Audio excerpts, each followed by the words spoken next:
Good morning. The committee will come to order. Without objection, the chair is authorized to declare a recess at any time. Today, the Rules Committee is convening to consider H.R. 1, the One Big Beautiful Act. Before we discuss the legislation that's before us, I want to respond to a letter I received yesterday from the Democratic leader and the ranking member of the committee. The letter calls the decision to hold a hearing at 1 a.m., quote, unprecedented, end quote. However, let's look at the record.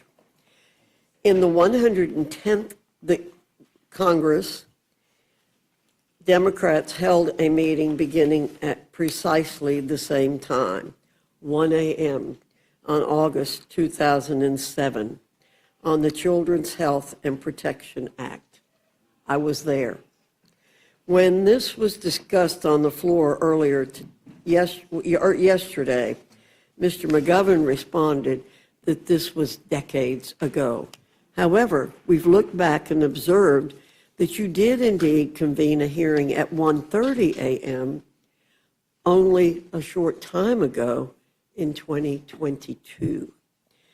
It was for an omnibus, in addition to a short-term CR. Once again, those who live in glass houses shouldn't throw stones. Secondly, the letter asked, what else are you hiding? I want to be clear. I have been as open and transparent as possible throughout this entire process, as has the Speaker and everyone else involved. We posted the text of the Rules Committee print late Sunday night after the Budget Committee ordered the legislation reported, and we posted a comparative print at the same time showing the changes between the reported bill and the Rules Committee print. There have been many complaints from my friends on the other side about not knowing about whether there will be a manager's amendment and what will be in it. There will be a manager's amendment. It is how reconciliation has operated under both Republican and Democrat control. I certainly can't control the time that it will be ready, but I can assure my Democrat colleagues that they will certainly have more time than we were given in 2009 when a 309-page manager's amendment was dropped on us when the ranking member began reading the motion to report a rule for H.R. 2454. 309-page manager's amendment was dropped on us when the now ranking member began reading the motion to report a rule for H.R. 2454. The record is there. Our friends on the other side of the aisle love to cherry pick the facts about how this meeting is taking place in the dark of night. They've done it for several committee markups thus far. Never mind the fact that the only reason the hearings went as long as they did was because Democrats engaged in the legislative process, which is their right. But here's the thing. They can't have their cake and eat it too. They cannot complain about reporting legislation in the dark of night when the only reason it went so late was because of their own actions. Now, in the case of the Rules Committee, the same holds true.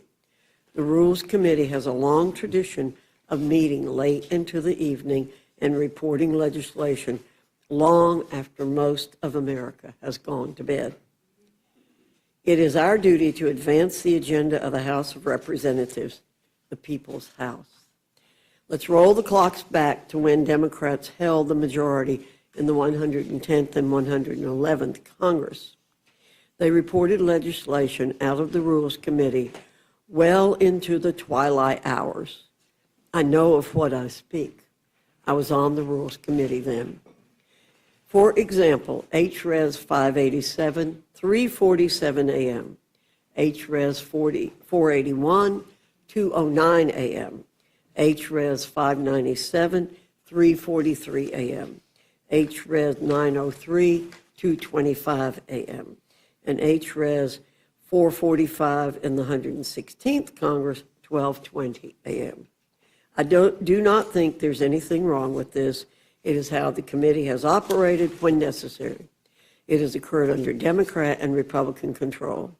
In this case, I do believe we'll be reporting not in the dark of night, but after the day has dawned. I encourage my colleagues on the other side to prove me wrong. Now to the business that's before us this morning.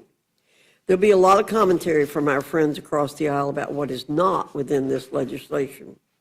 We'll experience ad nauseum a lot of granular level grievances, legislative indigestion, and I'm sure considerable allergic reactions to everything under the sun. It'll be the same song and dance routine that we've seen and heard for months, likely with more drama than Shakespeare on the Hill. Despite their misleading rhetoric and talking points, Democrats had their opportunities to deliver when they had full control and passed their own reconciliation packages. They did nothing to make the middle-class-centered Trump tax permanent. Despite the existence of the expiration of these tax cuts within their 10-year window, they refused. They even refused to raise the top income tax bracket, despite all their campaign talking points. Instead, they passed the so-called Inflation Reduction Act and the so-called American Rescue Plan Act that led to reckless spending and record inflation. But Republicans are here to do our jobs. And our jobs, in this case, isn't out of discretion. It's grounded in statute. We're considering legislation that executes the instructions given to the committees pursuant to the budget resolution, one that passed both chambers and is binding on this body and the Senate. And our express purpose is this: to ensure that our federal spending, taxation, and other revenue-generating concepts align with the current needs of the American people.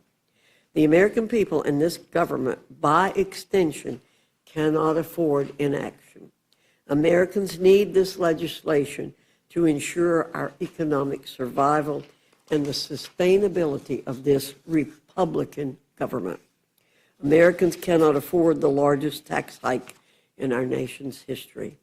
Americans cannot afford the runaway, endless spending machines that Democrats have enshrined via their policies. Americans cannot afford the inflation caused by the Democrats in the last 4 years. Americans cannot afford a soft, fragile embrace of President Trump's successful policies on the border, national security, and growth. Inflation has fallen to the lowest level in more than 4 years as April's consumer price index smashed expectations for the third straight month. Workers' real wages are up 1.9%, increasing each of the last 3 months. Encounters with gotaways, the top threat to public safety, are down by 95%. In March of 2025, fentanyl traffic at the southern border fell by 54% compared to March of 2024. Lastly, Americans and this government cannot afford to ignore the specific pro-growth provisions that President Trump campaigned on. Our bill delivers on the specific acute policies American workers embraced. We end taxes on tips. We end taxes on overtime. We boost tax deductions for seniors. We expand family-centered tax incentives like the child tax credit, the standard deduction, and family leave. The One Big Beautiful Bill is our answer to the American people's mandate from November. It is a clear, full-throated response to the millions of hardworking men and women across the entire nation who demand a serious course correction from the last 4 years and the setting of our fiscal situation on a sustainable footing. The committees within the House have all completed their respective parts, and all the pieces have come together.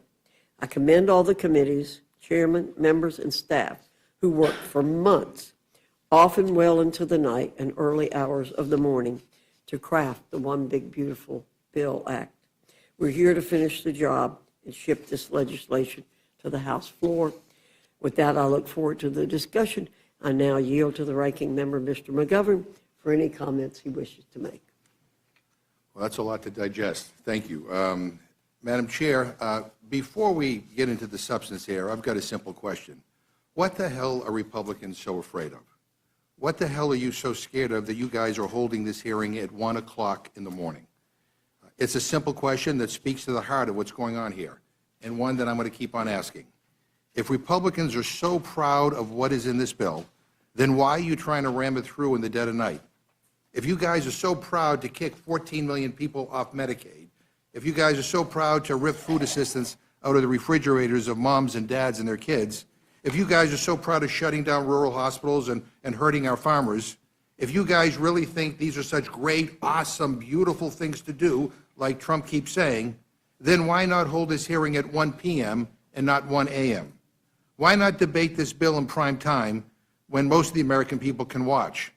It's 1 o'clock in the morning. I think it's prime time in Guam. And I think it's crystal clear. It's crystal clear to everyone what this is all about. Now, the chairwoman wants to pretend like meeting at 1 o'clock in the morning is business as usual around here. It is not. This is not normal at all. She had to go back 20 years into the archives to dig up a single example of rules meeting at 1 a.m. I guess, is that supposed to be some kind of gotcha? I'm actually glad she went back 2 decades to bring it up, because in 2007, Democrats convened the Rules Committee at 1 a.m. to protect people's health care. You guys have us meeting at 1 a.m. to rip it away. Now look at the record. George W. Bush was president, and the Children's Health Insurance Program was about to expire. That's an actual emergency, not a fake emergency like this. He vetoed not 1, but 2 of the bills that we sent him because he didn't want to cover those additional kids. So you guys caught us doing what exactly? Trying to protect coverage for uninsured kids. Great. We're proud of that. There is no comparison here. This is a 1,000-page bill, for God's sake. 1,000+ pages, and you want to shove it through in the dead of night because Trump said, close your eyes and vote for it. You're using emergency procedures to jam this through Congress to meet an artificial deadline that you created yourselves because the billionaires just couldn't wait for their tax cut. It's astonishing, really. It takes my breath away. It's just over 100 days, and you guys have gone from promising to lower costs to ripping away people's health care. Now, of course, you don't want anyone to know what you're doing here. It's because you know that this bill betrays the people who voted for you. You have the most ineffective Congress in a century. You've passed almost no legislation into law. And this is how you want to roll out your big centerpiece legislation at 1 o'clock in the morning. This isn't just incompetence. It's much more nefarious than that. You are intentionally hiding what you are doing. What an insult to the people of this country. What disdain you guys must have for the people who voted for you. You know, people are so tired of getting screwed over by a system that doesn't work for them. America is fed up with this BS, and people want change. And I don't blame them. I'm fed up too. They want us to make things better for regular people. And what your big, ugly bill does is the exact opposite. You guys and Trump are perpetuating the exact broken system that people hate. You're rigging things for the rich and powerful. More tax breaks for billionaires while regular people get screwed. More giveaways for those at the top while moms and dads struggle to get by. More loopholes into the tax code for Wall Street CEOs and bankers while working families fall further and further behind. That's the Republican agenda. That's what you guys think is big and beautiful. Greed, corruption, and tax breaks for billionaires. You want to steal from the wallets of working class people, steal from their ability to buy food and get health care, And then you have the nerve to claim that this bill is about cutting costs and reducing waste? Give me a break. This bill raises the debt limit by $4 trillion. $4 trillion with a T. Even your own members, budget hawks in the House and Senate, weren't happy with the latest version of this bill because they know it will blow up our deficit. And the true cost is likely trillions of dollars higher, a cost shouldered by the American taxpayer. So you want to cut taxes for the rich and pay for it by exploding the debt and stealing from the American people. Stealing from people with the least so you guys can give more to those with the most. And I just find that fundamentally wrong, fundamentally cruel, totally out of touch, and totally and fundamentally immoral. Now let me walk through what your bill does, since you guys are so eager to sweep it under the rug. First, you are making the biggest cuts to Medicaid in American history. As a result of this bill, nearly 14 million Americans will lose their health care, and millions more will pay higher premiums, co-pays, and deductibles. That's just a fact. Hospitals will close, nursing homes will shut down, and people will die. And not a single one of the proposals in your bill is about making Medicaid work better. Not one. Your bill doesn't save Medicaid. Your bill destroys Medicaid. We can and we should make Medicaid work better. Absolutely.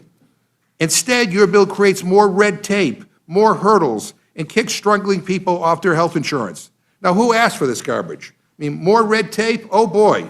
When I talk to people back home, that's exactly what they want with their health care. More red tape. I mean, come on. And then, if that's not bad enough, you are making the biggest cut to food assistance in American history. According to the nonpartisan Congressional Budget Office, at least 5 million Americans will lose food assistance under your plan. 5 million more hungry Americans because of this bill. And that's probably a lowball estimate, by the way. You're slashing benefits from children, from seniors living on fixed incomes, from veterans who served this country and now rely on food assistance just to get by. And why? And why?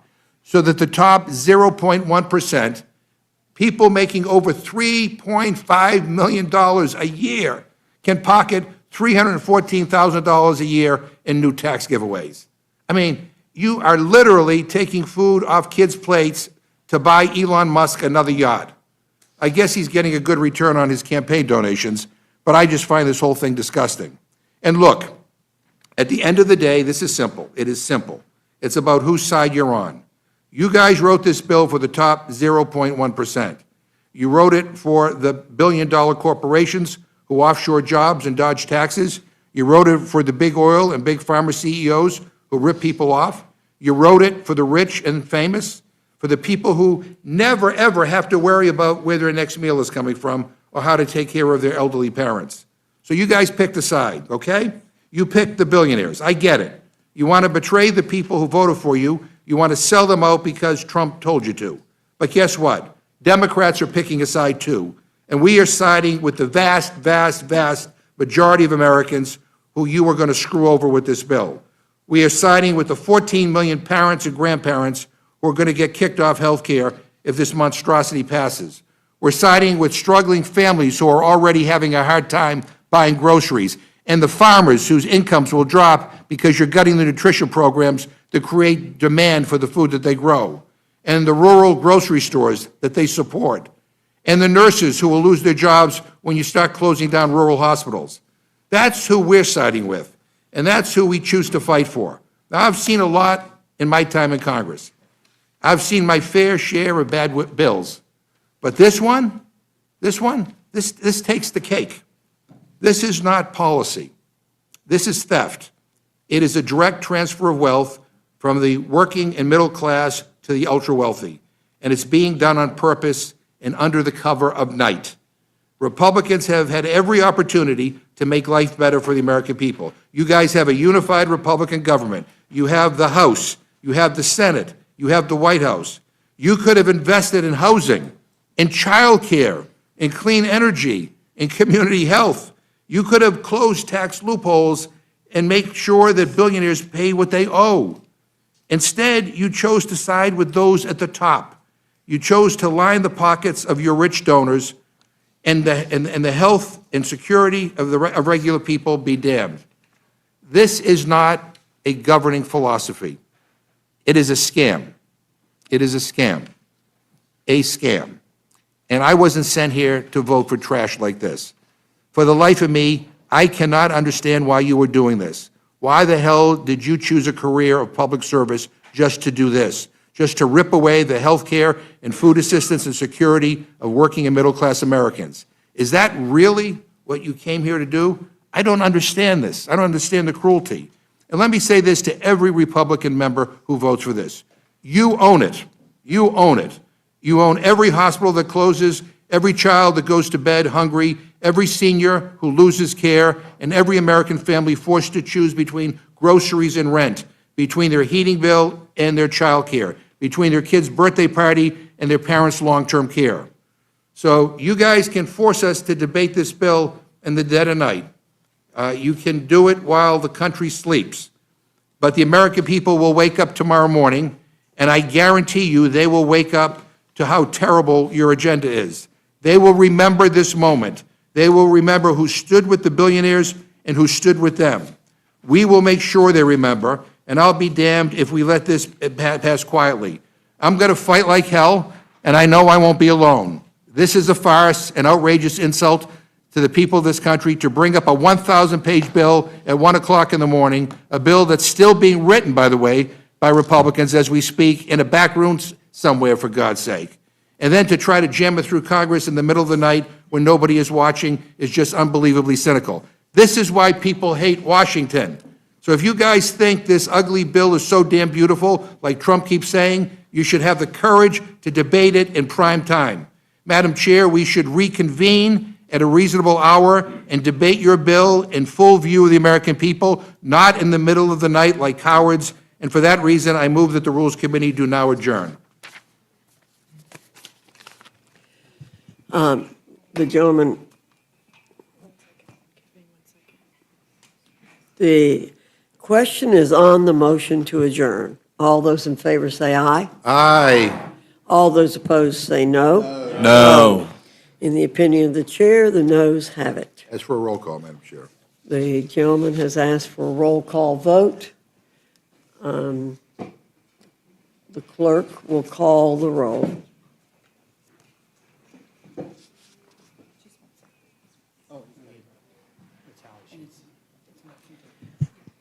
Why don't you just let me call?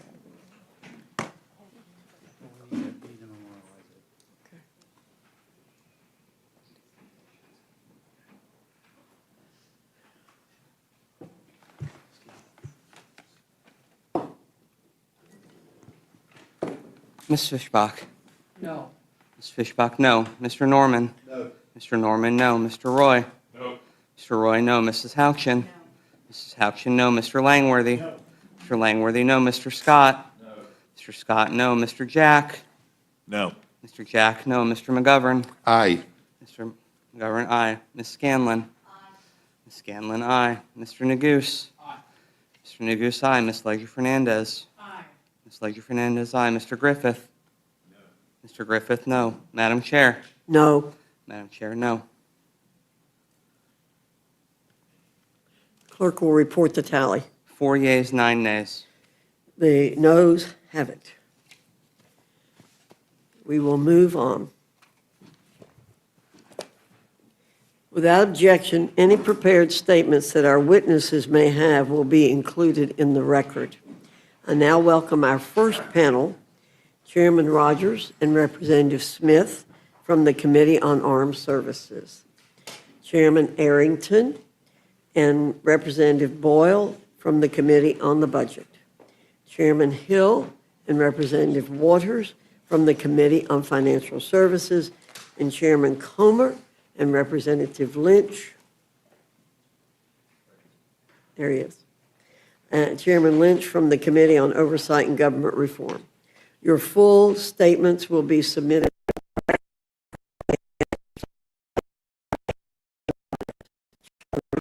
Welcome your testimony. Thank you, Chairwoman Fox and Ranking Member McGovern. I appreciate the opportunity to present the Armed Services Committee Reconciliation title. The House title provides $150 billion in mandatory funding to modernize our military, revitalize the defense industrial base, and improve quality of life for our service members. The time for this level of investment is long overdue. The threats we face from China, Russia, Iran, North Korea, and others are much more complex and challenging than at any point in our history. We are being outpaced by our adversaries in the development and deployment of critical capabilities. Our defense industrial base is atrophied to the point where we may no longer be able to sustain prolonged conflict, and it all stems from a chronic underinvestment in our national security. Defense spending is not keeping up with inflation. In fact, we are currently at the lowest level of defense spending as a percentage of GDP since before World War II. That anemic level of investment is endangering our national security, and it must change. Reconciliation gives us the opportunity to do just that. It forces the department to start building the future of American defense now. It invests billions to accelerate deployment of new, low-cost, attritable autonomous systems. These unmanned air, surface, and underwater systems are the key to victory on future battlefields. The House title will go a long way toward restoring American deterrence and building our ready, capable, and lethal fighting force that President Trump has promised. Finally, I'm very pleased to be able to report that the committee reported this out on a bipartisan basis. I think that demonstrates the underlying bipartisan consensus we have to increase investment in our national security. Thank you for the opportunity to testify and for your help in moving this critical bill forward. Thank you, Madam Chair. Really just have 2 points. I mean, certainly I agree with the Chairman of the Armed Services Committee that we face a very complex threat environment and a need to modernize our military in a bunch of different directions. I'm not sure I agree on what the total number of the budget should be for the House Armed Services Committee, but 2 crucial points. If you believe that the Defense Department needs more money, that we need to spend more money on defense, you cannot vote for this reconciliation bill. This reconciliation bill is going to cut taxes over 10 years by somewhere between $5 and $7 trillion, depending on how you guys all finally decide what you're going to put in there and what you're not going to put in there. It is going to increase the debt and the deficit by $3.5 trillion or thereabouts. So whatever we cram into this bill, whatever $150 billion I guess they're going to try to throw at defense, will be irrelevant a year or 2 or 3 or 4 years from now, because our $35 trillion debt will continue to grow. Our $1.8 trillion yearly deficit will continue to grow. You won't have money to make an investment in anything, not even defense. So we are not going to see an increase in defense spending over the long haul because we are giving away all of the money. If, in fact, you believe that defense is that important, then you ought to be willing to pay for it. We simply cannot continue to borrow money forever. So it's not going to help defense. If you are a defense hawk, you cannot vote for this reconciliation bill, which leads into the second point. I have heard for a very long time from my Republican colleagues that the reason they have to pass their budget is because of the existential threat that the debt and the deficit pose for our nation. I wish I could replay all of the incredibly passionate speeches that I've heard on the floor and elsewhere from my Republican colleagues about how terrible this is. And that's what the reconciliation bill was going to do. And I can picture all of your constituents who you made these promises to, and then you get back here and you put this reconciliation bill up there and they say, well, how'd we do?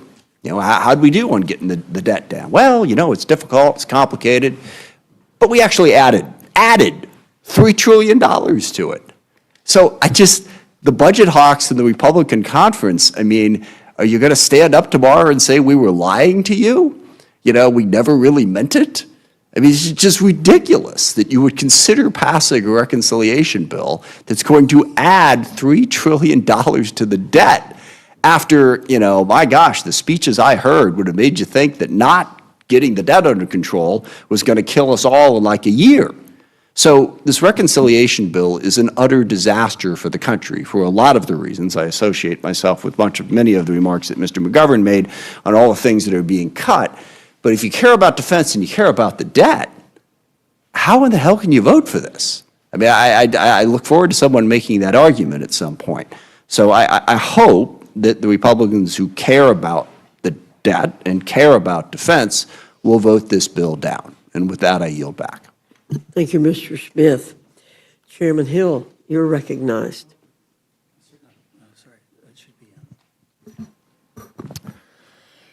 Good morning, Madam Chair and Ranking Member McGovern. I've never considered myself much of a morning person, and this takes it to a whole new level. A few weeks ago, the House Financial Services Committee completed work on the assignment to us under the budget resolution from Congress adopted early in April. The resolution asked us to decrease the deficit by at least $1 billion over the 2025 to 2034 period. We've done that. We've rescinded the remaining unobligated balances with the Department of Housing and Urban Development's Green and Resilient Retrofit Program created under the Inflation Reduction Act of 2022. We ended the Public Accounting Oversight Board's authority to collect regulatory fees and transferred any unused balances to the Treasury. Audit oversight will continue without disruption. We put a firm cap on the Consumer Financial Protection Bureau's budget, setting its funding at no more than $249 million for fiscal 2025, with an annual adjustment for inflation going forward. For the CFPB Civil Penalty Fund, once direct victims are compensated, remaining funds will be transferred to the Treasury's general fund. Finally, we capped the assessment collected by the Office of Financial Research at the Treasury, aligning them with the average annual expenses of the Financial Stability Oversight Council over the past 3 years. Any surplus will, once again, be returned to the Treasury. I'm pleased to report that the Financial Services Committee exceeded our instruction by the Budget Committee, and that the CBO estimates the deficit will decrease by $5.2 billion from the efforts of our committee. During our markup, we spent over 9 hours debating our portion of this reconciliation bill. We considered all 40 amendments that our Democratic colleagues offered and did not limit the minority's ability to propose modifications to the underlying legislative text. After this long, comprehensive process, we favorably transmitted our committee print to fulfill our obligations to the reconciliation bill before rules today. I want to thank all my colleagues. I want to remind all my colleagues to recall why we are here. The American people voted for fiscal responsibility. They voted for change. Our country is currently $37 trillion in debt, paying billions of dollars in interest each day on that debt. This year alone, we'll spend almost $1 trillion on total interest. If Congress fails to get our fiscal house in order, our debt will continue to grow exponentially, and our grandchildren will pay the consequences. For too long, government spending has been on a one-way ratchet up. So we're here today to finally do the difficult work of extricating our nation from this fiscal predicament. Financial Services Committee portion of the concurrent resolution does more than its part to reduce the deficit. I'm eager to finish our work and finally tackle these issues. I ask the committee for your support in advancing this bill to the House floor. I yield back. Thank you, Mr. Hill. Representative Waters, you're recognized.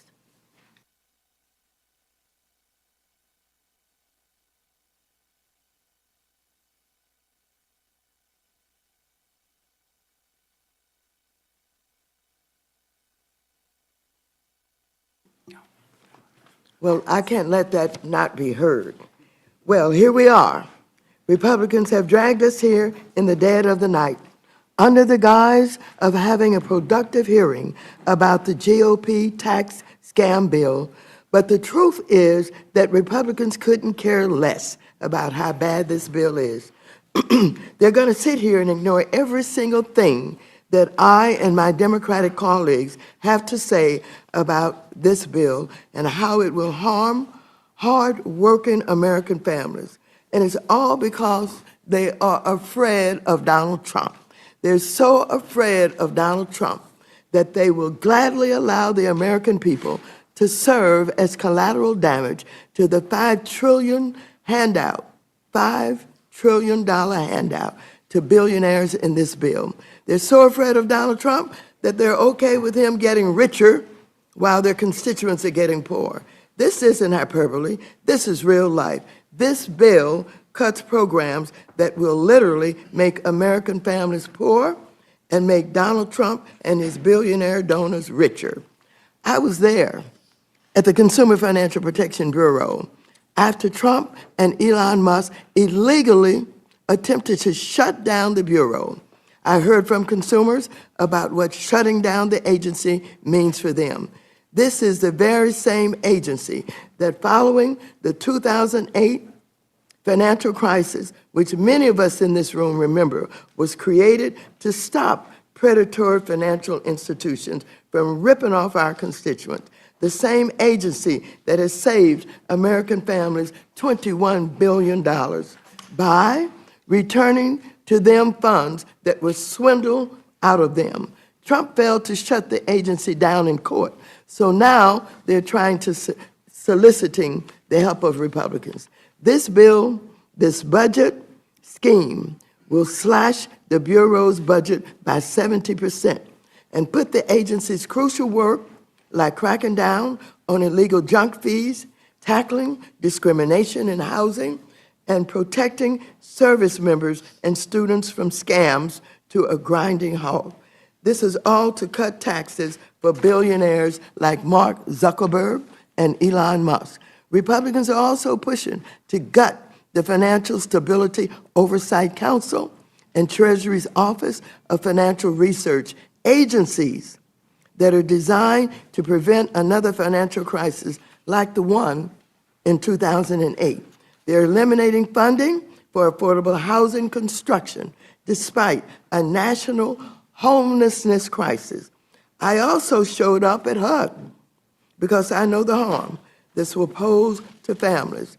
They're also so desperate to do Trump's bidding that they're eliminating another agency that doesn't cost taxpayers anything: the Public Company Accounting Oversight Board, which oversees auditors to prevent frauds like Enron and ensure that companies controlled by the Chinese Communist Party are on the up.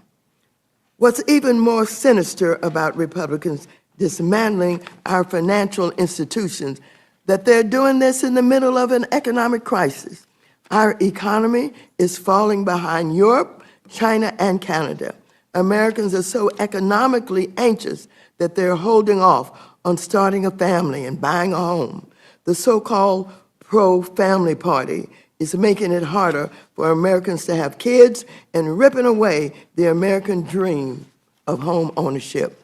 Inflation is rising, the dollar is down, yields are up, and borrowing is getting more expensive. And just this past Friday, Moody's lowered the United States credit rating because of Trump's reckless tariff policies and growing concerns about how this bill would jack up our debt by giving a massive, unnecessary handout to billionaires. Don't forget, he is all carrying out the most egregious crypto scheme in history, a scam that is enriching himself and his family while average investors lose money. But nothing in the bill addresses this crisis. Trump has thrown the U.S. economy. He's put us in this position. Republicans, let's face it, you're not serious about helping your constituents. You only care about kissing up to King Trump. This isn't what the American people elected us for. I yield back the balance of my time. Thank you, Ms. Waters. Mr. Arrington, you're recognized. Thank you, Madam Chair, Ranking Member McGovern, members of the Rules Committee. Only in the mind of a Democrat could a 22% tax hike prevention be a bill that's characterized as trash. Only in the mind of a Democrat could giving our soldiers, our sons and daughters in uniform, what they need to be ready to protect us, to keep us safe and free, be a scam. Only in the mind of a Democrat would keeping illegal immigrants from receiving taxpayer-funded social services so that we could sustain those programs for American citizens now and into the future could be a scam or trash. And I got a whole lot of other talking points, and I look forward to the conversation. The reconciliation bill under consideration today is the principal legislative vehicle for advancing the full America First agenda to realize President Trump's vision and House Republicans' unwavering commitment to making America safe and prosperous again. Our goals were as follows: to strengthen our military and secure our border, to reignite economic growth and unleash American prosperity, and to rein in wasteful Washington spending and begin the process of restoring the fiscal health of our great nation. The One Big Beautiful Bill Act contains the largest tax cuts, security investment, federal energy asset deployment, and spending reduction in the history of the United States of America. This is an historic moment.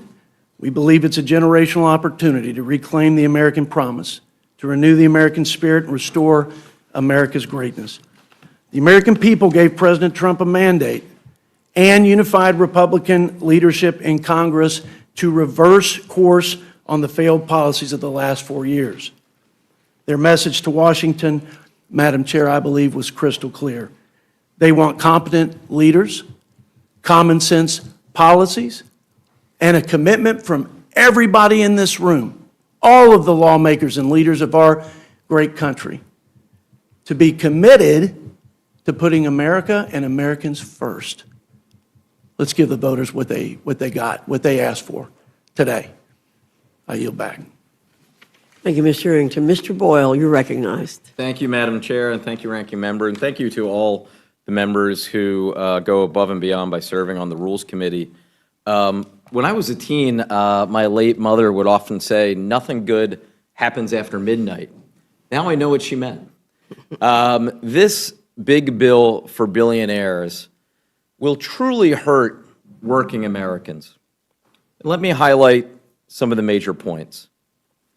First, it will bring about, according to the nonpartisan Congressional Budget Office, the greatest loss of health care coverage in American history. It does it in several ways.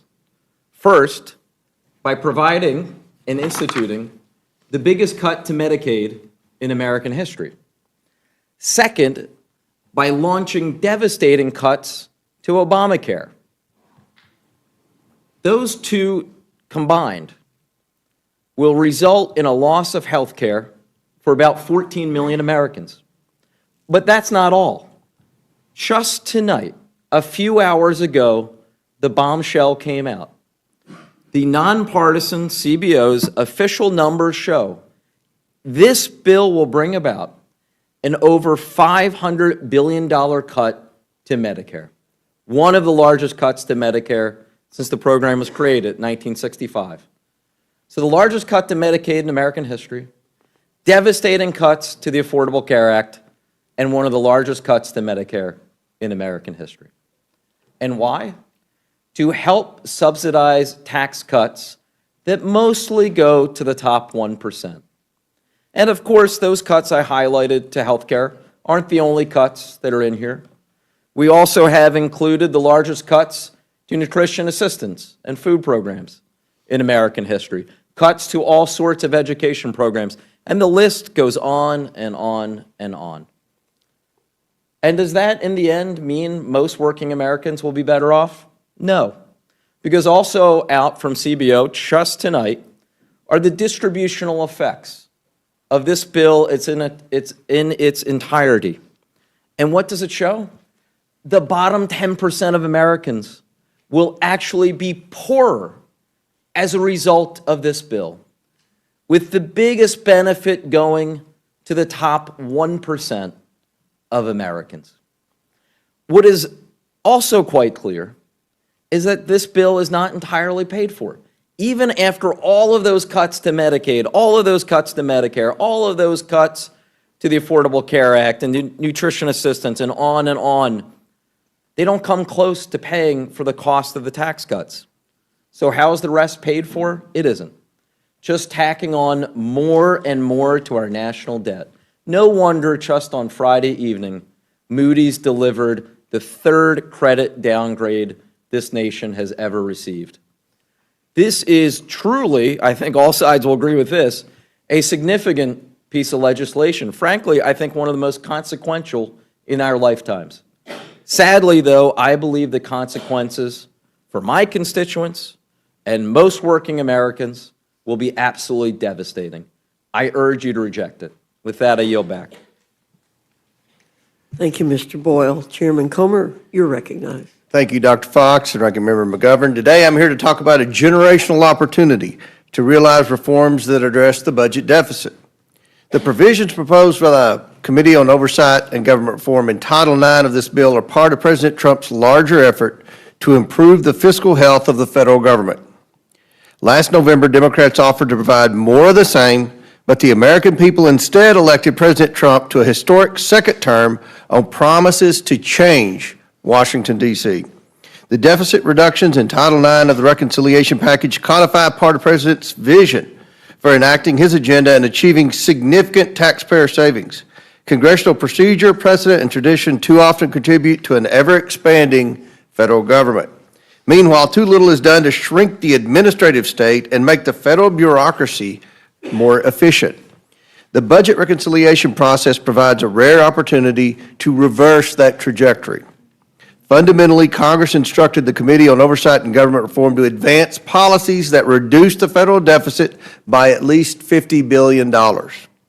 Despite our committee's limited jurisdiction over mandatory spending programs, we passed a package of budget reforms that save a significant sum.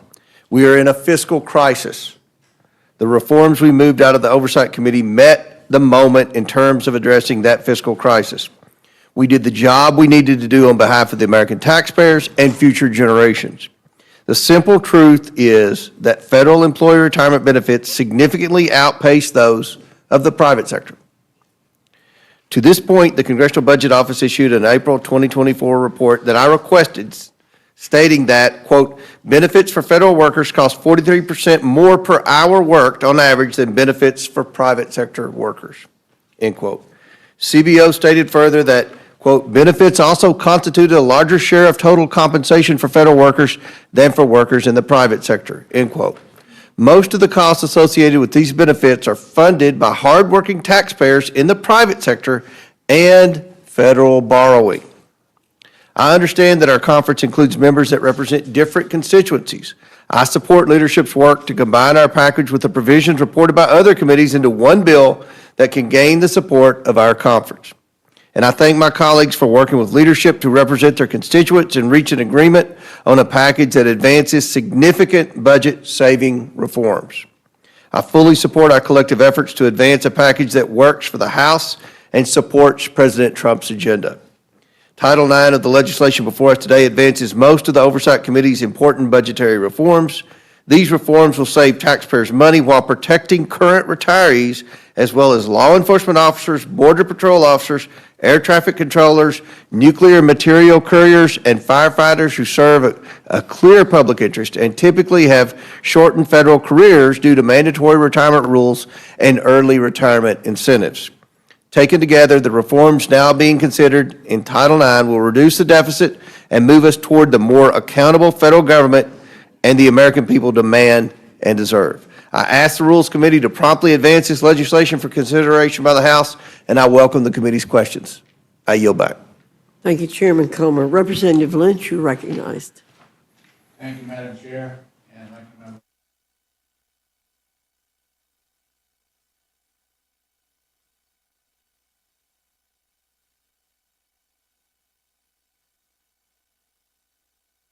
Tax cuts onto the backs of American workers, families, and dedicated public servants. And because this bill is so disgraceful, it can't stand the light of day. In just over 100 days, we've witnessed the Trump administration lay off more than 200,000 probationary federal employees, including leading researchers, public health experts, veterans, and other critical positions. Trump has coerced 75,000 civil servants into resigning. Trump has replaced 50,000 nonpartisan civil servants with political appointees. And Trump has illegally terminated nonpartisan independent inspectors general and federal watchdogs. This partisan bill threatens to further undermine the federal workforce by reducing the take-home pay, benefits, and workforce protections of 2.4 million federal employees, most of whom are middle-class American workers, and a third of whom are military veterans This is more of the same, an unprecedented assault and political purge of the nonpartisan civil service. And the people who pay most for these attacks are the veterans, children, seniors, and other Americans who rely on our federal workers to deliver those life-saving services. The Federal Employee Retirement System, annuity supplement, a monthly bridge payment for retirees before they're eligible for Social Security at age 62 would be eliminated for anyone not actively receiving the supplemental payment by January 1st, 2028, or who does not meet a specific exemption. Federal workers like letter carriers, VA hospital nurses, food inspectors who have committed decades to the job are eligible to retire would not be able to receive this vital payment to make ends meet. That's $18,000 per year in retirement income for the average beneficiary eliminated because billionaires need another tax break. This legislation would also retroactively change the annuity formula to base most employees' annual retirement payments on their highest 5 years of earnings instead of the highest 3 as they were promised when they were hired. This is an outright theft of earned benefits that would cost federal retirees thousands of dollars annually, and my Republican colleague, Representative Mike Turner of Ohio, was exactly right to speak out and vote against this provision during our committee's consideration of this bill, making the rejection of the oversight provisions bipartisan. Another particularly egregious provision of this bill would force any newly hired federal employee to accept at-will employment or lose 5% of their take-home pay to increase retirement contributions. Federal workers who choose to remain under the merit-based system would be forced to contribute nearly 10% of their paycheck towards retirement. CBO estimates that 75% of new hires in the federal government would now become at-will employees subject to political purges of the federal workforce with little to no protections. I'll be introducing amendments to strike this bill's at-will employment provisions and to exempt veterans and federal workers who entered the workforce prior to the bill enactment from the changes in the annuity formula. Despite the claims of this administration, federal workers are not leeches on the system, but hardworking, dedicated public servants who are paid about 25% less than their private sector counterparts. A strong, nonpartisan federal workforce is fundamental to a functioning democratic government. These dedicated workers deserve our respect and our support. Like most Americans, federal workers faced increased costs for groceries and housing and economic uncertainty because of President Trump's reckless tax and tariff agenda. The Trump tariffs are estimated to cost American households $4,900 per year, the largest tax increase since 1968. President Trump and congressional Republicans are also advocating for a tax regime that will actually increase federal deficits by more than $4 trillion over the next 10 years. And worst of all, they're seeking to offset their tax cuts for billionaires by gutting $800 billion from Medicaid programs. My Democratic colleagues and I strongly oppose that motion. Oversight Democrats stand with struggling families. We oppose corruption and abuse of power, and we are committed to solving our nation's crises without sacrificing the well-being of our civil servants. I urge my colleagues to reject this reverse Robin Hood legislation which robs from the poor to give to the rich, and instead work towards a budget that respects American workers and the basic needs and services they provide. I welcome the committee's questions, and I yield back. Thank you, Mr. Lynch. Chairman Arrington, we keep hearing a constant refrain from the Democrats that the tax cuts were driven to the wealthy. The Washington Post fact-checked what they referred to as Democrats', quote, zombie claim, end quote, that 83% of the benefits from Republican tax reform in 2017 went to the wealthiest 1%. They fact-checked this multiple times. The Post gave the claim 3 Pinocchios, saying, quote, the tax bill has been in place for more than 3 years, and it's clear from the available data that the top 1% did not end up with most of the tax benefits. Do you agree with me that the Democrats have a credibility problem when they discuss President Trump's tax cuts? they have a major credibility problem because the facts are contrary to their mischaracterization. The top 1% actually pay a higher share of their taxes than they did prior to TCJA. So in that respect, it became a more progressive tax code. But every other income level saw a tax break. In addition to that, we had record wage increases. In fact, the bottom 10% of wage earners grew their wages at twice the top 10%. And it's 3 times the income increase of the bottom 50% relative to the top 1%. So I would just add that it couldn't be a scam on working people and poor people when we achieved the lowest poverty rate in recorded history. So people got better opportunities and bigger paychecks, and the people at the lower income spectrum got the biggest benefit from TCJA. Mischaracterization may be an understatement for how they describe tax cuts for the rich. And let's remember, the top 10% of income earners are paying 70% of our salary, the lights, and the entire freight of the federal government. So when we talk about tax fairness and equity, they have an interesting perspective on that. Thank you. I think the word mischaracterization of what they're saying is a kind way to say it. There's a 3-letter word that characterizes it better, but we'll leave that alone. When President Biden stated the Trump tax cuts went to the top 1% and not ordinary people, didn't factcheck.org have to debunk him? And didn't the liberal Tax Policy Center even have to correct President Biden? And didn't even the New York Times state that, quote, studies consistently find that the 2017 law cut taxes for most Americans? That's and correct. doesn't this constant refrain we're hearing from Democrats now match exactly what has been categorically debunked? Yes, ma'am. Yes, ma'am.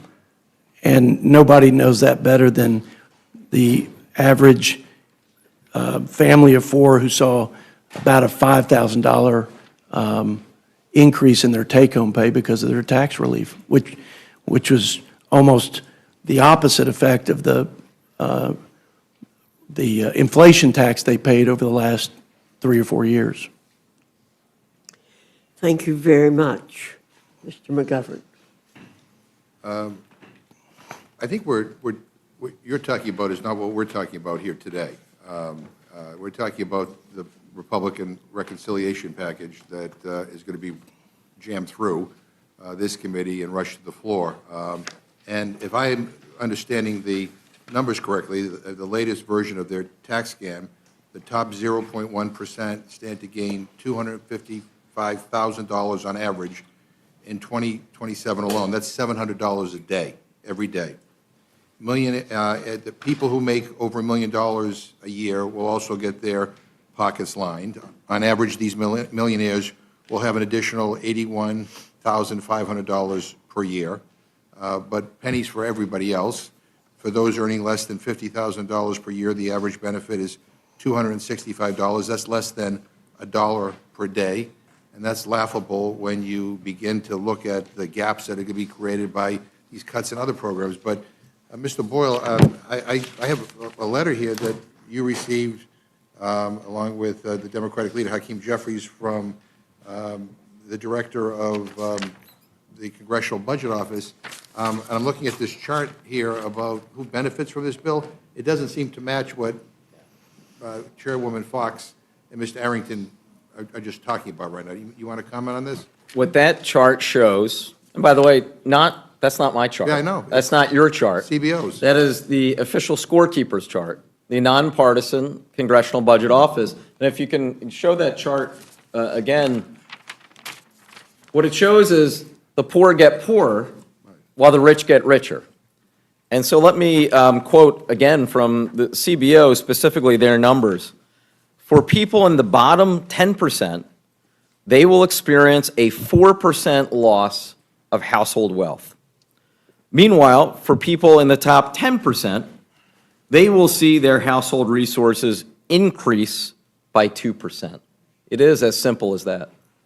And I ask unanimous consent that this be entered into the record, Madam Chair. Without objection. My view on legislation is that if you believe in the legislation, you ought to vote for it. If you don't believe in it, you ought to vote against it. So I would say to my friend Chairman Arrington, if you believe the stuff that's contained in this reconciliation bill, if you think these priorities are the right priorities, and if these represent your values, then by all means vote for it. I'll disagree with you. I mean, I could spend all day here because I'm also on the Agriculture Committee, and we had a lengthy hearing on the impact of the nutrition cuts on average people and on states, too. There's an unfunded mandate here as well, and it's going to be significant. But if this bill represents your values, I'll just say for the record, it doesn't represent my values. And so, you know, we're just going to have to agree to disagree. But, you know, let me ask you a question, though, Chairman Arrington.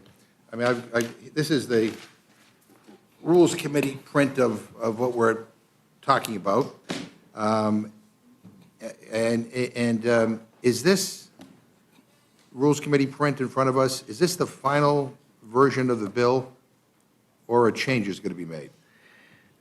Sir, it's the final version of the bill until the manager's amendment is completed, and then we'll know what those definitive changes are. So are negotiations still ongoing? And if so, with whom? Where are they, and in what room? Shouldn't you be in that room instead of being here right now because you're the budget chair? I mean, during the markup, during the budget markup on Sunday night, you said that you weren't aware of any changes being made, and then my colleague on the Rules Committee, Mr. Norman, on this committee, followed up saying he was happy with the direction, with the changes that were being made. So which is it? So changes are going to be made? Well, I'd say there have been a lot of conversations and discussion and healthy debate within the conference. But as far as I'm concerned, my job was first to make sure that the budget targets were achieved, and they were.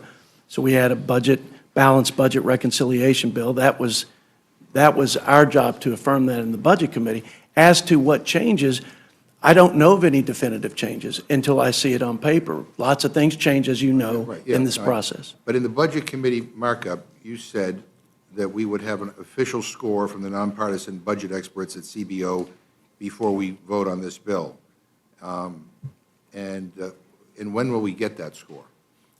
I believe we will still have a score on the final bill. So you think we'll get the score before we vote on it? That's my expectation. And if we don't, would you recommend that we hold off until we get the I think score? we got a lot of the bills scored at this point. My expectation is that they'll have the bill scored. Yeah, but with the changes, yeah, I mean, one of the things about CBO is it talks not only just about the impacts on the deficit and the debt, but also on like how many people will lose health care benefits or, and other benefits. So any change will impact our constituents differently.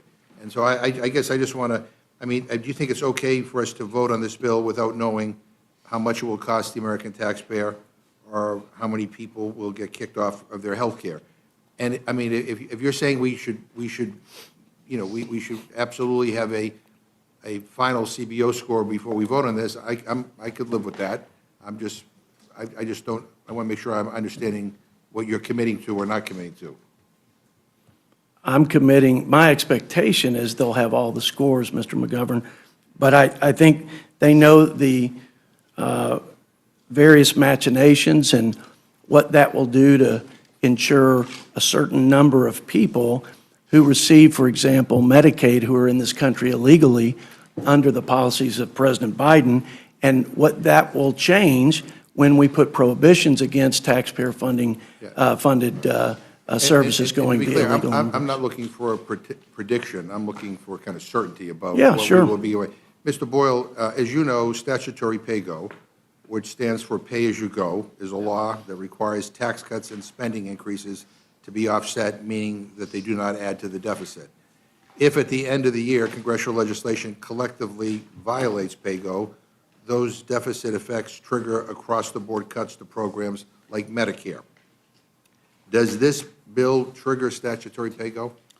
Yes, and it's not me saying it. It is the Congressional Budget Office confirming it as of a couple hours ago. And look, this is really the breaking news, because when the Budget Committee kicked off this process approximately 3 months ago, there was a commitment by President Trump that there would be no Medicare cuts in this piece of legislation. And indeed, over the last several months, there's been no discussion of Medicare at all. There has been of Medicaid, but not of Medicare.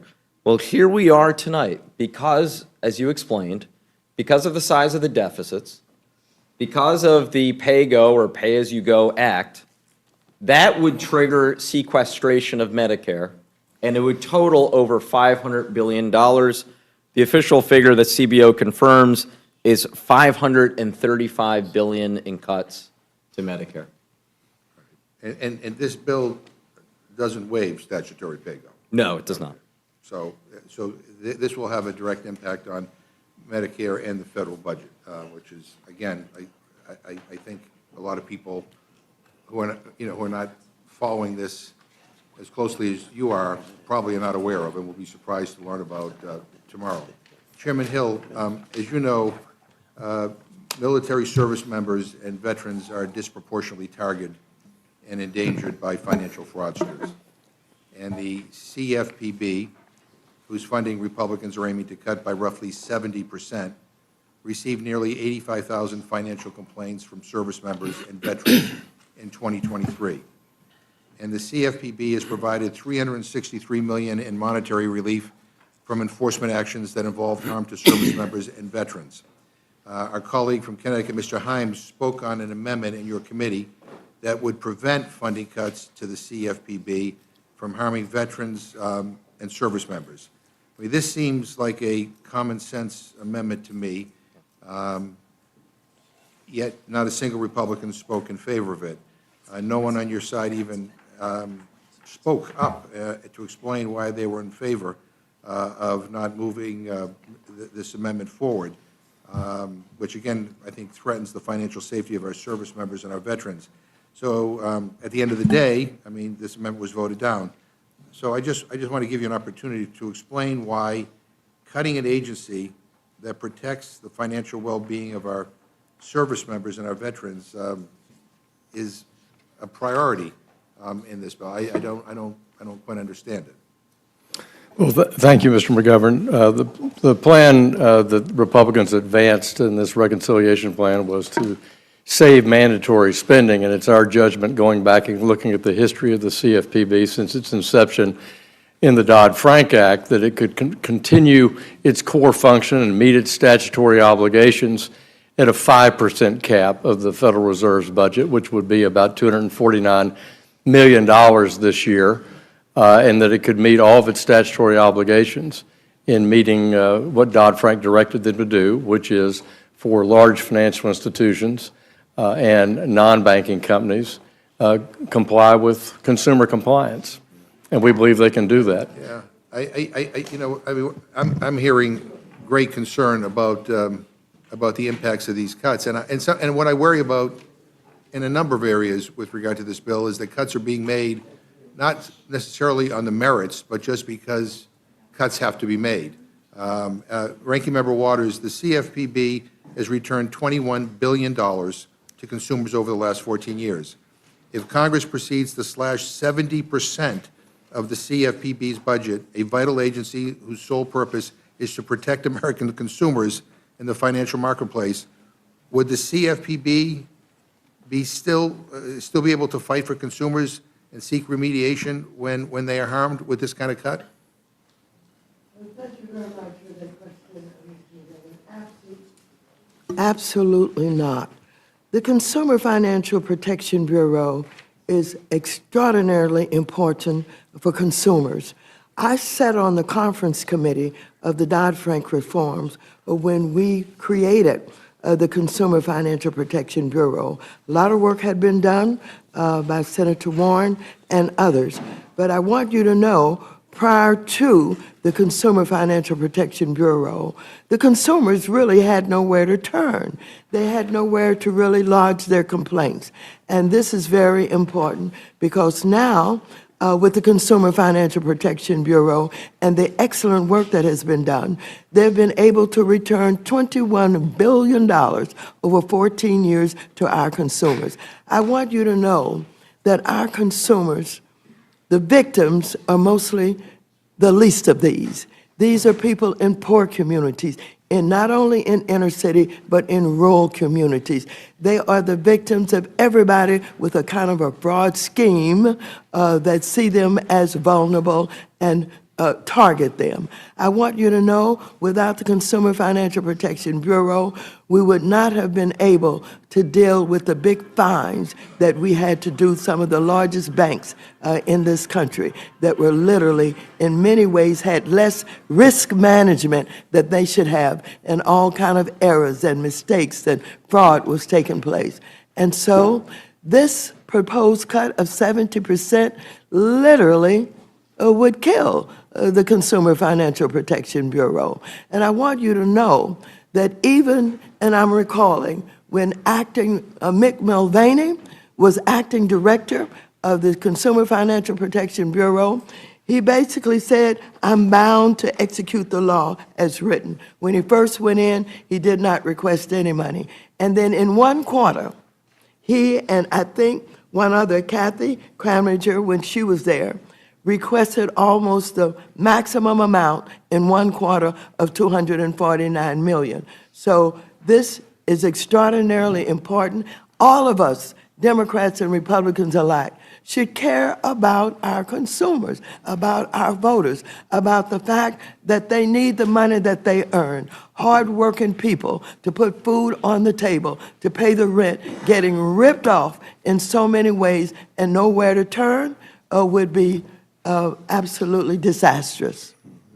Thank you. The oversight portion of this bill would reduce pay, pensions, and protections for current and future federal employees. The bill would force the federal workforce to foot the bill for tax cuts for billionaires, and comes as the Trump-Musk administration is carrying out a cruel, full-scale assault on the federal workforce. The American people and the life-saving services they rely upon will suffer the most as a result of Republicans' efforts to purge the federal government of its dedicated, high-performing public servants and politicize the delivery of basic needs and services to our veterans, our children, and our seniors. Republicans also want to extort future civil servants into giving up their protections which serve the interest of the American people who want good government workers, not completely subject to the whims of whoever occupies the White House. Representative Lynch, what would the approximate financial impact of these provisions be on the average federal worker? Okay, you got to press your mic. Yeah. If you add everything up, so the FERS annuity supplement would cost the average employee $54,000 in retirement income when they average it out over the 3 years that the average employee uses that for. Then changing the high 3 to the high 5 costs them another $16,560 over 20 years. And then finally, the converting new employees at will, unless they accept, and plus the added money that they have to pay for their pension if they want to come under the Merit Service Protection Board, it brings everything to over $106,000 over a 20-year career. Yeah, and Mr. Ranking Member, I just want to add your previous question about service members. Yeah. This bill eliminates the Office of Service Member Affairs, which is the CFPB department that really watched after.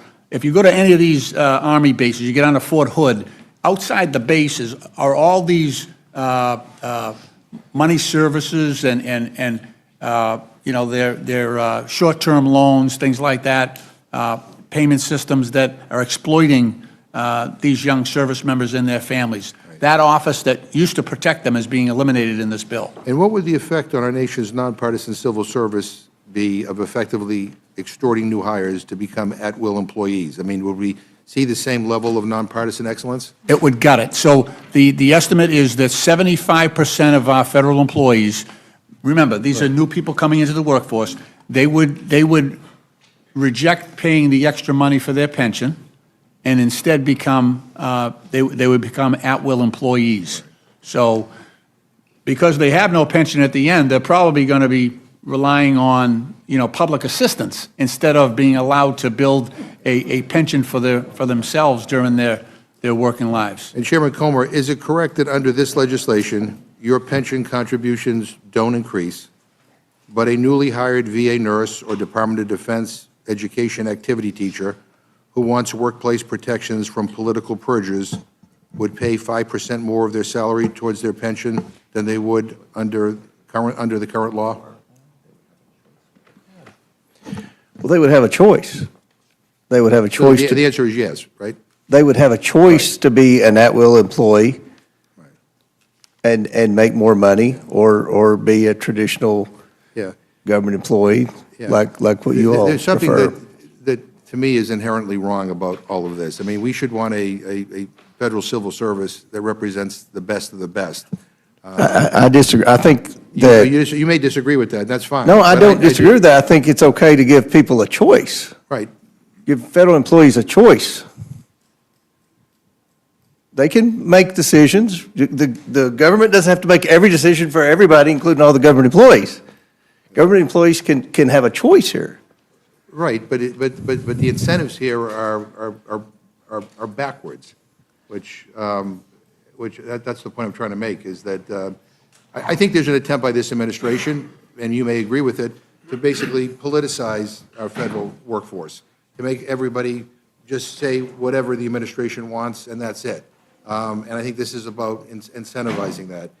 But let me just say, my final, to Ranking Member Smith, from your time on the Armed Services Committee, it is clear that you understand the value of defense spending and investing in our military. Do you believe that an increase of $150 billion for defense over the $848 billion provided to the Department of Defense in fiscal year 2025, and with few guardrails, makes sense when the pay for is devastating cuts from essential programs for the American people like Medicaid, Supplemental Nutrition Assistance Program, which is SNAP, and student loan and grant programs at the Department of Education?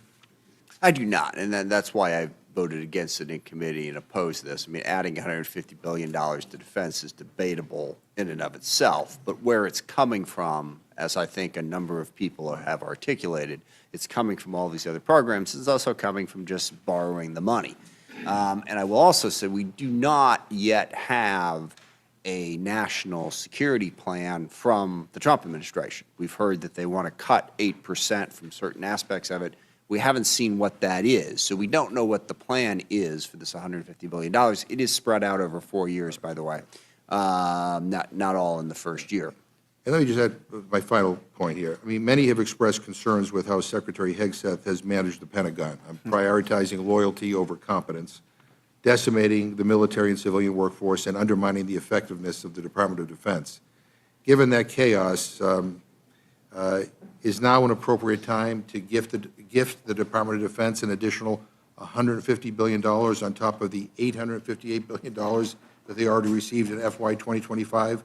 I mean, do you have any concerns about this? I do, and I don't believe so. And that was a central argument that House Democrats made during the markup. We have seen Secretary Hegseth struggling to run the department well. I think it's up to like 5 of his employees have quit or been fired in the first 3 or 4 months. They've had highly critical things to say about the way the department is being run. Obviously, they don't know how to control secure information securely. And again, they don't have a plan in terms of where they're planning to spend. We don't even have an FY26 full budget yet.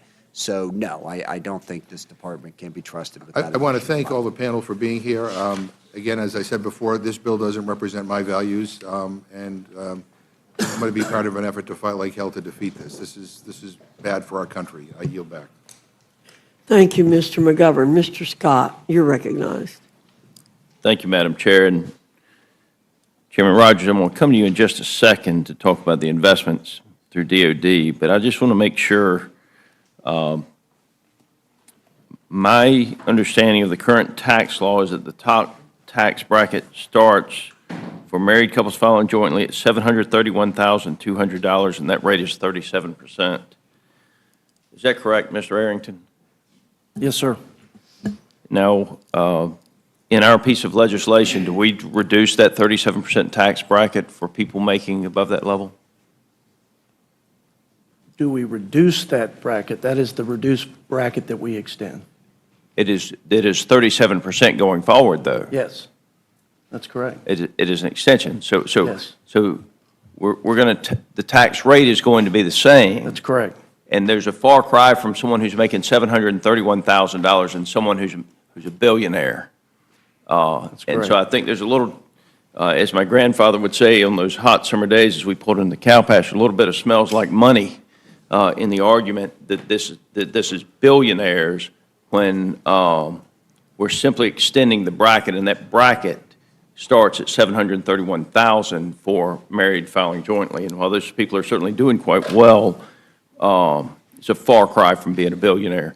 Mr. Rogers, as you know, I returned from the border on Saturday, and I got an opportunity to meet with some of our troops down there, as well as the men and women with the Border Patrol, who are doing an exceptionally good job now and could have been doing that job over the last 4 years as well. And one of the things that amazed me is that, and this was actually Border Patrol that told me this, that they were, by default, paroling people into the country, even if they had visible gang tattoos. If they ran the scans on them or ran the system on them and they did not have an Interpol hit, they were told to parole them into this country, even if they had visible gang tattoos. So we've got $5 billion for border security. That's a huge investment for the people of this country that I think will go a long way and pay tremendous dividends for us. We've got $7 billion for air superiority, $11 billion for Pacific deterrence, $12 billion for readiness, $13 billion for nuclear deterrence. Now, can you speak to these issues and what they mean to every American citizen and our ability to protect them from our adversaries, both at home now, more so than ever, and abroad? Yes, sir.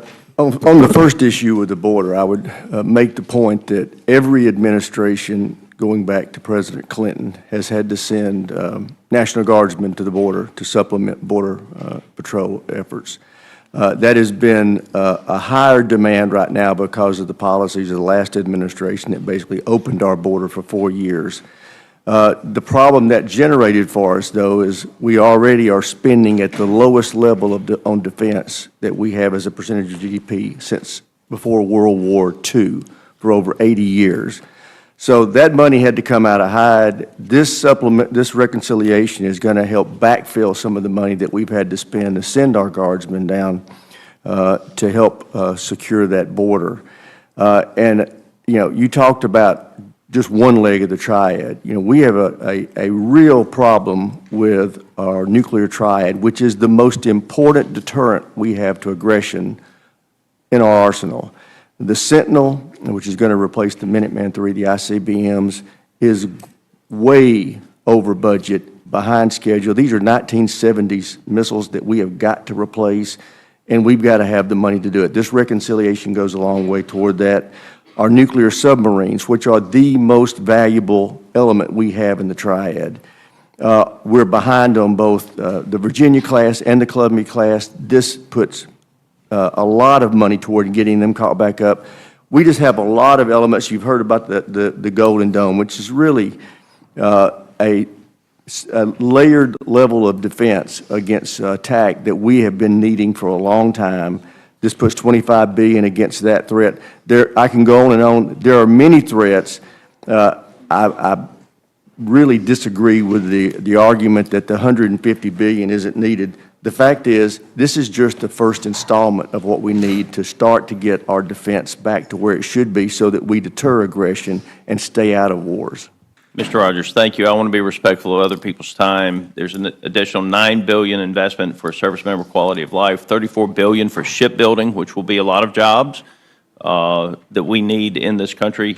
The $25 billion for Golden Dome. You know, our nation's defense systems, a lot of those systems are old.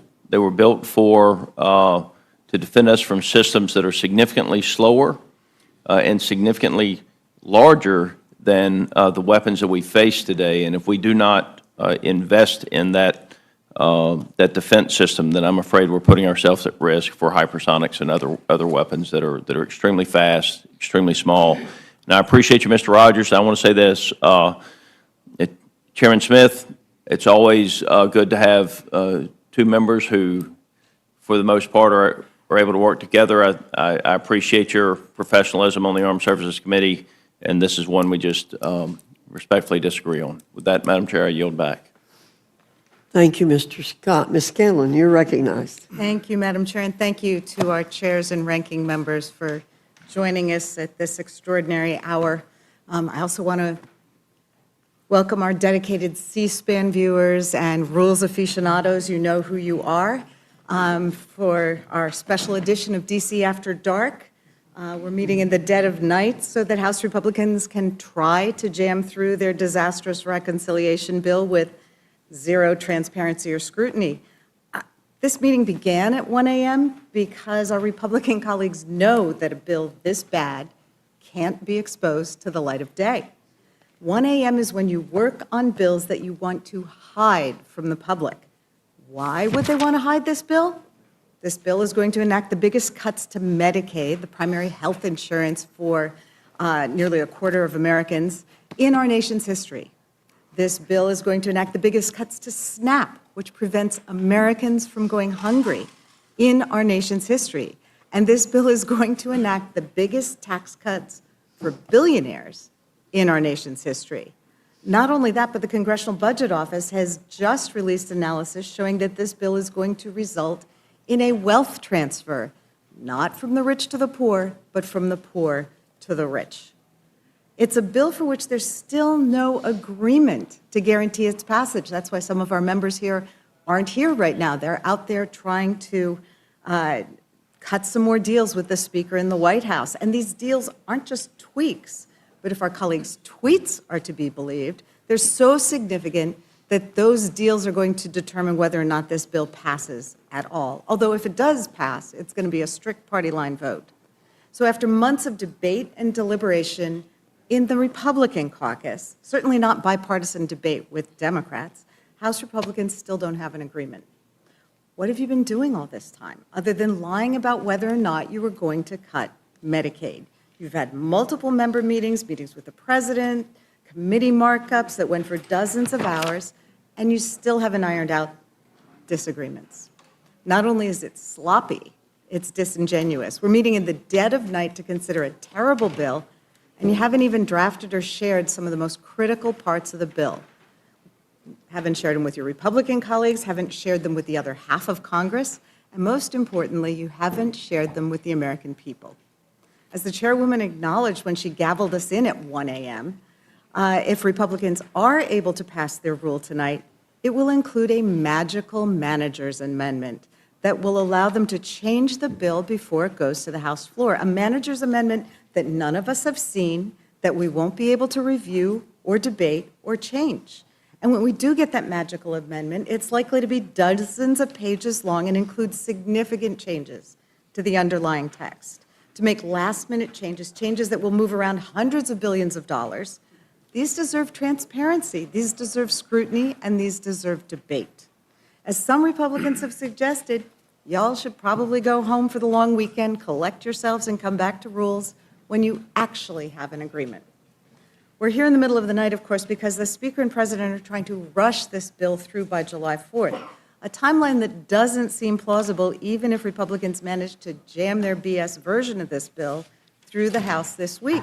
It's clear they don't have the votes. The deadlines are made up just so they can jam the bill before anyone really knows what's in it. And for all your consternation over this or that provision of the bill, no matter what agreement the House reaches after this tortured process, y'all know that the Senate is going to rewrite the bill anyway.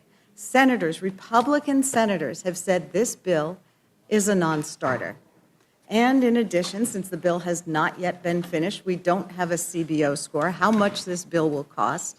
We don't have any score except on prior versions of the bill. All we have are some back-of-the-envelope estimates cobbled together by Republicans in their backdoor meetings. Mr. Roy and Mr. Norman have long been big advocates for making sure that we have a CBO score. So it's hard to believe they're going to think it makes sense to pass a bill that doesn't yet have a CBO score, where hundreds of billions of dollars worth of taxpayers' money is penciled in by staff with a calculator, maybe a slide rule, possibly an abacus, or, are they going to, as seems likely, throw caution to the wind and cave again because the president told them to? Of course, business leaders and economists are calling this bill an economic disaster that will add trillions to our national deficit by extending the tax cuts for billionaires at the expense of American families, just like the 2017 tax cuts did. We've seen this play before. The rich get richer, and the American people, working families, get left holding the bag. It was confirmed by the Congressional Budget Office just a few hours ago with a damning report that shows that this bill is going to increase the deficit likely by $3.8 trillion. It's going to cut billions from Medicaid and SNAP, and it's going to reduce household income for poorest Americans and raise household income for the richest Americans. We can't emphasize enough how insanely rushed this bill is. You're proposing major health care changes that will impact every American, whether they get their health care through Medicaid or Medicare or some other source. The impact of those Medicaid cuts will reverberate throughout our health care system. Cuts to Medicaid will push hospitals, nursing homes, and health clinics into bankruptcy. And when those places close, it's going to be harder for everyone else to get health care. Now, turning to the panel before us, Mr. Arrington, Mr. Boyle, I assume you both saw last week's news that Moody's downgraded the United States credit rating. And I'm sure you've read about it because one of the biggest reasons for the downgrade was extending these unfunded tax cuts for billionaires. Moody's explanation is as follows, and I quote, "If the 2017 TCJA is extended, which is our base case, it will add around $4 trillion to the federal fiscal primary, excluding interest payments, deficit over the next decade. And as a result, we expect federal deficits to widen, reaching nearly 9% of GDP by 2035, up from 6.4% in 2024, driven mainly by increased interest payments on debt, rising entitlement spending, and relatively low revenue generation. We anticipate the federal debt burden will rise to about 134% of GDP by 2035, compared to 98% in 2024. So doesn't it worry any of you on that side of the dais? It certainly seems to be what you've been talking about. It seems like a pretty damning indictment of the fiscal situation that Republicans are putting us in, and one that is going to become worse if they pass this bill.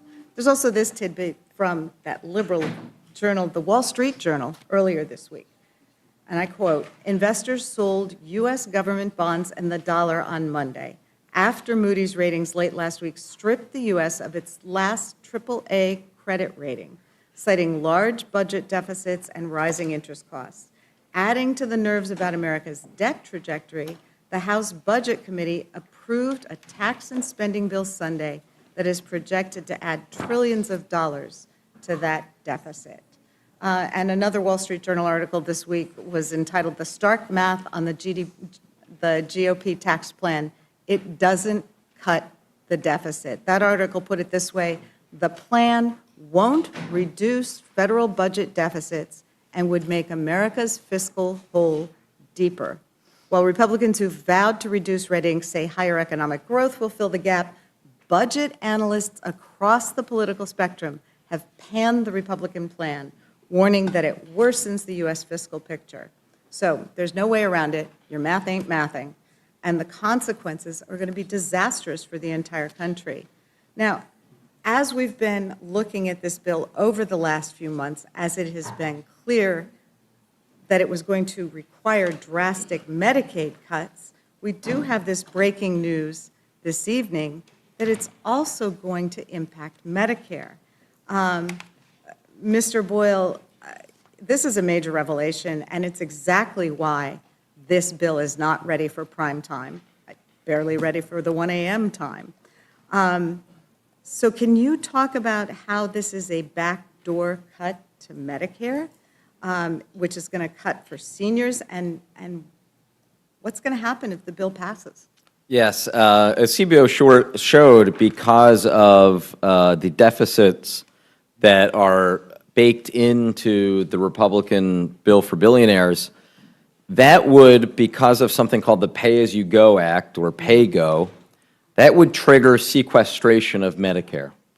And it would, again, according to the Congressional Budget Office, be to the tune of over $500 billion to Medicare, one of the biggest cuts to the program. Indeed, I would say the largest outright cut to the program in American history. There are some who might want to argue and rebut that by saying, well, we'll just go ahead and waive PAYGO. It's actually impossible in reconciliation because it would not meet to the requirements of the Byrd Rule. So you cannot waive PAYGO. These cuts to Medicare will happen if this bill becomes law.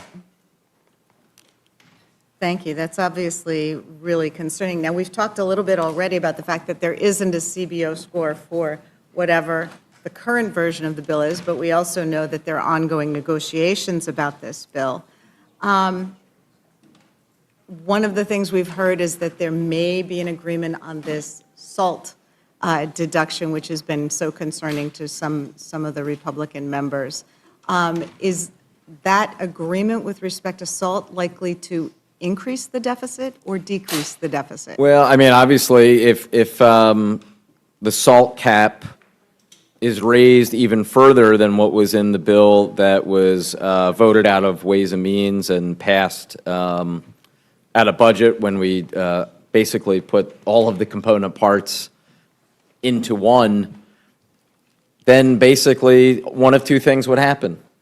Either the majority would have to find even more cuts in order to pay for the loss of revenue, or you would simply see these deficits increase by even more. Okay. That's what I thought. Thank you. The prints from Oversight and Financial Services aren't too great either. It's in these committees that our Republican colleagues snuck in some really bad stuff they're hoping will get lost in all the headlines about taxes and Medicaid. I'm really concerned by the Oversight Committee's contributions to this bill because the proposed changes to the federal employees' retirement system amount to a major pay cut for our nation's civil servants. It's a cruel policy. It takes earned compensation away from millions of hardworking people just to make a paltry dent in the staggering cost of their tax giveaways. So I know we're going to talk about the tax cuts later, but this is a multi-trillion-dollar handout to millionaires, billionaires, and Fortune 500 companies. It's the biggest government handout of all time. And to shave some dollars off the cost, Republicans are going to cut 13 million people off their health care, and it's going to force a punitive pay cut on federal employees. Mr. Lynch, I think you said 2.4 million employees. These are the public servants who work for you and me and our families and neighbors all across America, and they often do so for less pay than they would receive in the private sector, not because they're dumb, but because they're committed to public service. They give us tomorrow's weather forecast and tell us whether we need to shelter from tornadoes and floods. They prevent crop blight and the spread of dangerous diseases like bird flu. They make sure that the respirators used by coal miners and surgeons actually work. They make sure our food is safe to eat and our water is safe to drink. And these people whose pay is being so casually cut are FBI agents, Coast Guard employees, and doctors and nurses at VA facilities. So at a time when the FAA is struggling with staffing shortages that are impacting air travel, Republicans are going to make that problem worse by cutting the pay of air traffic controllers. These provisions are an unmitigated mess. I'd like to think that we can all agree, no matter the size or shape of the federal government, it should be effective and responsive to the needs of the American people. It should be able to efficiently carry out these core responsibilities, and the provisions in this bill are undermining our ability to do that. So, Mr. Lynch, can you speak to how the oversight provisions in this bill are going to impact federal employees, including those serving in roles that are critical to our national security, our health, and our transportation safety? Absolutely. Thank you for the question. Your reference to the VA is very astute. So in a city like Boston, our VA nurses probably earn between 25 and 30% less than the nurses at the private hospitals, and there are a bunch of them, right? So now what we're seeing happening is that because of the shortage of nurses that occurred after COVID, a lot of nurses just retired. Now they're pulling nurses from the VA. They're leaving the VA and they're going to work because they've got less hours, they got more pay, more benefits. So we're competing now, and you know, this is going to make it much more difficult to retain those nurses. And the ones that have been there a while are the most valuable, right? It takes a while to get a nurse trained up, you know, and fully skilled. It takes a few years, and you know, so that's created a huge shortage in that whole metropolitan area, and that's happening all over the country where nurses are leaving the VA. Doctors in some cases as well, therapists. So we're creating this real shortage at the VA. Our caseload, so right now we have a 250,000 backlog of cases at the VA because we don't have the personnel to respond to that need. So we're really in a crisis. You know, obviously the suicide hotline, we've laid off people there, which is ridiculous because we've got a crisis on our hands right now. So all of this will exacerbate the problem. You've hit on that in your remarks already, but this just amplifies the problem, you know, tenfold with these cuts. They'll be leaving in droves. Your remarks about the VA are very well taken, because I've heard the same thing from the VA facilities in my region, that the staffing cuts and the potential for pay cuts, the standards that are requiring nurses and doctors at the VA to see so many patients that they feel that they are not only not helping the veterans who they're trying to serve, but in some cases, the standard of care is becoming harmful. And under those circumstances, we are starting to see an exodus of doctors and nurses from the VA, which this bill is only going to put on steroids, I'm Absolutely. afraid. The financial services print, of course, is no better. What Republicans are trying to do here is deeply alarming. It guts the Consumer Financial Protection Bureau. I mean, if you want to talk about a bureau that's had a fabulous return on investment, as you mentioned, billions of dollars returned to American consumers. This bill defunds the only federal agency dedicated to making sure consumers aren't getting scammed by credit card companies, payday lenders, mortgage servicers, and shady fintech operators. It's returned over $19 billion, $21 billion, I think you said, to consumers since its founding, and that's money that was stolen or unfairly taken through illegal fees, abusive practices, or deceptive marketing, and the Bureau was able to get it back for American consumers. And now Republicans want to defend it, not because not because it's ineffective, but because it actually works, and we know why. Because the Trump administration has already started dismantling the agency from within. In the last 2 months alone, the Consumer Finance Protection Bureau has quietly dropped 9 lawsuits it had brought against companies like Capital One and Rocket Homes. Years of investigation and enforcement work has been tossed in the trash with no accountability and no restitution for consumers. It's also frozen dozens of ongoing investigations, many into companies with long records of abuse. These companies have been accused of everything from improper loan servicing and unfair interest charges to failure to protect sensitive consumer data. And now, thanks to new political leadership handpicked by the Trump White House, those investigations are dead. Investigators can't call witnesses, issue subpoenas, or even talk to company lawyers unless they get direct political approval, and that approval isn't coming. Meanwhile, these very same companies, it's such an amazing coincidence, have given generously to Mr. Trump's campaign and especially his inauguration fund. Meta, the parent company of Facebook under investigation for allegedly misusing consumer financial data, donated $1 million to the inaugural committee.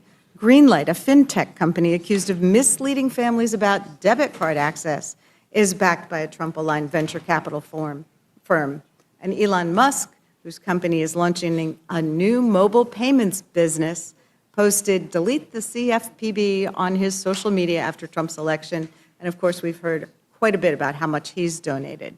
So this isn't policy, it's payback. This is what happens when you let billionaires and campaign donors write the rules, and now House Republicans are trying to finish the job by defunding the CFPB entirely. So, Ranking Member Waters, can you speak more about this apparent corruption happening at the CFPB? Well, let me, allow me to say to you, Ms. Scanlon, you aptly described what has been happening with the Consumer Financial Protection Bureau. It is one of the most needed and effective agencies of government that have done everything that you said they've done to assist our consumers. The Consumer Financial Protection Bureau has been hated by the Republicans ever since it came into its existence. They have tried to kill it, and we've been in court all the way to the Supreme Court on several issues, and we keep beating them back. But now, Trump and this administration want to cut them, even though we tried to protect them when we created them by having their financing come directly from the feds rather than going through the Appropriations Committee. And they tried to attack that and other ways by which they thought they could get to the Consumer Financial Protection Bureau. They're finally coming up with ways by which they think they can do that. But the way that we have been in the courts with the Consumer Financial Protection Bureau, they still would be alive after a huge cut. But they would sit there and not be able to do anything. They wouldn't be able to do the investigation. They would not be able to protect those very consumers that the law created them to take care of.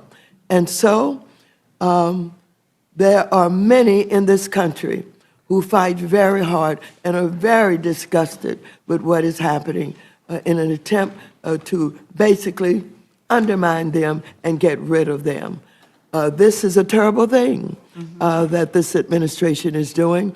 You would think that both Democrats and Republicans would care enough about the consumers that they would protect this one agency that has demonstrated that they can do the work and the investigations to help get rid of fraud and ripoffs, as you have identified. And so this is what we should be fighting. I'm going to continue to fight. Like I said, I was there at the Consumer Financial Protection Bureau, and we're all worried so very much about what is going to happen if, in fact, the administration has its way. And again, you have correctly identified it and talked about it in ways that everybody should understand. It's really stunning that an agency that has been this successful in protecting American consumers is being zeroed out, when the only folks who are going to benefit are going to be large corporations and folks who are taking advantage of Americans. And apparently we don't, but I would hope that we would have bipartisan agreement that an agency like that should remain in place. I'll yield back. Thank you, Ms. Scanlon. Mr. Jack, you're recognized. Thank you, Madam Chairwoman. And Chairman Comer, given that I serve on the Oversight and Government Reform Committee, I will focus my line of questioning on you. And I'll just note from the outset, too, that you've done an incredible job with your leadership with the committee. You do a great job for your district, for the Commonwealth of Kentucky, and our country. You referenced this in your opening testimony, but could you just clarify for the committee your legislative jurisdiction over mandatory spending? It's pretty narrow, is it not? You're exactly right. Let me say, you're a good member of the Oversight Committee, Mr. Jack. We're glad to have you on there. But our jurisdiction was very limited to mandatory spending. All we had that would fall in the legislative jurisdiction would have been the federal employee benefits. Fair enough. And it's my understanding that federal employees get a hybrid pension that consists of both a 401k type defined contribution plan known as Thrift Savings Plan, or TSP, and a defined benefit annuity known as the Federal Employees Retirement System, or FERS. How do these benefits contrast with those offered in the private sector? Yeah, you're right. The private sector employers have shifted away from defined benefits towards defined contribution retirement benefit programs in recent years, and unlike what's provided in federal service, few private sector employers actually maintain both such benefits for retirees. In fact, a recent Department of Labor report indicates that only 15% of private sector civilian workforce had access to both defined benefit and defined contribution plans.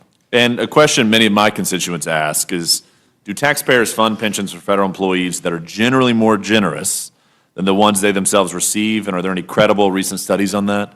Yes, according to a 2024 CBO report that I requested, CBO found that in 2022, federal employee benefits cost about $31 per hour worked and $22 per hour worked for private sector employees. Thus, benefits for federal workers cost 43% more per hour worked on average than benefits for private sector private sector workers. Fair enough. One thing that you've mentioned in your testimony, and I've heard you speak over and over about, more than 2 million federal retired employees currently receive federal pension benefits costing more than $100 billion annually, with taxpayers shouldering most of the expense. I just want to repeat that for the committee. 2 million federal retired employees that currently receive over $100 billion in benefits from taxpayers combined together. And just to be abundantly clear to those who spread disinformation, the changes your committee print makes to the federal retirement system do not affect the benefits of those retired employees. Is that a fair statement? That is 100% correct. That is opposite of what some of the Democrats in Congress have been saying. It does not affect those. The benefits of those are already retired are not impacted, and the change we make to the FERS benefits, the supplemental retirement benefits, takes effect for those retiring after 2027, so that's a 2-year delay. Exactly. And just to clarify, for those future employees, people that may not be hired for years from now, I think they're given a choice when they're hired. Right. It changes in that aspect, but for those retired, it does not. But could you just walk us through what happens as it relates to those who may be hired in the future? Yeah, in the future, they're going to have a choice. They can be an at-will employee, or they can be the traditional government employee that Mr. McGovern cherishes. And if they're an at-will employee, they would receive a higher benefit. If they want to be a traditional employee that's protected with the very generous federal employee personnel laws that are on the books, then they can do that. So I think this is. Our proposal saves billions of dollars, and I think it gives federal workers a choice. Well, one thing I want to focus on as well is, my district, I'm just south of the Atlanta airport. I represent an enormous amount of air traffic controllers and heard a lot from the air traffic controllers throughout this entire process, and would just love for you to walk the committee through how air traffic controllers are treated as it relates to some of these changes. I know we worked at great lengths to ensure that we're recruiting the best, enabling the best system for air traffic controllers to thrive so we can keep our skies safe. Yeah, and Mr. Jack, you've done a great job advocating for them on the Oversight Committee, and I want to be correct a statement that was stated by a Democrat on the Rules Committee earlier. The air traffic controllers are exempted from any changes in this bill. That's in print, so that needs to be clarified. They're completely exempted from any changes. And law enforcement officers, federal And law enforcement, firefighters. that's right, Border Patrol. Wonderful. And as it relates to Border Patrol, just a helpful point as I round out my time. You also achieve savings by removing ineligible dependents from the federal employee health insurance program. I applaud this provision. Taxpayers should not bear the cost of fraud and error committed by federal employees, and did not, just correct me if wrong, did this provision get bipartisan support when it was taken up by the committee last Congress? It did, and that's something that we should all be applauding here. This is an audit to ensure that there aren't people on the benefits plan that are ineligible. And that's kind of what Brett Guthrie done with Medicaid. We're not cutting Medicaid. We're not cutting these benefit. With that provision, we're trying to ensure that people who are on the system are truly eligible and to remove those that are ineligible. GAO report estimated that if we do this audit, it'll save $1.5 billion. Taxpayer money. So I think that's a pretty good deal for the American taxpayer. Well, I appreciate your leadership. I very much am grateful for yourself and all that worked on the committee to help support air traffic controllers. It's very important in my district. And with that, Madam Chair, I respectfully yield back. Madam Chair? Thank you, Mr. Chair. Madam Chair, I just want to point out, you called this meeting, and I'm looking at who's here. There's 4 of us and only 3 of you. And your members can't be bothered to even sit here and listen to the witnesses. And I just say that because if that continues, we're going to move to adjourn. So I hope that your members will, since you called this meeting, will actually be here present and listening to being in the other room is not being here. So I just point that out and say that we will feel obligated to move to adjourn again if that continues. Thank you. Mr. McGovern, our members are in and out, just like your members are in and out. You were gone for about 30 minutes, and so we always allow people to move in and out. There are more of us meetings. here right now, and we're in the minority. Well, Just pointing it out. our members This has been are a here. tactic in the Agriculture Committee, I don't know about the other committees, where Republicans just get up and leave. And so I think people ought to be present here. At least you ought to have more of you here than us here. Thank you. There are more of us here than you, so there's no reason to delay this meeting any longer than it is. Mr. Neguse, what I'm saying is there's no need to delay this meeting any longer than we have to. Thank you. Recognized. Thank you. Thank you, Madam Chair. Good morning, to all the chairs and ranking members. Thank you all for being here. Thank you for your testimony. Got a lot of questions, but I guess first I want to, maybe if the chairwoman would indulge me, give her an opportunity to say a word, and that is my assumption, and I think the assumption for most Americans, is that the reason Republicans have decided to notice this hearing and proceed in the dead of night is because this bill is indefensible. It sounds like maybe you have a different reason, and so I guess I'm trying to understand, why was this meeting scheduled for 1 a.m.? Why are we meeting at 3 a.m.? What was the rationale? Or is there a rationale that am I mistaken? I think my opening statement stands for itself, Mr. Neguse. Okay, well, I appreciate that, Madam Chair. I would just say, I mean, your opening statement essentially, as best as I could tell, were ruminations about, what happened in 2007, 20 years ago. I wasn't here. Most of us weren't here. I don't know that that is a cogent rationale to 2022, two and a half years ago. For scheduling this hearing in the dead of night is that you've decided that this is just the way things should work, and that this is, I mean, I'll just proceed. I'll just say this, Madam Chair. It does not take more than a cursory review online to find quotes from just about every member on the other side of the dais, including you, Madam Chair, back in 2009, again, it's a long time ago, regarding a stimulus bill that you described as rush legislation that was thrown together, quote, who threw together the final stimulus bill in the dead of night. Another bill that you, quote, said, the bill that was finalized in the dark of night. So I think it's an unfair and unreasonable mischaracterization of our position and with respect to the disagreement we have about this process unfolding in the dead of night. And it makes no sense to me why House Republicans didn't notice this hearing for 6 a.m. or 7 a.m. It would not have been a difficult thing to say, yeah, instead of meeting at 1 a.m., we're just going to meet in the morning. And the American people are going to be able to watch and hear this fulsome debate and be able to reach their own conclusions. That doesn't seem like an unreasonable position to take. And I suppose, and maybe I'll start with Chairman Arrington, so I know him to be a reasonable person. Welcome back to the committee. I don't know. Now I'm nervous. Well, I don't think you were here in 2007 either. Maybe you were. No, I was not. I don't think you were. Is this, I mean, you can't possibly agree that it is a prudent thing to do to have this hearing at 3 a.m. I mean, is this how you imagined legislation would be made in Washington when you were running for Congress, Mr. Chairman?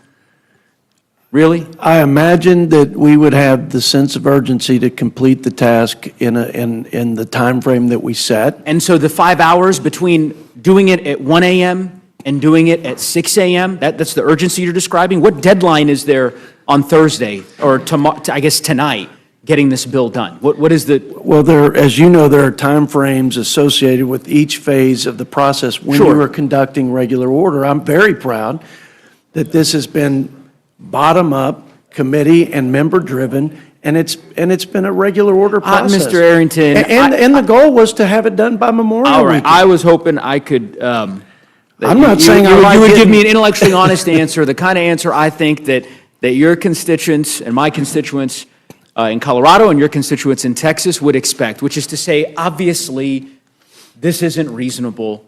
It does not make sense. This isn't transparent to hold hearings at 3 a.m. on a bill of this size and this scope and this scale. That's not in the best interest of the country. You could just as easily delay it 5 hours, let the American public have an opportunity to listen to this debate, and then vote on the bill on Thursday. And all of you could go home for the district work period. So I don't, this false sense of urgency for 5 or 6 hours makes no sense. And again, I understand that's your rationale.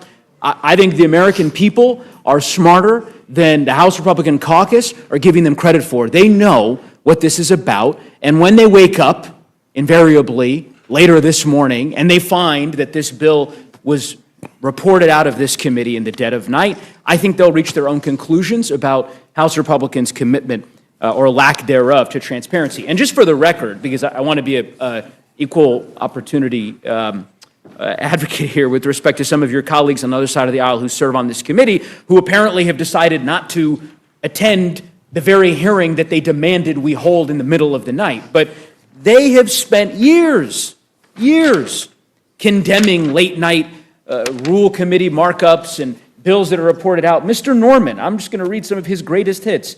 This is from 2019. 2,300 pages, less than 24 hours to read, debate, and vote. Oh, and $400 billion added to our national debt. That's an ex post. Another one.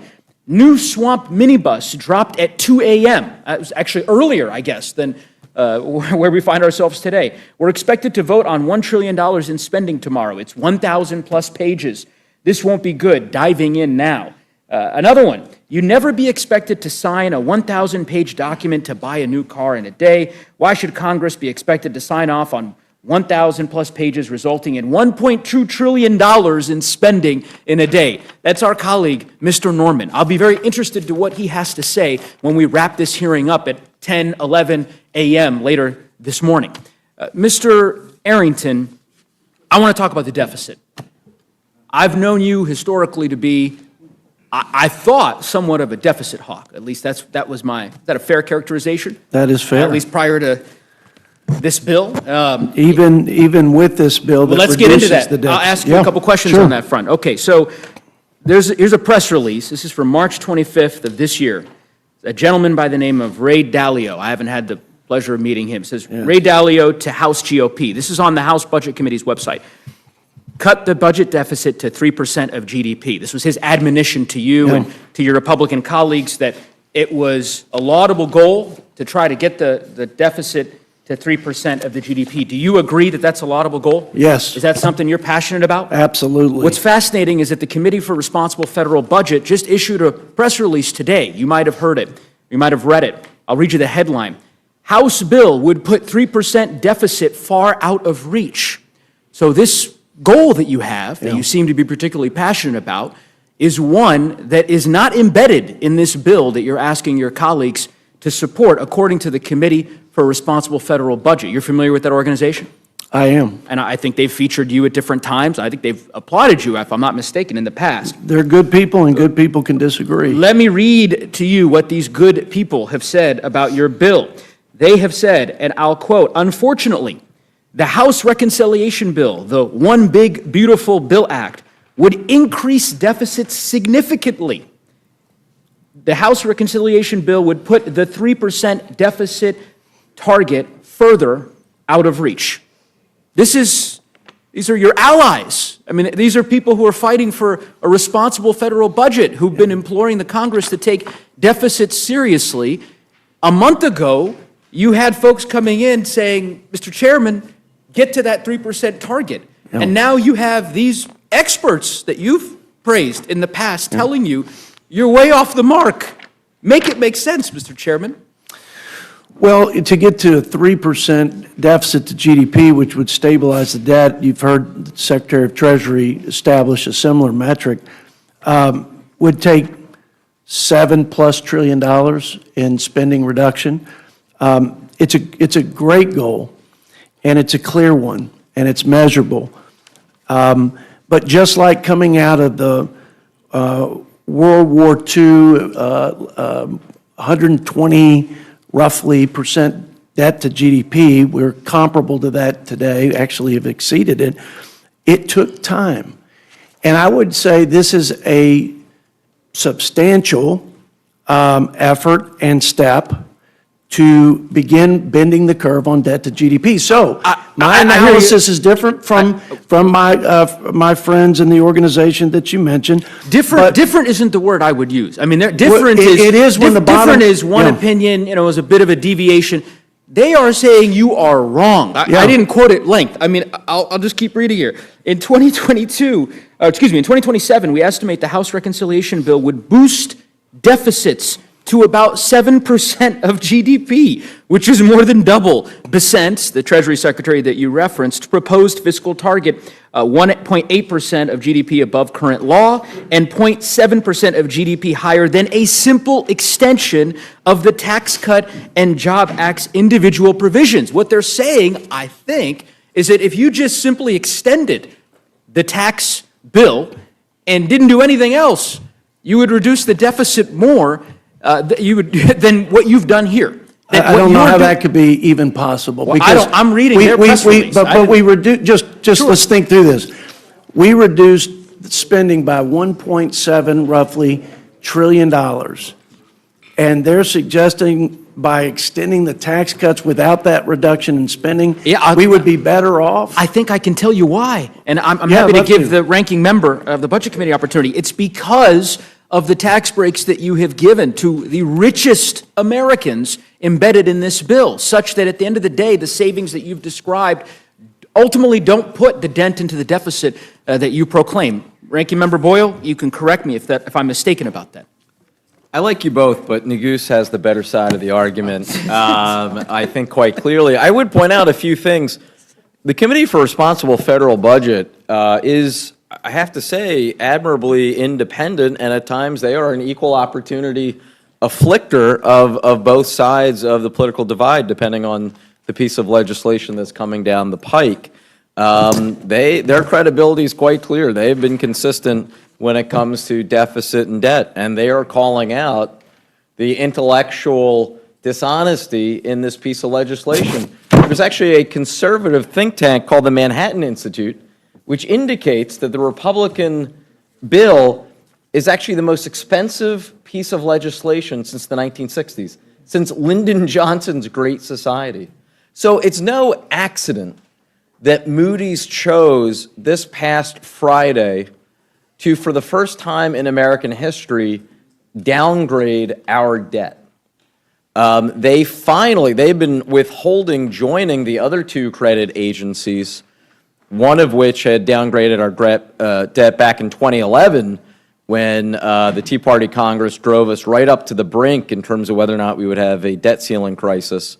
And then there was another credit downgrade by a different credit agency a couple years ago, which was also related to another potential crisis in terms of the debt ceiling, though that credit downgrade a couple years ago did also reference the future trajectory of our debt. And now here we are with Moody's, for whom the trajectory, because of this legislation, of our deficits and debt was finally what prompted them to be the last of the three credit agencies to downgrade our debt. So finally, as you pointed out, what we're seeing in the bond market, that can't be spun. That can't be papered over with a gimmick like current policy baseline. The reality is these markets are charging us more now for our debt, which means higher mortgages, higher auto loan rates, higher costs for the American people. Yeah, I couldn't agree with you more, Ranking Member Boyle. And as I go through the constellation of the entities and the individuals that have opined as to the impact of this bill on the deficit, it's pretty clear to me the conclusion. Apparently, the CBO, the Committee for a Responsible Federal Budget, I was unaware of the Manhattan Institute's conclusions. I guess we'll add them to the list. By the way, Republicans also, Republican senators, right? I mean, Chairman, you're aware of, we don't have to go through the litany of the statements. I mean, I'm happy to read them to you, but you're aware of what Senator Rand Paul and, other colleagues of yours in the upper chamber have said about this bill and about their concerns regarding the deficit. Well, it's 3 a.m. Why not? I'll offer a few of these. May as well. This was Rand Paul today. Apparently, the Speaker, I guess, met with the Senate Republicans, and this is Rand Paul's quote. Quote, the Speaker basically said that conservatives just have to live with raising the debt ceiling $5 trillion or $4 trillion, which is a historic amount. And I'm one conservative who won't live with that. Senator Ron Johnson, this is a week and a half ago, quote, the one big beautiful bill, I never thought I'd be quoting Senator Johnson, but anyway, I digress. The one big beautiful bill that Congress is working on is certainly big, but beauty is in the eye of the beholder.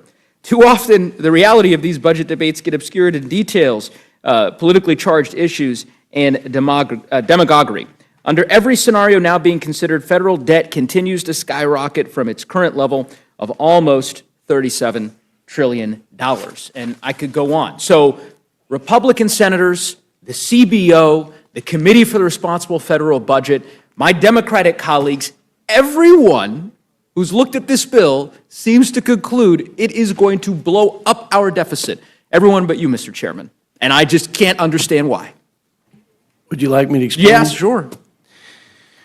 Well, I don't know if you know what the annual average GDP was during Trump's tenure prior to COVID, and I'm not going to ask you the questions. I appreciate that. But it was close to what the annual average GDP rate was for President Biden, actually, if you control for COVID, around 2.8. It was 1.8 when President Trump took over in his first year of his first term. He was able, because of the pro-growth policies, including the Tax Cuts and Jobs Act, but also massive deregulation efforts, America First trade, et cetera, good energy policy, was able to move the needle by an entire 100 basis points, which over the budget window is about $3 trillion. So just to be conservative, we locked in an assumption that was lower than both, 2.6. So ironically, CBO projects the annual average growth rate at this point, which I think is actually pretty aggressive, given that they assume the tax cuts would expire, is 1.8%. So to have a conservative assumption of 2.6 plus the $1.7 trillion in spending reduction actually not only balances, but in 10 years it reduces the deficit, and more importantly, it brings the debt to GDP down, which I think is the best measure of the fiscal health of our country, by 10 percentage points. I've given When you, has that ever happened? I've given you some room to Good. respond on that. Thank Can you I- for the time. Of course. Can I tell you what the Committee for Responsible Federal Budget Well, said I wish you wouldn't. I'd be but- happy to, because they actually looked at this exact issue. Yeah, sure. I think it's important. And they said, and I'll quote, "Most analyses have found that the House bill, that the House bill would have either a modest positive or modest negative effect on output and would not meaningfully change the annual growth rate. Yet even with the concurrent budget resolution's assumptions of 2.6%, the very percent that you just identified, average real annual growth, which is quite optimistic in the near term and highly unrealistic over a decade, deficits would remain well above the 3% target." Mr. Chairman, look, I get it. It's one source, but- we've been through this routine previously. I know Yes. when you testified in front of the committee before. I recognize you're here selling a product that I honestly don't think that you agree with, but I understand the assignment, and so I will just simply tell you, I don't think that this bill is in the best interest of the fiscal health of our country, and there's a reason why virtually every expert has reached the same conclusion. I want to ask some questions of Chairman Hill, if he might indulge me. So can you just describe to us, Chairman Hill, the impetus behind the Public Company Accounting Oversight Board? Public Company Oversight Board, what we've done is we've transferred. No, not what you've done recently. I'm asking, why do we have it? How was it created? It was created during the crisis around the failure of Enron. That's right? So it's in the wake of Enron, in the wake of WorldCom, in the And there wake was of... an assertion by the Congress at that time that all public accounting firms needed an independent regulatory body. Correct. And that assertion, you probably are aware, was supported by an overwhelming majority of the Congress. It was. You know how many- And so we're continuing that I know. oversight of public. Do you know how many members of Congress voted for that bill to create the Public Accounting Oversight Board? The vast, vast majority. Very few people voted no. 431. Yeah. 431, signed into law by President Bush, right? And you all have chosen to eliminate it, right? Not true. You're not eliminating it. No, we're transferring the authority to oversee the public accounting from the PCAOB to the SEC. To the SEC, got it. But you're not allocating any funding to the SEC to actually perform these duties, right? There's no money in this bill for that. We are taking the fees that were being charged to the companies and eliminating those fees. I understand you're limiting the fees, yes. So my point is, you've said, We're you said, I'm saving not man- dismantling the agency, but we're moving it to the SEC. But we're not giving the SEC a dime to do any of these critical accounting functions that virtually every Republican in the United States Congress supported a mere 20 years ago, right? We're cutting the mandatory spending that is in this, currently in the budget for the PCOB, transferring those authorities to the SEC, and I'm sure they can come to the Congress for appropriations. Got it. So in the interim, there will be no public accounting oversight No. activities, right? Yeah. That's not true. The work do you of mean? overseeing the public accounting firms will continue. By who? We've contemplated that in the bill in the terms of the phase-out. It's in the reconciliation bill. Describe it to us. I mean, I guess I'm trying to understand. You're saying it gets moved over to the SEC. There's no new funds. There's no mandate that there be... There's a phase-out period in the reconciliation bill, and that will afford the SEC the opportunity to seek appropriations. So does the bill it gives the SEC the opportunity to seek appropriations. So until that agent, and of course we have no idea as to whether or not the Congress will ultimately consent to that appropriation request, there's also no language in this bill that mandates that the Public Accounting Board, the personnel who work for this entity now that's been in existence for 20-some odd years, are rehired by the SEC. That's true. Okay.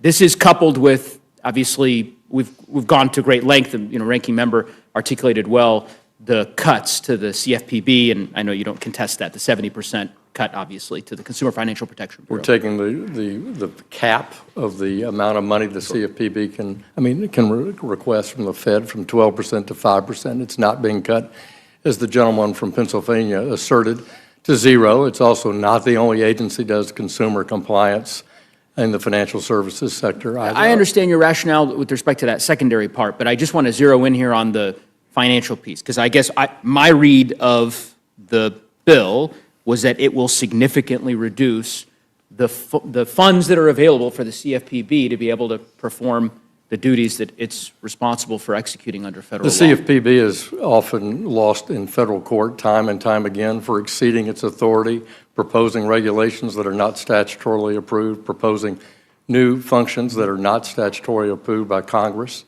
And we believe that the money that is in the 5% cap is adequate for them to do their compliance responsibilities under the Act. Yeah, again, I got your question. I hear your rationale for opposing the CFPB. I was just trying to get a better sense of... I didn't say that. I said we think this is the adequate that's funding. adequate for them to perform the function, but that it is a significant reduction in the resources that they have. And I understand... In FY 2019, it was exactly around $250 million. This year in FY 25, they're proposing $800 million in spending. And yet, in our view, the spending is adequate to be at $250 million, looking at their own analysis of their own personnel, compared from when it was at its full initial operating phase in 2012 and comparing it to today. We believe it's adequate. Okay. Financial Stability Oversight Council, reducing funding by 90%. No. No? What we've done is the fees that are the budget for the Financial Stability Oversight Council, which is supported by bipartisan members of the Congress. Right. We're simply saying that it's the actual expenses. So the Office of Financial Research, where that revenue takes place, we've looked at the 3 years average use to support the. We've capped it at that 3-year average level for the actual functioning expenses of FSOC. We're not eliminating FSOC. We're not eliminating the funding for FSOC.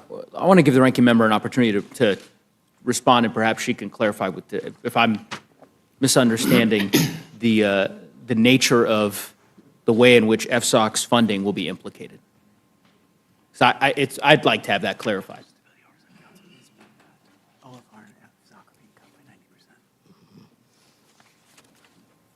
First of all, I want to go back to... the microphone.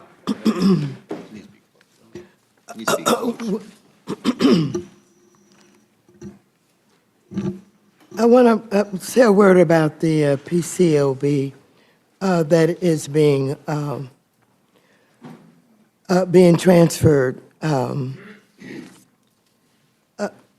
You talked about the fact that the PCAOB was being transferred to the SEC. And you wanted to know whether or not there were any funds that followed that. And the answer by Chairman Hill was that they could come and ask for more money. But it is really a lot more serious than simply whether or not they have the money. They had a hard time getting an agreement with the Chinese that are in our financial markets. But under the Biden administration, they were able to work out an agreement with the Chinese that was very, very important. Now, that agreement does not extend to the SEC. And so that means that the SEC, the auditors won't be able, perhaps, to deal with China, Germany, and a lot of the other places. So this is very, very serious, and I just wanted to say that. Next, you were talking about the council. FSOC. About why it is so important and what is happening to it. Well, the council is very important because we are at a time when all of these crazy tariffs are being initiated by the President of the United States of America, and we have rising inflation also. This means that the cost of loans are going to be much more expensive. I want you to know that investors around the world are freaking out, unsettled about what is happening. And so what you have is not only the unsettlement, but the uncertainty that is being created by these tariffs. And we haven't talked a lot about tariffs here tonight. And the president is giving all these excuses why he wakes up in the morning and decides that he's going to change the amount of the tariffs. And he said that the reason that we're having all these tariffs is they aren't paying their fair share and he's going to use the new money that he's going to collect for manufacturing, et cetera, et cetera. He's going to do all of that. However, I want you to know that these tariffs are being placed on bananas and coffee, and that has nothing to do with what he's saying he's going to use the money for. So the council is so very important as we take a look at what needs to be known with this crisis that's being created and how the federal government could get involved much sooner than what happened in 2008. And so we need it. If you just take a look at what happened with AIG, which is one of the biggest problems that had to be corrected, they got in charge of that, and they were able to not only give new oversight, but it was restructured, and it was no longer a threat. So it's very important to have the counsel and the research that goes along with it. Well, I would say, thank you, Madam Ranking Member, and I would just say, Mr. Chairman, Chairman Hill, I respect your expertise. I know you've worked on these issues. I know you've served in the Treasury Department, and I understand the policy reasons that you might have, and We were directed, and Mr. believe, Nuggies. well, let me finish. It wasn't a Okay. question. That you believe with respect to some of the changes that you're seeking to make. My simple suggestion is that the changes you are making to the Accounting Board, to the CFPB, to FSOC, taken together in the aggregate, all of these agencies, these entities were created for a reason, right? And they were in the wake of very serious financial crises that engulfed our country. And I just don't think that it's in the best interest of American consumers to pursue these kinds of changes. I also think they're policy changes, and that, you know, ultimately if the parliamentarian in the Senate is abiding by precedent, that they shouldn't make it through the birdbath, but that's a different inquiry. So in any event, I will move on. My final question to Chairman Comer. Mr. Chairman, so with respect to the exchange you were having with one of my colleagues earlier about the exemptions that you all crafted into the bill regarding air traffic controllers, that's in relation to the at-will, this distinction essentially between giving federal employees the choice of choosing the at-will employment versus non-at-will employment, federal protections, but a higher retirement contribution. Am I right that that's what the exemption is applying to? What's that? I mean, I don't understand your question. Why don't you describe to me, I wanted to better understand the new language, the language that you all have adopted regarding air traffic controllers and law enforcement. They're exempted from any changes. Any of the changes that you all are making with respect to the federal benefits system. That's correct? Yes. Okay. That didn't exist in the original bill, or was that not the case? There were exemptions for Border Patrol, and there were exemptions in the original bill, but they were partially exempt. Yeah, they were, I guess you could say, partially exempt. Yeah, and that's the genesis of my question was, okay. I'm really drilling down on, and your staff director, I think can probably attest to this issue around the provision that I would say compels, you would say offers federal employees this choice to choose at-will employment and a higher contribution for their retirement benefits, right, or to stay within the federal protected system and have to pay a higher contribution on their end. That original provision did not have the exemptions that you all have added now for law enforcement, for Border Patrol, for air traffic controllers. That wasn't in the bill that you all marked up a few days ago that the Republican majority on the bill approved. Or am I wrong about that? That's correct. Okay. What I am interested in is, was there a discussion, and are you willing to have a discussion, particularly as you consider a manager's amendment, to draw out a similar exemption for veterans? So veterans who have rights under the in the current system, if you're a veteran and you work at any of our federal agencies, right, but you don't fall into this particular job classification exemption, you have rights before the Merit Systems Protection Board that you can adjudicate, right, as a veteran. And my point is to simply say, why wouldn't you draw out this exemption to include veterans, irrespective of whether or not they fall into this classification or not? Look, the bill can be amended through the process. I mean, this is, we passed out, we were given instructions to save $51 billion. We met that. And look, during discussions, there's going to be minor changes made here and there. With respect to at-will, I want to make it clear there are certain states that have at-will civil service employees. Some of those states are Georgia, Texas, Florida, and Utah. So I don't think there's anything groundbreaking or unique here. No, I'm not. But what I'm suggesting is you crafted this exemption over the course of the last 72 hours. You added a very large exemption to this bill. That's an exemption I support, by the way, with respect to what you've drawn out here.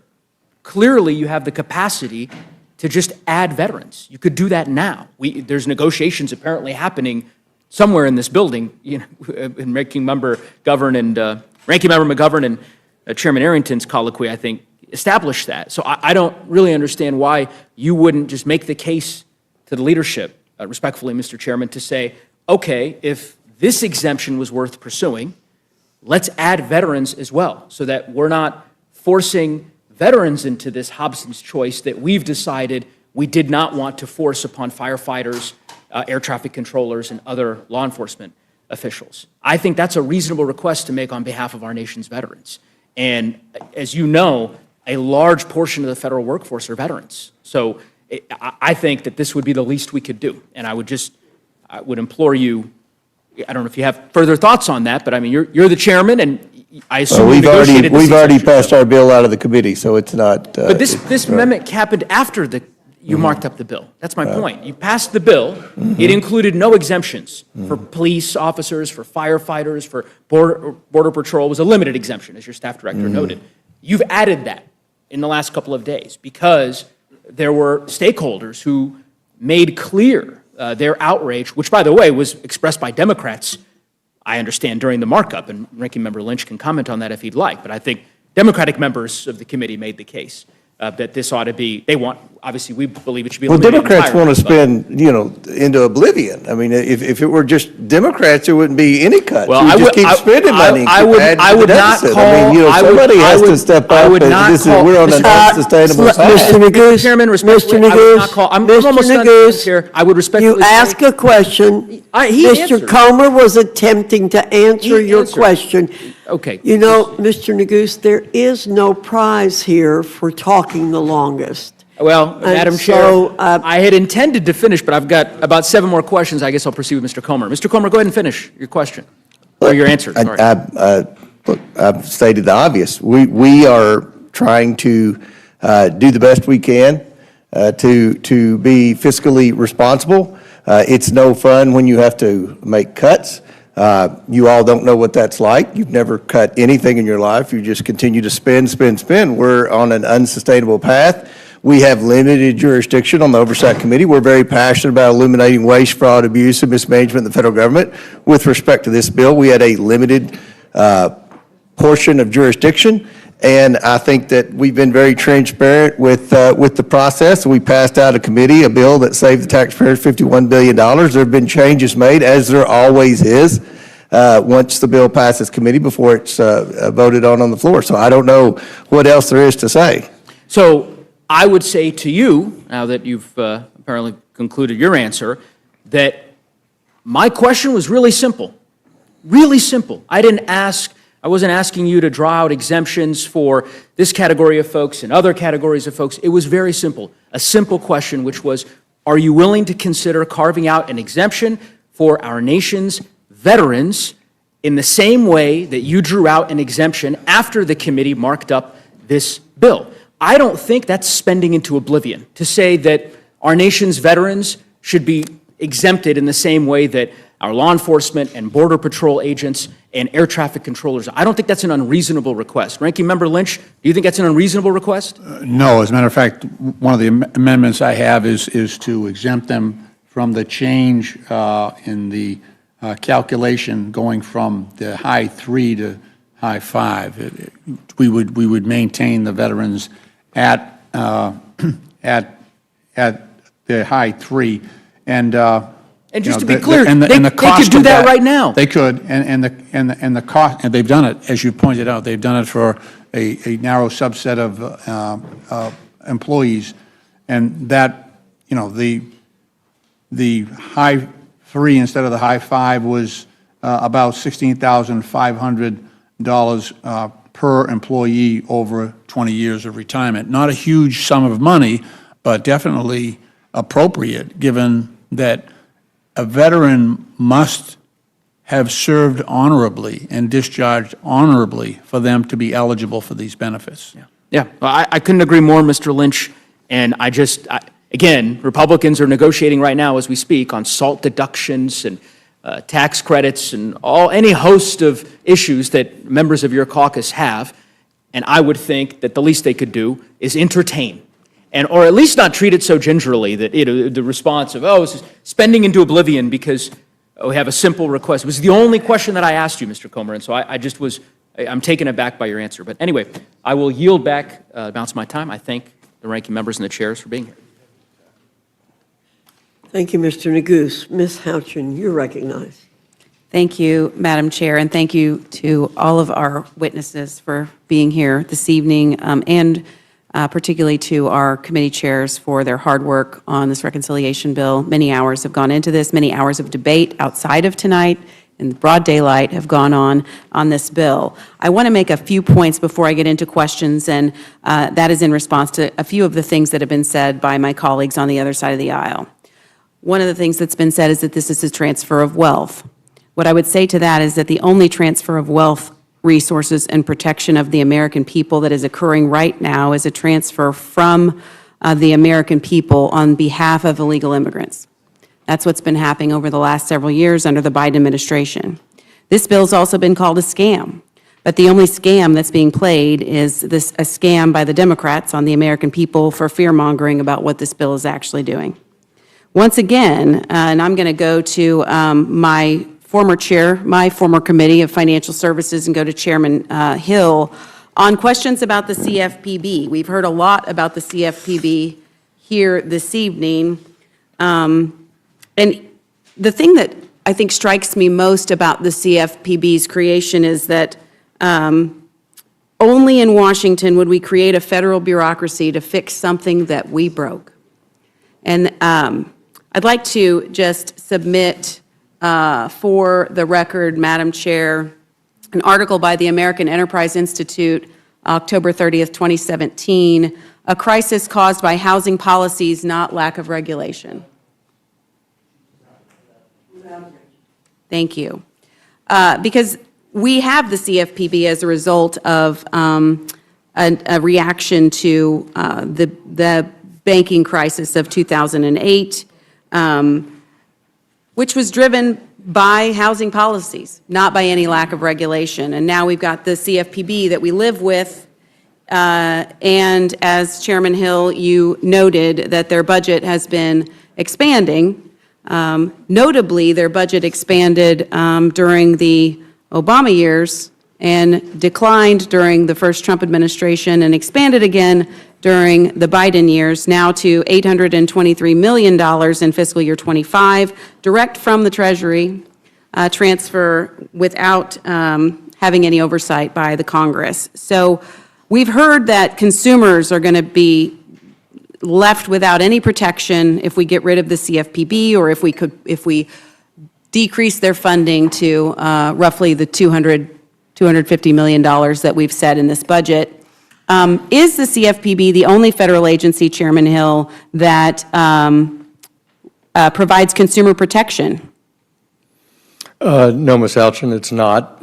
Each of the bank supervisory agencies has a robust, continuous exam process for all the consumer compliance requirements.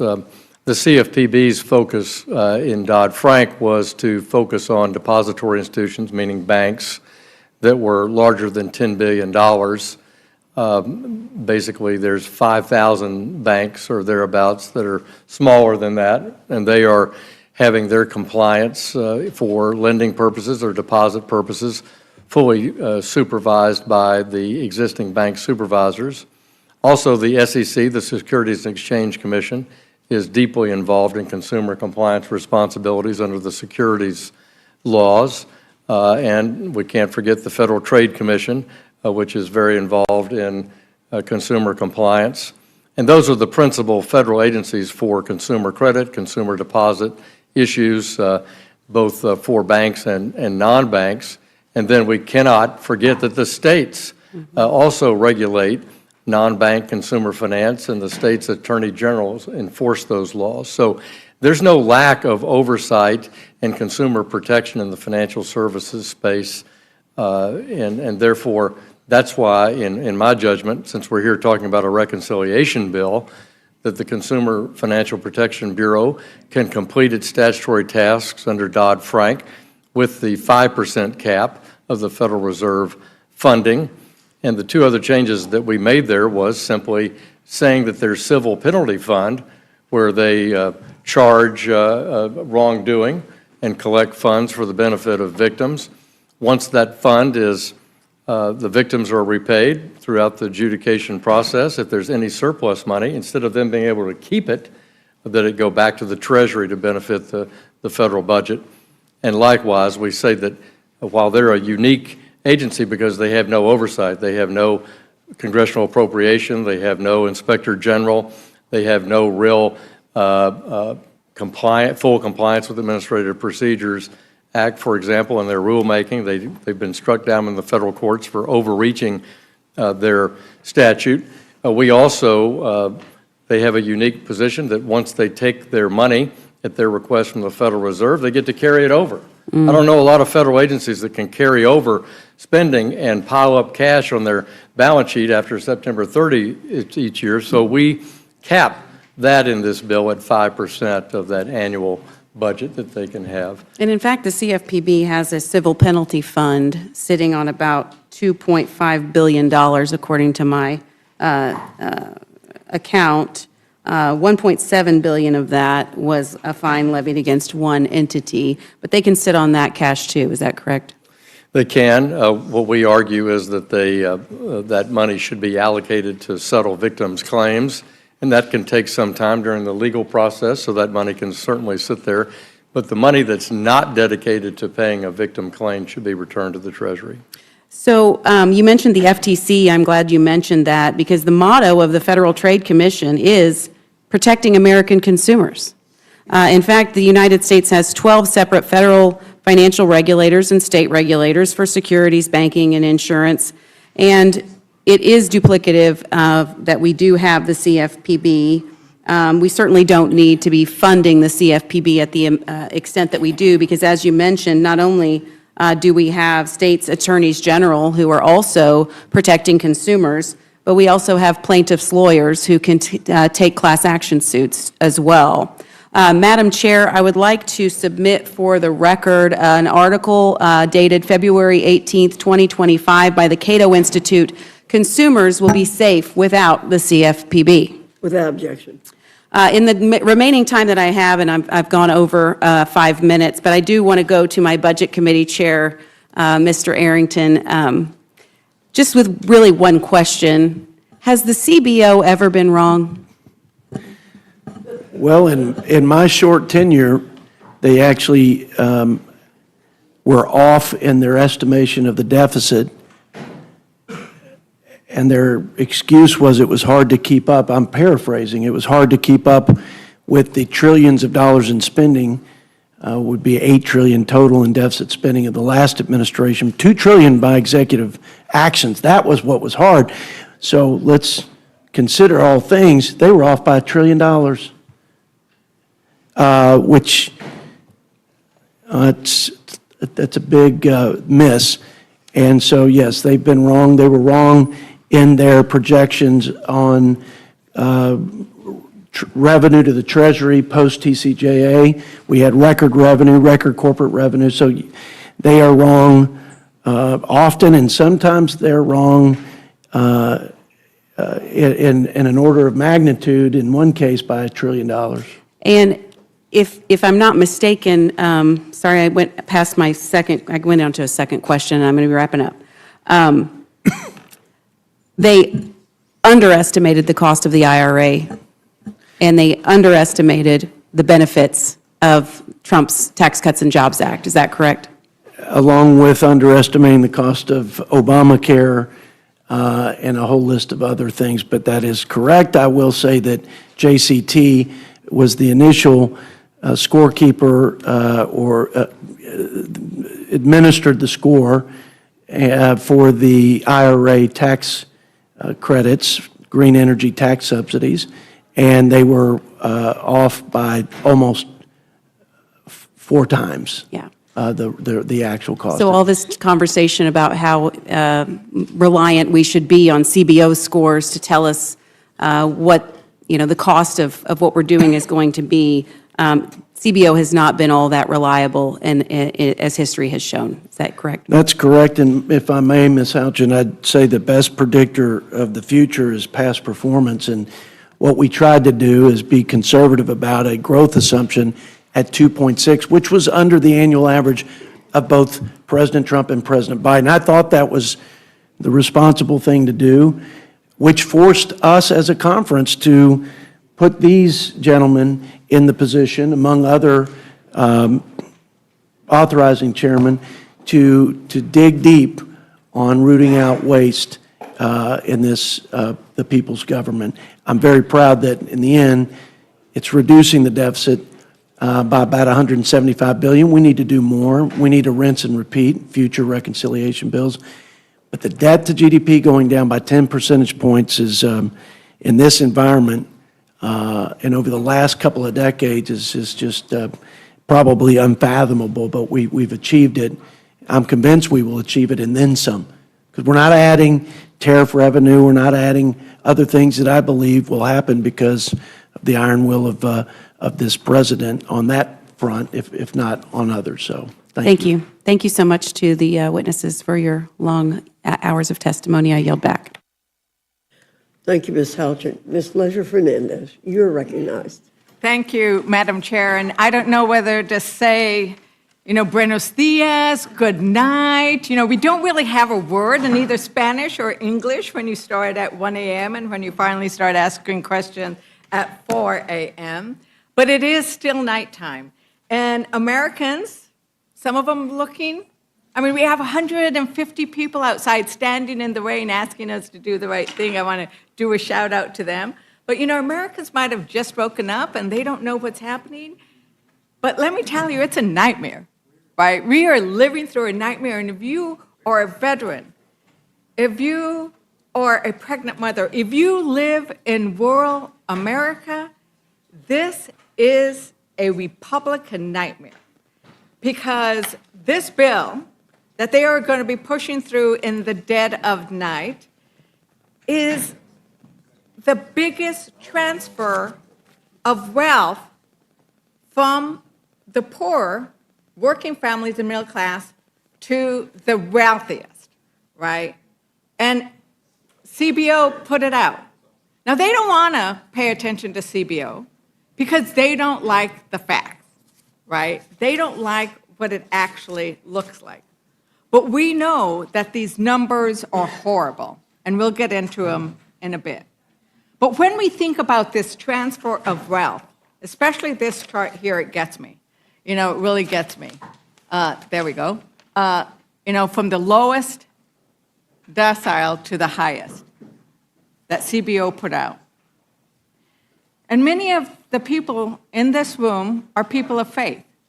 And they might have heard when John the Baptist actually said that if you have 2 tunics, you should give one away. And if you have wealth, you should help feed the hungry. What we are seeing here today with the Republican bill is the actual opposite. Republicans are taking from the poor and giving to the rich so they can buy more tunics. The wealthy don't need any more money to buy any more yachts. But when you take away that $6 a day that the poor and the working poor are receiving to put food on their table, you are taking away from the poor to give to the wealthy, the exact opposite of what John the Baptist told us what we should do. And no matter how you slice this, it is raising the deficit, right? We don't know exactly how much because they keep changing the bill. 2 trillion, 3 trillion, 5 trillion, 7 trillion. It keeps going up and down and backwards because they keep tweaking it, keep negotiating, adding more. But it is raising the deficit. And so this bad billionaires bill, it's not beautiful, it's bad, and it's for the billionaires, is going to be paid for by you, the American people, because you're going to have to pay back the debt that they are borrowing to give to the wealthiest among us. So Trump is betraying you. He's betraying rural America. He's betraying veterans. He's betraying working families. But, you know, the ranking members and the chairman, I really need to give it to you. You've sat in your chair, even well, most of the Republicans have been absent. You have all been here, and so I appreciate you. You know, let's start with the idea and this concept of the deficit. Our colleagues talk about it all the time. Representative Roy, who isn't here, who hasn't been here much tonight, well, he's not here. The hearing is here, right? Representative Massey, who used to sit out there, he has that little ticker, right? Everybody sees this ticker, you know, that goes on. I'm so worried about him because once you guys pass this bill, that thing is just going to go so fast, it's going to burn a hole through his suit. And Representative Norman, he's often rallied against increased deficits. In fact, you know, Congressman Roy said, who's not here, but since he's not here, I'll quote him. Open quote, "I have to now admonish my colleagues on this side of the aisle. This bill falls profoundly short. It does not do what we say it does with respect to deficits." You know what? I agree with Representative Roy. It doesn't do what they say. It increases the deficit. So, Chair Arrington, it sounds like you are in favor of reducing deficits. Correct. Would you repeat that, please? I apologize. Do you favor reducing deficits? Yes, I do, which is why I support this bill. Which is why I support the bill. So the problem is that you're saying we want to reduce the deficits, but any outside analysis of this bill, any independent analysis of this bill actually increases the deficit. So, you know, Ranking Member Boyle, they keep saying it doesn't increase the deficit. How can they get to that when we've had all these independent analysis of a deficit increase? Well, I mean, CBO, which of course is not infallible, but it's not just CBO. It is literally every organization that I've seen, from nonpartisan to center-right, Committee or Center for Responsible Federal Budget, CBO, Yale Budget Lab, Wharton Budget Model, Manhattan Institute. The list goes on and on. So for the other side to be right, all of those organizations I've mentioned would have to be wrong. I think that is highly implausible. Right, and we also heard the White House press secretary yesterday say, this bill does not add to the deficit, right? Quote unquote. So what we are hearing is basically, trust me, don't trust any independent analysis, trust me. And I heard Chair Arrington, a lot of what you're basing your thought on, if I'm correct, is you're looking at growth projections, and that's why we're not going to have the deficit that all of the other ones are talking about. It's a combination of revenue from growth and the deepest spending reductions in the history of the country by twofold. So it's a combination of the two. So I agree with you. These are we agree. These are the deepest spending cuts, I think, ever, right? But Which is ironic because it only represents a very small, like 3% of the entire federal budget. Isn't that incredible? Right. So I think that's where we agree. You know, I kind of agree that deficits are a problem, right? But what you are doing is instead of saying there are different ways of cutting the deficit, you are saying we're going to cut the deficit by going after the people who rely most on the programs to feed the hungry, to make sure that Americans have health care, to make sure that veterans who rely on Medicaid and these programs to make sure you're not hungry, disabled people. Like, you are cutting the programs that Americans need the most. And that is something that we can agree on. And you're doing that so that we can benefit the wealthiest among us. So this chart here that the CBO put out is just the top 10 percentile. But, you know, when you go down to the rest of them, it is actually the richest 20% get 67% of the benefit. So the billionaires, Representative Scott said, well, you know, I know there's some billionaires. The billionaires are doing really well by this bill.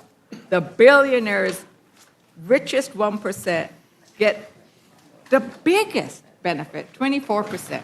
Let's make clear, this is a transfer of wealth from working class families, from those who work for a living, those who are disabled, to the billionaires.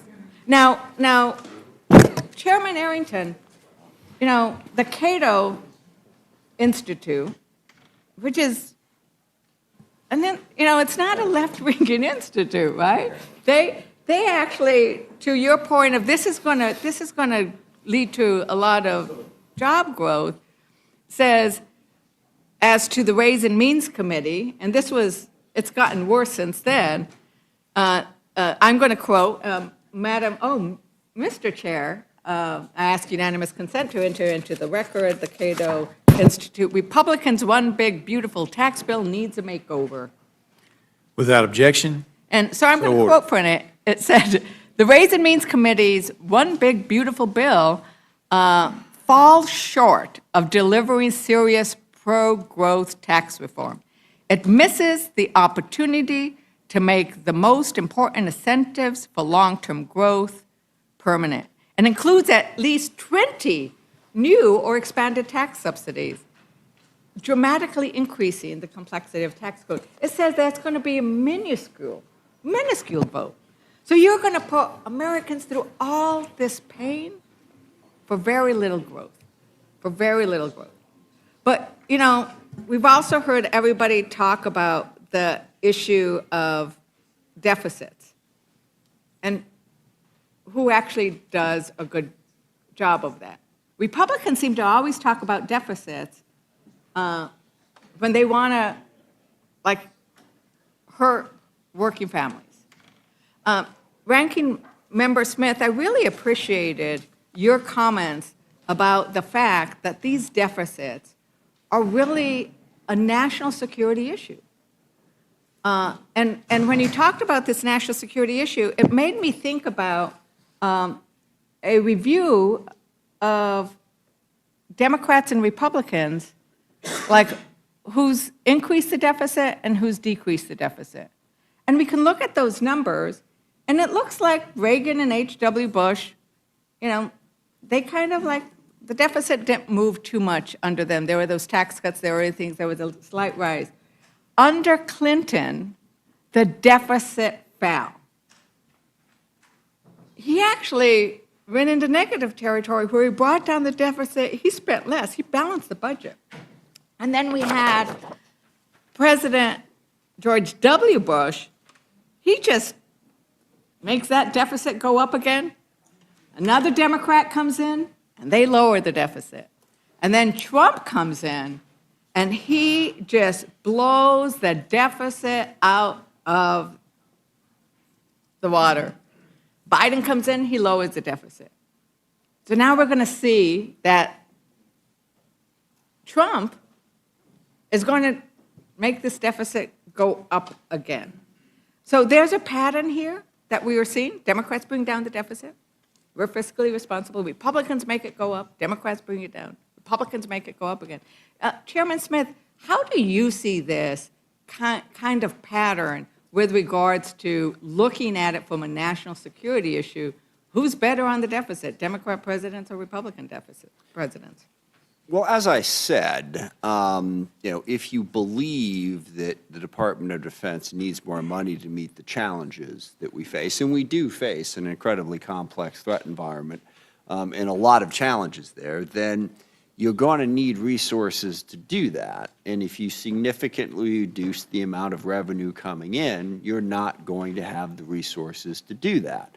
And I do want to point out, there was some conversation about how the Trump tax cut was such a wonderful thing for fiscal responsibility, and yet the chart shows that under President Trump, the debt went up by more than it went up under any other president in the history of the country. And that started before COVID. So it is, I know it is the holy grail of being a Republican that you can cut taxes and somehow increase the amount of revenue and reduce the deficit. It's a nice theory. It just never actually works. And I could get into this whole complicated, where our tax rates are right now and where they've been, frankly, ever since Reagan, they're not high enough that you can cut them and really get that type of a boost. And that is reflected by the numbers. And I know this is what the Republicans have decided to tell themselves to get through passing this bill, is that somehow there's going to be this magic wand and growth is going to appear and it's going to solve all of our problems. It's just that that's literally never worked. And it's not going to work this time. We are significantly reducing the amount of money coming into the federal government. So if you want to spend money on anything, and I understand, I mean, if you don't want to spend as much money on entitlements or whatever you want to call them, that's a policy argument. And if you're going to say, look, I don't want the taxes, so I'm not going to pay for that. But if you really want to meet national security needs, that's, I don't know, what is it, roughly 12% of the budget, I think, is defense, and you're going to significantly reduce the amount of revenue available, you're not going to get there. And again, it's this myth that if you cut taxes, you're going to get more money than you would have gotten if you hadn't. Now, by and large, revenue goes up year to year because population growth and all of that, but it goes up by less if you reduce the amount of revenue that you're collecting. And that leaves you in a weakened position to fund absolutely anything that you want to fund. And that certainly includes defense, which again is about 12% of the federal budget. Thank you, Ranking Member. And, Chairman Arrington, you actually said earlier, the best predictor is past performance.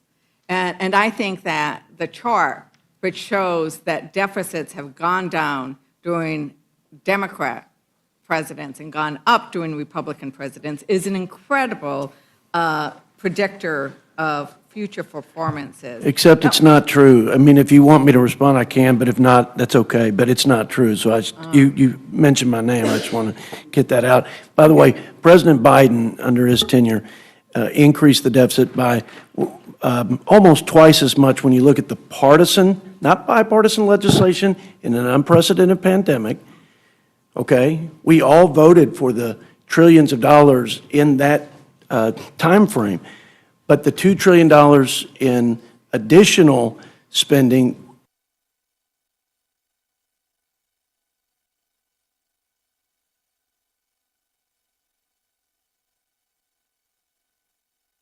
purely true. We all have contributed. I mean, both parties have.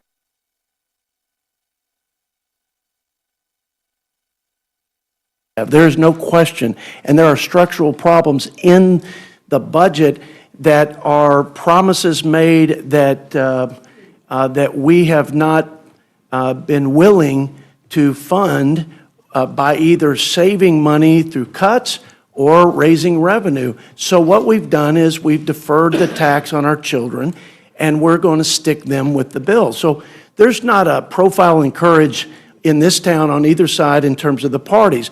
But to be clear, President Trump and President Biden, if you add it up, it's, and again, nobody should get a gold star or Nobel Prize for it, but I don't believe that to be true, okay, with all due respect. Thank you very much. I think that, For the indulgence. once again, the numbers speak for themselves. And Ranking Member Boyle, do you want to add anything to regards to what's going to happen with the deficit and what we've seen in the past? And then I want to move on to financial services, because I think that there is some serious issues. I don't think I need to, especially given the hour, I don't know whether to say how late it is or how early it is. But as I said before, I mean, it's a pretty long list. In fact, when I mentioned the list of organizations from left, right, and center and nonpartisan who all say that this adds considerably to our deficit and our debt, I actually didn't include the right of center Cato Institute. That's obviously another organization that has also attacked this legislation because of its adding trillions to our national debt. And I think that comes back to, there are different ways in which you want to attack the deficit. Republicans just want to cut programs that Americans rely on. Democrats actually look at, there is a, but another thing, because, Republicans are always fiscal responsibility, and then they always use this term regulations. Regulations are bad. The reality is regulations is how we keep people healthy so that we don't have contaminated food. It's how we make sure workers stay safe. And it's also how we make sure that consumers are protected. Because the reality is the biggest corporations, the biggest banks, the biggest manufacturers, they are motivated solely by profit, and that's their job. So it's government's job to make sure we come in and regulate the worst excesses. And you know what? Americans don't feel like anybody is fighting for them. They feel like they are being left behind. And the reality is what Republicans are doing to those organizations that are supposed to be fighting for the working families, for the consumers, they're getting rid of them. They are getting rid of them by starving them. And that's what they're doing to the Consumer Financial Protection Bureau. Let's see what that says, Consumer Financial Protection Bureau. They are protecting the consumers. And they've done so by bringing back $21 billion. That wasn't $21 billion that came back to the federal government. That was $21 billion that went to American consumers. And they're the ones who are speaking for the little guy. But this administration doesn't like the idea of organizations that go after fraudsters, that go after scammers, that go after, the auditors that are cheating, right? They want to get rid of that. So Maxine Waters, when they say that, by not giving enough funding and starving something like the Consumer Financial Protection Bureau, is that saving us any money? Or who's really getting hurt when they do that? A lot has been said about the Consumer Financial Protection Bureau, and I said something that I stand by, and that is the Republicans have hated it ever since it was initiated, and they have attacked it in so many ways. We've been in the courts even before this big bill.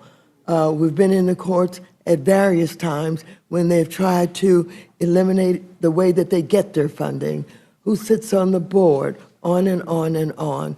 And they never give up. And now with this bill, what they have found ways to do is to actually cut the funding that's going to the Consumer Financial Protection Bureau. I was reminded that the CFPB is the only federal agency to examine the big banks and non-banks for compliance with consumer financial laws. And so here you have the Consumer Financial Protection Bureau dealing with the big banks and understanding why we should be concerned about them and the lack of risk management in some of those banks. And the bigger they are, and the more we allow these mergers to go on, the more they end up harming, our consumers. And the consumers need this protection. And without it, even though it was attempted here this evening to say consumers have protection in all these other ways. That is not true. And that is why the Consumer Financial Protection Bureau was initiated and founded with the Dodd-Frank reform bills that we did. You're talking about not only the big banks, but you're talking about all of the fraud that goes on in so many different ways, whether you're talking payday loans or rent to buy, all of these ways that the most vulnerable people are undermined and attacked in order to rip them off from the meager funds that often they have.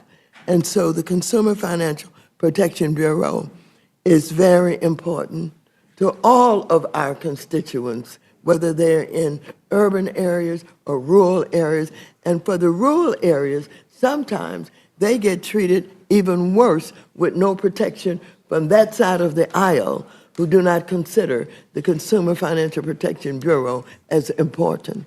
And so everything that's been said here that have identified not only the $21 billion over the 14 years, but the way that people have had somewhere to turn to get these investigations and feel as if the government cares about them. It's absolutely true. Thank you so very much. You're And welcome. then the last point is I did, as we were talking about federal employees and what they're doing to federal employees in this bill, and the fact that we happen to have sitting right next to each other the Oversight concerned about federal employees and the defense, right, House Armed Services, because it is our members of the who serve in the military then go on to serve in our country in a different way. 30% of our federal employees are veterans. And the idea that we would not support the amendment that Representative Lynch has brought, that was suggested by my colleague, of let's make sure we protect veterans as well. And, one last question, Ranking Member Smith. Why do you think that so many of our military end up serving America in our federal government? Because they believe in public service. It's part of why they joined the military in the first place. They believe in service above self. They could do a number of different jobs in a number of different places, but public service appeals to them. I think that's very obvious. It's one of the things I've always loved about working with the military, is you see the ethic that's what it's about. They are trying to serve something larger than themselves, and they want to continue doing that after their service in the military has been completed. And we've seen them do so in many, many places, quite ably. I think this idea of public service and service, I often say that service is an act of love, whether you're serving in the military, even in this chamber. And the idea that you are going to demonize and penalize those veterans, those federal employees who've already done so much for this country is really shameful. And, I am going to just say that it is now 4:20. And I think it is important that we are on this dais asking the question and taking the time, because this is 1,100 and something page bill. Americans don't know what's in it. And I do think that it is important that we end up going into and bringing light and maybe even sunlight by the time we get through all of these panels. But with that, Madam Chair, I yield back. Thank you, Ms. Leisure-Fernandez. Mr. Norman, any questions? No questions, Madam Chairman. Thank you very much. Mr. Langworthy? I just, thank you, Madam Chair. I want to just take a moment and thank all the committee chairs for the countless hours and all the staff and the ranking members on both sides. This was an incredible legislative exercise. They have 11 committees produce this much work and the hundreds and hundreds of hours that have gone into the construction of our reconciliation. So I just want to show my gratitude there. I'd also like to yield a moment to the gentleman from Georgia, Mr. Scott. Madam Chair, I just ask unanimous consent to add an article to the record. The title of the article is Clinton Signs Welfare to Work Bill, August 22nd, 1996. And Without objection. I would just point out to my colleagues that the same complaints about that piece of legislation came from people on the left, including from the Clinton administration, where he had people actually resign in protest. And the article ends with the statement, welfare and poverty rates both declined during the late 1990s. However, leading some observers to view the legislation as a success. And certainly the welfare to work signed under Bill Clinton was a success, and we believe that this one will be as well. With that, I yield. Thank you. Mr. Griffith. And I yield back. Oh, sorry, Mr. Langworthy. Thank you. I don't have any questions of these witnesses. Thank you very much. Seeing no further discussion or questions, our panel is dismissed. Thank you very much. And I also want to add my thanks to the staff. I appreciate Mr. Langworthy bringing that up. We can't do our jobs without our staff, and I appreciate all of them being here too. You want to make another one? Save it for me, though.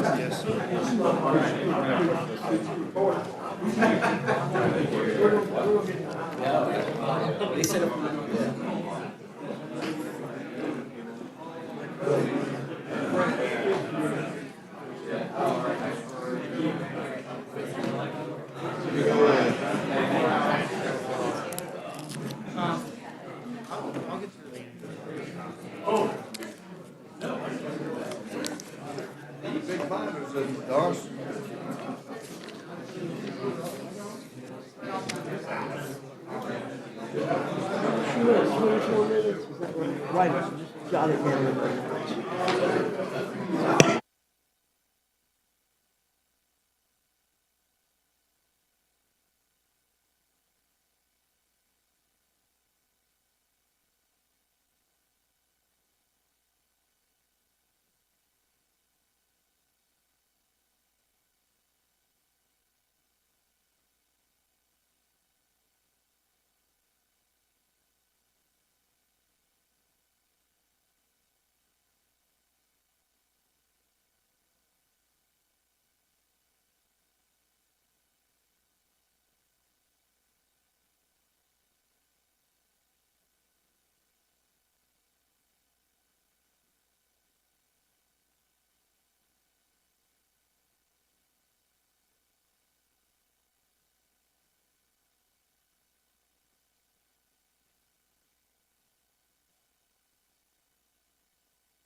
I now welcome our second panel, Chairman Green and Representative Thompson from the Committee on Homeland Security, Chairman Jordan and Representative Raskin from the Committee on the Judiciary, Chairman Westerman and Representative Huffman from the Committee on Natural Resources, and Chairman Graves and Representative Larson from the Committee on Transportation and Infrastructure. Your full statement will be submitted for the record. We ask that you summarize your statement in 5 minutes. Chairman Green, I welcome your testimony. Thank you, Chairwoman Fox, Ranking Member McGovern, and members of the Rules Committee. I'm pleased to be here with you this morning. From day one of their administration, former President Biden and Vice President Harris systematically and intentionally dismantled America's border security and gutted interior immigration enforcement, sending a clear message to the world that our borders were wide open. The consequences were staggering. U.S. Customs and Border Protection recorded roughly 13 million encounters of inadmissible aliens and gotaways, not counting the unknown gotaways. That number 4 times what happened in the first Trump administration. Border Patrol agents were overwhelmed and demoralized, and they were tasked to release tens of thousands of illegal immigrants every month. Apprehensions of individuals on the terrorist watch list illegally crossing the southwest border spiked from 11 during the 4 years of the Trump administration to 385 between FY 21 and 24. Illicit narcotics, especially fentanyl, surged across the southwest border, contributing to a national overdose crisis. ICE agents were effectively prevented from doing their jobs, and deportations plummeted to historic lows. But the tide has turned. President Trump was decisively elected in large part because he promised to fix the self-inflicted crisis created by the prior administration. Now Border Patrol agents have returned to the front lines, empowered to enforce the law. Scores of criminal aliens are being detained and deported, and law and order is finally returning to our communities. The numbers make it clear. President Trump's approach to actually enforcing our laws works. Apprehensions at our borders have plummeted to never-before-seen levels. For example, monthly encounters at the southwest border dropped over 97% from a record high of over 301,000 in December of 23 to less than 8,400 in April of this year. The Trump administration is keeping its promises, and now we in Congress need to keep ours. Just like the President, every Republican ran on securing our border and enforcing our laws. If we fail to provide the necessary funding to the Department of Homeland Security to secure our border and restore law and order, we will show ourselves to be unworthy of the trust placed in us. Every budget recommendation that my committee advanced for inclusion in this bill is critical to maintaining the momentum that we have achieved so far. First, Title VI of this bill provides over $46 billion to finish construction of a strategically placed border barrier system. This system includes not only just steel and concrete bollards, but a full suite of technology and infrastructure such as lights, sensors, cameras, and access roads, giving agents the tools they need to secure the border and do their job safely and effectively. 90% of Border Patrol agents agree that a strategically based border wall system is a key part of their toolkit. Who are we as politicians sitting in our air-conditioned offices to deny them this invaluable resource they say they need? Our reconciliation package also provides $5 billion to improve and modernize Customs and Border Protection checkpoints and facilities. These checkpoints are critical to the border security mission. Reconciliation funding will also be used to invest in frontline personnel by providing more than $7 billion to increase the number of Border Patrol agents, Customs and Border Protection officers, air and marine agents, support staff, and eligible retired agents and officers. Without immediate and sustained investment in workforce expansion and retention, CBP risks further erosion of both effectiveness and morale, endangering not only border security, but also the well-being of those sworn to protect it. Title VI also invests in cutting-edge technology to help agents and officers interdict illicit contraband and drugs like fentanyl. As cartel tactics evolve, Congress must provide CBP with the cutting-edge technology they need to carry out President Trump's successful border security agenda. Our bill invests over $5 billion in modernizing and enhancing our border security and surveillance technologies, drones, ground sensors, enhanced communication systems, and surveillance towers at and between ports of entry. The bill will also provide $450 million to Operation Stone Garden, a grant program designed to help border states and local communities enhance their own security. Republicans are focused on what actually matters, providing proper funding so that DHS law enforcement can carry out their border security mission, protect our country, and secure the homeland. We have a historic opportunity to make the country we love safer and more secure. Let's keep our promises and get reconciliation done. I yield. Thank you, Chairman Green. Mr. Thompson, you're recognized. Chairwoman Fox, Ranking Member McGovern, members of the Rules Committee. I normally use this time to thank you for the opportunity to discuss this bill, but this dead of night hearing is one of the most shameful games I've ever seen played on the American public in my nearly 60 years of public service.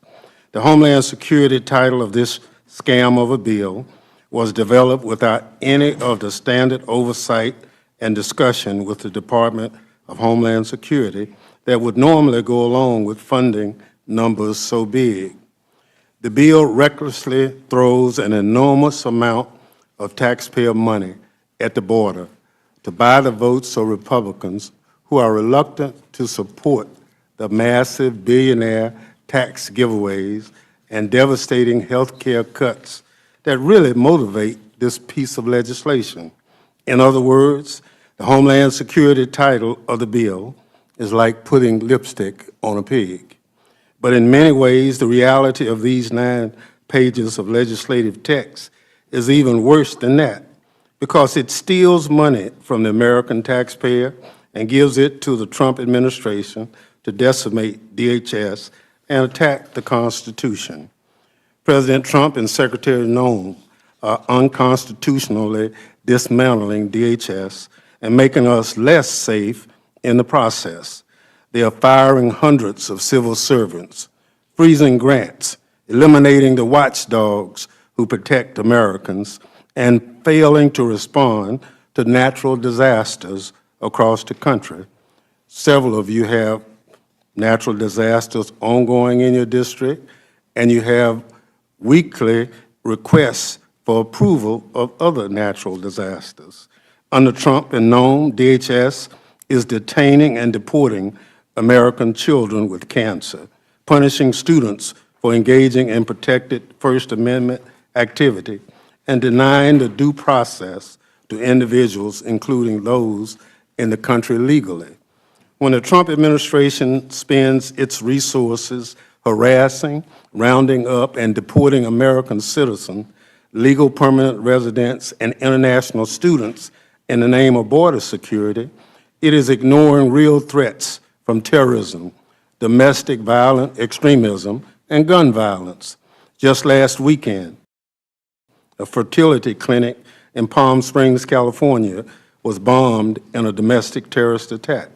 Domestic violent extremism represents one of the biggest threats to the homeland, and this bill doesn't spend a dime on it. It does, however, spend $46.5 billion on Trump's failed border wall, which, I may remind this committee, Trump originally said Mexico would pay for it. That amount for the failed border wall is 10 times what the bill spends on Customs and Border Protection personnel, and it nearly doubles what the Armed Services title of the bill dedicates to the technology complex, so-called Golden Dome Domestic Missile Defense Program. If the Trump administration's cruel policies alone have been as successful as Secretary Noem and Chairman Green like to claim, why are billions and billions of additional funds necessary at all? We got some insight into that question last week when Secretary Noem took a break from her costume changes and photo ops to ask the Appropriation Committee for a new $50 million private jet. See, Rolexes are not enough for our made-for-TV Secretary of Homeland Security. She needs a new Gulfstream 5, too. Never mind that the Coast Guard has much older equipment in service they use daily for life-saving missions. those aircrafts should be replaced first. This reconciliation package allows the Homeland Security Department to create a slush fund that enables the worst excesses of this administration, like private jets for the Secretary and securing the President's multi-million-dollar golfing vacation at his branded properties. This bill may be big, but it's far from beautiful. In fact, it's beyond irresponsible. Earlier, I described Homeland Security portion of this bill as putting lipstick on a pig. I come from an agricultural district as well as a part of the country. So let me use another farming analogy to wrap up. We may be here in the dead of night, but you do not need the light of day to smell manure. The American people are not going to be fooled by any middle of the night manure slinging here. As my dear friend Congresswoman Dina Titus once said in a Homeland Security Committee markup, you can't shovel shit and call it sugar. The American people are constituents, and they won't make mistakes what is being shoveled in this room tonight because it stinks to high heaven. I yield back. Thank you, Representative Thompson. Representative Jordan. Thank you're you, recognized. Madam Chair, Ranking Member McGovern, members of the committee. Thank you for a chance to speak today. 4 years and 4 months ago, yesterday, the Biden administration made three decisions that led to the situation we saw unfold over their administration. They decided on day one, intentionally, deliberately, in a premeditated fashion, they said, no longer will we have remain in Mexico policy, no longer will we build the wall, and when illegal migrant gets here, they will not be detained, they will be released. And as a result of those three decisions, 8 million individuals came into our country in the course of the Biden administration. This legislation that we put together, working closely with Chairman Green and his committee, we think will help alleviate and correct the situation that they deliberately, intentionally allowed to happen back 4 years ago.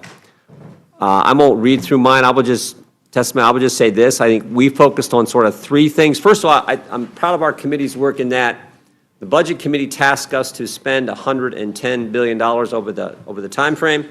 Instead, we wound up spending, allocating resources of about $80 billion over that time frame. And we initially weren't tasked with raising any revenue, but we did in our bill with $66 billion in revenue raised. So we netted out at a much better position than what we were initially allocated to do, or instructed to do, I should say, by the Budget Committee. The resources we have in this bill, in short, will allow for 10,000 new ICE agents, 100,000 new detention beds, and the resources for the repatriation of 1 million migrants over the course of the Trump administration. And finally, I would say we adopted a principle with the revenue, which said instead of the American taxpayer footing the bill for migrants and aliens who come to our country, we think there should be fees on those individuals to help deal with the processing and the security of our border. So a simple, kind of a fundamental change in thinking, I think, that we adopted at the Judiciary Committee. Let's have the individual applying for the visa, the person who wants to come and enter the greatest country in history. We think they should pay the cost for the processing and for the security of our border, and that's why we were able to raise the revenue that we did in the legislation. And with that, I would yield back and look forward to questions. Thank you, Representative Jordan. Representative Raskin, you're recognized. Thank you, Madam Chair, Mr. McGovern, distinguished members of the committee. In the House Judiciary Committee, which is supposed to protect the civil liberties and the civil rights of the people, House Republicans want to hand Donald Trump a blank check to keep violating the Constitution, supporting criminals like the 1,600 insurrectionists and rioters he pardoned, and trampling the rights of the American people. In the first 120 days, we've seen federal courts all over the land issue an astounding 155 preliminary injunctions and temporary restraining orders against the administration's matchless onslaught of lawless executive orders and executive actions. That's more orders than have been issued against all other presidential administrations in the same period in American history put together. And I'd love to take you through all of them, but we obviously don't have the time. But, you know, last week the Supreme Court heard oral argument on President Trump's first executive order purporting to nullify birthright citizenship in America. That's been struck down by 4 different district court judges: an Obama judge, a Biden judge, a Reagan judge, and a Bush judge. And the Reagan judge wrote the most blistering opinion of all. He said that of his 4 decades on the bench, this was the easiest case he'd ever seen because it was such a blatantly unconstitutional executive order. It collides with the very first sentence of the 14th Amendment, which says all persons born or naturalized in the United States and subject to the jurisdiction thereof are citizens of the United States. So you don't have to be a lawyer to understand that. You just have to know how to read. And so all of these courts across the land, Republican judges, Democratic judges, appeals court judges, district judges, are striking down the lawlessness of Donald Trump and his emerging gangster state. They disappear people to the torture gulag of the self-proclaimed dictator of El Salvador with no due process. They sack tens of thousands of professional civil service workers, air traffic controllers, food and drug inspectors, cancer researchers, and Forest Service firefighters with no due process in outrageous violation of the civil service laws. They strip college students of their student visas for writing op-eds in the campus newspaper that the president disagrees with in direct violation of due process and the First Amendment. They lawlessly invoke extraordinary wartime powers from 1798 to deport people in peacetime without any due process, and they lose in court every single day. It's been 120 days, and they've already suffered 155 losses in court. Nothing's ever been seen like this before in American history. The administration says, well, it's just focusing on the worst of the worst. No, that's not who they're targeting. They're arresting judges. They're arresting members of Congress now. One of our colleagues is going to be arraigned later today in a completely fraudulent prosecution by the new U.S. attorney in New Jersey. They're deporting children with cancer who are U.S. citizens. They're rounding up law-abiding members of our communities, parents and wives of American spouses who pose no threat at all to public safety. They're sending masked agents with no identification to snatch students out of their neighborhoods, hauling them away in unmarked cars and sending them to detention centers in other parts of the country. And they're making serious mistakes every day, just as they admitted it was, quote, an administrative error to put Mr. Abreu Garcia on an airplane to a torture dungeon in El Salvador with no due process at all. The president is threatening media entities and shaking them down for private settlements in bogus lawsuits. He's threatening law firms and shaking them down for free pro bono hours. He's threatening colleges and universities. They've jettisoned the rule of law as we know it, and they don't seem to mind having the most judicially invalidated policies of any administration in history. So this bill is just a blank check for more chaos. It hands more than $80 billion in new money to the administration to do more of what we've already seen. And they rejected every single amendment we brought to say that they should not be deporting U.S. citizens. Our colleagues didn't speak against it, but they voted against it. We said nobody should be deported from the country without due process to follow the Supreme Court's 9-0 decision. Our colleagues didn't speak against it, but they all voted against it. And they want to give really extraordinary unseen amounts of money to ICE. There's a line item in there, without any further explanation, for $858 million in bonuses for ICE employees. That comes to $42,000 for each ICE employee. Nobody could explain how that's going to be passed out. We had other witnesses come in and say they've never seen a bonus of more than $1,500 or $2,000. $858 million. Meantime, we discover, Madam Chair, that one DOJ employee countermanded all the work of the House of Representatives, the U.S. Senate, the President of the United States, and the Department of Justice, which set up grants to go to local police departments across the country and victim assistance organizations. The money was appropriated, it was programmed, it was awarded to local police departments across America and other organizations, and one DOJ employee sent an email saying, get rid of all of it. And they did. And our colleagues refused to restore that money. And the same amount of money they want to put into bonuses for ICE employees to get $42,000. They're literally defunding the police. DOGE is defunding the police, and our colleagues are going along with that. And so the Republican Party is now defunding the police across America. So we would urge you to accept our amendment restoring that money that was deleted by one DOGE employee who spent his entire career working for Elon Musk and at Tesla, came here without knowing anything about Congress or how government works, and he deleted all of that money going to local departments. So this bill is a monstrosity, and it just further swells a bloated the immigration bureaucracy. Nobody can even really say where the money's going, and we're not dealing with the real justice problems of America. Thank you for your indulgence, Madam Chair. I yield back. Thank you, Mr. Raskin. Chairman Westerman, you're recognized. Chairman Fox, Ranking Member McGovern, and members of the committee, good morning, and thank you for the opportunity to testify today on the House Committee on Natural Resources Reconciliation title, which far exceeds our committee's instructions by kickstarting a golden age of American energy and wisely stewarding our natural resources. Madam Chair, there's been an attack on American energy that goes back to the Biden administration, where political science versus real science has ruled the day. And Washington's been playing games with our energy security, with our energy production here at home, and we're in a tough position right now because of the increased demand for energy resources. But thank goodness Republicans, President Trump has made energy dominance a priority of the Republican Party, and that's outlined in the House Committee on Natural Resources part of the reconciliation bill.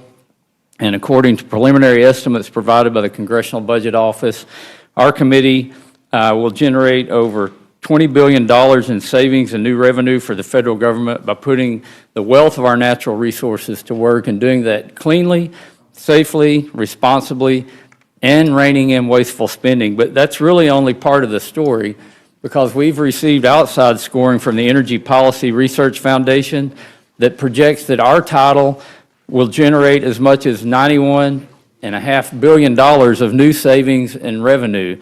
You see, the CBO only scores development of natural resources based on things like royalty rates that come into the federal government. They ignore the economic impact that you get when you develop resources. They ignore that if you drill a new well platform, it takes a tremendous amount of supply chain to build that. They ignore the fact that it's going to employ people. They ignore the fact that for 50 years, the tax revenue to the federal government has been about 17.5% of the GDP. So if you grow the economy, you're also growing the revenue coming in to the federal government. But again, we had a $1 billion instruction, and we're 20 times that.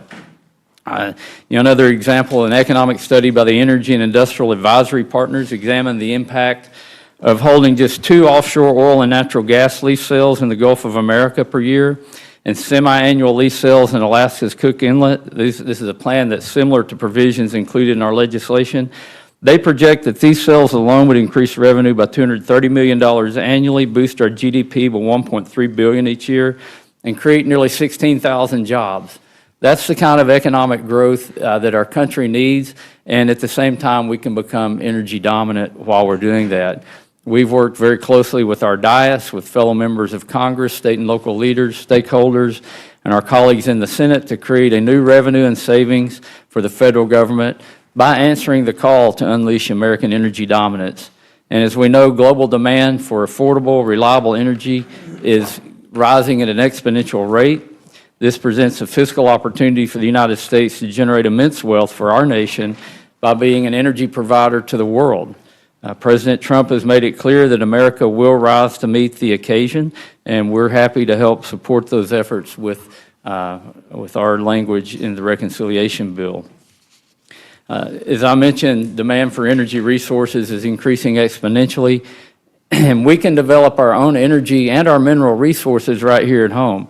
Our country has been blessed with abundant resources, but we have this not in my backyard mentality that's hurting the American economy, it's hurting the federal budget, and it's hurting, maybe more importantly, our national security. This just isn't an issue of economic growth and prosperity, but it's also critical to our national security. Our committee's legislation creates new revenue sources for the federal government. It establishes a process for project sponsors to pay a significant fee to ensure delivery of environmental reviews in under a year and guards themselves against frivolous lawsuits. In addition to raising nearly $1 billion in new revenue for the federal government, it will restore common sense to federal permitting processes that often lag for years, costing taxpayers billions of dollars, delaying much-needed development and innovation, and doing absolutely nothing for the environment. These processes actually hurt the environment by delaying these projects and making the world depend on energy from places like the Middle East and Russia and Venezuela. Additionally, we're investing $2.5 billion in water storage and conveyance infrastructure projects across the West. We've directed the Forest Service and Bureau of Land Management to utilize long-term timber sale contracts. CBO has estimated our forestry provisions would generate more than $157 million, but that's just a fraction of the economic benefit that will happen if we start utilizing our resources, because we're going to have to build mills and infrastructure. There's going to take workers to do these jobs that are high-paying jobs in rural areas. And again, we're going to get that economic impact of growth and development from developing our resources. There's a lot more to talk about. I'm sure there will be a lot of questions, but I urge the committee to report an appropriate rule so that our reconciliation legislation may be considered in the House. Thank you. I look forward to your questions, and I yield back. Thank you, Mr. Westerman. Representative Huffman, you're recognized. Good morning, Madam Chair, Ranking Member McGovern, colleagues. Appreciate this opportunity to testify here at 5 a.m. on the big billionaire boondoggle bill. We know that it rips off millions of Americans by taking away vital services in order to finance billionaire tax cuts. But there's another part of this bill that we need to discuss, and that is the fact that it is the most extreme anti-environment bill in American history. Powerful groups that underwrite the GOP have decided that now is the moment to strike, to auction off millions of acres of pristine public lands to industry, to mandate a massive expansion of offshore drilling, putting communities from Alaska to Florida at risk of catastrophic oil spills, to lock up millions of acres for new coal leasing, to make it impossible to challenge or even question unlawful polluting projects, and to give wealthy developers a new golden age of grift, apparently, a pay-to-play permitting process where they can write their own environmental reviews and buy legal immunity from lawsuits, even if their projects are dangerous and violate the law. And of course, at the tail end of that late-night markup, there's a little bit of a pattern here in the Natural Resources Committee. A provision was added to sell off hundreds of thousands of acres of land in Nevada and Utah. Most Americans hate all of this. They cherish our public lands. They value clean air, clean water, and wildlife, and they reject billionaire giveaways. That's why Republicans have had to jam all of this stuff into budget reconciliation. That's why we're here in the dark of night. Republicans are doing everything they can to avoid scrutiny, to avoid even talking about what's actually in this legislation. This dark of night approach is the only way that these extreme and toxic policies can pass. But Americans are going to see this for what it is, and that is a betrayal. We all remember Donald Trump promising to deliver the cleanest air and water. And where Republicans say things like that and then jam through a bill like this, Americans rightfully feel betrayed. It's the same with Trump's promises to lower costs, grow the economy, protect Medicaid. I mean, he must have had his fingers crossed because he's crashing the economy, driving up costs for American families, and pushing House Republicans to jam through this bill that makes all of it worse. Across multiple committees, this bill doubles down on dirty fossil fuels of the past and crushes the growing clean energy economy of the future, increasing electricity costs for families and factories. The CEO of Next Era Energy Company, John Ketchum, recently said this: if you take renewables and storage off the table, as this bill does, we're going to force electricity prices to the moon, his words. You know, when Trump promised a mission to the moon, that was supposed to be astronauts, not your electricity bill. The natural resource title of this bill, which we call the Environmental Liquidation for Billionaires Act, is a massive betrayal of anyone who values clean air and water, wildlife, pristine public lands, sacred tribal sites, or anyone who wants affordable electric bills. That's why my Democratic colleagues and I have been sounding the alarm, because this is much more than just bad policy. It's a seismic shift in who our government is even working for. This bill gives away billions in subsidies, new subsidies, to the coal industry, to corporate irrigators, and to big oil, and at the same time it rescinds billions from programs that actually serve our communities, like funding for our national parks, coastal restoration, and healthy fisheries for coastal communities. Now, when Democrats offered amendments to protect tribal sovereignty, to hold polluters accountable, to ensure fair returns for taxpayers, Republicans rejected every single one.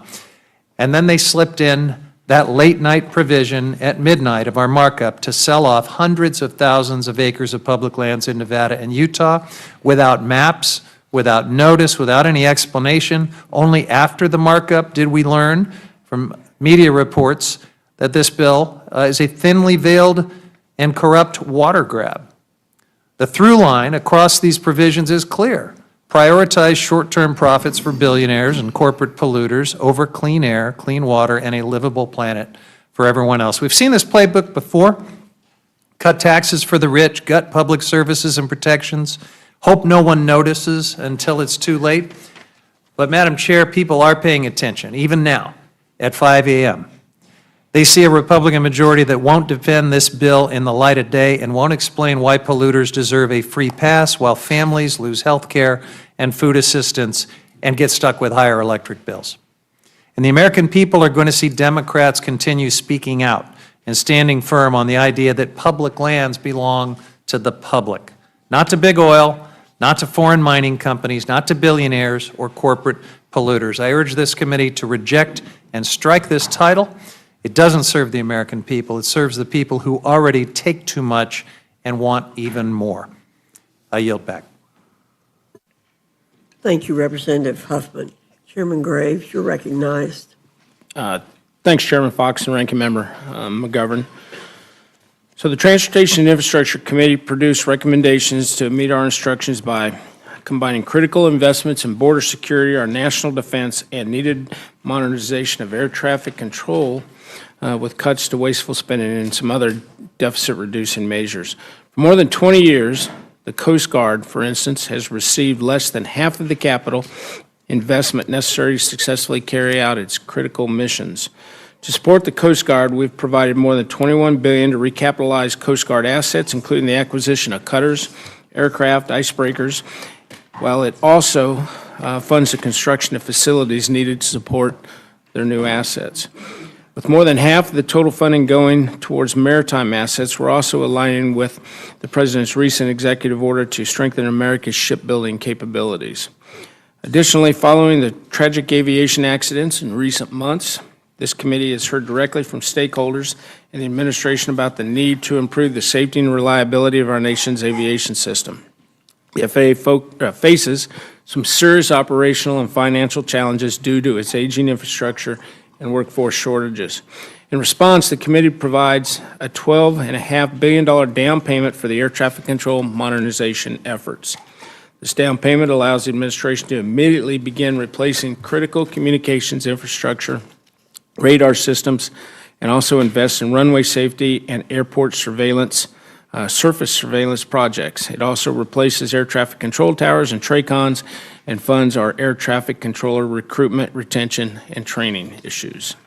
Finally, we address the chronic highway trust fund shortfall in a meaningful way for the first time in more than 30 years.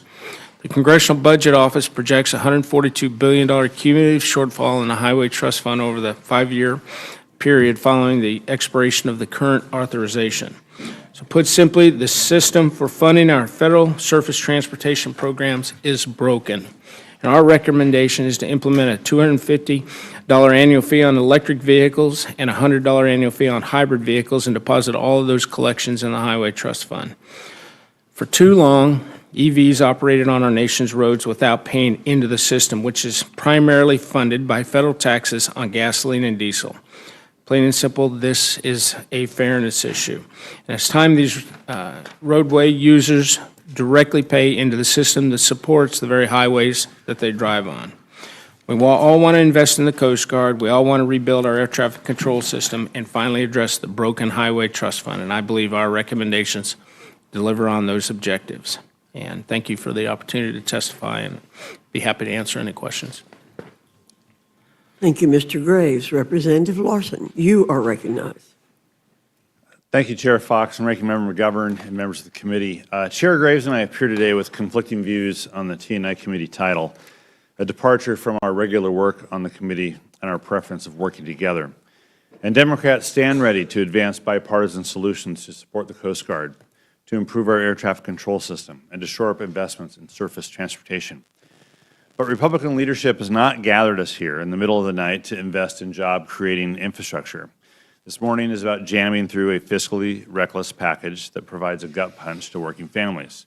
This bill makes the largest cuts to health care access and food assistance in American history, ripping away health care from 13 million Americans and taking food assistance away from millions of families, not to reduce the deficit, but to hand out tax breaks to billionaires. Democrats support job-creating infrastructure investments. We use the gavel to enact historic levels of funding for all means of travel, to promote clean energy, to support supply chain improvements, to modernize water infrastructure, and to build and connect stronger, healthier communities. Democrats want to keep these investments going. And I'm deeply concerned that the Republican budget will cut our committee off at the knees as we're trying to address bipartisan priorities for the rest of this Congress. Next September, the T&I committee has to reckon with $200 billion in investments that will end, including $66 billion to improve and expand rail service and improve rail safety, $47 billion to fix or replace aging and deficient bridges, $25 billion to upgrade airports and control towers, $21 billion to give more people access to safe, affordable transit, $13 billion for clean water in more communities, and $2 billion to boost the supply chain through safer and more efficient ports. The budget resolution that underlines the reconciliation bill does not continue these investments beyond fiscal year 2026. In addition, the Highway Trust Fund faces a shortfall of over $140 billion over the next 5 years that Congress will have to address. Communities in every state and county rely on these investments that the T&I committee provides through the bill. Unfortunately, this budget resolution provides little comfort that job-creating infrastructure investments will later materialize for transportation, for water infrastructure, or disaster preparedness and response. The investments that T&I committee provided keep people safe in the skies, on the roads and bridges, and when traveling by bus, boat, or train. We can't afford to skimp on or to delay safety. The funding for air traffic control that the committee provided in this reconciliation bill is only a down payment on a much more expensive and urgent problem that we have to address. And it's been well documented by the committee and by multiple aviation safety experts that our current ATC infrastructure is becoming unsustainable. In the wake of one of the deadliest aviation accidents in the last 20 years, and with a rise in near misses at airports across the country, increased investment in our air traffic control system is needed. And similarly, the Coast Guard badly needs fleet modernization and funding for new icebreakers, shoreside infrastructure, and aircraft. And the funding for this, for the Coast Guard in this bill is a welcome and a bipartisan priority. But we also have to meet the needs of the members of the service. Where is the funding for Coasties health care, including mental health, for Coast Guard housing, for child care? Coast Guard cutters and aircraft do not operate by themselves, and we can't forget the needs of the women and men who serve in our Coast Guard. The T&I portions also contain substantial funding cuts to Inflation Reduction Act investments, cuts that are unnecessary to comply with Senate reconciliation instructions. Targeting these locally selected projects for rescission is a direct attack on communities we represent. In particular, the rescission of neighborhood access grants claws back 80 grants that have already been awarded to many of our districts, including to 41 Republican-held districts. Chair Fox, Representative Norman, Representative Scott, Representative Scanlon, grants in each of your districts are up for rescission. Constituents in many of our districts have spent time and resources applying for these grants, and they're relying on the announced funds in their budgets. This unnecessary clawback after communities have secured grants makes no sense. Finally, I want to commend Chair Graves for firing the opening salvo and adjusting the revenue gap in the Highway Trust Fund. The legislation establishes fees on EVs at $250 per year and hybrids at $100 per year. Fees that are frankly out of proportion with what the average gas-powered vehicle pays, about $90 a year. But these new fees represent a marked change in how we tax highway users and deserve a full vetting by members on both sides of the aisle and both sides of the Capitol by governors, mayors, and other stakeholders. And to date, the reconciliation process hasn't offered that needed debate. The surface transportation reauthorization that's due next year is important, and finding the funding to pass that bill is a major priority. The lack of parity among types of vehicles and the proposed fees and the lack of consensus among members means we have a little more work to do. But I look forward to a future bill when members of the Rules Committee get to see us work together in this Congress. But this big, ugly bill is not it. Yield back. Thank you, Mr. Larson. Thanks to all of you for being here this morning. Chairman Green, Democrats spent all of last Congress telling us that we needed a comprehensive immigration package to fix the border. But it simply wasn't the case. After only 5 months in office, President Trump has ended the worst border crisis in history by simply enforcing our current laws and empowering our law enforcement officials to execute their duties. To ensure his successes aren't short-lived, shouldn't we continue to provide sustained resources to invest in our border security infrastructure and personnel? And that's what the legislation from your committee delivered, correct? Hard resources. Yes, Chairwoman. This is pretty much hard resources in addition to the personnel stuff. We're increasing the number of Border Patrol agents and things like that. So there's some human resources pieces of this, but the vast majority of it is hardware. So would you agree that the Democrats have a credibility problem when assessing the problems at our border? After all, we didn't need a single change in authorizing statutes to make this sampling.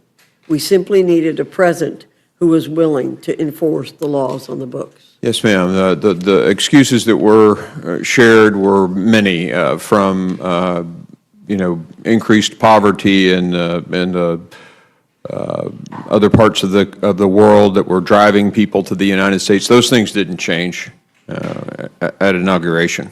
What changed was a president willing to enforce the law. Thank you very much. Mr. McGovern. I don't even know where to begin. It's 5:11 in the morning, and for those who are just tuning in, the Rules Committee began meeting on this reconciliation bill at 1 a.m. And you may ask, why do the Republicans want us to meet at 1 a.m. and not 1 p.m.? It's because they don't want anybody to know what the hell's going on here. And let me repeat, as I did in my opening statement, so people understand the impact of this bill on the American citizens. This bill will throw 14 million people off of health care. 14 million people. It will throw millions and millions and millions of people off of food assistance. And those savings, I guess, will be used to pay for tax cuts for billionaires. Who does this? Who does this? On what planet does this make sense, that you rob from the people with the least and give to the people with the most? That is the heart and soul of this legislation. And as we're learning from the current panel, this bill also is not kind to the environment. It is not kind to civil liberties. And there are all other kind of negative things that are associated with this bill that I think most Americans, quite frankly, don't agree with.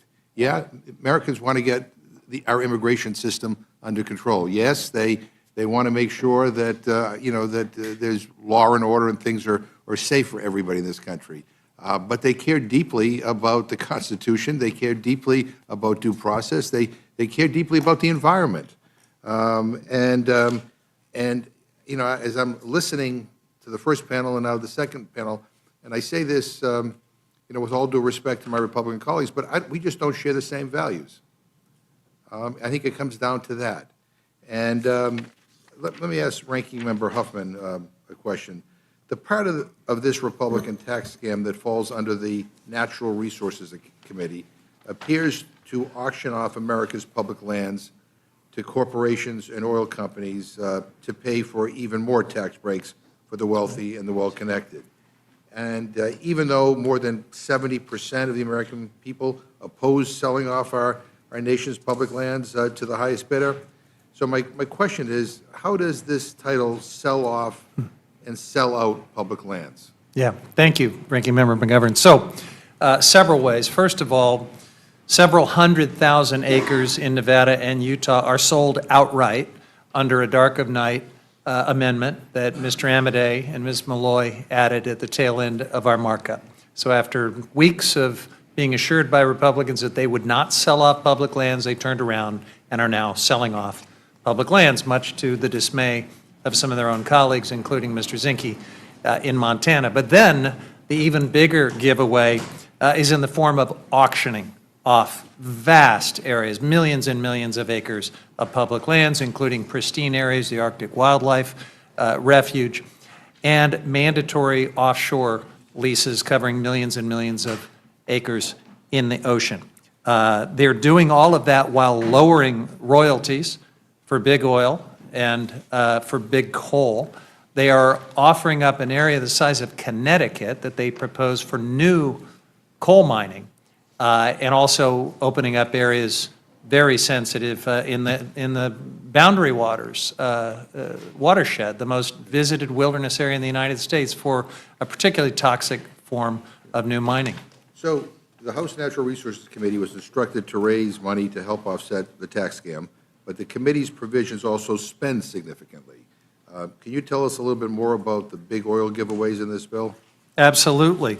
Well, in addition to giving big oil all these vast areas, far more than they could ever need or want in places like the Cook Inlet in Alaska, massive mandatory offshore leases in the Gulf of Mexico, even though 80% of existing leases are sitting there idle and are not even being developed.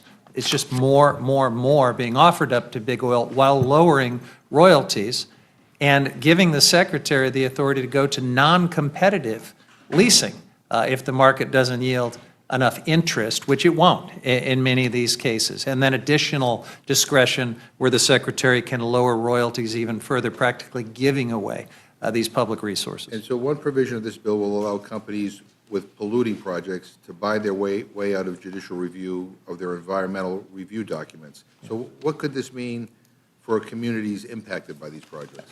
It means they have no voice whatsoever in projects that could have terrible impacts on their public health and their environment. All a developer has to do is pay 125% of the estimated cost of the NEPA review, and they are guaranteed a fast turnaround on their approval and then completely insulated from all judicial review. None whatsoever. So, I mean, I think this is an example, like, I think an overwhelming majority of Democrats and independents, and I even think probably a majority of Republicans in this country would probably not think that what we just talked about was a good idea, which kind of explains why you want to have this meeting at 1 o'clock in the morning so that people are not paying attention to those kinds of details. Let me talk about Homeland Security. As President Trump and Secretary Noem obliterate due process by locking up immigrants without providing a reason, depriving detainees of legal counsel, and deporting U.S. citizens, Republicans are pumping money into DHS with blatant disregard for the administration's desecration of our most sacred democratic values. This bill does nothing to lower costs for American families. In fact, it does the opposite. Republicans take this disastrous plan further by paying to deport kids with cancer through health care cuts to other kids with cancer. So Homeland Security is one of the few committees given instructions to increase spending. and the committee ran with this, creating $69 billion in new spending. All this, including $300 million to pay for security while the president plays golf, and yet there is no money for FEMA to implement natural disaster prevention, mitigation, or relief. I mean, I don't know who thought that was a good idea. Since January, the Trump administration has held FEMA grants hostage, over $1 billion blocked from supporting wildfire prevention, flood mitigation, and disaster preparedness. I mean, as discussed in the markup, natural disasters do not see red states or blue states. They don't choose their impact based on politics, and they often hit more than one state. Blocking funds to FEMA hurts all of the 95% of communities with recent disaster declarations. This should not be a partisan issue. Ranking Member Thompson, can you tell us more about the detriment to FEMA that this is? Well, as most of you know, FEMA has been recommended to be basically abolished and given to the states and localities. Well, if that was the case in the chairwoman's district, without FEMA's help, North Carolina would be in serious jeopardy. Mississippi, Arkansas, New Mexico, Missouri, other states right now have disaster declaration requests pending before the president. Some of them are almost 2 months. I've never seen it take so long for disaster declarations to be approved. Well, we had the secretary before us, and her testimony is that we need to get rid of it. I asked her, okay, what's the plan? Well, we're working on it. Well, you want to get rid of it? Surely you pull some people together and talked about it. Well, we've set up a council. How many times have they met? We haven't met. So clearly, we are being told certain things, but in action, it's not there. In support of what I'm saying, we offered certain amendments, over 30 amendments during our section of the bill. Not a single Republican voted in support of the bill, didn't speak. It was just absolutely against. And let me just tell you some of the things. We said no funds would be used to deport American citizens. My Republican colleagues voted against that. But they think it was a radical idea? And we said sending American citizens to foreign prisons. They voted against it. Deporting lawful present immigrants without any due process. Voted against that. The one that bothers us most is ignoring Supreme Court rulings. And so we were trying to basically establish with our amendments some basis that most Americans already agreed to in law. And so we couldn't get a support for due process, for hearings. So, you know, it's chilling. It's chilling that that's the direction that this Congress is moving in. I mean, I think Trump is basically telling people what he wants, and we have too many members of Congress that are going along to get along. And quite frankly, it is chilling. And I think not just, I'm saying that not just as a Democrat, but I think most Americans who respect the rule of law, who respect the Constitution, understand that this is not the direction they want us to go.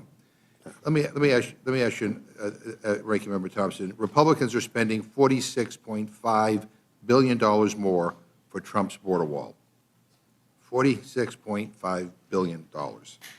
The bill also spends $4.1 billion for CBP personnel and $2 billion for hiring and retention bonuses.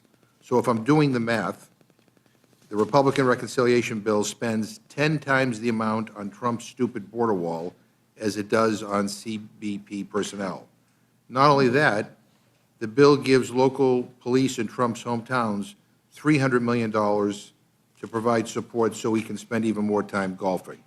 So we never stop hearing from you about this being the most secure border ever. So now you need billions for this stupid wall? I mean, give me a break. What better purposes could be served by this money instead of a giant wall and time for the president to golf? Well, clearly, DHS funds should not be spent for recreational activities, especially activities spent at properties you control or own.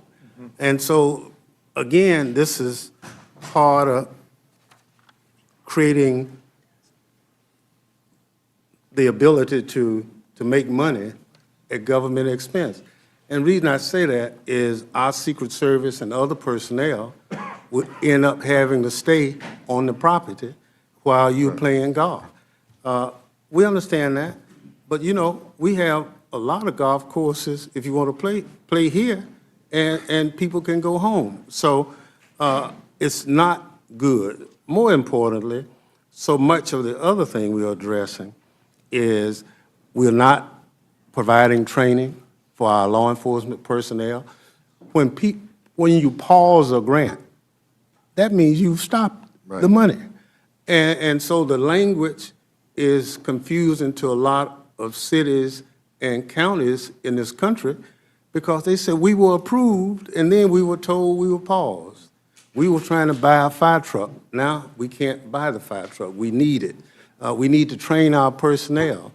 And so all those efforts have pulled us back and make us less safe as a country. And I go back to the FEMA. You know, natural disasters don't pick party. Right.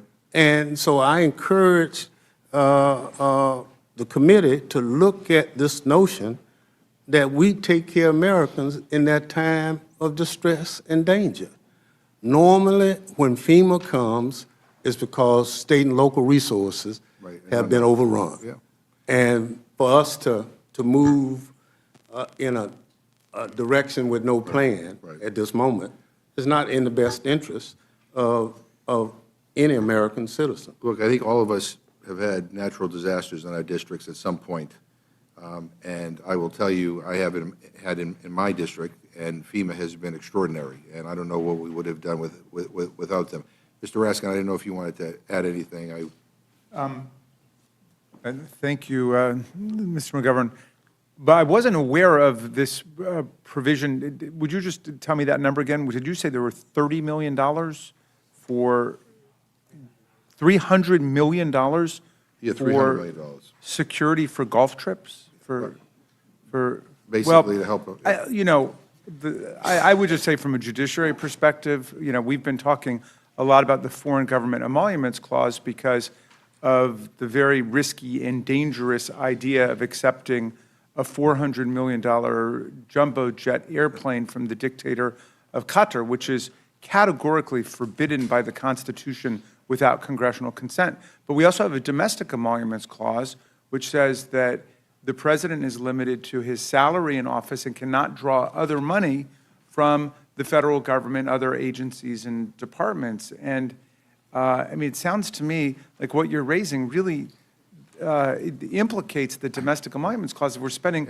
hundreds of millions of dollars following the president around for him to play golf. And I like the chairman's point here, which is that there's a golf course not far from the White House at Haynes Point. We're throwing people off their health care. We're taking away people's nutrition assistance. I mean, we are hurting people in this country, and yet it's $300 million to provide support to make it easier for him to golf in his hometowns.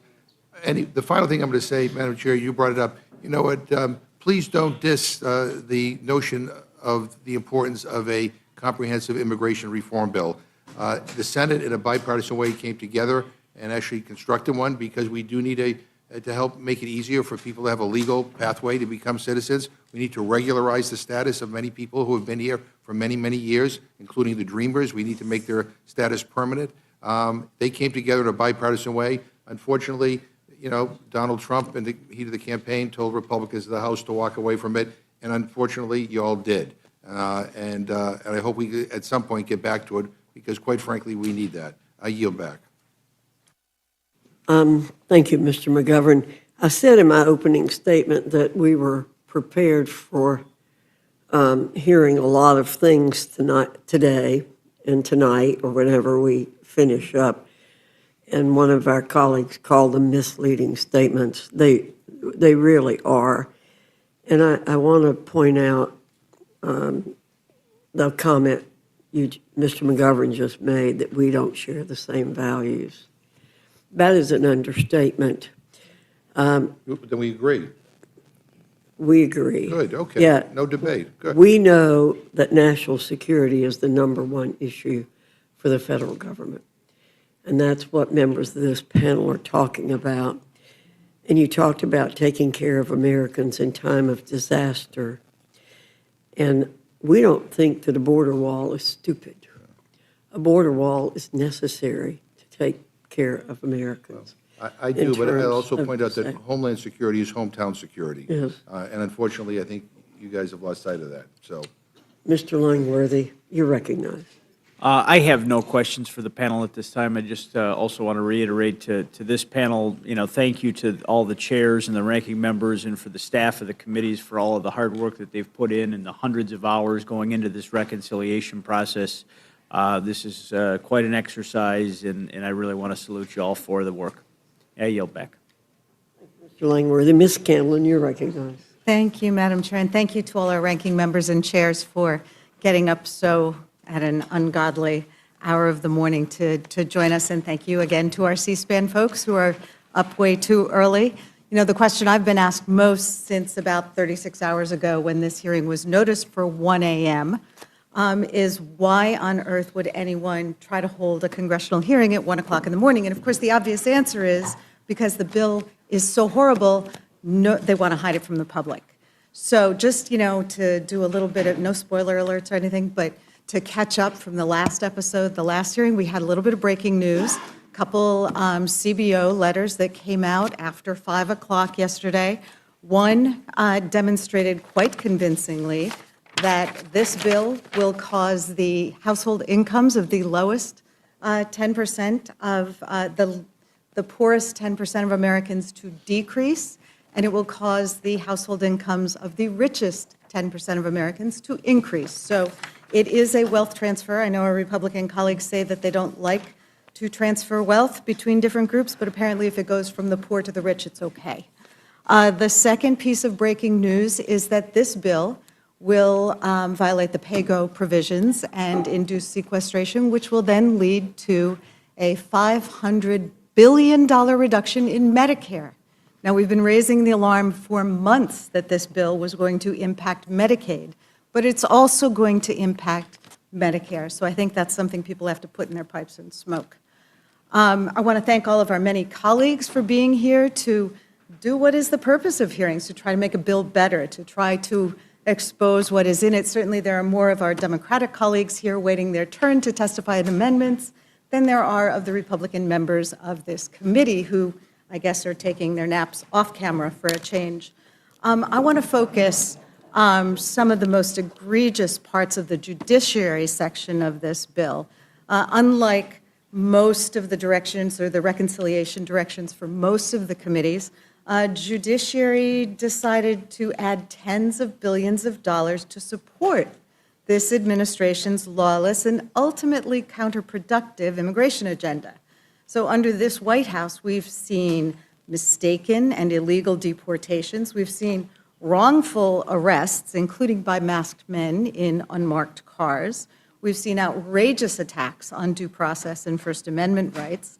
And this agenda has made the United States government complicit in the false imprisonment of people in an El Salvador jail that is notorious for human rights violations. Our government is now complicit in this. And it's shameful that the U.S. government is refusing to lift a finger to return these people home to their families, even when the government has admitted that they were sent there by mistake and in violation of a U.S. court order. This White House's lawless immigration agenda has seen people ripped off the streets and detained not for a crime, but for exercising their First Amendment rights. This isn't immigration enforcement. It's calculated cruelty.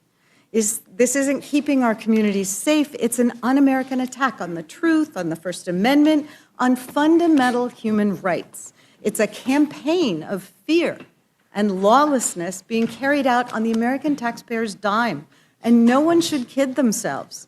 If you don't support an immigrant's right to due process, then you don't support anyone's right to due process. Because without due process, who's to say if the next person in shackles being loaded on a plane to El Salvador or South Sudan is a citizen or not? To say if they're a gang member or not? To say if they're an actual threat to national security or just a political threat to this White House? So, in addition, we've got buried in this bill a provision that would prevent U.S. courts from being able to enforce their rulings when government officials violate court orders. This bill would prevent the courts from using their most powerful tool to uphold the law, the power to hold government officials in contempt. So, of course, it's being written so that it would apply to pending cases impeding a court's ability to enforce orders against, you guessed it, the Trump administration. And this is important because, as Ranking Member Raskin mentioned, this White House has been sued more than any other administration hundreds of times in just its first few months because it's violated so many laws in such a short time.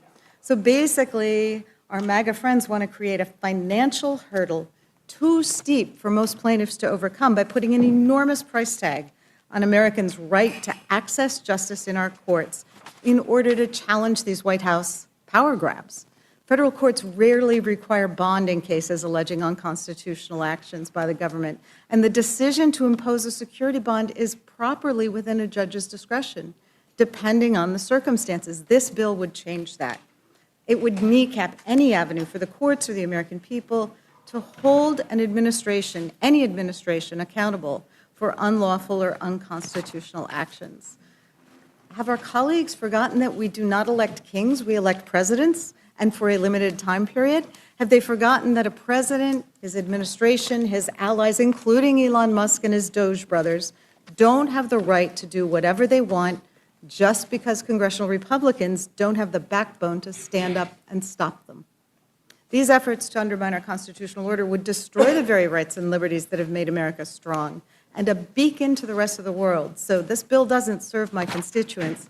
Mr. Raskin, one of the things that my constituents have been most concerned about, they're horrified that the White House and Department of Justice canceled over $800 million in community grant funding, which we tried to restore, but our Republican colleagues voted no.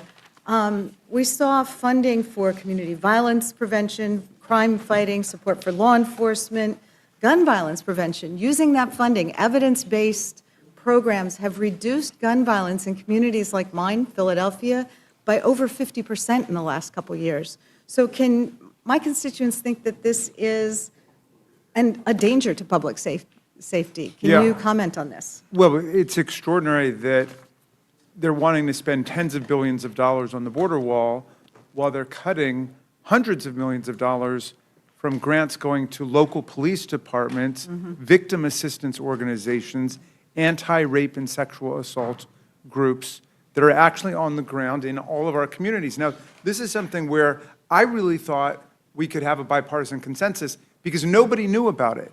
We all voted to appropriate that money in the House of Representatives. The Senate voted to appropriate that money. It went through the entire legislative process. It was signed into law by the President of the United States. The money goes to the Department of Justice.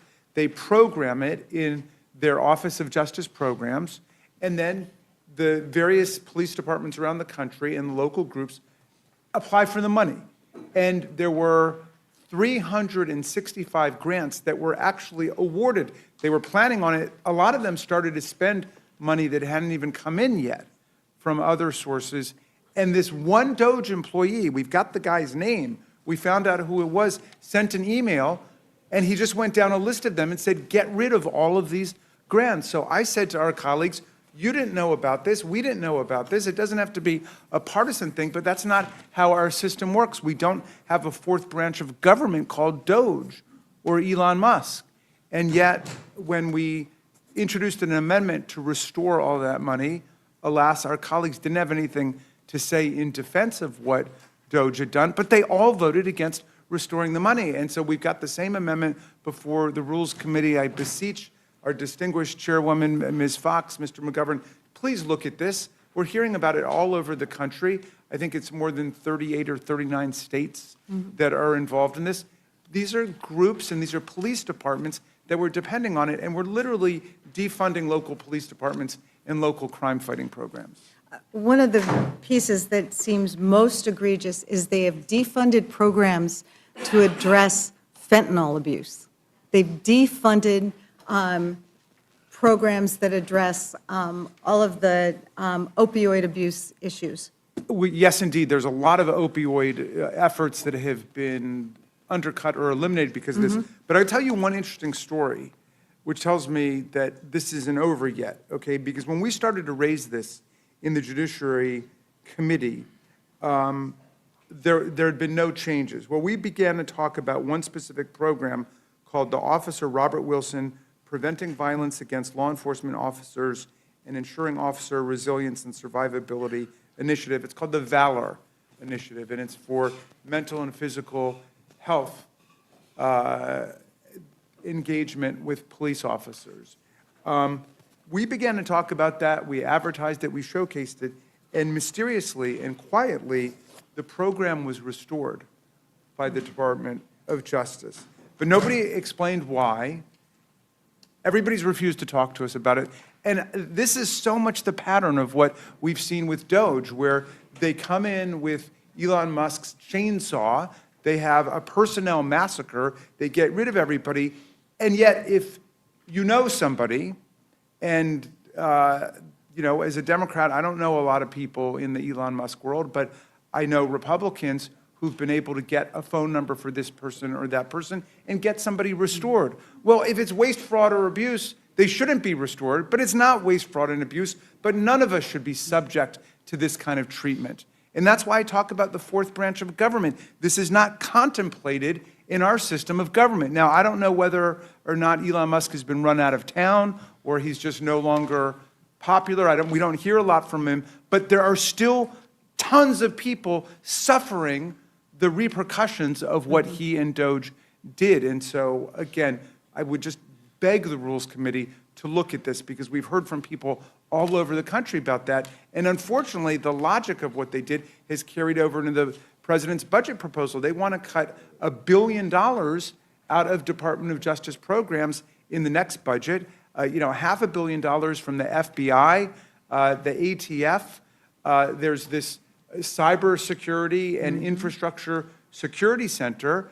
President Trump got mad at a guy who worked for him named Chris Krebs, who was the director of it, because he contradicted Trump over the 2020 election. He said it was the most secure election in American history. As a conservative guy, he told the truth about what happened. President Trump has issued an executive order against him now to deny him security clearance and all this stuff. Meantime, they cut hundreds of millions of dollars from our cybersecurity and infrastructure security efforts against Russia and against other enemies of the United States. So please, we've got to bear down on the details here. All of the money is being sucked up for immigration, the border wall, and away from local police. They are defunding the police in America. Well, and what you've described here, that in the course of a hearing, it was raised that this elimination had occurred of a program that people actually supported. So the hearing process, the legislative process, actually works, and that's what we should be doing now instead of trying to ram this crazy bill through in the middle of the night, because we aren't able to get to all of these issues where the Doge brothers came in, and it appears that the way they decided what should be cut was they just hit Control-F-Delete and just wiped out huge sections of the federal government. Honestly, for the life of me, I don't understand. What would the problem be with saying Doge made a mistake here, and let's restore that money to our communities across America? Well, Doge was the mistake, but I just had one more question for you. During our judiciary markup, Isn't it true that Republicans voted to allow immigration agents to use taxpayer dollars to arrest, detain, and deport U.S. citizens? Yes. We had a whole series of amendments, again, that we thought would create a bipartisan convergence on the committee.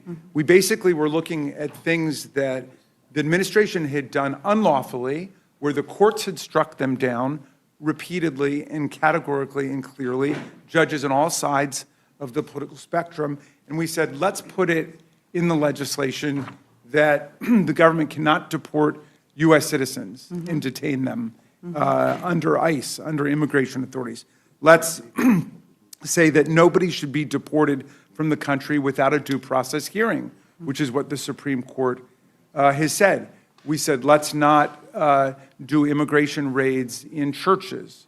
Let's not do immigration raids in schools. We had a whole series of those, and our colleagues unfortunately rejected all of them, just voting on a party line basis. And as I was saying, the frustrating and sometimes amusing part of it was they did not engage in any speech with us. It was like, a mega mime troupe, because they wouldn't say anything to us about why they were voting no. They were just voting no. We've seen similar things here. Well, thank you for your clarity on the underpinnings of our Constitution and why defending those fundamental freedoms is part of what actually makes America great. I yield back. Thank you, Ms. Scanlon. Mr. Scott, do you have any questions or comments? Madam Chair, I don't have any questions for this panel. I'm just glad President Trump is using his authorities to secure the border. I was there this past weekend, and I was shocked to hear that our people that work at the Border Patrol were ordered to parole people into the country, even if they had visible gang tattoos, and it was obvious they were a threat to the citizens of our country under the Biden administration. With that, I yield. Thank you. Mr. Neguse, you're recognized. Thank you, Madam Chair. Good morning. Welcome to our chairs and ranking members, and appreciate your testimony this morning. I want to start with maybe a fairly simple question. Just by way of context, as you all know, we started this hearing at 1 a.m., and I have been on a journey, I guess, or a quest for a very simple answer to what I think is a fairly simple question. But it's been proven elusive thus far, and the chair was unwilling to engage with me in a colloquy earlier on it. And really, the question is, why was this hearing noticed for 1 a.m.?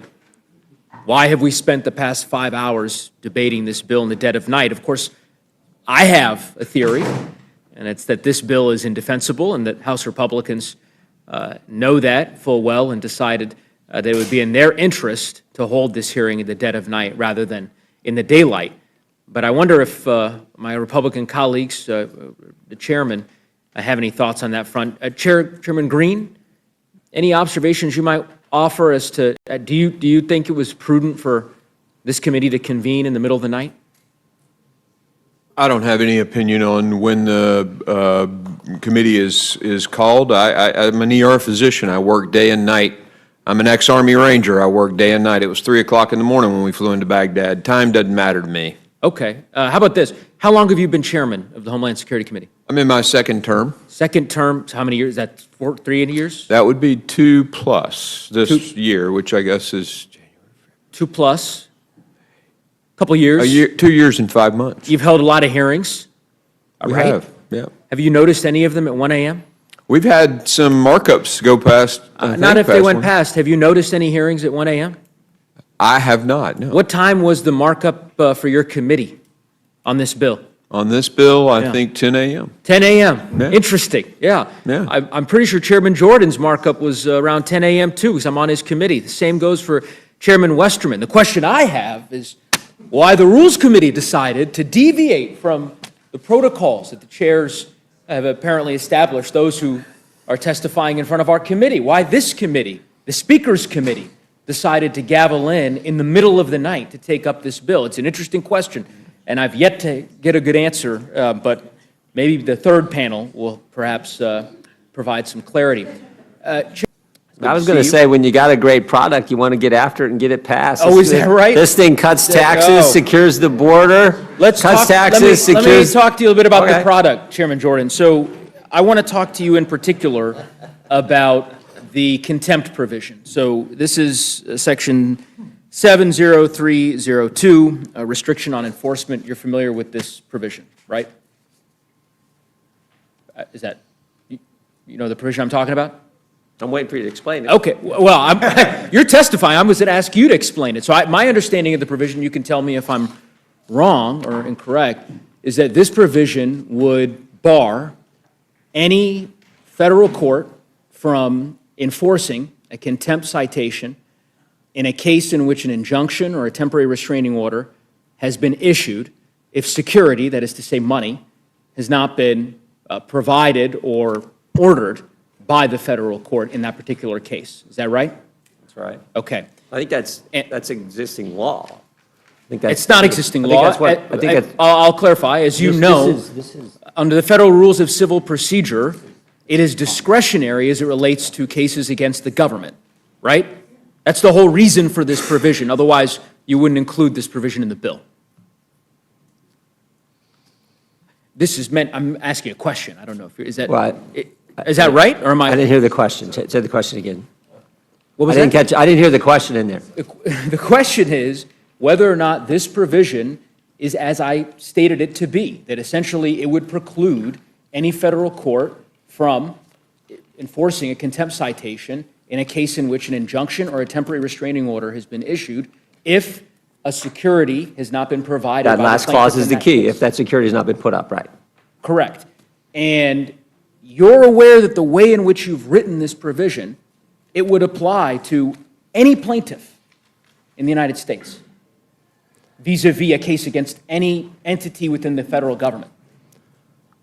I can look at the drafting, but my understanding is it applies to the cases we're talking about with immigration cases. Yeah, no, you're incorrect. So yes, those What you're cases, saying are those incorrect. I'm cases just saying would be- how I believe it was written. Okay, You well, think it's let me- written different. Let me explain to you what this provision Well, actually I does. can't wait for your wisdom. Go right ahead. Chairman Jordan, this provision would bar any plaintiff in the country from being able to obtain a contempt citation from a federal court in a case in which an injunction or a temporary restraining order has been issued if security has not been provided. It is not limited to the cases that you've identified. So let me give you an example.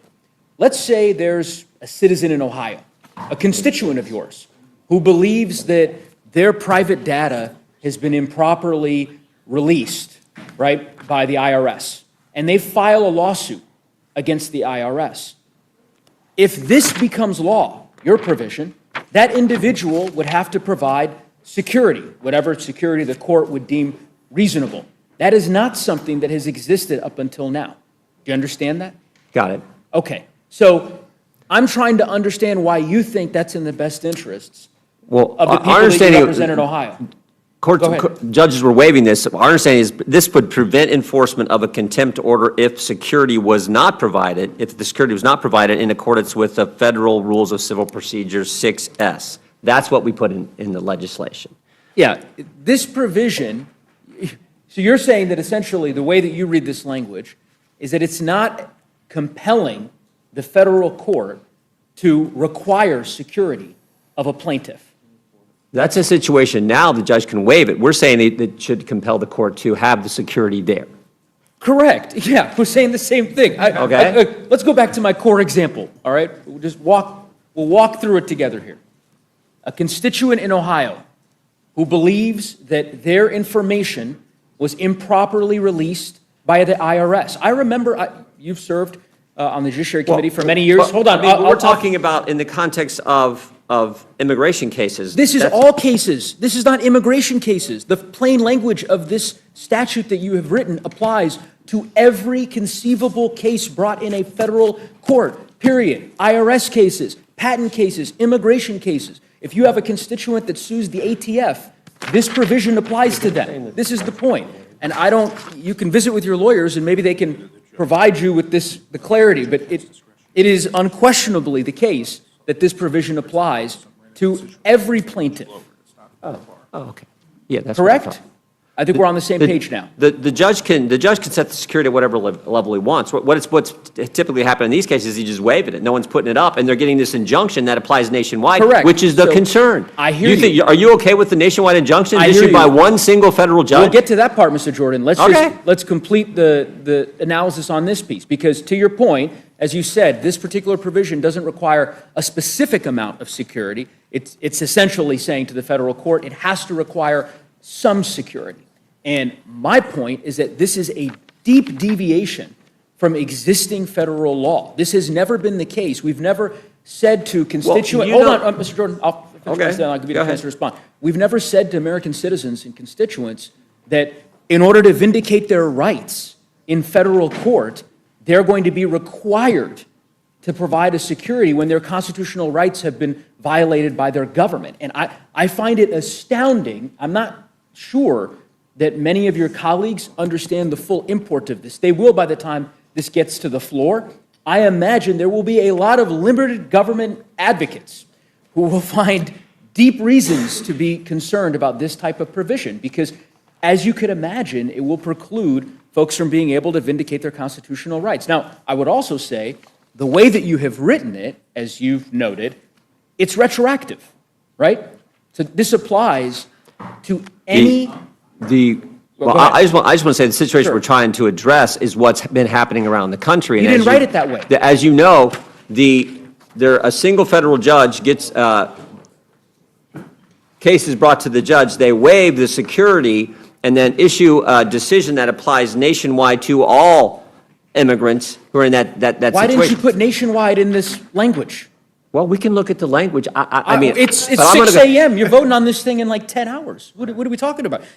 We've had weeks. You could have put nationwide in here. That's not what it says. This applies to every one of America's 330 million citizens. The judge has discretion on what that amount can be. Sure. So a judge could say, you know what? And judges are right now waiving it, and that was the concern we had. Sure. And I think a judge... And you don't think that's a problem? Even Supreme Court Justice Kagan has said there's a problem with these nationwide injunctions being issued from one single federal judge. That's what we're trying to get at. Okay. The Supreme Court's considering that question right now. I will just conclude here. All I'm saying is let me conclude my statement, and then I'll give you even more liberal justices have said this is a problem. I understand. We've actually passed your standalone rationale, legislation. Mr. Neguse, He's had every please opportunity. let Mr. Jordan speak, and then he will let you speak. I'll finish my question, and then he can answer. Okay, but you're not asking a question. Okay, sure. You're asserting a statement. Madam Chair, Mr. Neguse controls the time. Yes, sir. And so... But I'm trying to ask him to ask a question and then let Mr. Jordan answer. I will conclude my statement and then ask a question of Mr. Jordan, since he, I don't think, wants to engage in this constructive dialogue to try to actually address the purported problem that he is trying to solve. So I will simply finish the hypothetical that I offered. Any constituent in Ohio who believes that their private data has been disclosed improperly by the IRS, any citizen of Ohio or Colorado for that matter who believes that their constitutional rights have been violated in some way, if this becomes law, they would be required to pay the court money in an amount that the court deems necessary to cover the costs of the potential damage in order to proceed in federal court. That has never been the law of the land in our country, and I cannot believe that Freedom Caucus, so-called Freedom Caucus members, would support that kind of principle. Secondly, the way that this is written, as you noted, Chairman Jordan, yes, this would apply to the 93, 94 different injunctions that have been issued against the Trump administration. It would also apply to any existing injunction that is in effect today. I don't know what that number is. 1,000, 10,000 desegregation injunctions that are still operating today in different federal courts in the country. A variety of different litigation that's pending in different courts across the country that would be implicated by this provision. So I don't think that ultimately it's going to survive the birdbath in the Senate, because it's clearly changing policy. I also think it's patently unconstitutional. There's no world in which the Supreme Court would ever deem this, and we could go through the Supreme Court precedent that establishes that. But I just also would encourage you to take perhaps the legal counsel on the Judiciary Committee can take a deeper look at this paragraph, because as it's written now, it is deeply problematic for civil liberties in our country. Ranking Member Raskin, I can see, has been jumping at the opportunity to. Well, I mean, I think you did a pretty masterful job of addressing it, Mr. DeGoose, but I would add just two things. One, it's worse than you say, because it doesn't just apply to cases against the government, it applies to private cases as well. There's nothing in the language here that would exempt a case between two private parties, two commercial parties. And so, but your final point, I think, is the key one. It's blatantly unconstitutional. It's because the power to hold someone in contempt for a court is an inherent judicial power and has always been deemed to say that. They don't need to wait on Congress to give them the power to hold someone in criminal or civil contempt for refusing compliance with a court order, any more than we do when we at least used to, engage in the inherent powers of contempt that Congress has against people. We don't need to wait for another branch of government to give us that power. So it is unconstitutional. It's ridiculously broad, and it's a very ham-handed approach to what their real issue is. They don't like the fact that Judge Boasberg, who was a Bush appointee, when he first got on the bench, he was Justice, he was one of the justices' roommates at Yale, I think. Well, anyway, Kavanaugh. he's a Kavanaugh. Yeah, Kavanaugh. He was Justice Kavanaugh's roommate. He was a pillar of the conservative bar, right? Well, they don't like his opinion because he said, turn the planes around and give this guy due process. And then they laughed at him. I mean, the president of El Salvador was tweeting, oopsie, we made a mistake, like he was mocking the judge. And this is a judge who doesn't fool around. He's a stickler for the rule of law. And so he said, I think there's probable cause to believe that whoever in the administration disregarded my authority and didn't turn the planes around and didn't guarantee due process is in contempt of court. And he said, and I'm going to get to the bottom of it, and I don't even need to rely on the marshals of that report to the Attorney General. I can appoint my own people to go get them, and I can also use civil contempt and slap fines and liens on people. So this whole provision is really targeted at him and other judges who are saying a judicial order is not something that anybody, including the President of the United States or people who report to him, can defy with impunity, because under Article 6 of the Constitution, we have a supreme constitution. We don't have a supreme dictator in America. The Constitution is what governs us all, and it's emphatically the province and the duty of the courts to say what the Constitution means. I agree, Ranking Member Raskin. I think you articulated it well, and maybe my hypotheticals earlier were a bit too obtuse. I'll give a tangible example. There was a case a few years ago, Ranking Member Raskin, you're probably familiar with this, Missouri versus Biden, right? This is a case, Chair Jordan, I know you're familiar with this case as well, because you led an amicus brief in this case, right? This was a case initiated by the Missouri Attorney General against the Biden administration for their perception that the Biden administration was engaged in censorship of conservative voices on social media. And Chair Jordan, you led an amicus brief on behalf of Judiciary Republicans in that case. A permanent injunction was issued in that case against the Biden administration. The state of Missouri was successful. Chair Jordan, do you know if a security was issued in that case? Don't know. It's up to the judge. It was not. There was no security in that case. It's up to the judge. Well, no, this is the point. There was no security in that case because under existing rules, it is not the case under Rule 65, subsection C, generally speaking, as a matter of just general practice, security is not issued, or rather required, in cases involving the government. And that is the point. If this provision became law... It could be required, the judge waives it. That's what happens. If this provision became law, two things would happen. Two things. One, the permanent injunction that I suspect remains in place in that case would no longer be enforceable. So just for the record, the permanent injunction that you worked so hard to secure against the Biden administration, That's gone. You can't enforce it anymore because of this provision. And then secondly, as we've probably belabored here at this point, it would make it very difficult, potentially, for similar types of lawsuits to be initiated in the future by prospective plaintiffs against the federal government if they feel as though their constitutional rights are at risk. So anyway, I will close there, but I think it's a deeply problematic provision. It ought to be removed. And I yield back.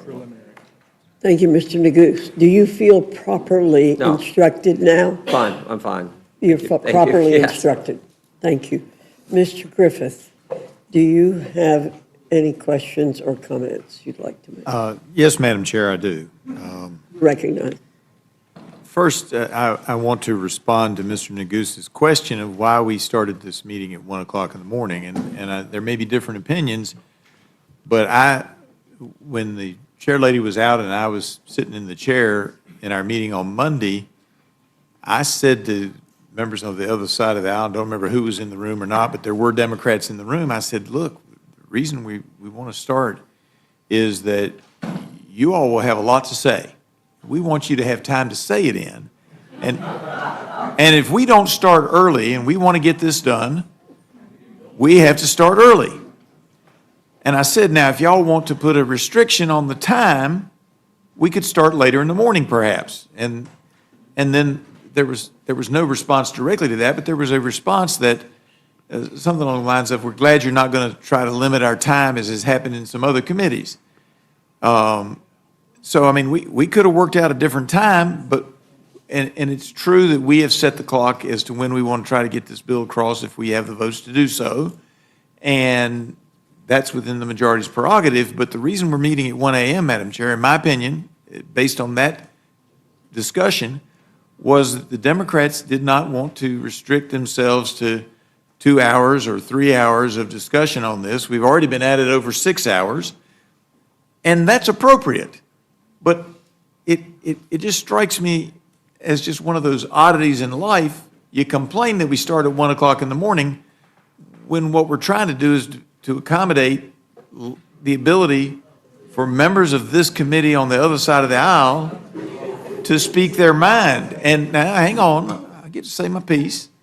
If that was not the case, and if people were willing to say each panel is only going to have an hour, we could have started later, and that was not the case. And I respect that, but I just don't want to be whipsawed by saying we all started in the middle of the night for some other reason. The reason was so there'd be plenty of time so we can get through this thing, let everybody have their chance to say their piece, and then we can move forward.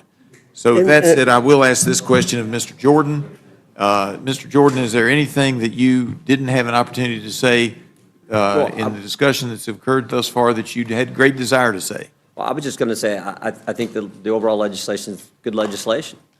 Cuts taxes, secures the border, requires work, and gives moms and dads the ability to pick the school that they think their kid's going to get the best education. Those are 4 fundamental principles that I think vast majority of Americans agree with. That's why I think the bill is so good overall. And I think what we were able to do in our committee, particularly proud of, and that the fact that we were charged with just spending, allocating resources to keep the border secure, but also we're able to bring in revenue to help help offset the cost to secure to keep our border secure. All right. I thank the gentleman. I have no additional questions. You yield back. If you'd yield just a moment to me, I was going to answer a bit ago. I agree with what you're saying about why we started so early.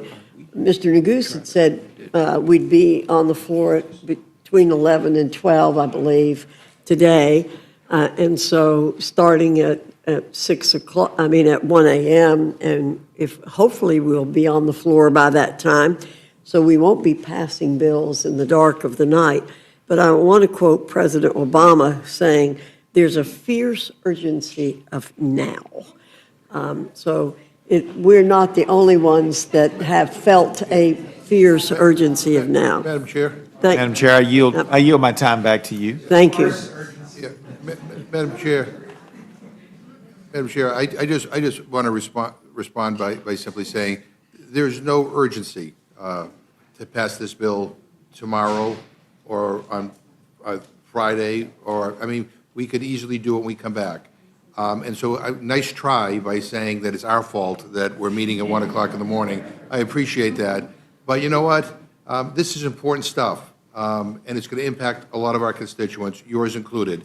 And this debate should happen in the light of day. And the fact that it isn't, basically, I believe, is because you guys don't want people to know what is in this bill. So I thank the chair lady. I yield back. Ms. Leisure Fernandez, you're recognized. Well, thank you very much, Madam Chair. And I really did appreciate when Representative Griffith sat on the chair because he did answer questions. It was a lot of, well, we don't really know, there's tweaks, right? He kept saying there's going to be tweaks in these bills, and the tweaks haven't even started. But the reality is we could have started this at 7 o'clock in the morning and still had all day long to talk, right? Still had all day long to explain to the American people what we are doing here. Where we could have maybe not forced every chair and ranking member to sit as if though they're on a cheap airplane or something. Look at them. They can't even open their hands. They are crushed in here. There's no reason to be doing this in the dark of night. I've been calling it the vampire committee because it seems like they're going to just suck all the health care away from Americans in the middle of the night. I think it is a good thing that we are asking questions because it's over 1,100 pages and not everybody has seen it. And we still haven't seen the last pages that might blow a lot up. And so the American people do deserve to have this set at a time when we are not coming in the dark. And yes, if we went, I'm looking at Chairman Westerman, it turns out our hearing wasn't very long compared to the rest. But you started at a reasonable time, and we kept going. The Ag Committee reasonably said there's a lot here, and they said it for 2 days. There is no reason we needed to come here at 1 a.m., except for that you want to push this through. You then passed a rule that Representative Roy had to walk out so he could not vote no, but you then rush everything. You want to get everything done in 1 day. You want to get everything done in 1 day. You're going to have the biggest transfer of wealth in American history, and you're going to do it in 1 day. That's your goal. And I don't know if it's because you're worried that maybe some Republicans won't be here to vote. Well, if this is that important for them, they should show up and vote. They should be at this hearing, right? We know you have to step out. We've been here since 1 o'clock. Democrats have pretty much been here, except for we're going to step out and grab a little quick something to eat, refill our coffee bottle. But Republicans aren't even showing up. Republicans aren't asking questions. They're not willing to defend what they're doing in this bill. That's a reality. But I wanted to, I had thought I would follow up a little bit on the conversation with Chairman Jordan, because I need to say, Chairman, last Congress, I sat here and I saw you and Ranking Member Jerry Nadler being in great, it was great. I felt like I was in an alternate reality. I told you, it's like, oh my God, that's amazing. That was FISA. That was FISA. That was FISA. Yeah, it's coming back. We're going to do that again. Yeah, I'm working on Mr. Raskin. Yeah, but what you were concerned about and what united you and the top Democrat on the committee was a belief in constitutional principles. Is that right? Yeah, I don't think the government should be spying on Americans. Right, but if you believe in that constitutional principle, shouldn't you believe in all of the constitutional principles? I do. Yeah, well, thank you, because you actually even wrote a Washington Post article about that, and I'm going to quote it because it says, we can balance, this is your Washington Post article, we can balance First time I've had an op-ed in the Washington Post. That's you right. did write an op-ed in the Washington Post. I'll send it to you. It's a Washington Post editorial, and your words were, we can balance the need to protect Americans' fundamental constitutional rights with the need to give our intelligence and law enforcement agencies the tools to fight those who want to do us harm. You still agree with that? Yeah, I don't recall if you voted for our warrant requirement amendment last year. I hope you did, but you'll get a chance We get a chance in 10 months to But this issue of deal with it believing again. in due process, I think, means you need to believe in due process. You need to believe in our constitutional rights, even when it's dealing with due process. And Chairman Jordan, is there anything in this bill that protects Americans' due process? There's nothing that harms American due process. I mean, the Supreme Court's been nothing that clear. harms Americans' due process. Maybe I'll ask Ranking Member, part of the problem of why we're so worried about due process right now is we have a president who is violating due process, who is sending citizens, deporting citizens with their children who have brain cancer. They are deporting That's not accurate. citizens. They deported citizens' children. They Not- deported citizen children who needed medical care. They have said oops numerous times. And in fact, I'm sure, Chairman Jordan, you know what the meaning of habeas corpus is, don't you? Do you know the meaning of habeas corpus? Yeah, What is the meaning of habeas corpus? Yeah, release of the, I think in technical, release of the body. It's like, there's a process, you can't just be detained, there's a process you have to be able to access in order to be released. So it's critically important, but. Well, Secretary, the thing is, Secretary Noem thinks that habeas corpus means you get to just deport people, right? That's what she testified. Ranking Member, what are some of the reasons why we should be concerned about due process in this moment, and why it might have been a good thing to actually put some protections in this bill? Well, the provision that we were just discussing about the court's authority to hold government officials in contempt is a provision that's all about due process, right? Because what's happening is you get judges like Judge Boasberg, who says, no, this person cannot be deported from the country without due process. The whole Supreme Court has now agreed with that. Justice Scalia, by the way, was a great champion of the idea that the due process liberty protected by the Constitution applies not just to citizens, but to non-citizens. It doesn't apply exactly the same way, but the rudimentary elements of it are there. What are the elements of due process?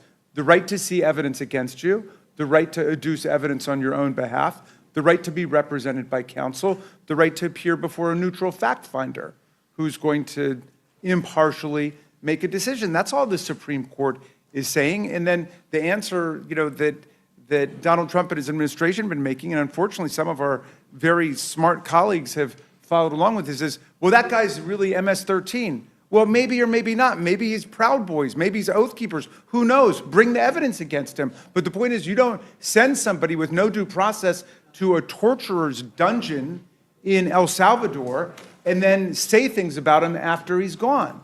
That's not how it works in America. And that's why Judge Boasberg, again, a very conservative judge, says, bring him back. If you want to charge him with 50,000 crimes, charge him with 50,000 crimes. You want to deport him, do it according to the law, and not the Alien Enemies Act of 1798, because we're not at war. Guess who decides whether there's war? Congress decides. We declare war, not the president, right? And you can't fabricate an invasion of the country that doesn't exist. Consult with the Supreme Court about it. So, I think that the role of the Judiciary Committee and the House of Representatives and the Congress has got to be to uphold the rule of law.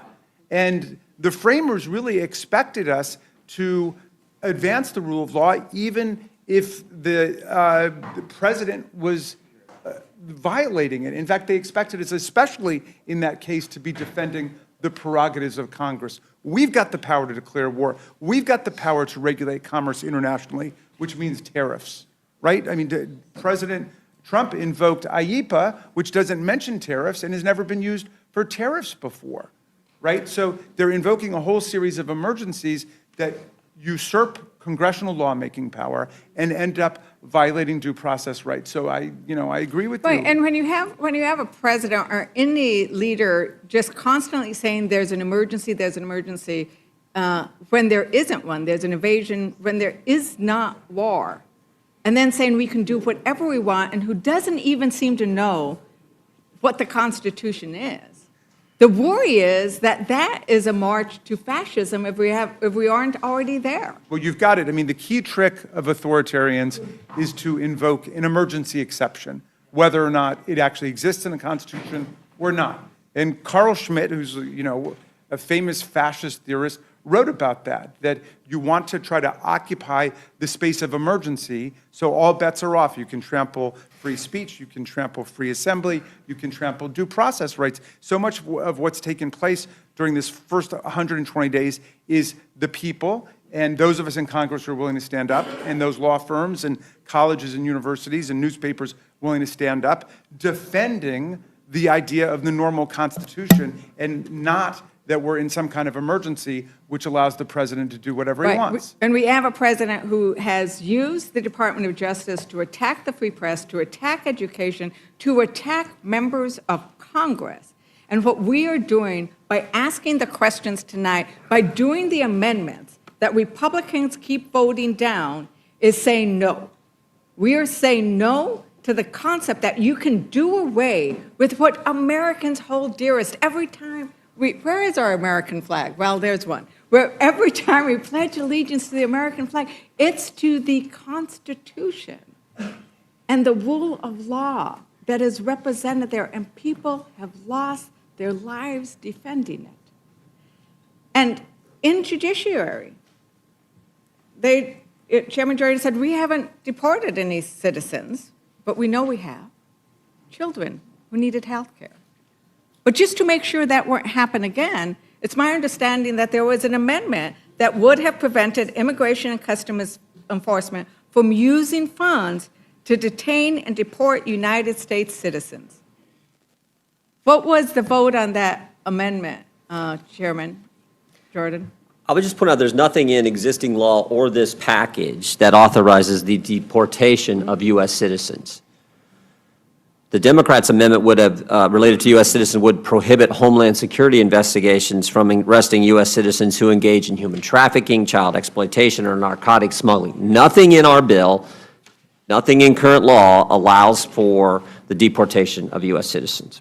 The problem is that right now we have an administration who is doing that, so we wanted to protect the American citizens from such detention and deportation. And the question was, what was the vote? And the vote was, Ranking Member Raskin? Well, I don't remember the exact numbers, but it was a party line vote. It was a party line vote. Not a single Republican was willing to vote to say citizens should not be detained and deported. So I wanted to note that there is money in here for $46 billion for a border wall. There's a whole lot more money for jails. And many, right now I think that there is a concern of the American public about issues of corruption, that we are seeing billions and billions of dollars being funneled to private corporations, right? We're seeing a lot of stuff that is funneling money. They're getting rid of competition. They're saying that Musk's, Starlink and other companies get these contracts without competition. And I think I wanted to sort of turn to our Homeland ranking member and say, are there concerns about the number of private prisons that are going to be constructed, the amount of money that's going to go into this border wall? I look at that and I think, God, how many kids could actually get a meal who are hungry now with $46.5 billion? But then there's this other aspect to it as well, regarding potential corruption. Do you have any concerns about that, Ranking Member? Well, yeah, we do, but let me support Ranking Member Raskin. We offered several amendments to the legislation relative to funds being used for deporting American citizens, and said no funds in this bill can be used to deport American citizens. Well, we lost it on a party line vote. But also, the only thing we said was another amendment that our committee would prevent DHS from removing U.S. citizens except for legal extradition and treaty obligations. And we lost it on a party line vote, which basically we thought was a reaffirmation of what was already law. So we tried hard to prevent American children from being deported who were sick. Secretary told us, well, her mama wanted to take her with her. And said, but the lawyer wanted to represent based on what the father said. So there were a lot of references about children with cancer being deported. And so we just think, as a lot of people have said, that as a nation of laws, we have to stand on those principles. And it's not a person's guilt or innocence, it's the due process that everyone should go through, regardless of status. We've heard people say, well, they had a tattoo. I said, well, okay, if you're going to charge that person for a tattoo, then present whatever evidence that this person has broken the law. You know, we have a Secretary of Defense with all kind of tattoos on him. So this notion that you can just do anything just because you don't like it is not who we are as Americans. And so I think part of what we tried to do was to reaffirm existing law and not leave it to interpretation based on what the president wants to do or what the secretary wants to do. We want to follow the law. And in every instance, we offered 30-odd amendments in support of that, and we lost all of them on a party line vote. It's really sad. And I want to, something was said earlier about this is what the American people want. There have been lots of polls about that, about what's happening with regards to this bill. And I would say, I'm going to just quote the Kaiser Family Foundation poll that found that at least 3/4 of the public oppose the key things we're doing in this bill. And that is oppose the cutting of Medicaid, 76%. The public doesn't want this bill. We now heard that this is going to affect Medicare. 79% of the public oppose the cuts to Medicare. What is really happening in this bill is an attack on working families, and the education cuts, you know, that Chairman Jordan, mentioned education as well. We're going to deal that with in the next panel, but, you know, those are going to be hard on folks. And, you know, this concept that my colleague from Colorado was going to about who is now having to pay, the idea that Americans now have to pay to be able to access our courts, I think it's very problematic. That we are turning on its head what we're doing. And I think that I'm going to yield to my colleague because she wants to talk in this vein a bit.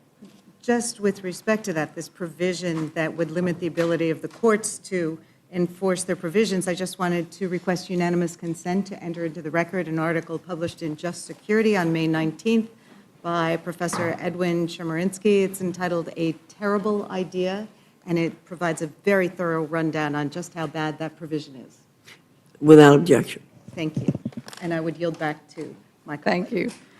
You know, in natural resources, we also, I think, are limiting people's access to the courts. And that is really problematic. And one of the reasons that I think it's incredibly problematic is I have a lot of tribes in my district. I sit as the ranking member on the Subcommittee on Indian Affairs. And we know that tribes, much of the federal lands were once tribal lands. And that the tribal lands are also subject to federal oversight. So that when we remove access to the court for a tribe, it's not like it's private property, it is federal land. Chairman Resterman, I know you've been a great supporter of tribal lands and of tribes in general. We had that wonderful meeting in Oklahoma on self-determination. I guess I don't understand why you would support removing tribal access to the courts when the federal government is going to be doing something that's on their land sometimes, or that's on land where they have cultural resources and sacred sites. I really, because I know how great you are usually on tribes, and I offered an amendment to make sure that tribes could get access to the courts, and I believe you voted against it. Well, I thank the gentlewoman for her flattery, and Madam Chair, it's a new day in America, not just metaphorically, but literally. The sun's been up for quite some time now, so. For quite some time. Yes. And we've been in here, we can't tell. And it appears we'll be in here maybe when the sun goes down at the rate that things are going. But the reason you probably can't understand why I would want to deny tribes access to the courts is because I don't want to deny tribes access to the courts. And we talked about this in the markup that the Senate Committee on Indian Affairs received no instruction from the budget committees, so we didn't get into any tribal jurisdictions. And, again, our focus was about energy, and I know that there's talk about, it was even mentioned, energy prices going to the moon, but it must be because they're going to start at Mars, because under the Biden administration, electricity prices went up 32%. Gas prices in 2022 under Biden went over $5 a gallon. And there's also this argument about handouts to big oil companies. Well, when oil companies profit the most is under Democratic administrations. Actually, an oil company set, I believe it was a world record for profits in 2022 and 2023. The most profits ever, $247 billion in profits. It wasn't Exxon, it wasn't Phillips 66, Conoco, or Shell, or BP. It was Aramco, the Saudi oil company, that had world record profits under the Biden administration. So there's a lot of things that get said in these hearings, but not a lot of them are based on fact. And again, I don't want to deny any American citizen access to the courts. So I'm glad you mentioned profits, because oil and gas companies, I think, was at $200 billion worth of profits, but we are going to be reducing royalties for oil and gas companies, because it's not enough that we're going to be giving tax cuts to the royalties. We are actually going to be giving money back to oil and gas companies who had $200 billion worth of profits. But when you limit judicial review for everybody, you are also limiting judicial review for tribes. Ranking Member Huffman, do you want to explain how that happens? Well, I thank you for the question, and you're right. In the markup, we tried to fix this problem in the Republican bill with a number of amendments. And even though in provision after provision in this bill, they are going into policy, they are earmarking specific projects with billions of dollars, they are running roughshod over parliamentary rules in every possible way.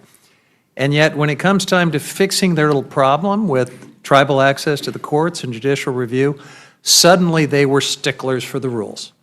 So I think it comes as pretty cold comfort to Indian country that they're the ones that get targeted for this rigid interpretation of budget rules and parliamentary procedures, while everything else is out the window when it comes to giving billions of dollars away to big oil and coal and to Central Valley irrigators in California for their $2 billion dam and any number of other things. It doesn't hold up. So, but once again, because they are curtailing judicial review, it applies to tribes on projects on tribal lands. Absolutely. There is no exception. That is exactly what happened. There are no exceptions. If you write a big enough check, there is no check on your project, and there's no exception for tribes. My God, people need to know that what they said is basically, if you give us a lot of money, You don't have, we're going to fast track it, and you can't question it. That is one of the things that's hidden in this bill. It's always like, it's a pay for. Pay for it, you can pay to get out of court. You know, you can pay to get out of court in this bill. And, you know, it is very sad that for people who do want to come in and challenge, you now are charging a fee. Yes. And We've never seen this before. You have to pay per page now? If you are participating in the protest provision for one of these oil and gas lease sales, and this could be tribes, just to engage in the protest procedure, you now get hit with a fee.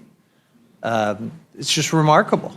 So cutting royalties for oil and gas, giving away millions and millions of acres at fire sale prices to the industry, but if you want to protest any of it, you pay a fee. And by the way, no judicial review if it's a wealthy enough developer that they can pay the special golden age of grift fee for permitting.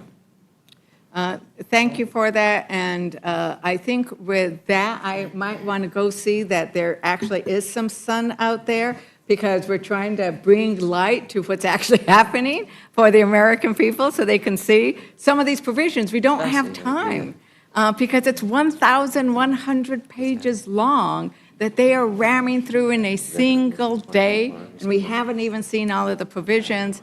But I am very grateful. I see so many of my colleagues here in the and in the room. They are here because they have amendments to try to make the bill better.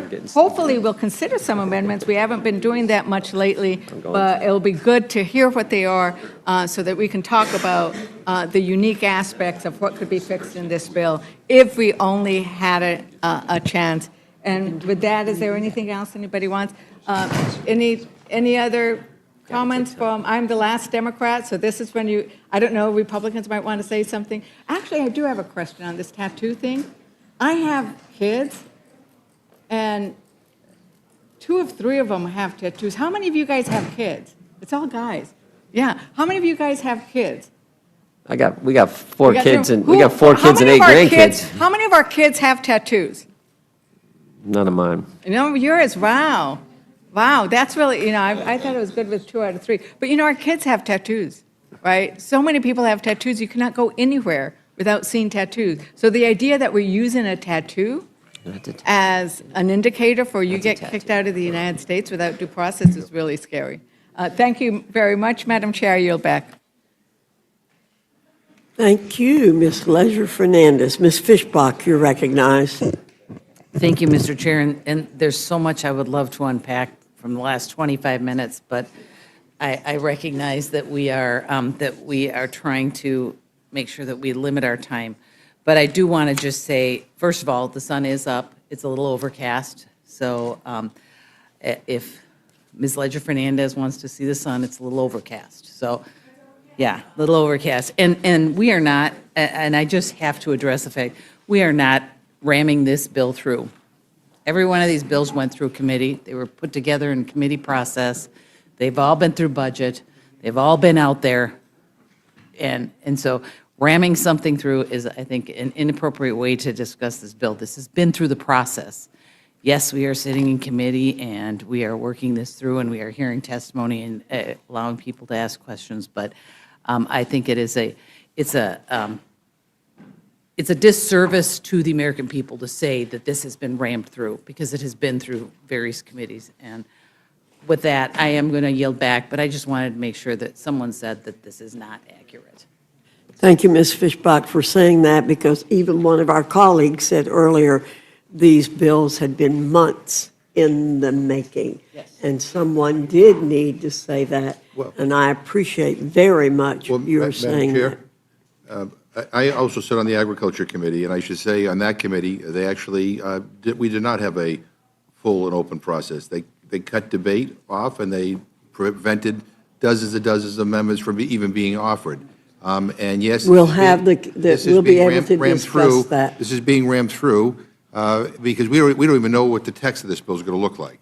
And there's going to be major changes, and we're hearing about them, bits and pieces in the news media, and none of them have been vetted. But yeah, I do, because I know you're struggling for votes, so you're making all kinds of deals right now, and they're going to hurt my constituents, so I yield back.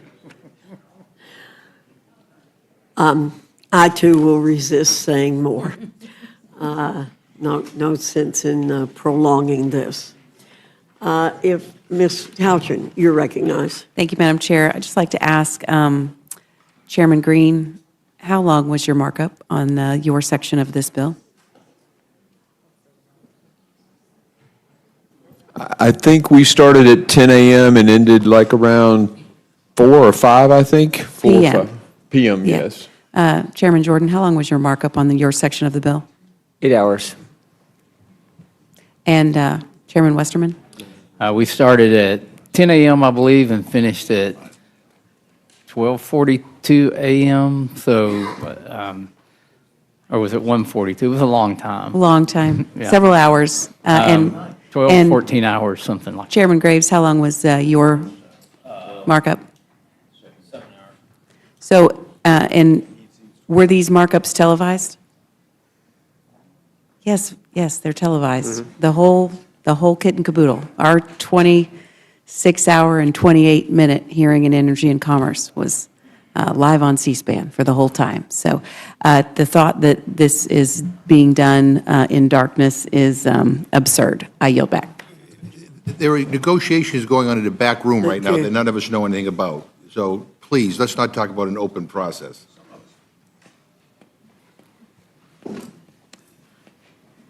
Again, let me resist. Okay, anyone else have comments that you want to make?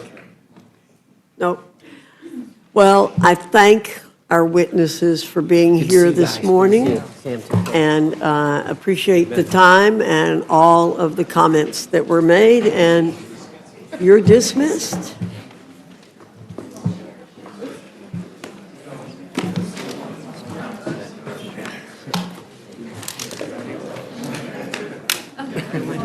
Save your question for Chairman Smith. I don't even know what it was the bill is. credibility again, so I'll skip ahead. Okay. That's fine.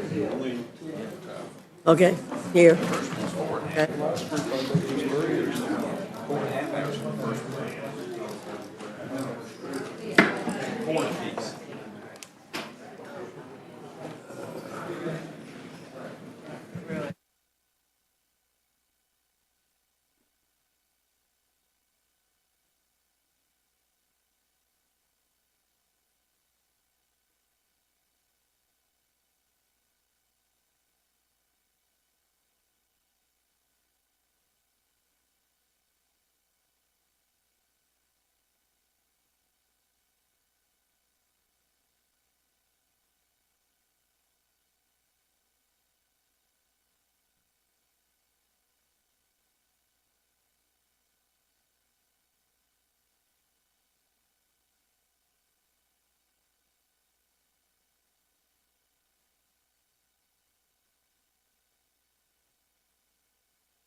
I now welcome our third panel, Chairman Thompson and Representative Craig from the Committee on Agriculture, Chairman Wahlberg and Representative Scott from the Committee on Education and Workforce, Chairman Guthrie and Representative Pallone from the Committee on Energy and Commerce, and Chairman Smith and Representative Moore from the Committee on Ways and Means.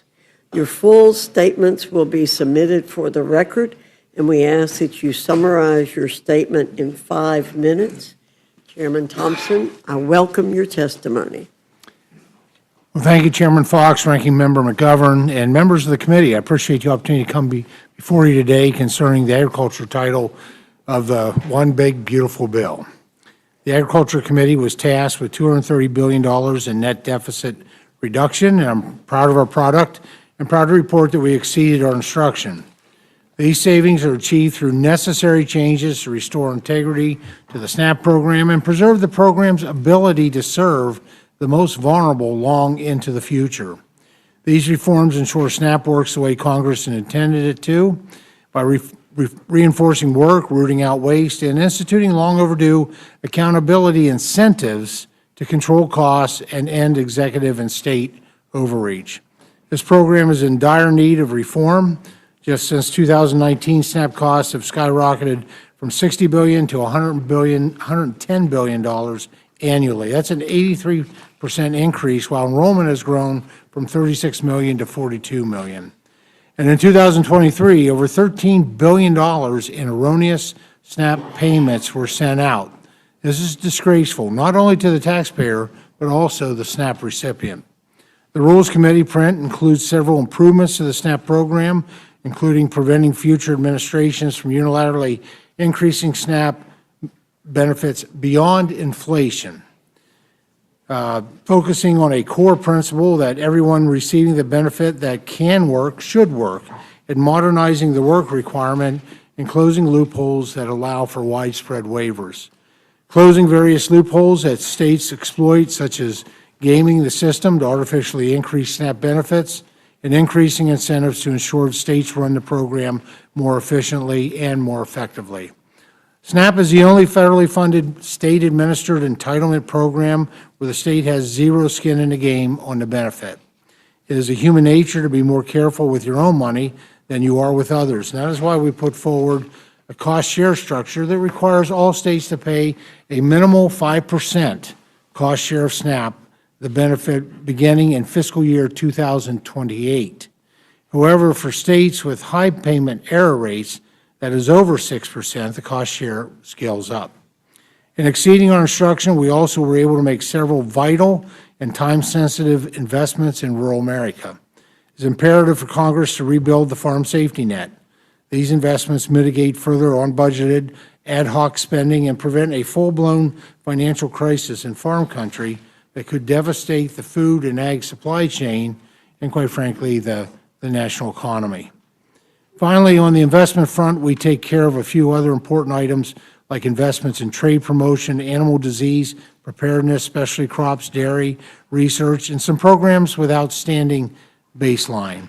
In closing, I'm proud to deliver a historic amount of savings to the taxpayer and to do so in a way that will only have positive outcomes for low-income individuals who get back into the workforce while also standing by our farmers, ranchers, and rural communities.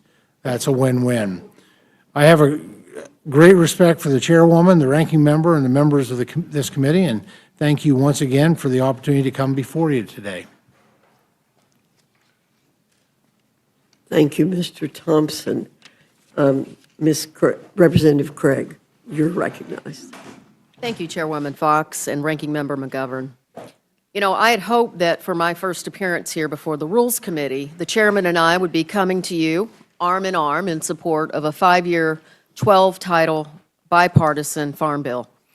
Instead, we're here discussing the Agriculture Committee's contribution to a partisan bill that decimates the most successful anti-hunger program in our nation and destroys the coalition that has always been able to get a farm bill across the finish line. And why? Not for middle-class tax cuts, but to move to the wealthiest Americans money from the least wealthy. In addition, this is expected to increase the national debt and deficits. This is a shameful process that we're involved in here today. And this bill is dead on arrival in the Senate. How do I know? Because Senator Chuck Grassley told us so. It puts a huge burden on the states by forcing them to pay for anywhere from 5 to 25% of food assistance. Chair Fox, the governor of your state said, and I quote, "If Congress goes forward with these plans, our state will be forced into perilous budget decisions. Should North Carolinians lose access to food, or should we get rid of other essential services?" End quote. North Carolina's on the hook for up to $700 million per year under this proposal. That's the equivalent of 8,900 public school teacher salaries in North Carolina. Republicans want states to do their dirty work and take food away from people, and it doesn't end there. This budget does something else incredibly egregious. It changes the definition of dependent from children under the age of 18 to children over the age of 6. Once a kid turns 7 years old, their parents could lose food assistance unless they meet new paperwork and work requirements. I wonder if the people who came up with that policy have children or understand that there are summer breaks and there's spring break. I have several, and let me tell you, they eat more as they grow, not less. It's truly beyond the pale what this budget would do to children in our country.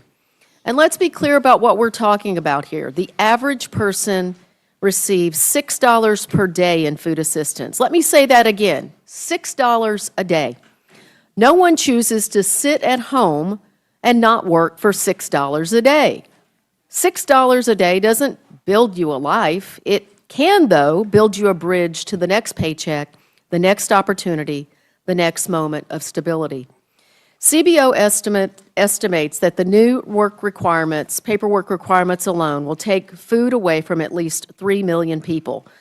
They didn't say that 3 million people will receive a little less food. They say 3 million people will receive no food assistance. So much for claiming that you won't cut benefits. Hunger is a policy choice. Republicans in this room are choosing to allow children to go to bed without dinner, seniors skipping meals so they can afford their medicine, parents sacrificing their own nutrition so their kids can eat, single mothers having to choose between leaving their 7-year-olds at home or to let them go more hungry. Everyone in this country is struggling with higher costs already, and instead of addressing that problem, Republicans are choosing to make it worse, and it's shameful. You claim you're rooting out waste, fraud, and abuse, or holding the states accountable for high error rates. This bill does not tackle fraud and does not include any common sense policies that help improve program efficiency. And for what? To fund tax breaks for large corporations and the super wealthy. I look forward to answering your questions. Thank you, Ms. Craig. Chairman Walberg, you're recognized. Thank you, Madam Chair. The Student Success and Taxpayer Savings Plan saves nearly $350 billion to help advance President Trump's agenda, the common sense agenda, and ensure taxpayers, students, and schools are better served. The current system is effectively broken and littered with incentives that push tuition costs upward.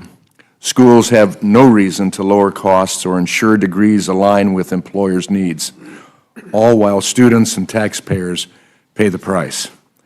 The Biden-Harris administration compounded this crisis and attempted to spend an additional $1 trillion in taxpayer funds on so-called forgiveness by executive decree.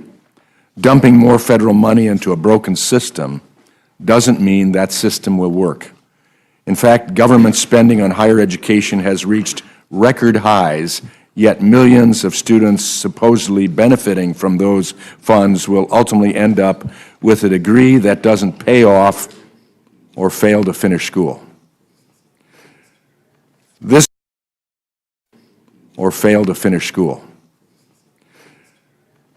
bill not only saves taxpayers nearly $350 billion, but it also brings much-needed reform in 3 key areas: simplified loan repayment, streamlined student loan options, and accountability for students and taxpayers. The bill cleans up the Biden-created repayment mess by streamlining repayment options and providing targeted assistance to struggling borrowers who need it rather than blanket bailouts for those who don't. These reforms will encourage responsible borrowing and timely repayment.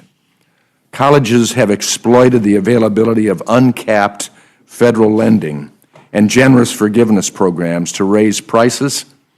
Streamlining loan options, as done in this bill, will increase affordability for students and families, as well as curtail the extent to which schools use taxpayer dollars to line their pocketbooks by loading students up with debt they can't repay.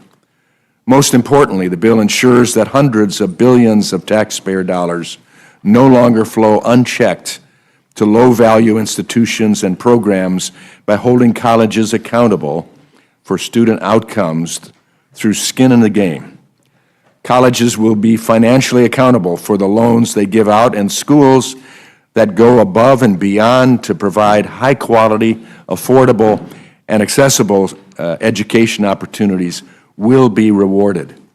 What's more, through these reforms and others, the bill protects and strengthens the Pell Grant, the cornerstone of our financial aid system. The bill closes the funding shortfall that would otherwise result in students being unable to afford college as early as next year. Additionally, it expands student choice by allowing students to use Pell on high-quality, short-term credentials aligned with workforce needs. We're on a fiscally unsustainable path in higher education. Without change, we can't deliver on the promise of economic mobility for all Americans. So I urge my colleagues to pass this big, beautiful bill.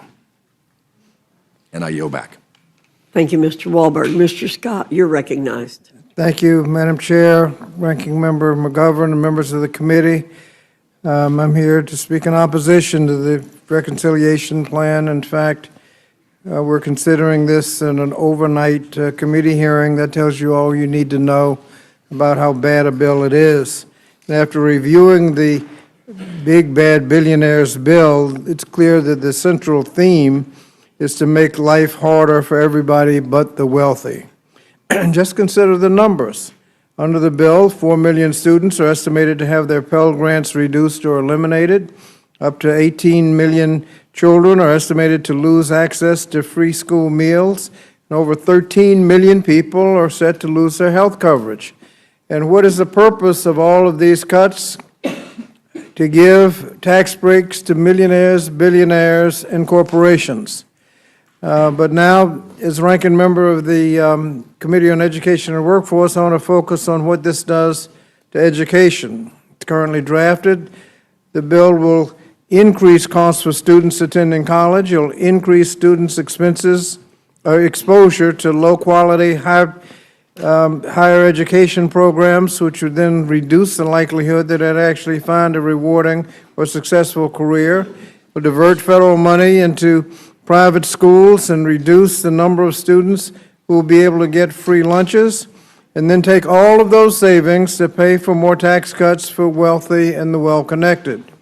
Under this plan, the Republicans will cut students' access to Pell Grants, drastically lower the amount of federal loans they can take out. That will either deny them the opportunity to get a college degree or push students into unaffordable repayment plans and push them into the private, high-cost private loan programs.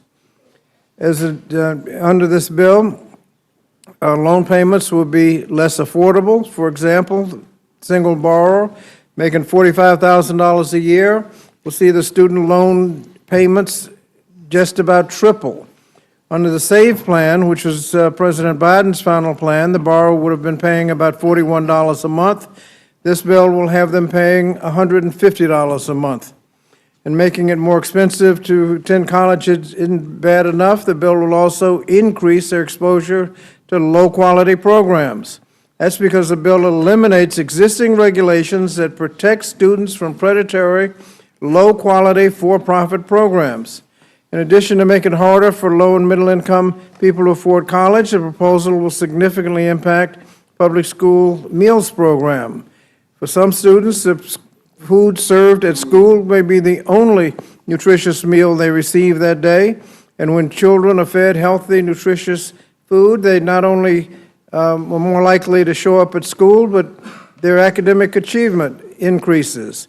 And yet, despite this, the new analysis from the Urban Institute estimates that up to 18.3 million children could lose access to free meals as a result of the cuts to the SNAP nutrition program.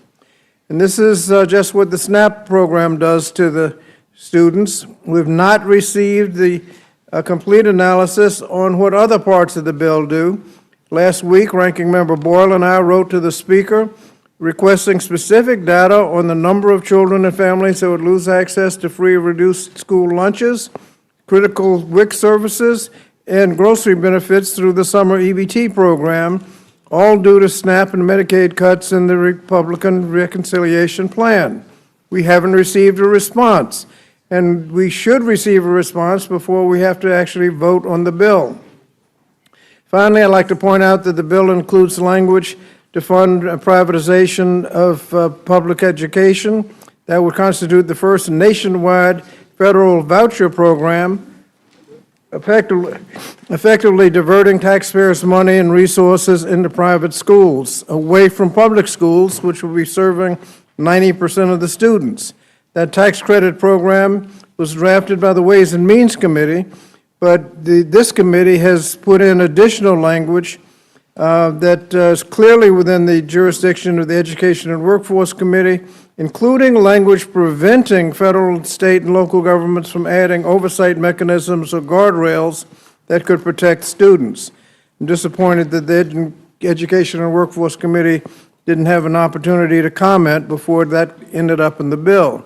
In summary, the so-called one big bad billionaires bill disproportionately helps the wealthy, then has others paying for it through losing health care, nutritious food, and access to college. And this is all to provide more tax breaks to billionaires and corporations, and to add insult to injury, Madam Chair, the deficit goes up.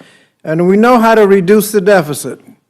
In fact, every Democratic presidential administration since Kennedy has left for the Republicans a better deficit than they inherited.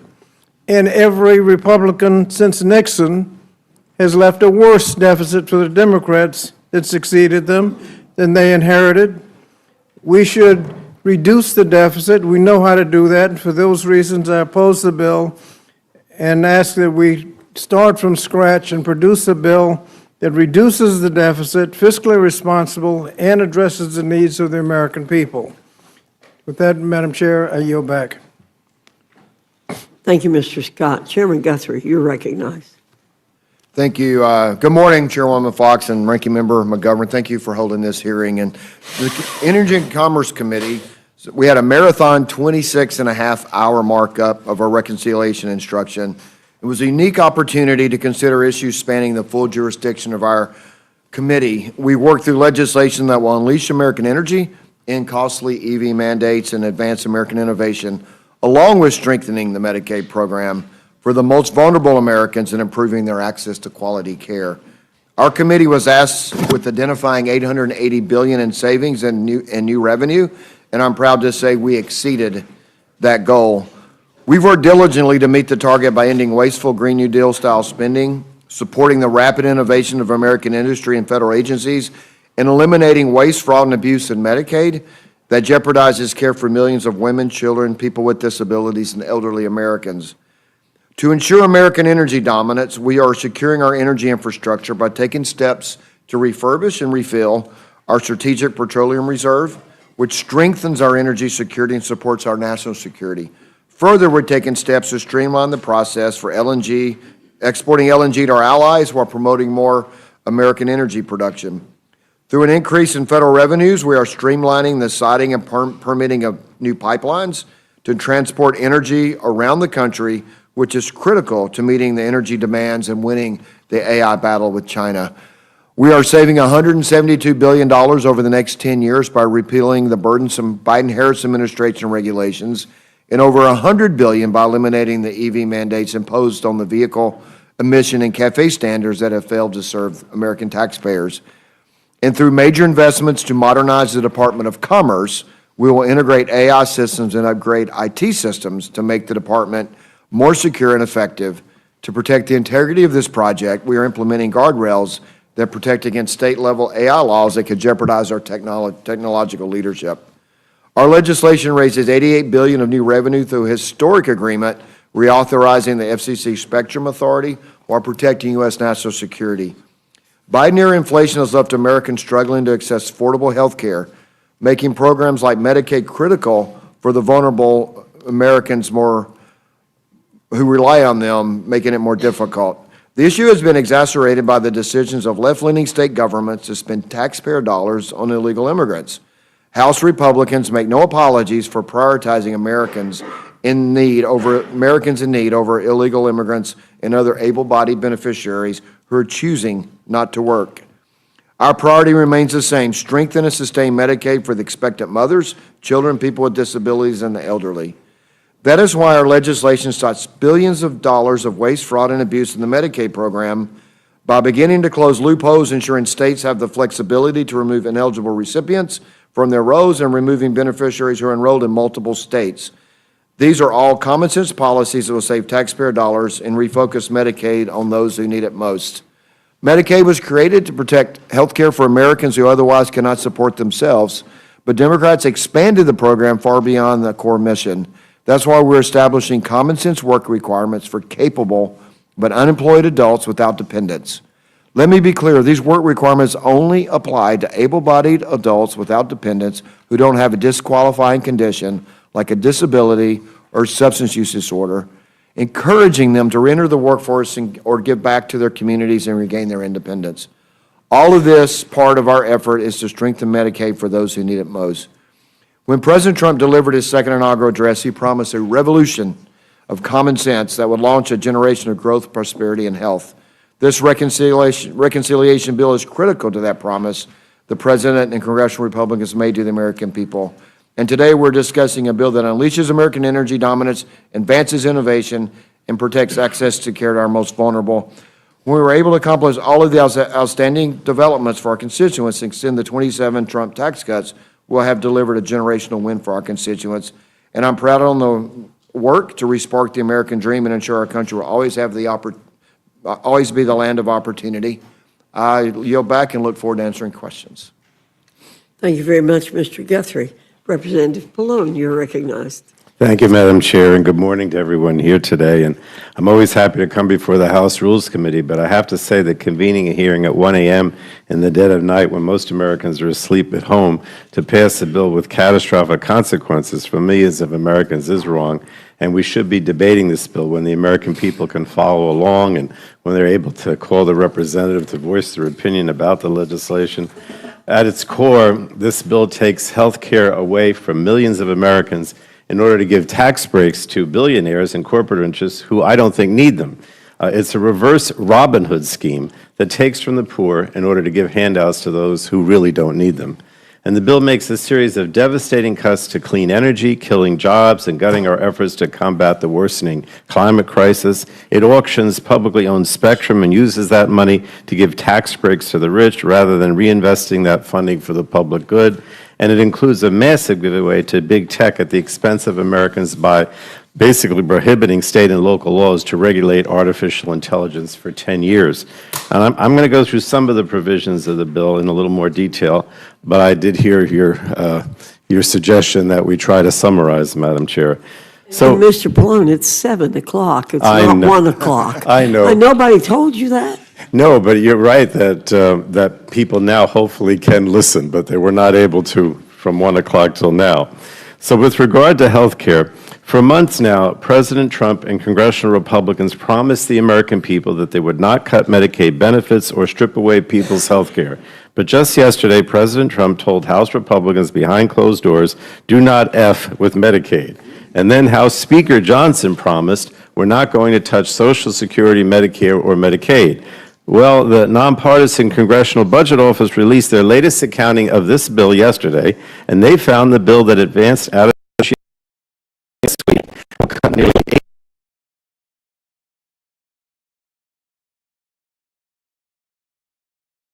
these figures are a floor. They're not a ceiling. CBO expects these numbers will rise as additional changes are made to the bill. And then there's the changes the bill makes to the Affordable Care Act. When you add the Medicaid cuts to the ACA cuts, the total number of people expected to lose their health care under President Trump and Republicans' watch is at least 13.7 million people, based on the CBO estimates. Now, let me be clear. That is not, some of you are saying this is a moderate bill, but it's not.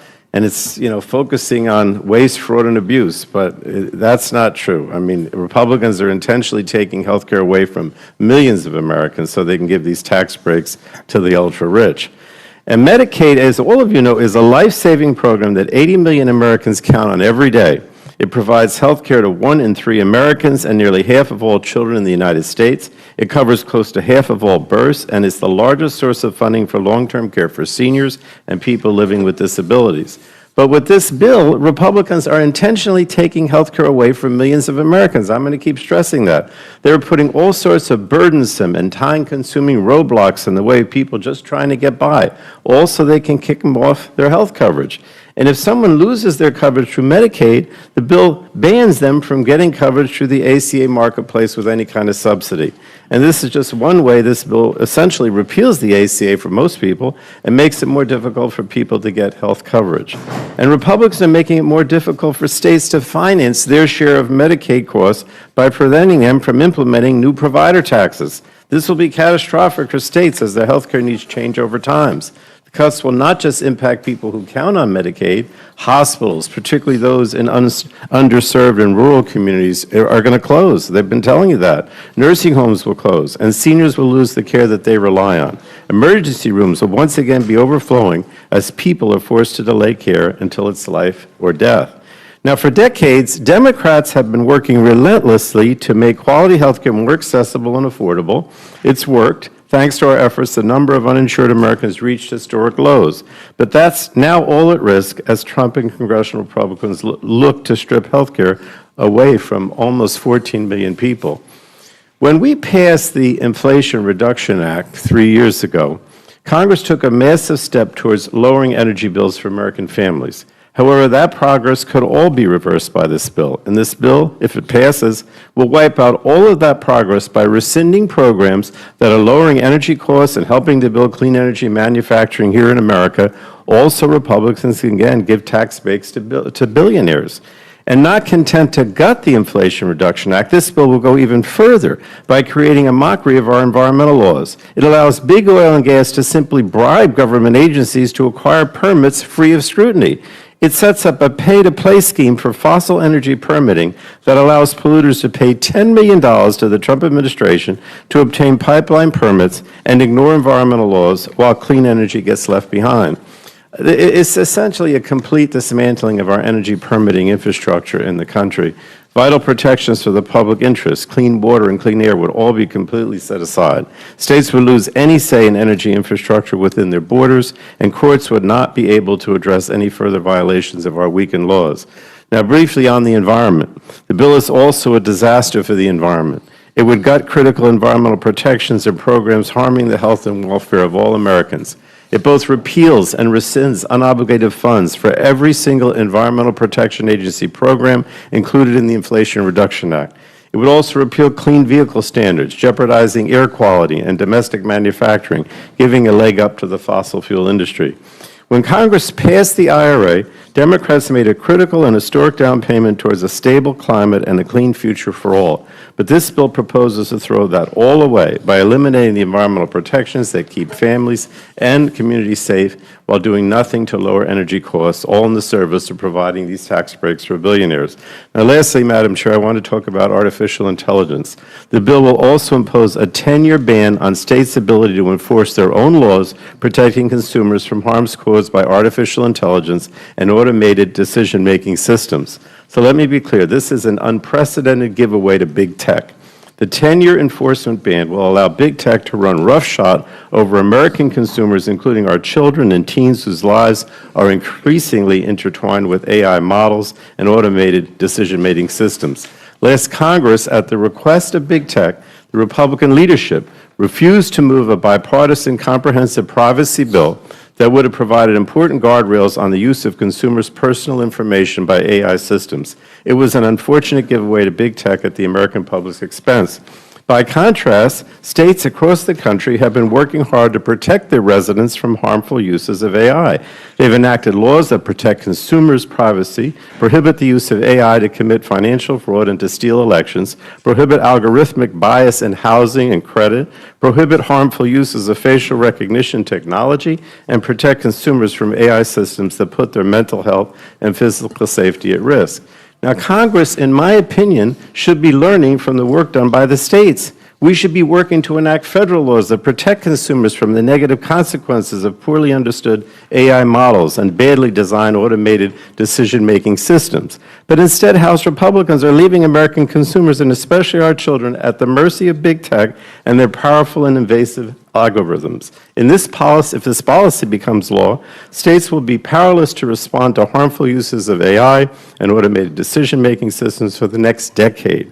And that includes threats we know exist today, as well as any threats we can't currently imagine that arise over the next 10 years. So it's just a reckless policy giveaway to big tech that puts all of us, especially our children, at risk for years to come. I forgot I did have to also mention spectrum. And finally, the bill reauthorizes the spectrum auction authority of the Federal Communications Commission and requires the agency to auction additional 5G spectrum for a savings of at least $88 billion. Now, historically, auctioning spectrum has been a bipartisan effort, and we've used that money to reinvest in the public good.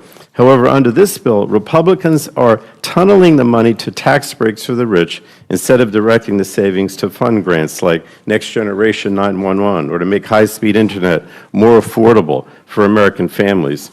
And that's, again, a gross abuse of spectrum auction funds, and it's a perfect example of what's at the core of this bill, selling out the American people to give handouts to the rich. So, Madam Chair, I just have to say this is a bad bill. It takes away basic needs like health care and food assistance from some of the poorest Americans in order to give these tax breaks to the richest.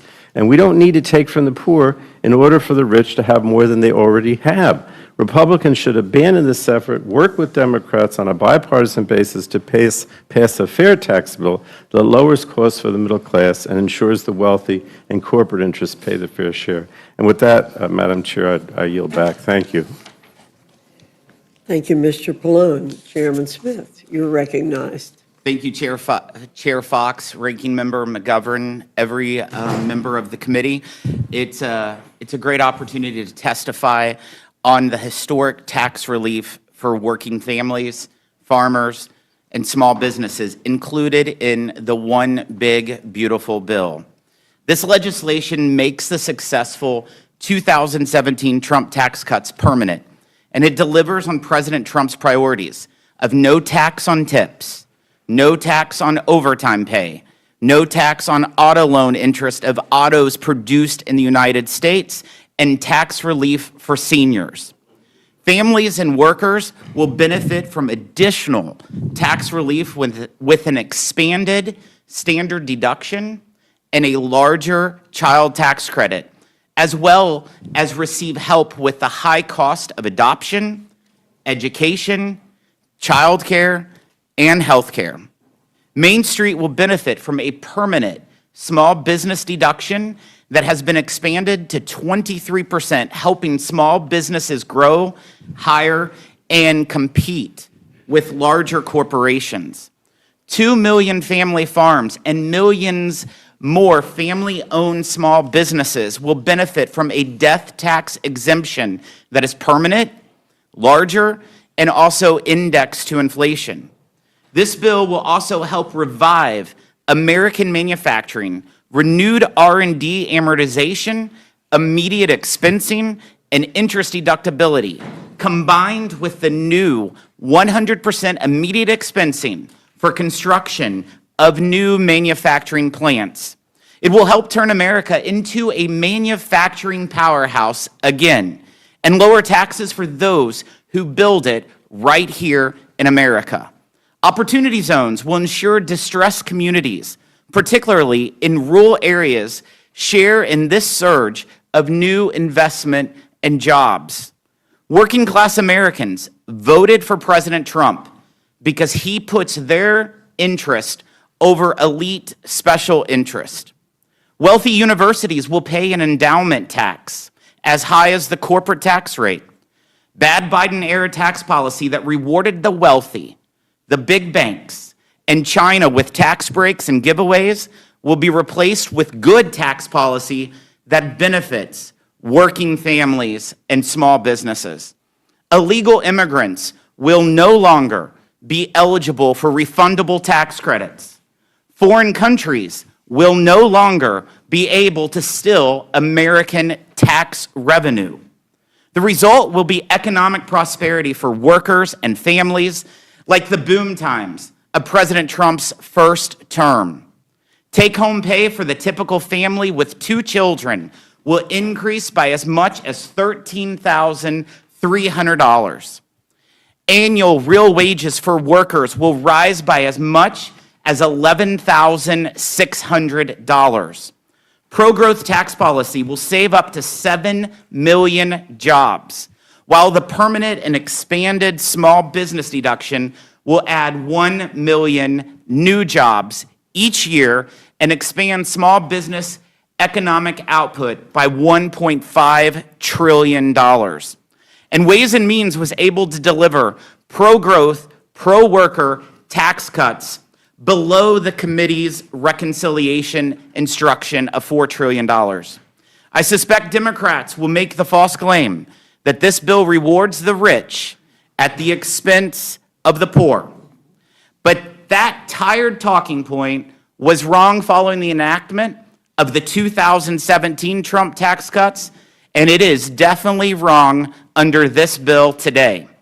People who make over $1 million annually will pay a greater share of the tax burden than they currently do. Households earning less than $100,000 get a 13% tax cut.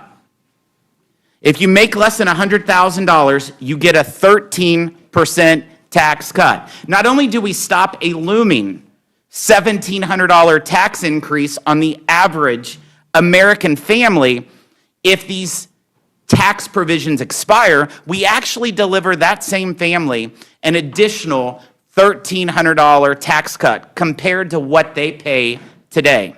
The winners of this bill are the working class, farmers, mechanics, waitresses, linemen, and nurses.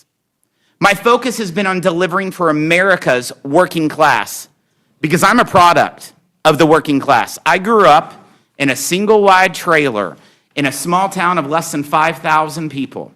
And this bill delivers for families like mine who have fallen further behind for decades. Failure is not an option in getting this done. The one big, beautiful bill to President Trump's desk. Otherwise, every single American will face, on average, a 22% tax increase.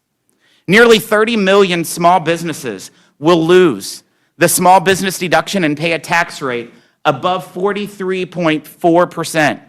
American manufacturing would compete with one arm tied behind its back against competitors like China.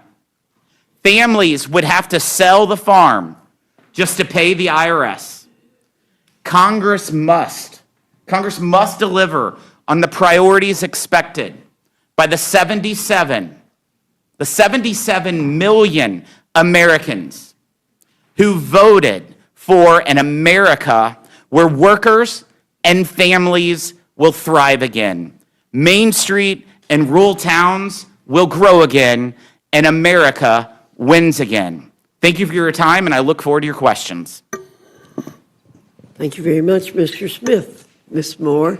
Representative Moore. Good morning, Madam Chair, my classmate.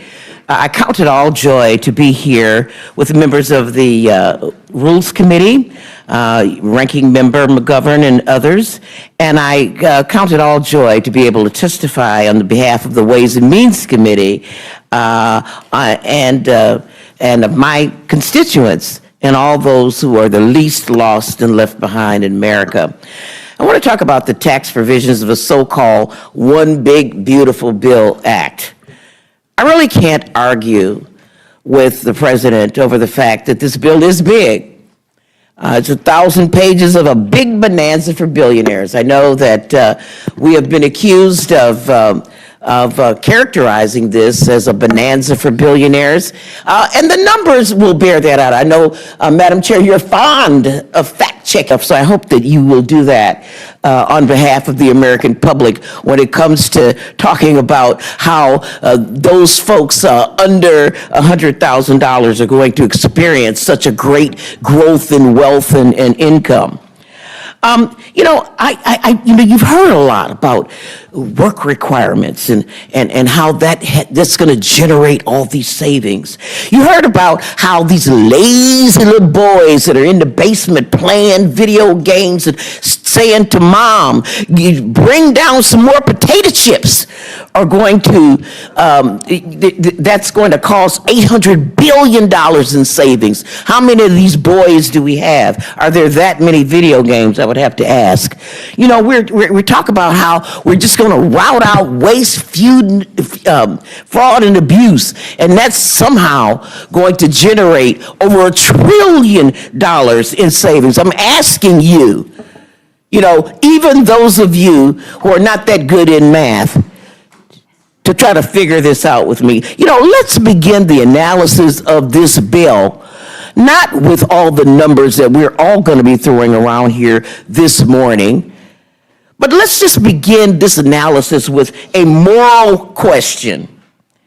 Should children go hungry or be left to suffer or die from treatable diseases? And if your answer to that, anybody, if your answer is no, then just sort of reason backwards from that precipice and see if the justification of this bill sort of unravels. I'm so happy to be the last person to speak on this panel because we have heard from our colleagues and on other committees about the harms that this bill is going to do to millions and millions of our constituents, fellow Americans. We're going to cut $230 billion out of SNAP. We're going to kick 13.7 million people off their health insurance. We're going to trigger $500 billion in cuts from Medicare, those of us who are protecting seniors here on this panel. We're going to reduce educational opportunity for American children who are least able. There are kids who just might not be chosen. I was one of those kids. I wasn't chosen, and I didn't have any choice. And this is who we're going to take money from. We're sitting here bragging about so-called savings. And what are we going to do with these savings? What are we going to do with the savings? Are we going to take these savings and reduce our debt? Nope, we're not going to do that. These tax cuts are so massive that we don't have enough kids to starve. We don't have enough people to deny health care. So we're just going to ask Americans to finance tax cuts for billionaires on the national debt, on the credit card. I just paid off a credit card. I was so relieved. It was the first night's sleep I had in a long time. And we have people here. I know my good friend, the chairman of our committee, does not like debt. Well, he used to not like debt, but he kind of likes debt today.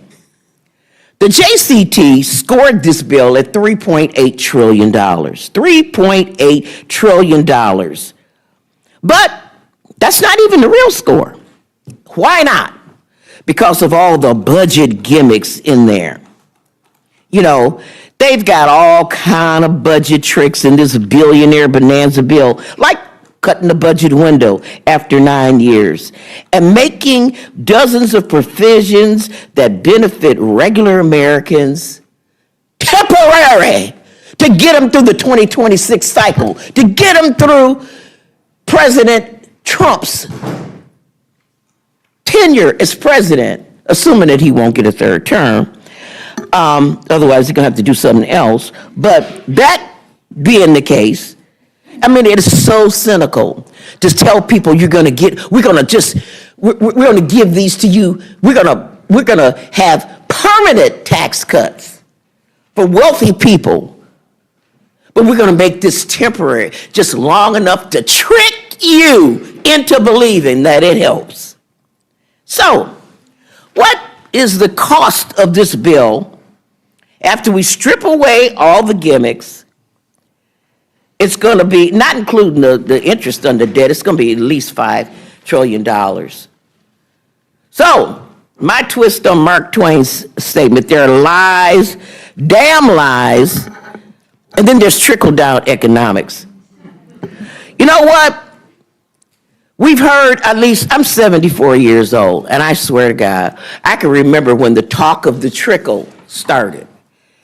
And it hasn't trickled yet. And this bill is not going to start the trickle. The so-called fiscal hawks will try to make you believe that this country club urban legend that tax cuts pay for themselves. It has never worked, but it just has not stopped the talking point. That's what it is. And they claim that this bill will generate $2.6 trillion of revenue from economic growth. There is not one. Produce them. Fact check this, Madam Chair. Where is the economist who will back up those numbers? Where are they at? They ain't here. Deficits aside, this bill is ugly, as we say, because it is ultimately a betrayal of the contract that we have made with the American people, and especially to our babies and to our working people. You know, it's a union hall, working man's bill, but it is all for the millionaires and billionaires. The so-called no tax on tips.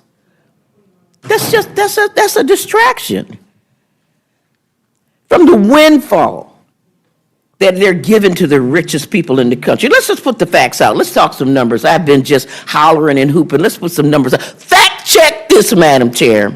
People who make over $1 million per year on average get a tax cut of $81,500 under this bill. Fact check this, Madam Chair. People who make under $50,000 per year on average get a tax cut of $265.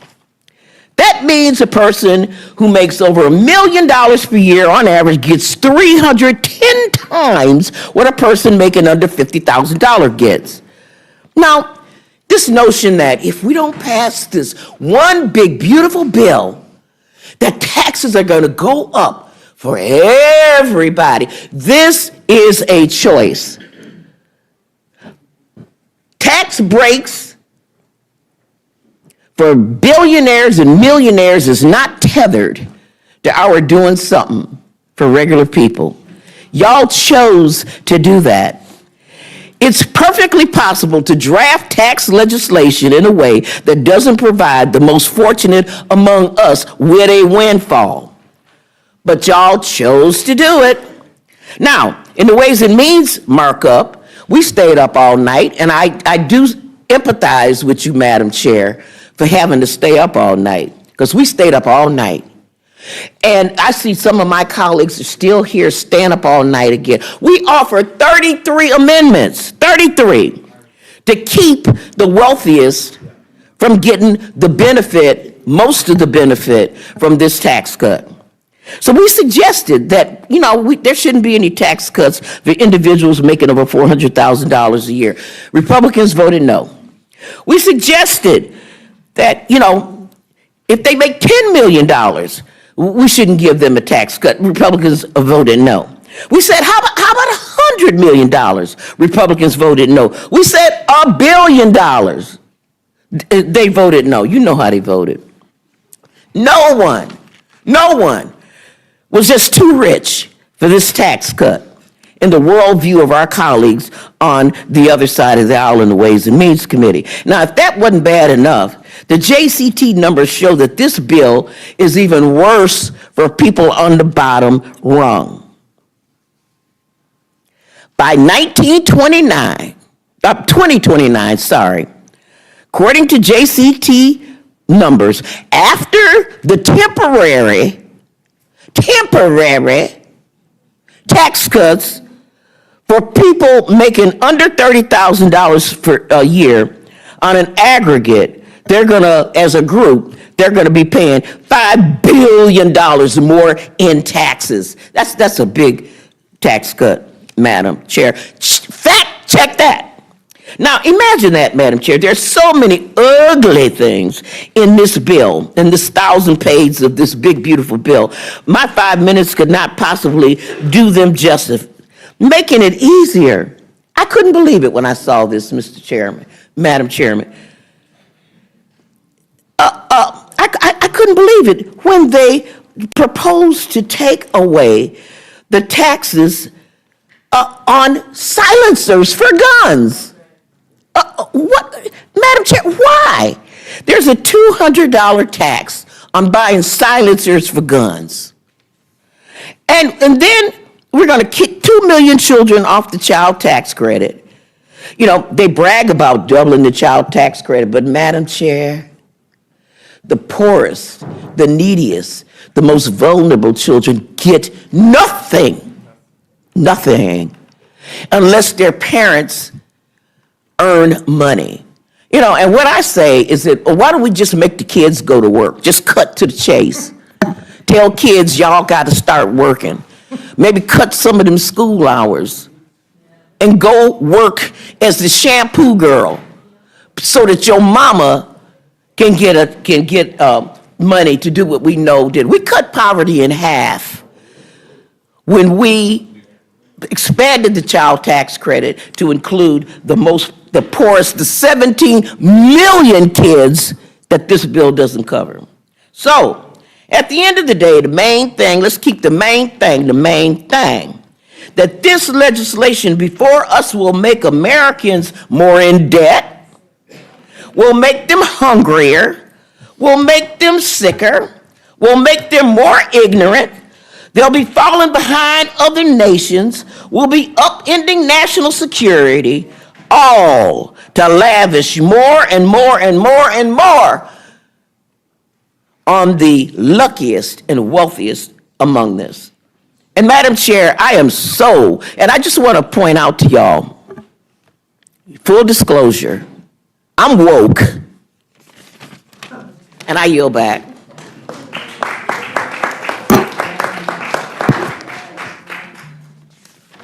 Well, Ms. Moore, I think that applause indicates performance, having been brought to the Rules Committee this morning.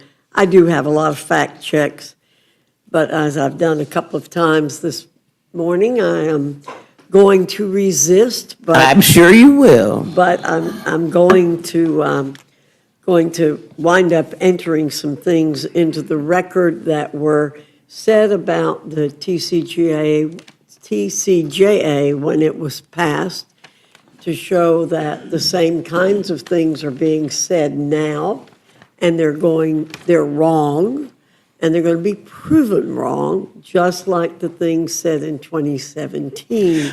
Madam Chair, can I just make an intervention? We're not talking about the 2017 tax cut and jab. I wasn't here then. This is the bill that I have gone through, and what I have said, you can fact check what I said, and people are going to be hungry and losing health care. Let's talk about this bill. I don't want to talk about that bill because I wasn't let me there. talk about this bill. Okay, talk about it, Madam Chairman Smith. You the chair. You can do whatever you want. Chairman Smith, Our friends on the other side of the aisle continue to assert that the extension of the 2017 tax cuts places an additional burden on our working-class families and benefits only billionaires and special interests. However, isn't it true that President Trump's tax cuts increased American families' income and were a boon to the working class, and that the bottom 20% of earners saw their federal tax rate fall to its lowest level in 40 years, while the top 10% of earners now pay over 75% of all income taxes? And as a result of the Trump tax cuts, the 1% paid more income taxes than ever before. Can you check my facts? Your facts are 100% accurate. I think it's important to note, Chair Fox, if you listen to the counterparts that you just heard, if you use their statements, it actually proves that our tax bill is cutting taxes for working class. My good friend from the Ways and Means Committee said that in 2029, $5 billion in tax increases on people because of the expiring provisions. In order to those to be increased, that means they had to be cut, and that's what we're doing here. We are cutting $5 billion for those tipped employees, those Uber drivers, those linemen who work overtime, and it's for 4 years. I hope it's much longer, but you know what? Don't say that it's increasing $5 billion, but you're not giving us credit for the $5 billion tax cut that we're doing right now. And I also want to point out, Chair Fox, back in 2017, in those Trump tax cuts, the 17 million children that Ms. Moore was talking about that are being left behind, yeah, they're going to be left behind by the Democrats when they vote no on this bill, because that would mean a refundability would go from $1,700 to $1,000. So every one of those 17 million children would lose $700 pulled out because the Democrats voted no. So in effect, the shares of those who foot the tax burden got more progressive in the 2017 bill, and will get that way, and will be that way again with this bill. Correct? That's correct. And last, despite all of the rhetoric, and I have to tell you, it really qualifies as rhetoric. Again, performance, I think, is a better term for it. The Democrats could have raised the tax income bracket when they were in control and passed their reconciliation efforts, because the tax cut expiration was in the 10-year window. Isn't that correct? It's absolutely correct. And they failed to do so. Again, they have a credibility problem here. We hear all the time from Democrats about what we're doing, but never taking responsibility for what they could have done when they had the majority in House and Senate as recently as 6 months, and the presidency as recently as 6 months ago, correct? Excuse me, they didn't have the 6 months majority in ago, the House. they didn't have the But majority in the House. 3 years ago, excuse me, 2.5 years ago, they had that majority. They absolutely had all three branches of government 2.5 Right, years they had ago. all three branches of government, and they could have done that then, but they did not. Thank you again, Chairman Smith. Mr. McGovern, I'm recognizing you. Oh, okay. So, first of all, let's be clear. I think Democrats are willing to work with Republicans on helping middle-class families with tax relief and helping those in the lower income brackets get into the middle class. That's never been a question. We don't have any problem with that. We're happy to work with you on something like that. But we're talking about this reconciliation bill, and CBO just did an analysis, which basically, and I said this earlier, I'll repeat it again, it shows how your bill would impact the bottom 10%, and the top 10%. And as you see on this graph here, the bottom 10% are going to be worse off, and the top 10% are going to be much better off. And one of the reasons why is because in this beautiful bill that you think is so beautiful, there are cuts to SNAP that amount to $230 billion, cuts to Medicaid that amount to $880 billion. And so basically, I mean, I'm trying to put this politely, but middle-class families, those struggling to get a middle class, are going to be screwed, right, if this becomes law. And we went over this earlier, with the latest version of this bill, the top 0.1% stands to gain $255,000 on average in 2027 alone. That's $700 a day. People who make over $1 million a year will also get their pockets lined. On average, these millionaires will have an additional $81,500 per year. For those earning less than $50,000, as Ms. Moore pointed out, the average benefit is $265. That's less than $1 a day. So that is what our problem is with your reconciliation bill. The people that we think that we get elected to try to fight for are going to be hurt the most in this reconciliation bill. And let me also just say, I mean, I kind of hope that we would get to a point where Democrats and Republicans and liberals and conservatives would all agree on some fundamental basic principles. One is that, everybody should have health care. Two is that nobody should go hungry in this country. I mean, we live in the richest country in the history of the world. We have 46 million Americans who are food insecure or hungry. I don't know about you. I'm ashamed of that. And as I said, because I'm also on the Agriculture Committee during the debate, is that hunger is a political condition. We have the money to end hunger. We have the infrastructure. We know what to do. We lack the political will. We have the political will to give billionaires tax cuts, but we don't have the political will to end hunger in this country. In fact, what is particularly galling is that this bill takes from those with the least and gives to those with the most. I said this in the Agriculture Committee. You guys make Marie Antoinette look down to earth. I mean, this is like crazy. I can't believe that you're doing this. I mean, again, as someone who's on the Ag Committee, and the chairman heard me, and the ranking member heard me speak at length about this, but I find it unconscionable. I find it unconscionable and immoral that we're here debating a bill that's will take food away from kids. I mean, this bill will do that. All the denials won't change the fact that this bill will hurt these people. It will take food off the table of families of 7, 8, 9-year-old kids in your communities. It'll mean more kids go to school hungry, more kids get kicked off their free school meals, more kids will suffer chronic illnesses because they don't have access to good nutrition. By the way, there's a cost to being indifferent about those who are food insecure in this country.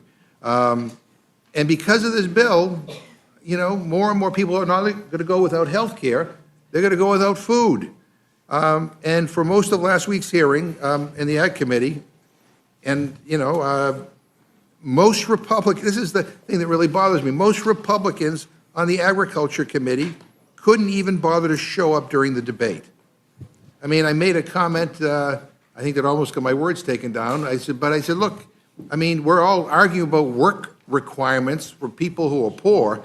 How about some work requirements for members of Congress that should show up to these committee hearings and pay attention to the witnesses and offer amendments and to actually be engaged?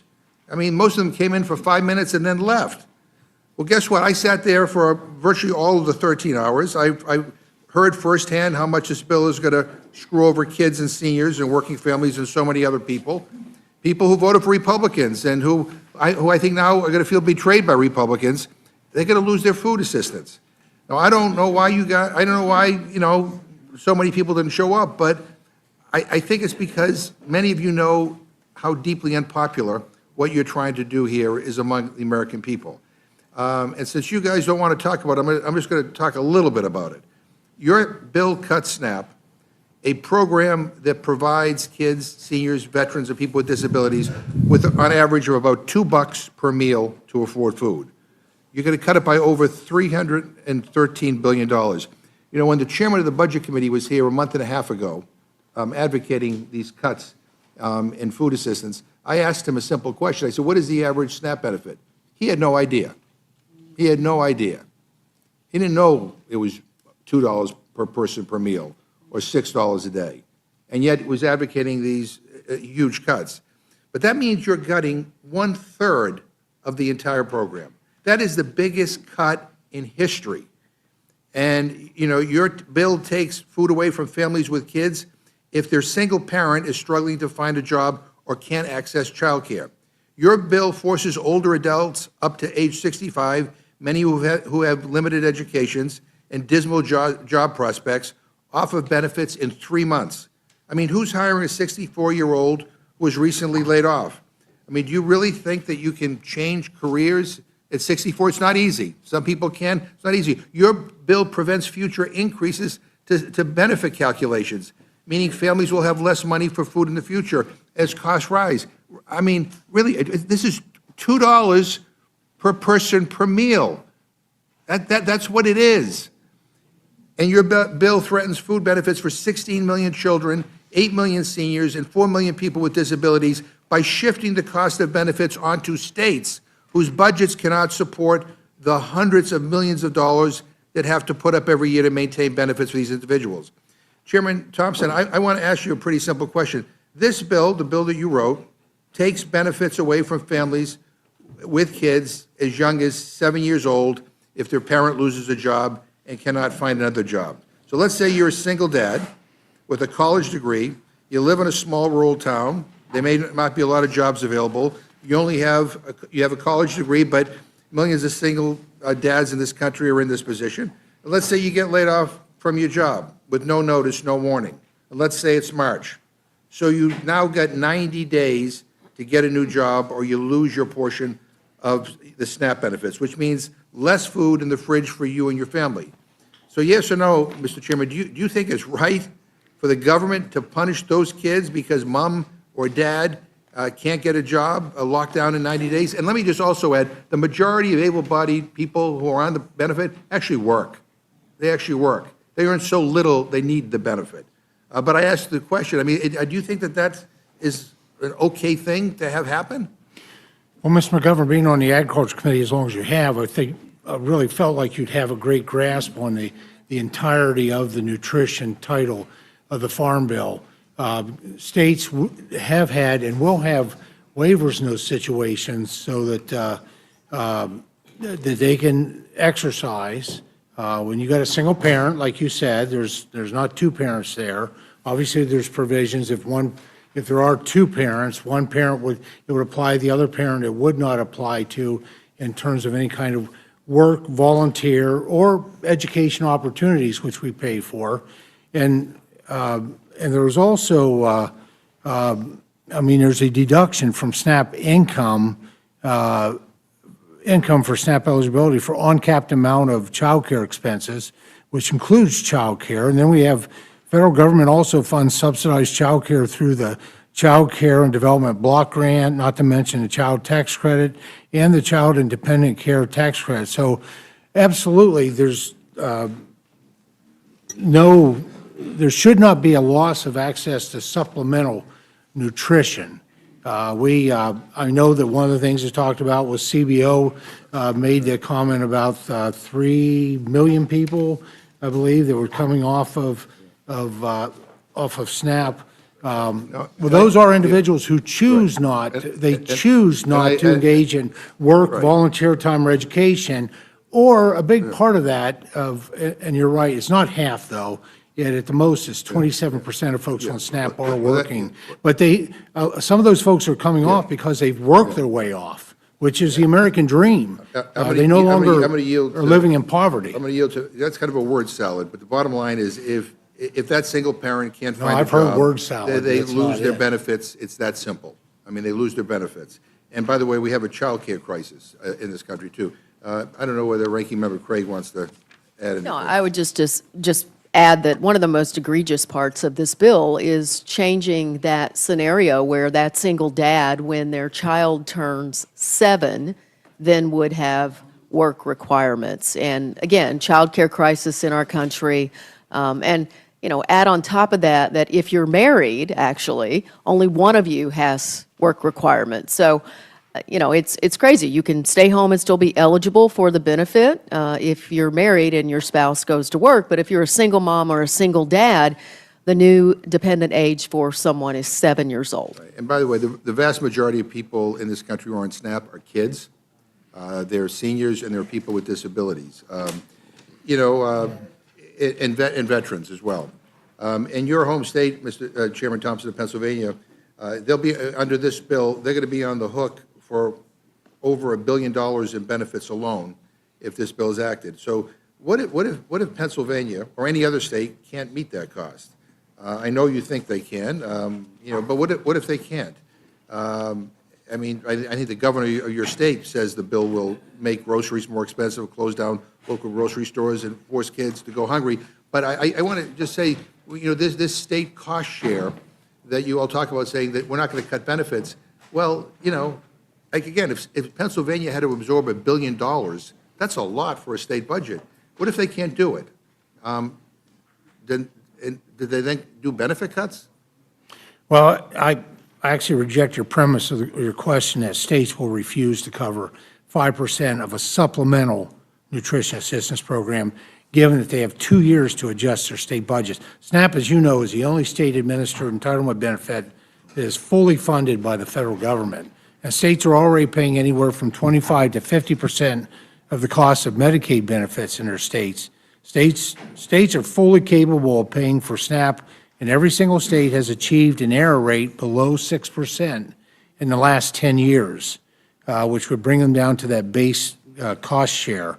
And really, the time has come to impose clear incentives for states to improve their services to SNAP participants and control costs. Right. And the only way for that to occur is for them to have some level of skin in the game on benefit expenditures. Well, as you know, it's not just 5%, it could go up to 25% and for some states. But let me switch to Ranking Member Craig so we get, get some different perspectives here. Ranking Member, what will states do if they can't meet the absurd new scam set up by Republicans in this bill? We all know that they're going to cut the benefit. It's just that plain and simple. And look, the way that this bill takes the error rate right now, if it's $56 or less, the state does not count that, whether it's an underpayment or an overpayment. But like under this, everybody's error rate is going up. And I'm sorry that the chairwoman left, because 19% of her households in her district are benefiting from the SNAP program today. And the cost in that state is going to be just exorbitant. So isn't this just a backdoor way to take food assistance away from people without having to get your fingerprints on it? Well, it's shifting the blame for taking away the benefit. So this body is trying to shift the blame to states. 23 governors wrote to us to say, we cannot afford this, we cannot pay for this. And in fact, Ranking Member, is there anything in this bill that prevents a state from cutting benefits for kids? There's absolutely nothing in this bill. So this bill could lead to kids, seniors, veterans, and Americans with disabilities from being cut off of food assistance or seeing their benefits reduced. This bill will lead to benefit loss to millions of Americans. Now, Chairman Thompson, even if you disagree with everything that we just said, would you support amendments? And that's a pretty accurate statement, Yeah, Mr. Ranking Member. Thank you. Yeah, but would you support amendments that simply say that SNAP provisions in this bill cannot go into effect unless no child, no veteran, and no one living in a rural community will have their food benefits cut under this bill? I mean, we tried to offer that in committee because there's great concern. Mr. Ranking Member, I don't see it necessary, given the depth and the width of the nutrition title. What we're putting forward can't be taken in a silo. You have to look the entirety of how the nutrition program works. And I don't believe, actually I believe that we're going to be empowering more children to have a better future.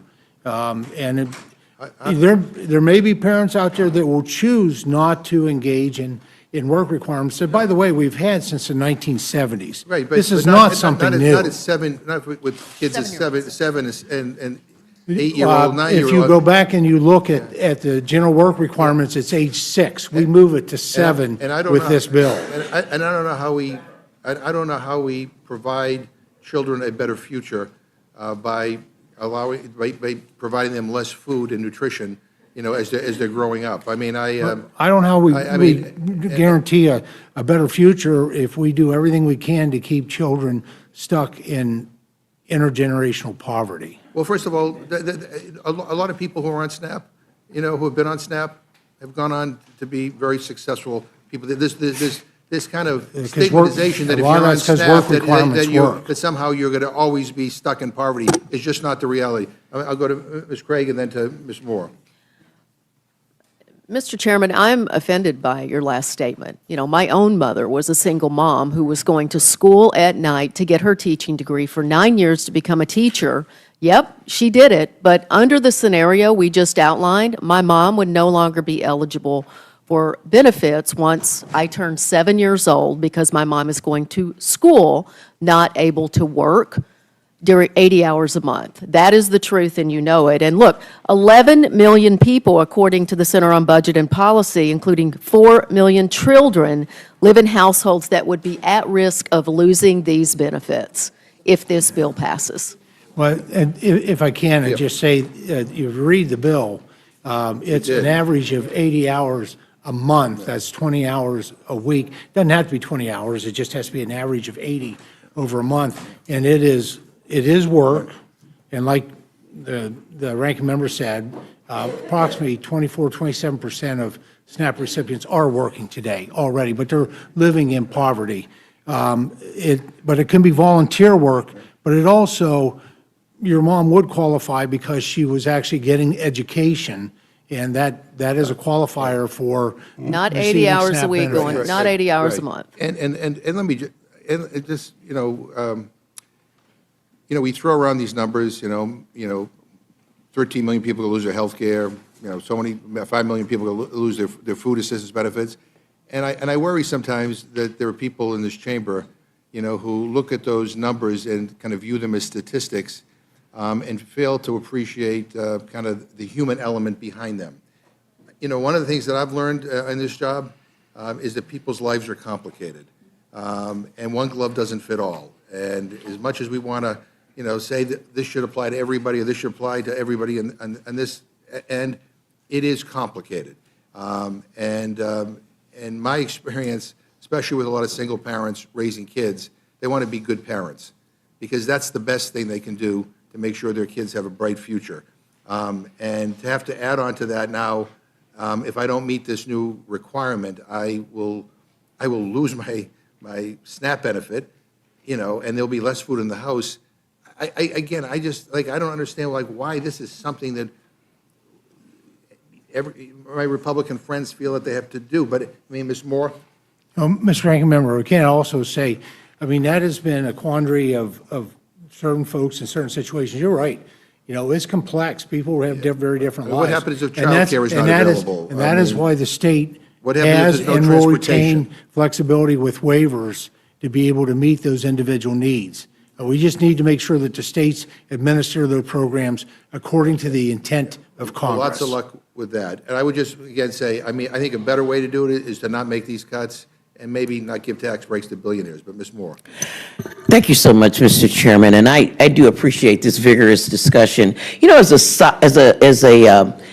As a co-chair of the bipartisan foster youth program here in Congress, I can tell you that leaving a 7-year-old at home while the parent goes to work, there's a name for that. It's called child abuse and neglect.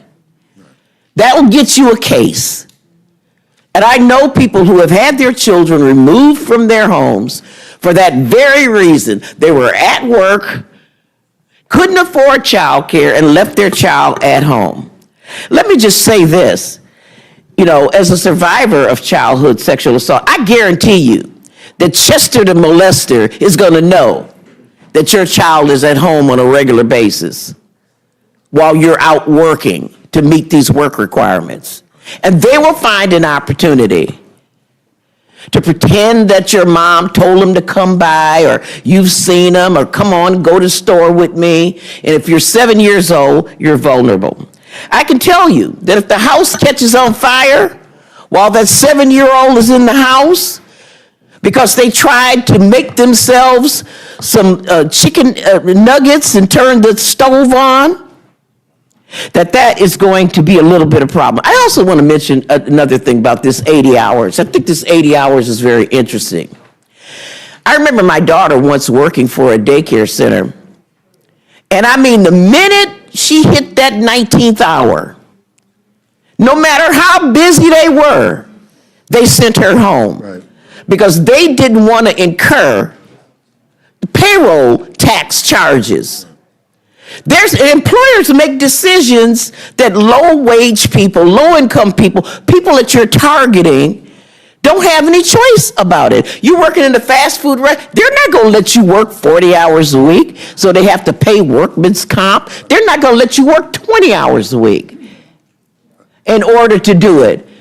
They're dumb if they do.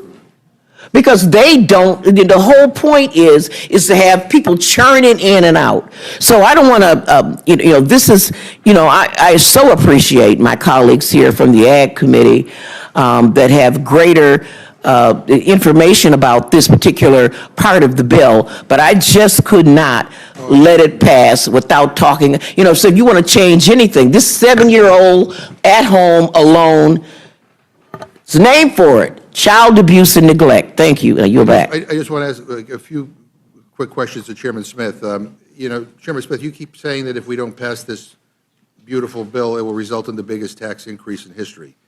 Well, as I see it, that's your fault. And why? Because when you passed your tax bill in 2017, you made the corporate tax cuts permanent, but you made the tax cuts for middle class temporary. So when those cuts expire, and the rates go up on hardworking Americans, is because you drafted your bill. That's why you drafted your bill. I mean, another thing, you keep touting no tax on tips, no tax on overtime, setting aside that under this bill, parts of tips and overtime are still taxed, just like in 2017, you drafted those tax cuts as only being temporary, they expire.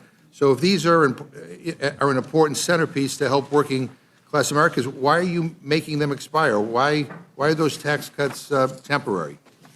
So the bill that we passed in 2017 out of the House made everything permanent. It was the other side of the building that put the expirations in, but the bill that I drafted, Mr. McGovern, and that I was part of the Ways and Means Committee made everything permanent. And the good thing about it is this one big, beautiful bill before you will make all those expiring provisions permanent. Well, let me ask you this. Do you think the child tax credit should go down in 2029? You're talking about 2029. Yeah, no, that is the enhanced boost that we're doing, which is $500 more for the child tax credit. But you think it should expire in 2029? I would love for it to go longer, but I would love for Democrats to work with us to try to make sure we have permanent tax policy. Do you think the standard deduction should fall in 2029? Absolutely not. That's why I think Democrats would want to work with us to make sure that we continue to provide tax relief for working families. Do you think taxes should go up on senior citizens in 2029? That's why I hope Democrats will work with us to make sure that we're providing tax relief for seniors. Do you think people should have to pay taxes on their tips in 2029? That's why you'll vote with me to make sure that it doesn't happen, right, Mr. McGovern? And do you think that people should have to pay tax on their overtime in 2029? That's why we're eliminating it in this bill, and that's why you're voting against it. No, I mean, I'm voting against it because I don't like the taxes for billionaires and the cuts in health care and the egregious But no cuts tax in for food and food overtime is benefits. in this bill, But and you'll be voting no. You know, I mean, and as I said at the beginning, I mean, we're more than willing to work with you on tax cuts and tax relief for those in the middle and for those vulnerable populations. But it just seems that all these provisions that seem to benefit the people who are most well-off and well-connected don't have to worry about that, but all this other stuff we do. So I'll just close with this. You know, I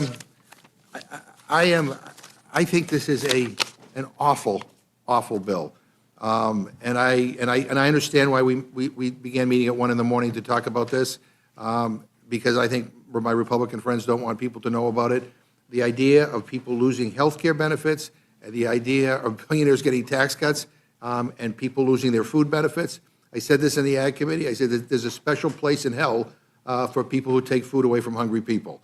And I feel very, very strongly about this. I'm angry that this is the path that you have chosen to go down, and we're going to fight like hell on the House floor. I yield back. Gentleman yields back. Now recognize Ms. Fishbach for her time of question.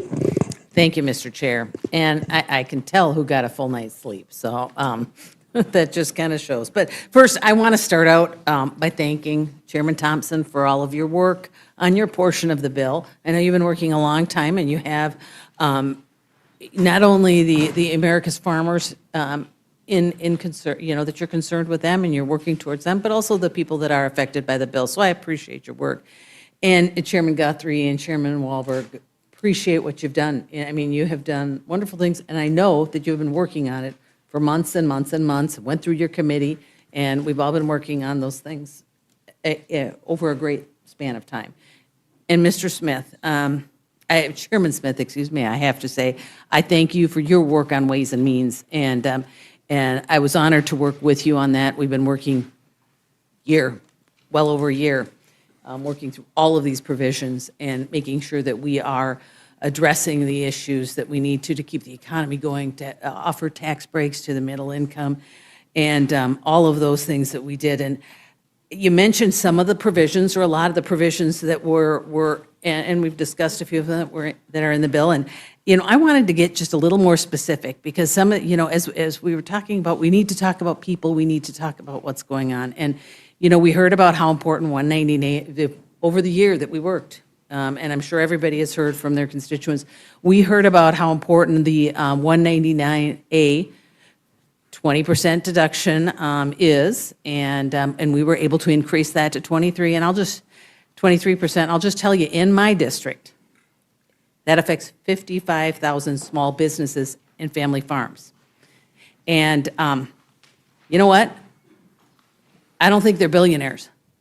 I mean, if I have 55,000 billionaires in my district, that's incredible. I would like to meet them. And just to put it into perspective, in Ms. Scanlon's district, there are 60,000 small businesses that would be hit with a 43.4% tax rate if this bill isn't put in place. In Mr. Negus's district, it's over 110,000 small businesses that are affected by 199A. In Ms. Ledger Fernandez's district, it is over 41,000 small businesses.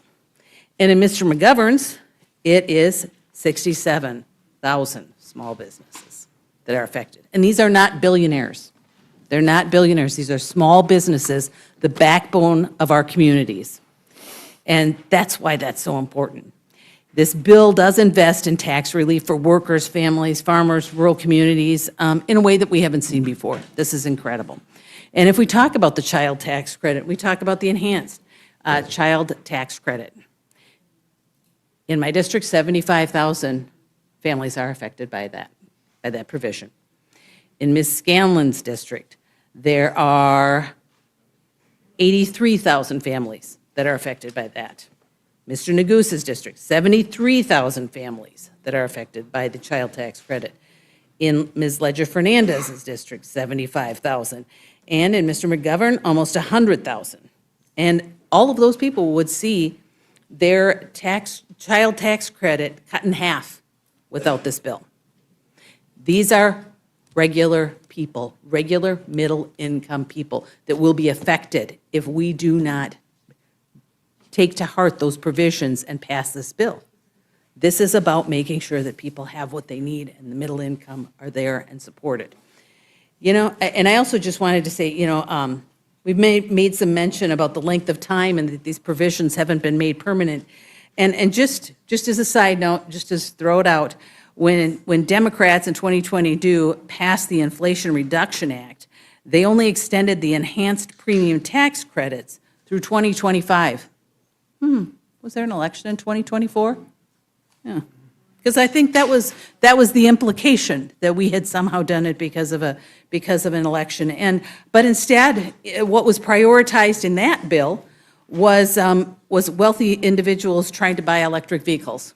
So that was the difference. This bill actually helps the middle income and not to just do that. But I did want to just really focus a little bit, and I want Chairman Smith, we've talked a lot about the families and the middle income, but I did want to circle back and just talk a little bit about the provision that we put for seniors, that we created for seniors. So if you could talk just a little bit about that. Absolutely. First off, I just want to hit on this bill affects 40 million children with the child tax credit. So every congressional district is drastically affected.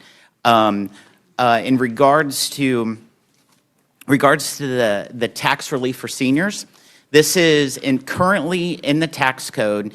A senior 65 years old and older gets to deduct about $1,900 from their standard deduction. They can get the standard deduction if they're single, $15,000, and then that senior deduction is an added tax savings for them.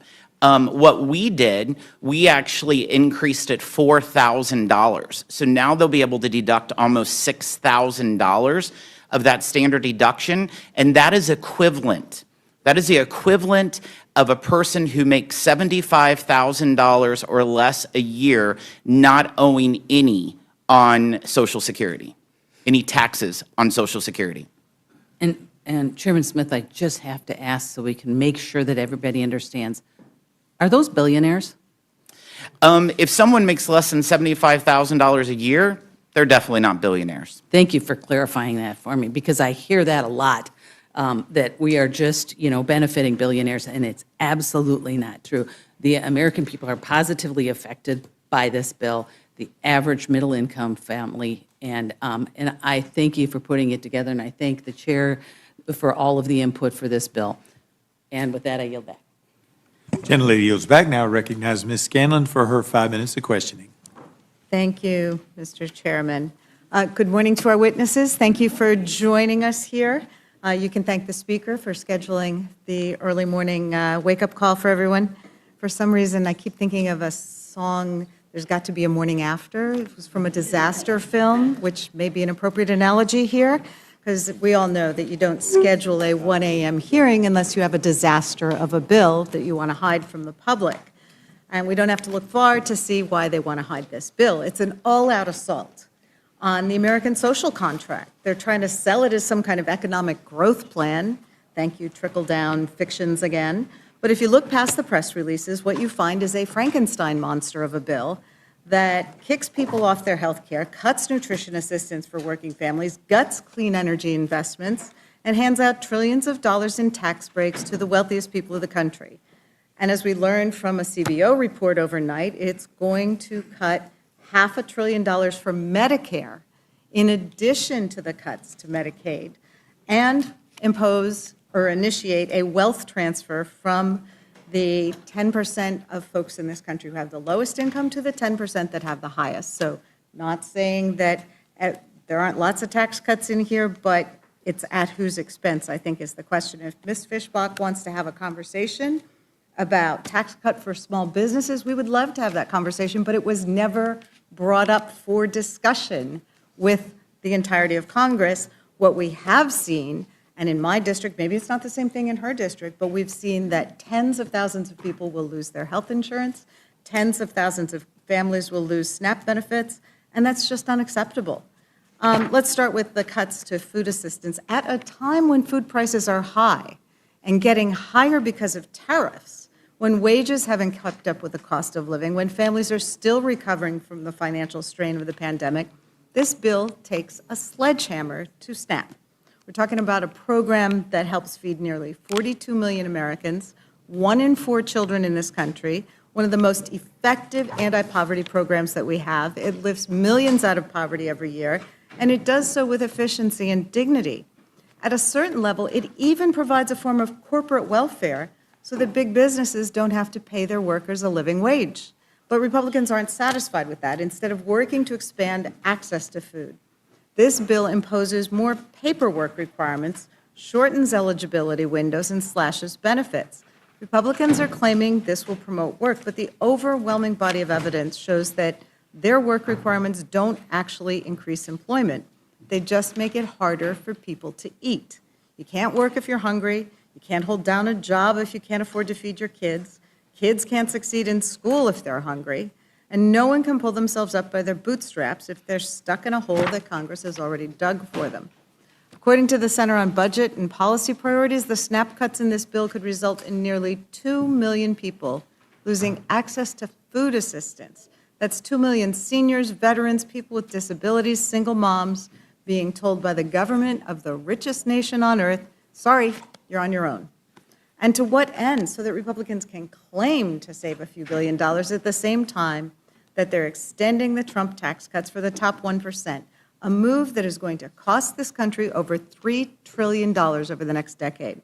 So let's be crystal clear. The trade-off that Republicans are proposing in this bill is not between cutting waste and boosting growth.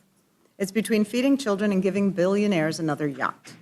And speaking of tax cut, let's talk about what the bill does on that front, because it's breathtaking in its recklessness. It locks in place the worst parts of the 2017 Trump tax law.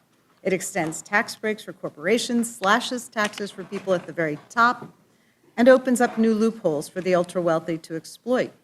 According to the Penn-Wharton budget model and the Tax Policy Center, more than half the benefits from these tax provisions go to the top 1%. Meanwhile, middle-class families will see little to no benefits, and millions of them will actually see their taxes go up because the cost of the Trump tariffs are greater than the tax cut they're going to receive. So this bill was going to increase the already obscene inequality in our tax code and do so at a moment when the ultra-wealthy are already paying a lower effective tax rate than working-class Americans. If you want to talk about fairness and rewarding work, maybe we should start by asking why a billionaire hedge fund manager pays a lower effective tax rate than a firefighter, a nurse, a plumber, or a school teacher. This isn't tax reform, it's tax rigging. It's trickle-down economics with a fresh coat of paint. And like every other time this theory has been tried, it's going to end in disaster. We already have a preview of what's coming because the fiscal impact of this bill is a five-alarm fire. The bill's projected to add more than $3 trillion to the deficit over the next 10 years, and that's not coming from liberal think tanks. It's coming from conservative think tanks and former Republican budget officials. And that's a baseline estimate. That's before the creative accounting and gimmicks get stripped away. Once you dig into the details, factor in the full cost of the tax cut extensions, the impact of the new tariffs, and the backloaded nature of the spending cuts, the real number could be much higher. And that's before we even see what's going to be in the amendment that nobody's seen yet to this bill before it hits the floor. So Republicans are saying, don't worry, tax cuts will pay for themselves, but we've heard this song before. They said the same thing in 2001. They said it again in 2003. They definitely said it in 2017. And in every single case, the result was the same: bigger deficits, slower growth, and greater income inequality. There's no serious economist, none, who believes that extending the tax cuts will magically balance the budget. And we know that Moody's just downgraded our credit rating in part because they know these tax cuts will balloon the deficit and make our fiscal situation even worse. How do the Republicans propose to deal with that deficit? Not by rolling back the tax cuts, not by asking the wealthiest among us to pay their fair share, but by cutting health care, slashing food assistance, and gutting the programs that ordinary Americans rely on every day. So looking at the health care cuts, because they're among the most devastating parts of this bill, if this bill becomes law, nearly 14 million people lose their health coverage. 14 million, millions of low-income Americans who rely on Medicaid for doctor's visits, prescription drugs, life-saving treatments. That includes working families who use the Affordable Care Act to buy coverage on the marketplace. It includes cancer patients, people with disabilities and chronic illnesses, and seniors in nursing homes. We're hearing from all of our nursing homes about how devastating these cuts will be. This bill rolls back Medicaid expansion, slashes subsidies for ACA coverage, and imposes harsh new work requirements that will lead to coverage losses without increasing employment. And we know this because the data is overwhelming. When Arkansas imposed similar Medicaid work requirements a few years ago, more than 18,000 people lost coverage, and there was no measurable increase in employment. That's because most Medicaid recipients are already working, or they're caring for a child, or they have a disability, or they're in school. So the work requirements are just so-called work requirements. They're actually paperwork requirements. They'll kick people off Medicaid not because they aren't eligible, but because they have to jump through more hoops to prove it. And it's not about promoting work. It's about punishing poverty and making life harder for people who are already struggling. Just like with SNAP, the savings from these health care cuts are pennies compared to the cost of the tax breaks that Republicans are giving to their wealthy donors. You don't get to call yourself fiscally responsible when you're taking health care away from cancer patients so that Elon Musk can get another tax write-off. Congressional Budget Office has been crystal clear. Medicaid work requirements don't increase employment. They just increase the paperwork and the number of people who lose health care. This isn't about work. It's about trying to justify an unjustifiable tax giveaway to the rich. And then we have the clean energy and environmental investments that are being gutted in this bill.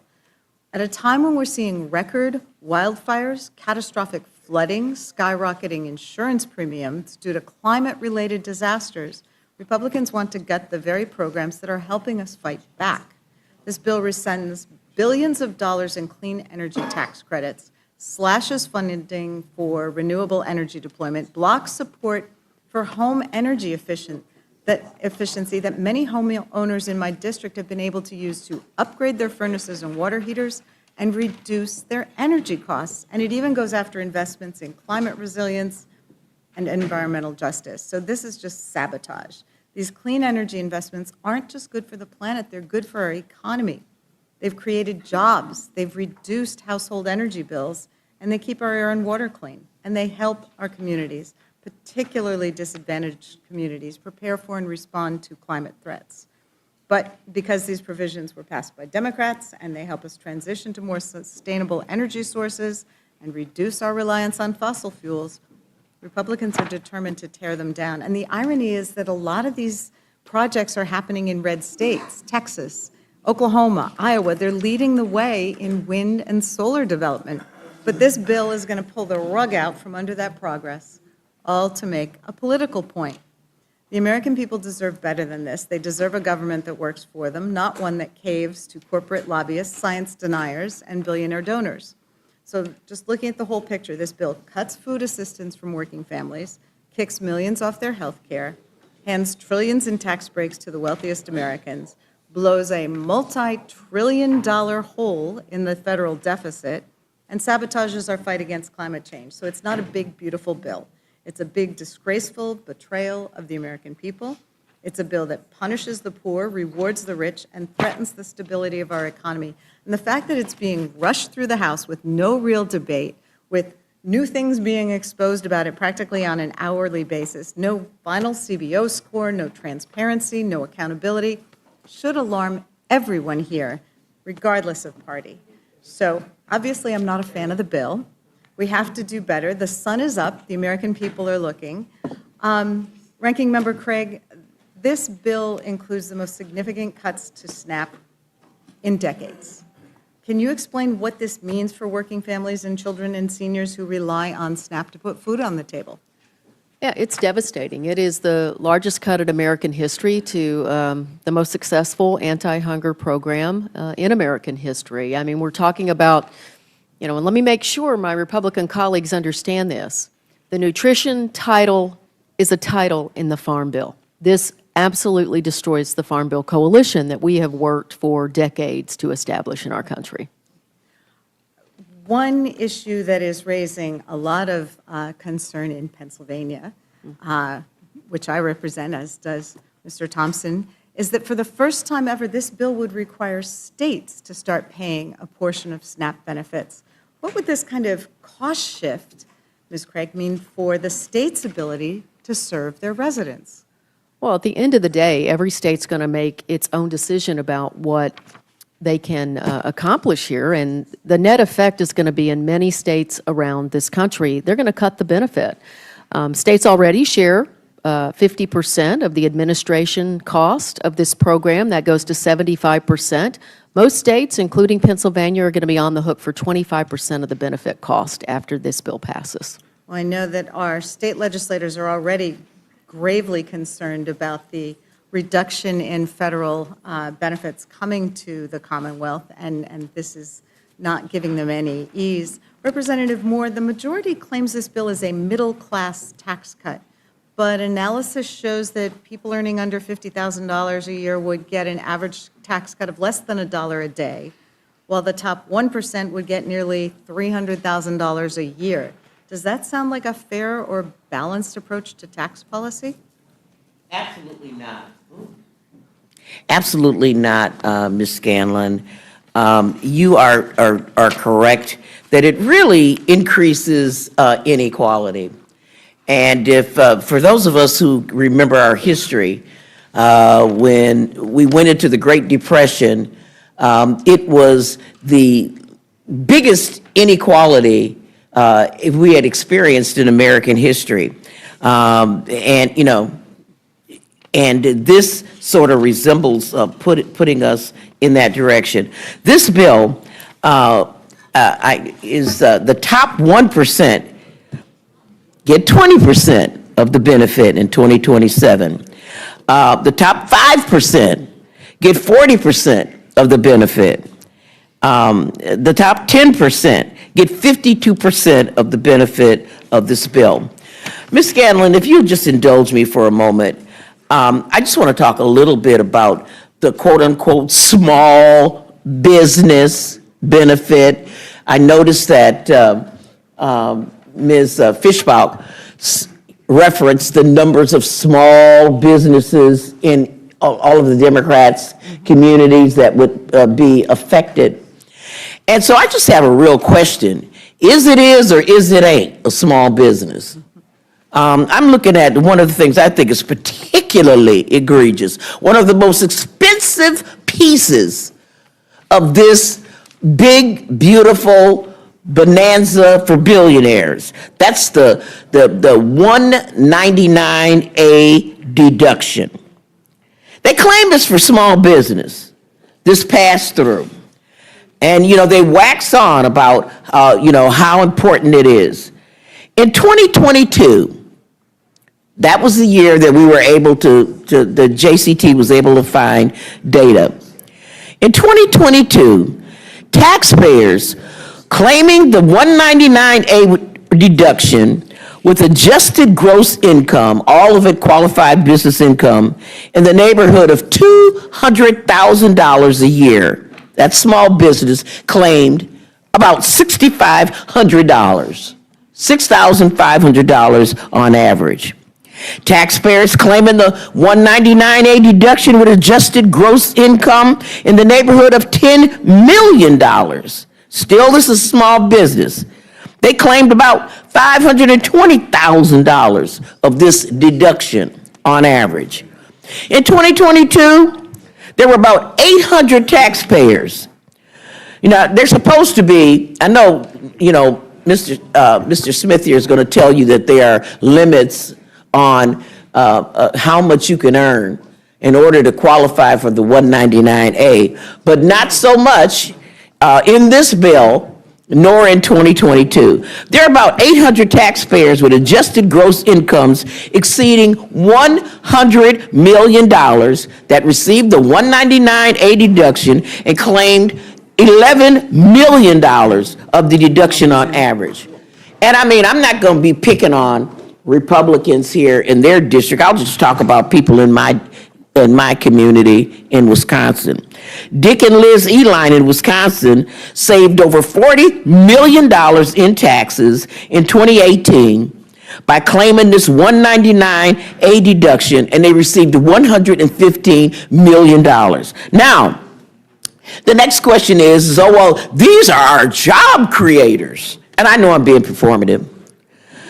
But in 2022, of the 17 million people who claimed the 199A deduction, fact checks this.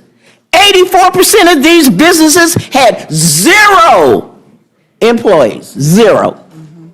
And so, thank you for asking me that question.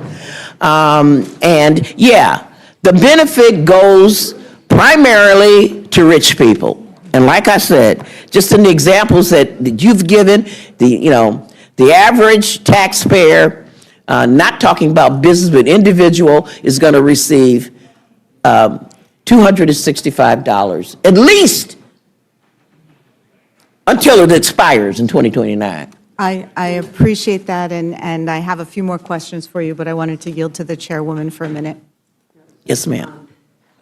I think many people in here have just heard that our colleague Jerry Conley has just passed. Oh, no. So I want to ask us all to stop and say a prayer for his family. Please take some time.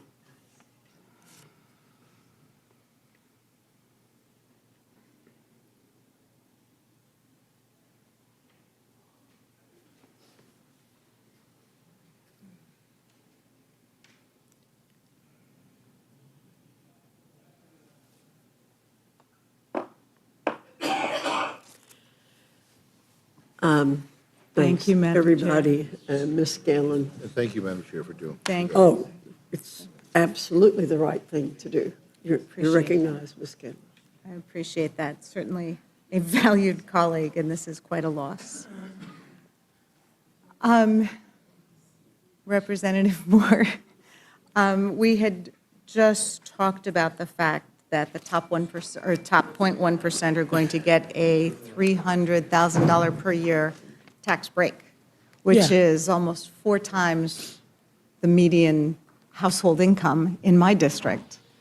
So the fact that the very top would not only not pay their fair share, but this kind of break, what do those kind of trade-offs say about the values and priorities in this legislation? You know, Ms. Scanlon, it exacerbates the income equality that we have. But more importantly than that, you know, it really demonstrates that our values as Americans have sort of gone askew. When you can provide 310 times the benefit for the top than you do for the bottom, you are depriving people of the opportunity to participate in our economy in a meaningful way. And the costs of that are tremendous, you know, and then when you pile on stuff that's not in the Ways and Means jurisdiction, like the cuts to SNAP, the cuts to Medicaid. You know, when you give somebody, you know, it's $265 tax return, how far is that going to go with compensating for their loss of SNAP and Medicaid? There's not one page in here that gives them any child care assistance or anything else. And I just want to point out that, you know, we hear on and on and on, and I know Medicaid is not within our jurisdiction, but Medicare is, parts of Medicare are. And, you know, I'm so sorry, I'm just a little bit upset about Jerry, my friend. But what we're seeing is that as we dismantle healthcare and we dismantle SNAP, we're not just depriving the poorest of the poor. We are dismantling healthcare, period. I mean, rural hospitals are going to close. Urban hospitals are going to close down their maternity wards. Graduate students, I had docs come and say, graduate students, people who graduate from medical school aren't going to be able to have residencies because there didn't be no hospitals.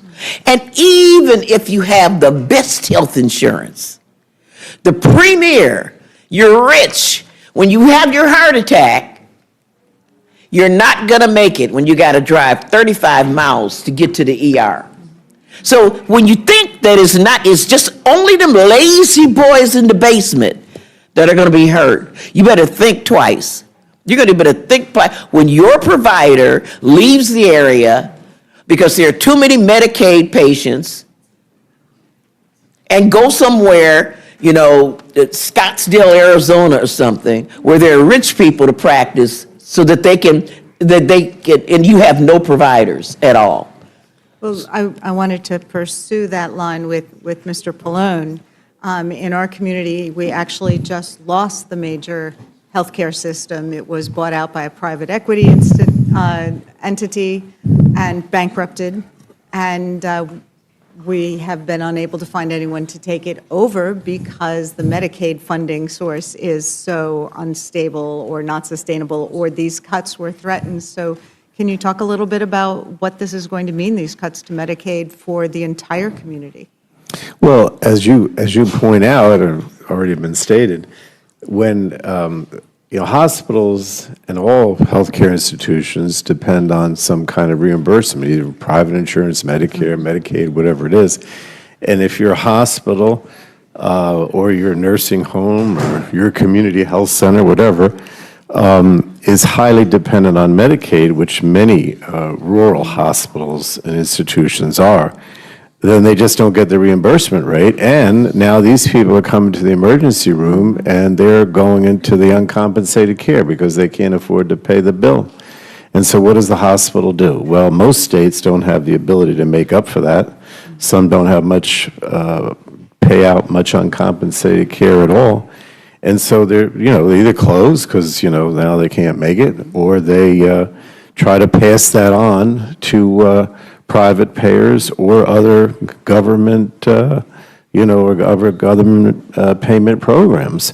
The other alternative is that the quality of care goes down. So in the case of a nursing home, rather than, if they don't close, then, and they get less money, then they just provide less services. One of the things that disturbed me the most in this bill, in the Energy and Commerce mark, was that the Republicans take away the nursing home staffing ratio, right? I think they saved $7 or $8 billion by doing that.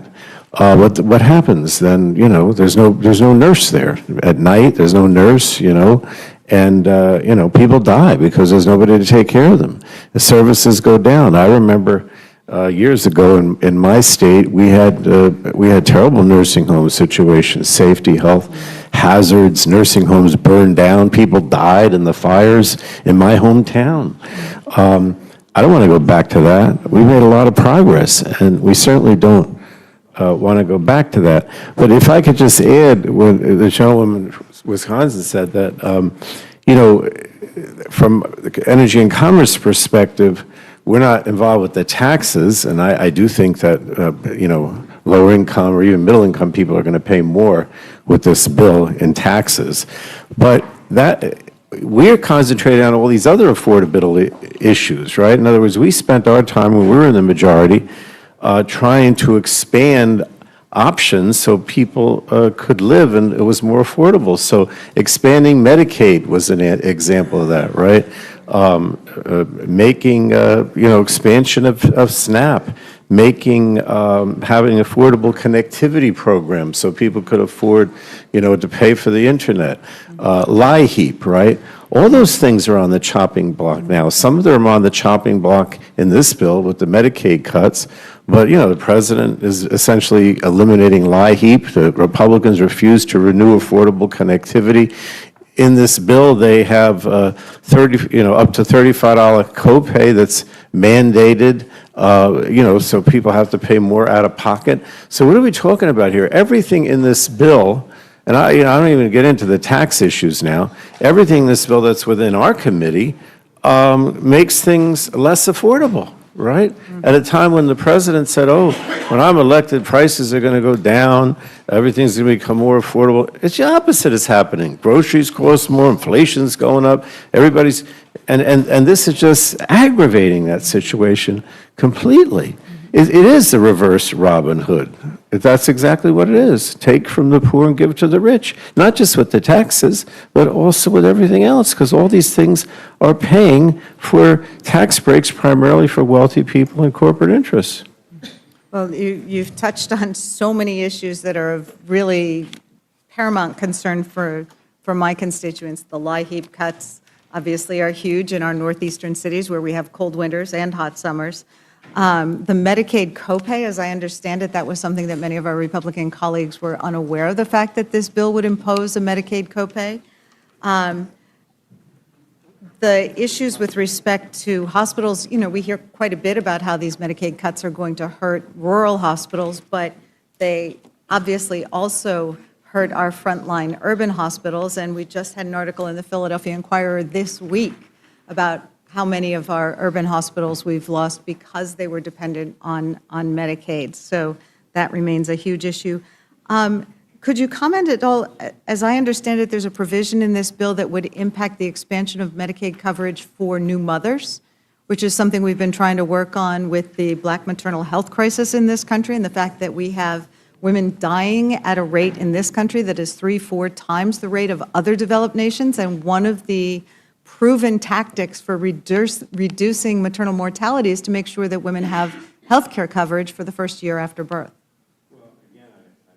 I have to mention that Robin Kelly is in the room, who's a member of our committee, and she, with the CBC Brain Trust, worked very hard on a lot of these maternal mortality issues, because they even, in a disparate way, even affect Black women even more so, But yeah, I mean, that was another thing that we did as Democrats. We expanded to 1 year postpartum coverage, which is negatively impacted in this bill.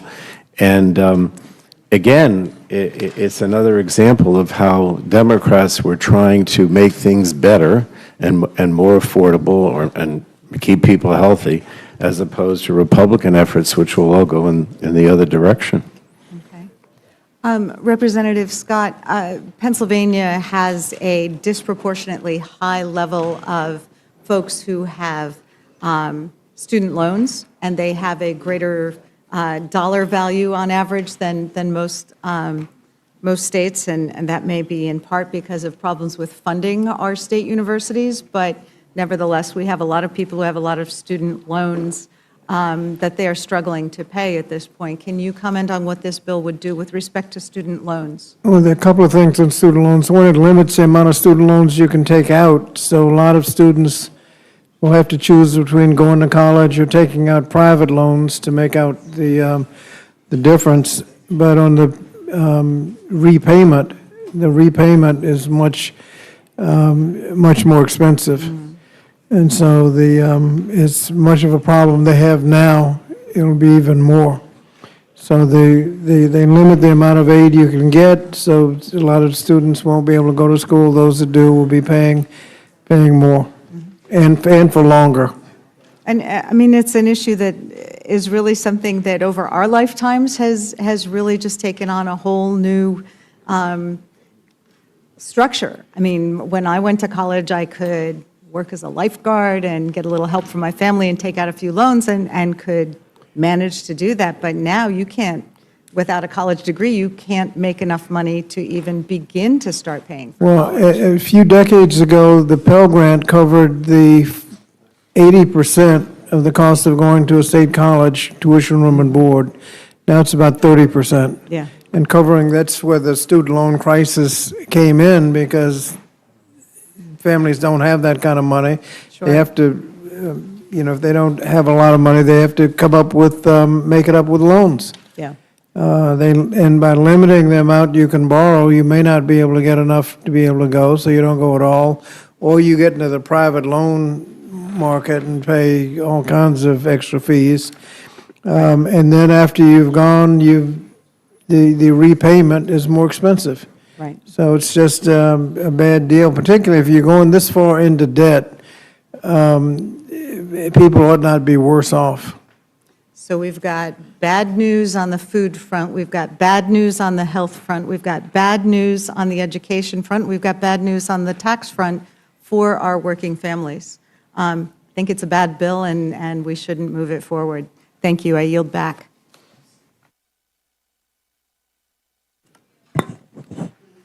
Mr. Norman, you're recognized.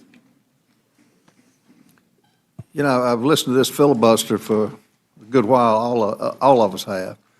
And when you keep hearing the four-letter word work being demonized, when you keep hearing the fact that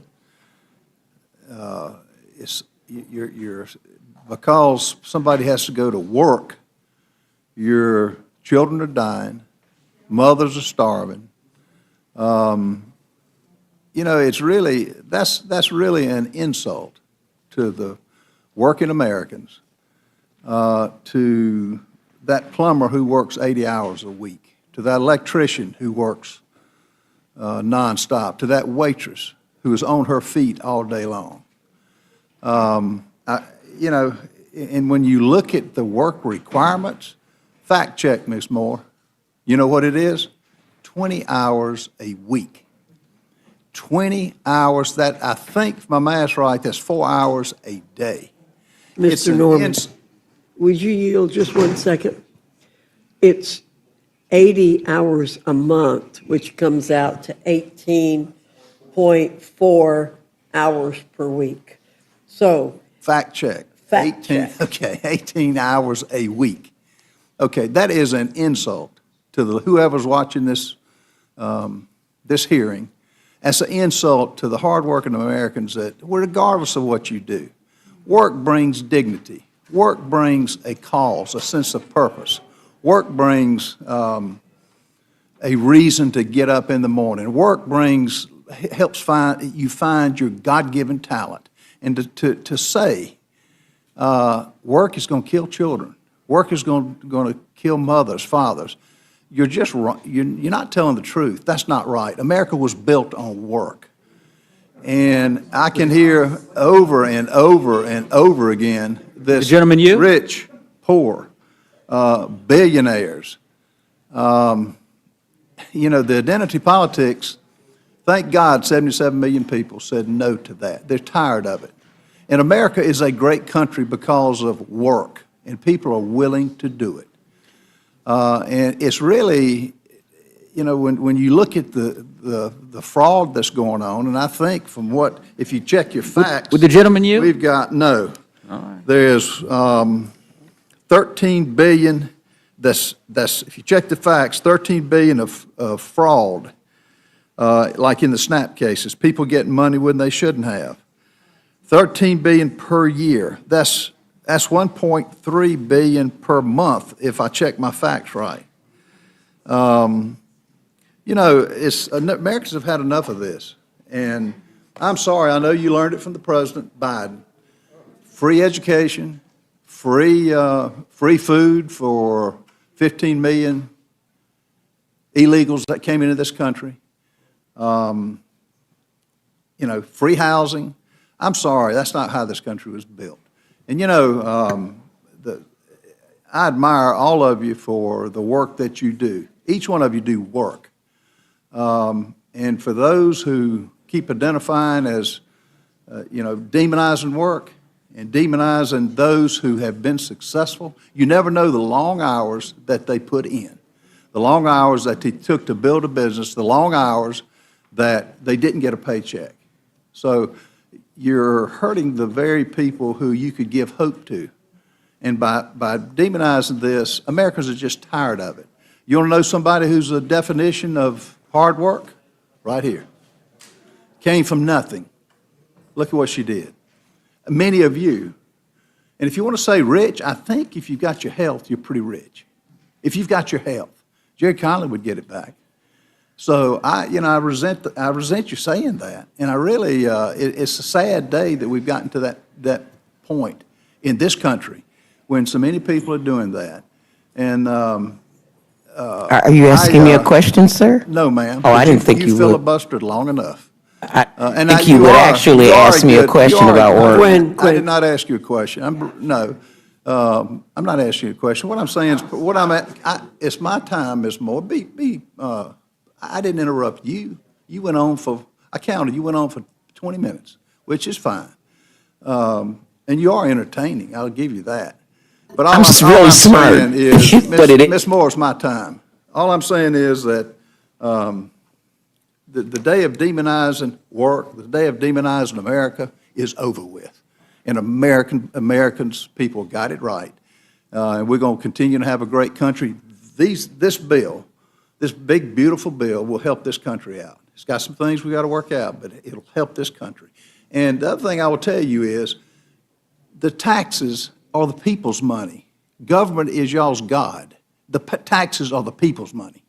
And to give it back to them, like Chairman Smith and Chairman Thompson and Tim, that's the right thing to do. So we're going to right the wrong for the last 4 years that this country has been through a living hell with this past president. And thank God we got people who are willing to step up and go to work. I yield back. Thank you, Mr. Norman. Mr. DeGoose, you're recognized. Thank you, Madam Chair. Well, my friend from South Carolina talked a lot about work. Just for the record, we've been working for the last 8 hours here in the committee, and I could say the same for the chairwoman. I'm not so sure I could say the same about you. I think you snuck out for a little shut-eye for a few hours, so I'm not sure. There was a lot of talk about work, but I haven't seen you in a few hours, so welcome back. Anyway, I do want to take a minute in all seriousness, and I want to thank the chairwoman for taking a moment to center our conversation here, just to remember and honor our colleague, whom I know we all treasured, and he was a giant among giants in this institution. He was a ranking member of one of our committees. He was the president of the NATO Parliamentary Assembly, appointed by Madam Speaker Emerita. He was one of the most prolific legislators in the House. I don't know that there's a single member of the House during his tenure in this body that had more laws signed, more pieces of legislation signed into law by presidents of both parties. And more than anything else, he was a fighter and a friend. And so I just know that we're going to miss him. And I think that it's a big loss for the people of Fairfax and for the folks in the Commonwealth of Virginia and for this institution. I want to ask some questions. Thank you to the panel. You all have been, I think it's the longest panel. As you know, we started at 1 a.m., so we've been here for about 8 hours. I'm told the sun has risen and that it's morning outside, but we haven't, been outside the room yet, so we'll just have to take your word for it. And as I said to the panel that preceded yours, I think maybe I can speak for my colleagues on this side of the aisle, we have been on this collective journey to try to figure out why the Speaker and Republican leadership decided to do this midnight, middle of the night, dead of night hearing on your reconciliation bill. And of course, we believe it's because this bill is indefensible and the Republican leadership did not want this bill debated out in the open. And I've tried to get answers from a variety of my different colleagues. One of my colleagues from Virginia, Mr. Griffith, offered an explanation more recently and essentially said, well, we did it in anticipation that there would be extensive debate by Democrats on this committee. Of course, there was only 4 of us on this committee. Mr. Guthrie, Chairman Guthrie, you haven't had a question in a while, so maybe I'll pose this to you. How long was your hearing in Energy and Commerce? My hearing, first, my comments on Jerry. He was probably one of my dear friends here and was supposed to be honored this weekend in Dayton, Ohio with a NATO meeting. People don't really realize there's actually a NATO parliament, and some of us are designated, and he was the president or speaker of the NATO parliament. So not only is Jerry beloved by all of us, he's beloved around the world. All of our NATO allies, every time he showed up at a meeting, Jerry, there's Jerry, and they just, everybody adored him because he's just an adorable, wonderful person, and I'm going to miss him. And I'll be in Dayton this weekend, and I'm sure a lot of us are going to shed a lot of tears for him. So, saying that. So, the question, my hearing went for 26 and a half hours. 26 and a half hours. What time did you start it? We started at 2 o'clock in the afternoon. 2 o'clock in the afternoon. So you weren't worried about the anticipatory debate. You knew that Ranking Member Pallone was going to come armed with extensive arguments and motions and amendments, but you decided to hold the hearing during the day, nonetheless, right? We started during the day. Started during the day. Started during the day. Yeah. Well, I wish that the Speaker would have taken the same approach. But it's clear to me, and I think clear to the American public, that he did not want to have this debate happen during the day, and I can understand why, given what we've heard thus far. Chairman Smith, I want to talk to you a bit about tax on tips. I heard your opening statement, and I think in some of the colloquies as far, I think suffice to say that you're very passionate about the no tax on tips. Is that a fair Yeah, I'm passionate because of the 4 million tipped employees. Just yesterday, in Washington, D.C., at the restaurant that I was at, my waiter asked me, "Are you going to be able to deliver this, Chairman?" So this affects real Americans, so very much passionate about it. Totally. Why haven't you passed a standalone bill to get this done if it's so important?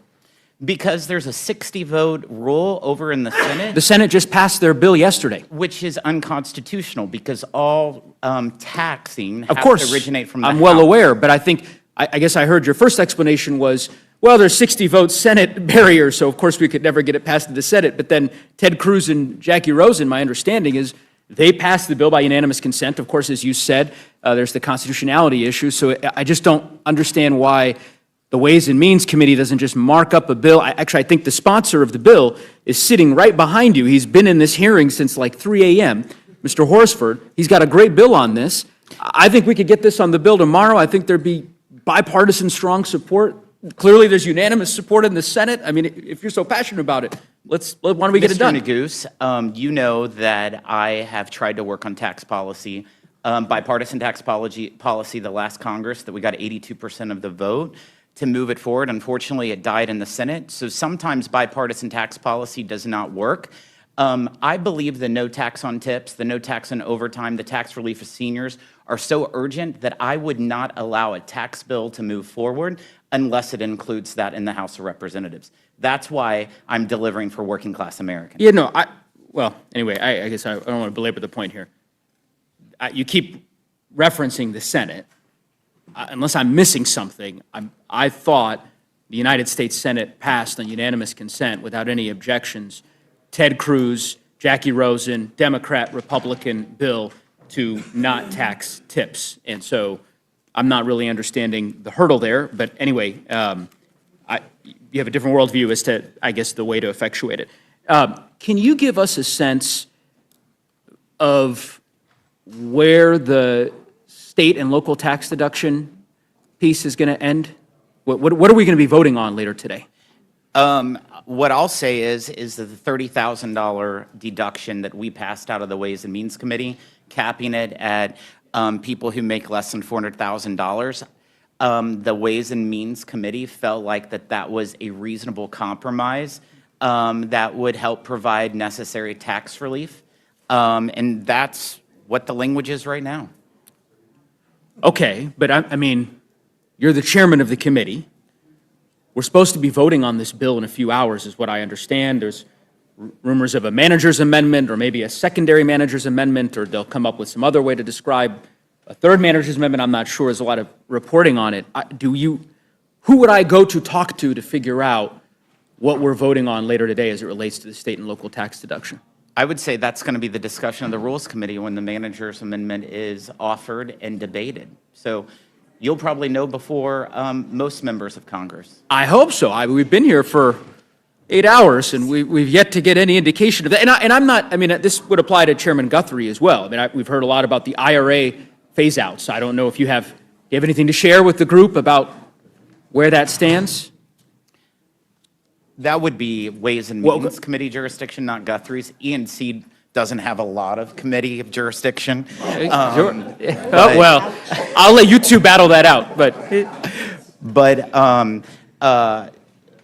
from my understanding, the Ways and Means Committee, I have not seen any changes to the phase-outs or what we've had in regards to the IRA. So what we have in the rules mark now, you believe, is what we'll be voting on this evening or whenever? That's what I'm here testifying in regards to.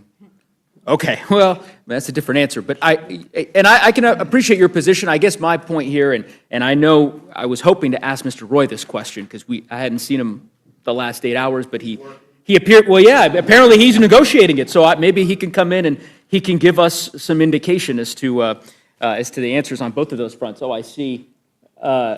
I guess Chip Roy's announced I'm a no, but I don't know that makes, anyway, we'll hear from him directly. Some questions for you, Chairman Thompson, with respect to the agriculture mark. Help me understand, and maybe Ranking Member Craig can help me understand this as well. You all have sunsetted the exemption for, well, no, sorry.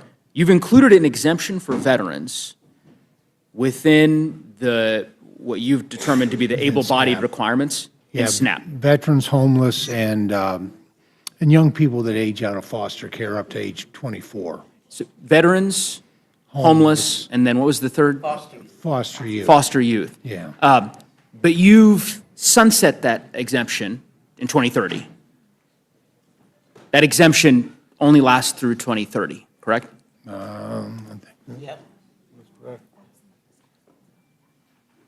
Oh, that's correct, because those were actually put in place of the Fiscal Responsibility Act. That's where those three provisions were added. And I actually believe that. Let me ask you, I guess the question I'm asking is, why not eliminate that sunset? Why, Well, my question back to you is, why would you not want those individuals to have access to greater opportunity, which only comes through being eligible under the SNAP title and the nutrition benefits, for the career and technical education, SNAP employment and career and technical education. The Farm Bill. Why are you exempting them if that's the We put case? about $1.1 trillion is what we put into the nutrition title, and a big part of that Sure. is the investment in greater opportunity through those educational benefits. Okay, let me take a step back so I can just understand that. I guess what I'm trying to understand is the rationale for the exemption. You've exempted veterans, homeless youth, foster youth from these requirements until 2030. So hold on, let me finish. You've clearly decided that it's important to proceed with those exemptions until 2030. Otherwise, you would have said, we're just going to end the exemption now. So you believe it's important to do for the next few years. Why have you decided not to extend it further? Why is 2030 the year that you've decided that veterans should no longer be able to be exempted from these That was a requirements? part of what, quite frankly, my negotiations on that with the Fiscal Responsibility Act were with President Biden. And that was the Sure, but you're not locked into that now. You all have abandoned most of the Fiscal Responsibility Act agreements. That was a great negotiations. We both sides got some good provisions. But at the same time, even back then, I felt that it really was disrespectful to veterans we'll just talk, you let off with veterans, to not have an opportunity to benefit from the investments that are there under this nutrition title for SNAP employment and career and technical education. If you feel that way, why keep it?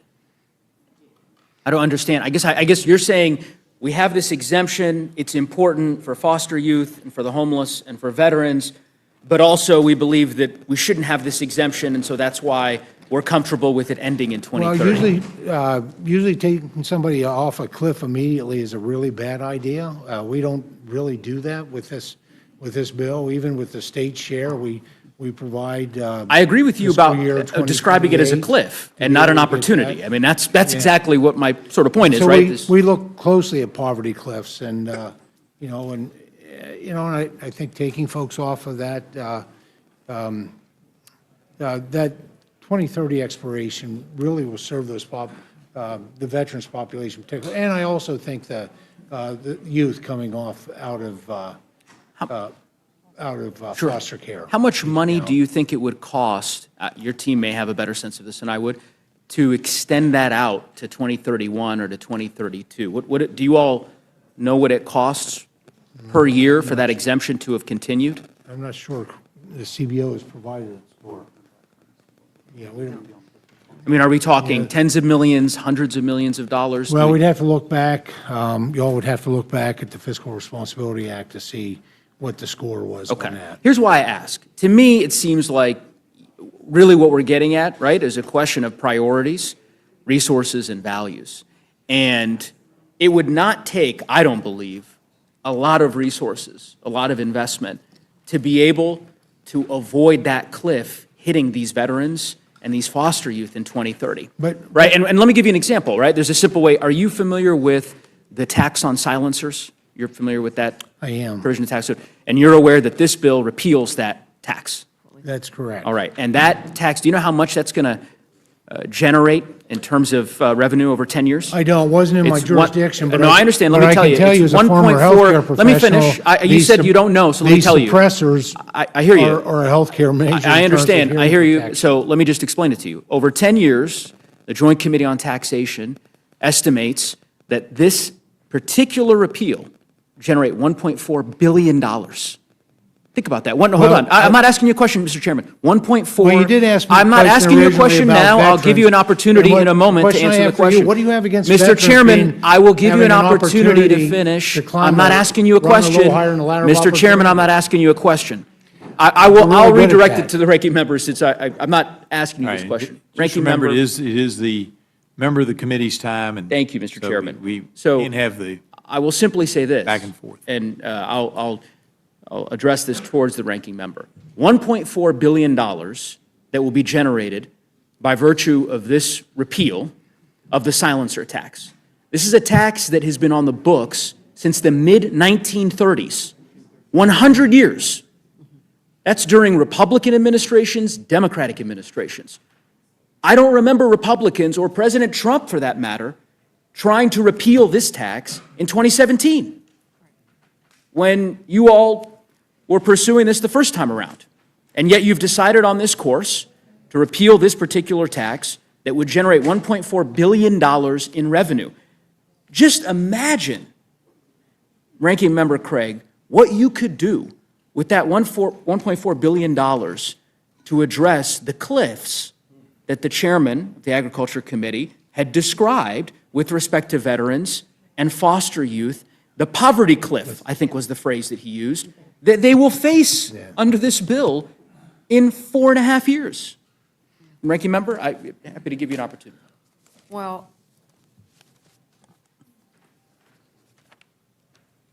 we could spend, we wouldn't have to cut, I suppose, or Republicans wouldn't have to cut food out of the mouths of hungry children, veterans, and our nation's seniors.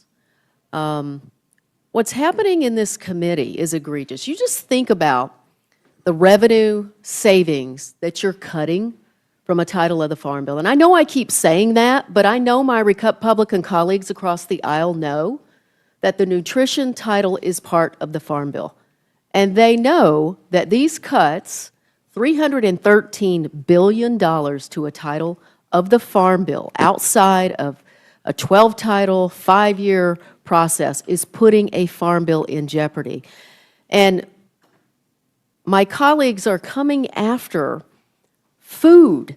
We talk about work. I wish Mr. Norman was still here. Nobody here is arguing He's against done working. work. He left. He left again. He's done working, apparently. Mr. Norman said, what are you against? Are you kidding me? We already have work requirements in SNAP. What we're doing is we're adding work requirements to single parents of 7-year-olds. Who thinks that's a good idea? It's egregious. And you talk about child care costs in this country, it's egregious where we are. And, you know, Mr. Norman, and I could give you examples for every single one of your districts, but I'm going to use his just because I had it open here.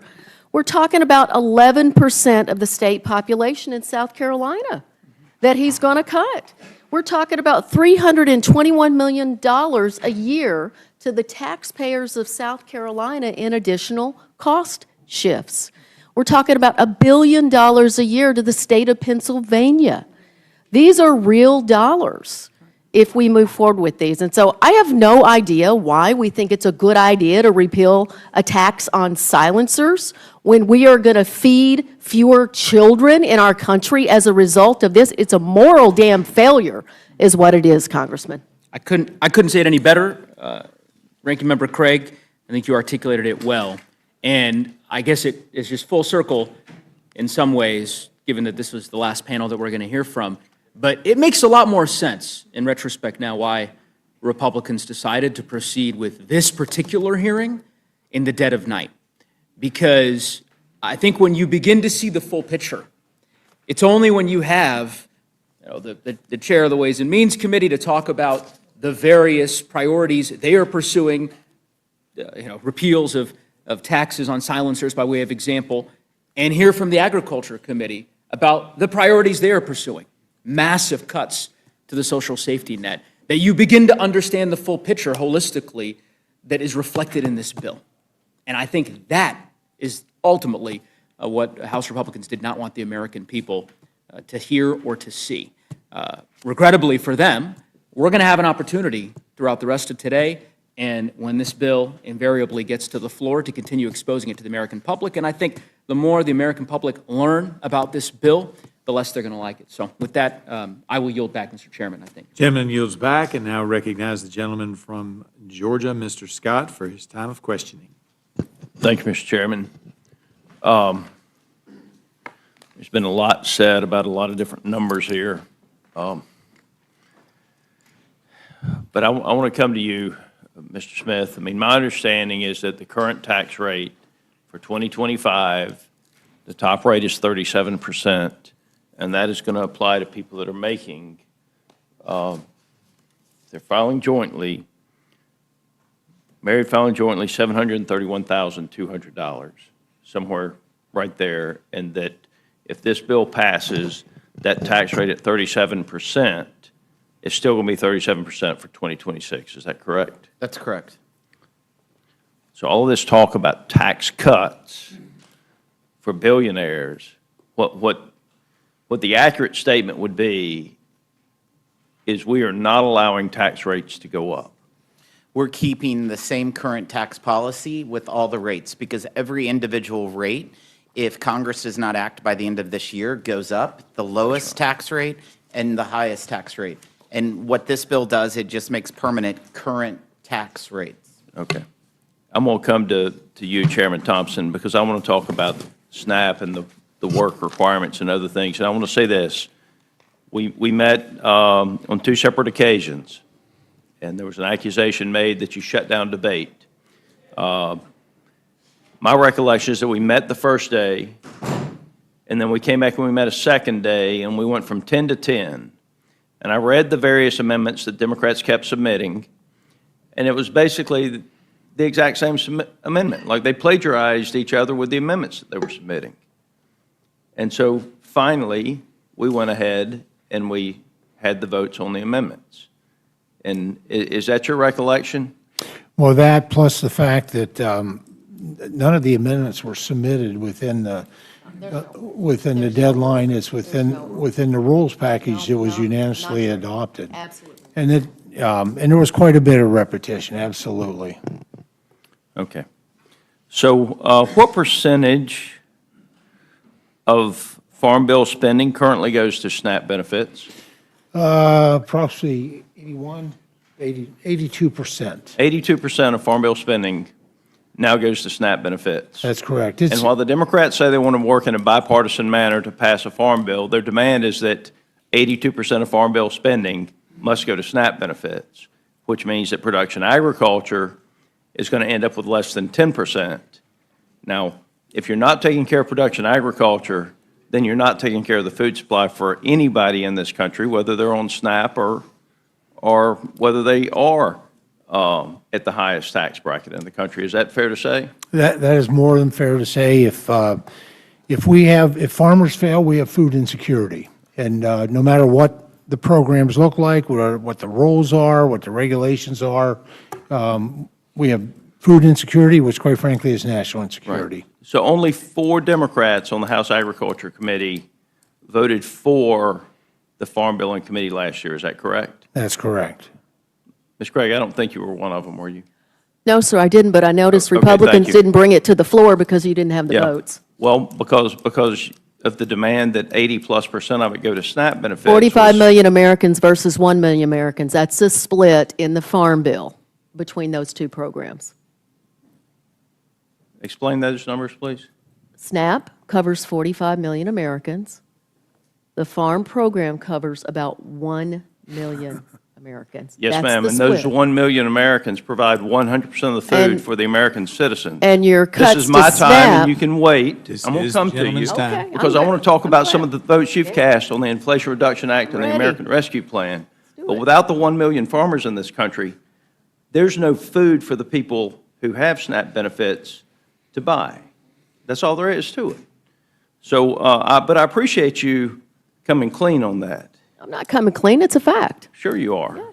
Yeah, you're talking. Yeah, you made it clear. You don't That's care why about the the 1 million. coalition exists, because the nutrition and the farm programs Is exist the together. gentleman's time. He asked the question. Expose yourself on not caring about the 1 million farmers, and that's fine. Oh, All right. GT. Federal law right now, today, and this is a Biden administration proposal I have. And I would remind everybody that's watching, when they had the House, the Senate, and the White House, they passed both the American Rescue Plan and the Inflation Reduction Act without a single Republican vote. So that they could have changed any of this they wanted to, and they chose not to. That's correct. Federal law limits the amount of time a time-limited, which is an able-bodied working-age adult without dependents, participant, commonly referred to as an able-bodied adult without dependents, can participate in SNAP to any 3 countable months in a 36-month period unless a person meets the work requirements. That's the current law. That's correct. And the work requirement, we've had the work requirements since 1970s. Yeah. thank you for coming clean on that. That's right. And when Bill Clinton signed the welfare to work requirements, the poverty rates declined more than at any other point in the country. Is that correct? Is that correct? That's correct. Do you dispute that, Ms. Craig? I don't have that data in front of me, and I don't think GT does either.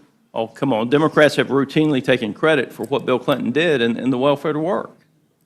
Just factually speaking, it was a good piece of legislation. And people went back to work and poverty rates declined. All right. So what we have done in the bill is effectively take the 2 separate work exemptions.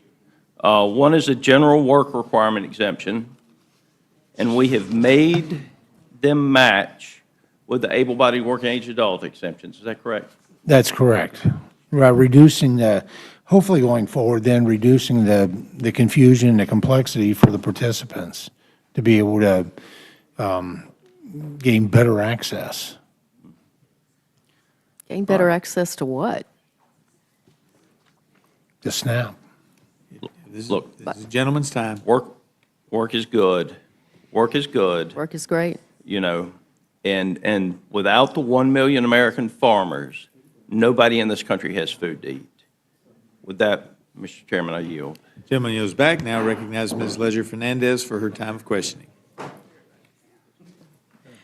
Thank you very much, Mr. Chairman. And, you know, I think it's really important that we do not mischaracterize what our witnesses have said. And there was a gross mischaracterization as to whether the ranking member supports our farmers. I know the ranking member supports our farmers because, indeed, if you just talk about SNAP, 1.5 times the benefit goes to the farmers. So when we're talking about protecting SNAP, we're also talking about protecting the farmer. Is that right, ranking member? Well, if you cut SNAP by $300 billion, you're actually taking $30 billion right out of the farm income. And that is absolutely true, sir. And, you know, what's interesting I'm sorry, I is- have not yielded time, Mr. Scott. What's interesting, Ms. Ledger Fernandez, is that my colleague across the room here, 23% of folks, all households in his congressional district, have access to the SNAP program in our country. One of the highest rates in this room, and he is seeking to cut that program by $300 billion. And back to work, work is good. And matching the program, you're talking about sending single mothers and fathers to work almost 20 hours a week when their child turns 7 years old. If we were here to talk about work, we would be talking about trade skills, technical programs. We would be talking about ways in which to help people get out of low-wage jobs in our country. We'd be talking about raising the minimum wage in our country to help them get out of poverty. But we're not. We're here talking about cutting their health care, cutting their SNAP benefits. We're talking about items that are going to absolutely decimate rural communities like Mr. Scots across the room here, and it's just stunning to me. Me too. Mr. One- Chairman, one since my name was million- called, I do expect a chance to respond to that. Actually, is that the the proper, rule? the rule is that you can mention the gentleman from Georgia, but you're not to mention him by name in debate. And so if you would stick to just saying the gentleman or my colleague is fine, and if you would stick to that, but that's the way we're supposed to operate. Would you like to restate it to say the gentleman from? The gentleman from Georgia has one of the highest rates of SNAP households in the country, and he is promoting decimating this program. And look, there's lots of things in here that should be in a farm bill, lots of elements. You cut the nutrition title, you plus up the farm programs in reconciliation in a partisan process. That's what's happening here. We should be sitting down and doing a farm bill. And honestly, I know my chairman sitting next to me does not want to cut SNAP by $300 billion, and many of the colleagues on our committee did not want to do it because they didn't show up for debate. They didn't want to be on the record talking about this because they know it's incredibly unpopular for the American people. We have traditionally been able to get a bipartisan farm bill from the Nutrition Coalition and the Farm Coalition. Of course, these coalitions are together, but we're destroying that here today, folks, and it has long-term consequences for us. I just hope you all know what you're doing on a partisan basis has long-term consequences. Thank you, and I noticed that the education chair and ranking member, perked up, and they said, wait a minute, we're going to talk about education. We came here to talk about education, and we're actually cutting education by also hundreds and billions of dollars, so we're not going to get there. But I wanted to yield some time to my ranking member, Mr. McGovern, the gentleman from... Yeah, you could, yeah. I won't be offended if you refer to me by my name, but you know what? Enough of this BS, because that's what it is. I mean, nobody here is saying that there isn't dignity in work. What we're saying is that life is complicated, and one glove doesn't always fit all. And what we're also saying, and because I believe this is true, that this is a backdoor attempt to force people off the benefit, so you can take that money and pay for tax cuts for billionaires. That's what it's about. And I will also tell the gentleman that over the years, hunger has gotten worse in this country. The only time it didn't, believe it or not, was during the pandemic. And that is when we increased the SNAP benefit and when we increased other nutritional programs to help people get through that difficult time. We actually saw hunger go down, food insecurity go down. And then when some of those programs sunsetted, hunger started to rise up again. So hunger is a political condition, my friends. I mean, we have the money, we have the resources, we know what to do to end it. What we lack is the political will. And again, tax cuts for billionaires paid for by savings in SNAP is not going to end hunger and food insecurity in this country. And again, I mean, the idea that we can't come together and say that ending hunger and food insecurity is a priority, that somehow it's okay to demonize people who are struggling. I mean, I find that appalling, quite frankly. I thank the gentlelady for yielding. I yield back. Thank you. The gentleman from Massachusetts, Mr. McGovern. You know what? Hunger is also a moral issue. It is a moral issue. And that's why 31 religious organizations have written to the chairs of all of the appropriate committees, asking them to not pass these cuts. And they point out that, so actually, Mr. Chair, or Madam Chair, I ask unanimous consent to enter into the record a letter sent to all the chairs of the committee from 31 religious organizations across the United States. Without objection. In the letter, this is why it's a moral issue.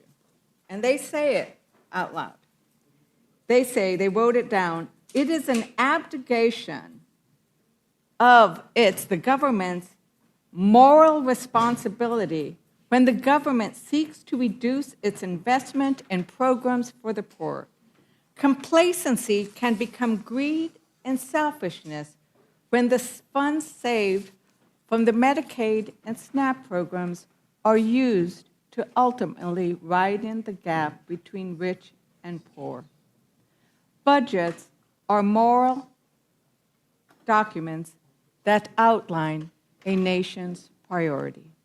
And I was at some of the members on here because I know that they believe deeply in the moral obligations. They know the teachings that ask us to feed the hungry, to take care of the poor. That is the essence of Jesus' teaching about love. It is the essence of almost every religion. Actually, it's the essence of everyone I know. And I think that that is a key failing of what we are doing here. But I want to move on for a moment, because I know we've given a lot of attention to ag, and I might come back there. But, you know, Ranking Member Pallone, many of the children that we're talking about might be both receiving SNAP benefits and receiving Medicaid, right? And is that right? You know, many of the children, because this is, we're talking, and they are often working poor. Their families are working. We heard the Ranking Member Craig and so many stories. We have people, you know, congressmen and congresswomen here who've shared their stories about how their parents worked and received SNAP, and that's how they got ahead. But isn't that the case, that we have many children who rely on both SNAP and Medicaid? It's absolutely the case, and I don't know how much you wanted me to expand on it, but, you know, I want to say really two things in response. First of all, you know, my colleagues and my chairman during the markup repeatedly said, and Mr. Norman said, you know, work, work, work. But the fact of the matter is that these people are working, right? The people that are getting SNAP, the people that are getting Medicaid, they're working, right? And it's the paperwork, it's the red tape that the Republicans are putting in place in this bill that is kicking people off. And I'm not suggesting that anybody's doing it intentionally, believe me, and I maybe shouldn't say this, but I'm going to, you know, Mr. McGovern he mentioned Marie Antoinette, right? And I was, for some reason, I guess it had nothing to do, 11 o'clock at night, a couple of nights ago, there was a movie on about Marie Antoinette, right? And she said to her husband, the King Louis, she said, I don't know why everybody out there hates us so much. You know, I care about the poor. But the problem is that at the time, they were, you know, all the money was going to the nobility and nothing was going to the average person, right? And so then one of her advisors says, well, you know, Madam Queen, whatever, you realize that the people have no bread, right? And she says, well, let them eat cake, right? Yeah. I mean, it's not that anybody here on the Republican side, you know, doesn't have moral values. They just don't understand. They just don't understand what's going on out there, right? And so they say, well, we're going to have work requirements. But then if you look at the states that had these work requirements, like Arkansas or Georgia, we find that almost everybody who was eligible for Medicaid, right, was working. And the problem was they didn't know that they had to fill out the papers. It was too onerous to fill out the paper. I just wanted to give you one story because I had it here. In Arkansas, which was one of the two states, but they only had it for a few months because they realized that it was kicking people off. And they said in the few months that the state had its work reporting requirements in effect, 18,000 people lost coverage. That's 1 in 4 people who were eligible for Medicaid. But research tells us that more than 95% of those people were meeting the requirements, but they were kicked off because they didn't even know that they had to meet the requirements. Even when they do, it's impossible to navigate. And they have one person here, Arkansas, attempting to document her work hours, shared that my mom said I need to go online and do this, and that I was on the phone with a lady trying to, and she said I needed to do something with my hours. Well, I was on the phone with the lady for like an hour, then she sent me to someone else, then she sent me to someone else. So I just gave up trying to report my hours worked, and she lost her Medicaid. In Georgia, there were like 300,000 to 400,000 people that were eligible. The state admitted they were eligible, but only about 7,000 ended up with coverage. That's the one state that still has it. Not because they weren't eligible, but because they couldn't go through the red tape. And you know, I know, I'm not suggesting that anybody on the Republican side is intentionally doing this, but this is the reality, and this is what the CBO says, is why all these people, millions of people under this bill are going to lose their Medicaid because of this red tape. It's that simple. Yeah, it's going to vary, and I'm glad you mentioned the Arkansas example, because indeed, 18,000 people, right? In New Mexico, you have to fill out, this is what you fill out in New Mexico, right? It's not like people aren't working or that they aren't filling out a lot of paperwork. This is before this bill, and it asks all kinds of stuff. Your immigration status, what you're doing, where you're working. They are filling out too much paperwork as it is. And for a party that's always complaining about paperwork, they're going to just put more on there, because that's not the purpose. The purpose isn't to get people back to work. It's to kick people off of Medicaid. It's to not recognize the hard work of those that already are. Because as you put it, 92%? 92% of adults under 65 on Medicaid are already working or can't work because they're caregiving, illness, they're going to school. So don't tell us about work, because we come from families that work. We come from families that get our hands dirty. We know what it looks like and what it feels like. And these are the people that we are working to protect. And I am very concerned about what they're going to do to indeed the people.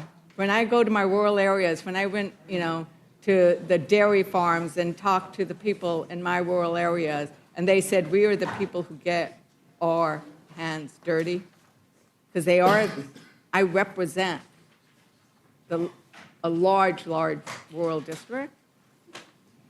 They're going to get slammed, aren't they, Ranking Member Pallone?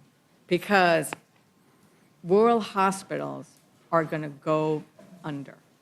Madam Chair, I ask unanimous consent to enter into the record Medicaid cuts would threaten rural hospitals. And this is, Madam Chair? Yeah. You finished the... Yeah, thank you. I was going to go into it, because I think it's really important that Americans who now have woken up and had their second cup of coffee, that they actually look at what's happening here, because it is really scary. In Pennsylvania, 12 rural hospitals, 24% are at immediate risk of closure from what you're doing here. In Michigan, 9 rural hospitals. Oklahoma, 24 rural hospitals. Several in my community as well. But if you are representing a rural area or a rural state, your rural hospitals are going to close. Because this is the thing.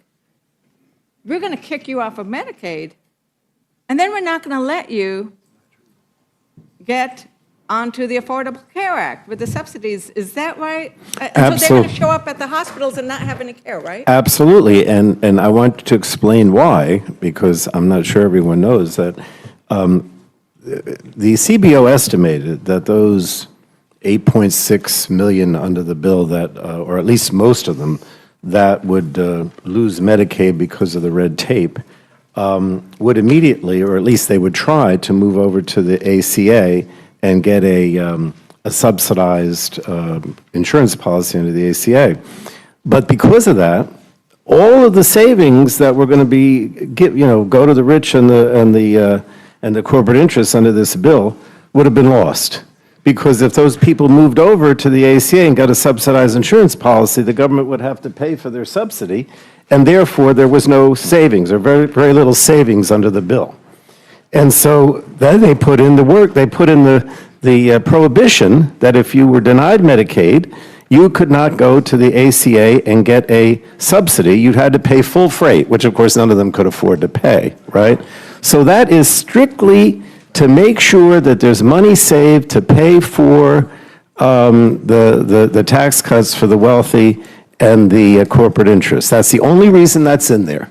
Again, it's not because, I think the GOP hate the poor. It's because they have to come up with this money to pay for the tax cut for the rich and the corporate interests. That's the bottom line. So I think it's also, once again, budgets reflect your values.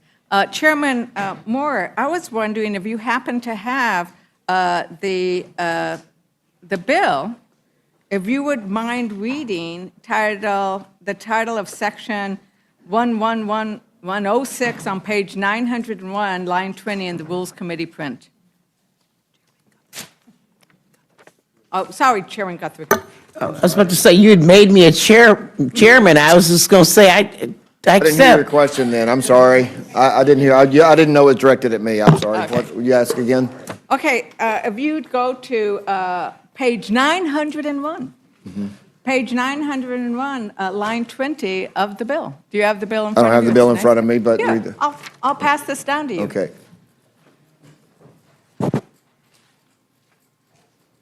Just read that one line. Line 20. I don't think, that's not in my jurisdiction, I'm sorry, that's why I didn't know Okay, about it. we can pass it. I think that was Ways and Means, actually. Yeah, I don't know what it is. Chairman Smith, sorry. Excise tax. Okay, so what are you asking? Would you please, so that the American public knows what this bill does, one of the little things that it does, would you please read page 901, line 20? I think it'd be better if you read it. Oh, he doesn't want to read it. I'll read it. I know the well, actually, legislation, but I'm not Ranking going to Member be Moore, part of your little Ranking Member show Moore here, so you can read it. It was a question if you would read it, so I'll ask Ranking And I said Member no. Moore to read the text. This is in their bill. They don't want to read a line from their own bill. Ranking Member. I don't want to read the bill for you. I'll help you out. I am testifying about this legislation. I'm not going to read the bill to you. Okay, I am. Miss- This is amazing. Miss We are Lager on- Fernandez, shall I pass this back or shall I read No, it for why you? don't you just read it? I am a member of this committee. I am the Line 20. ranking vice chair of the committee. It says Section 111106, repeal of excise tax on indoor tanning services. So they're going to they're repealing an excise tax on tanning beds. They're repealing a tax on silencers. At the same, so they're going to, okay, so if you have a tanning bed, you get a little bit of a tax break. And if you need a hospital bed in rural America, I'm sorry, you're out of luck. Right? And I don't know where this particular provision came from. We do know that there are certain elected officials who appear to have a certain orange hue about them, that maybe they want to make sure that tanning beds get a little bit of special credit. But really, we are prioritizing tanning beds over hospital beds in rural America. So, I do want to talk a little bit about the tax credit, the child tax credit. Because one of the things that is sad about the child tax credit, I agree that it should have gone on for longer. We fought, Rosa DeLauro has been fighting for that expanded child tax credit for almost her entire time here, and she is joined by so many of us on the Democratic caucus, I think all of us.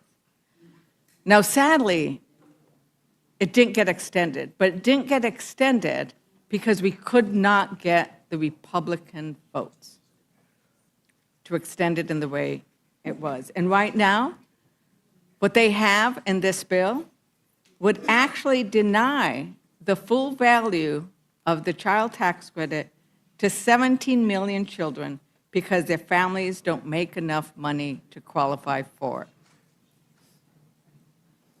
Now, I don't know if the chair wants to answer any more questions, but maybe I'll just ask Ranking Member Moore, is that what's going to happen with the child tax credit? Is the families who need it the most won't get it?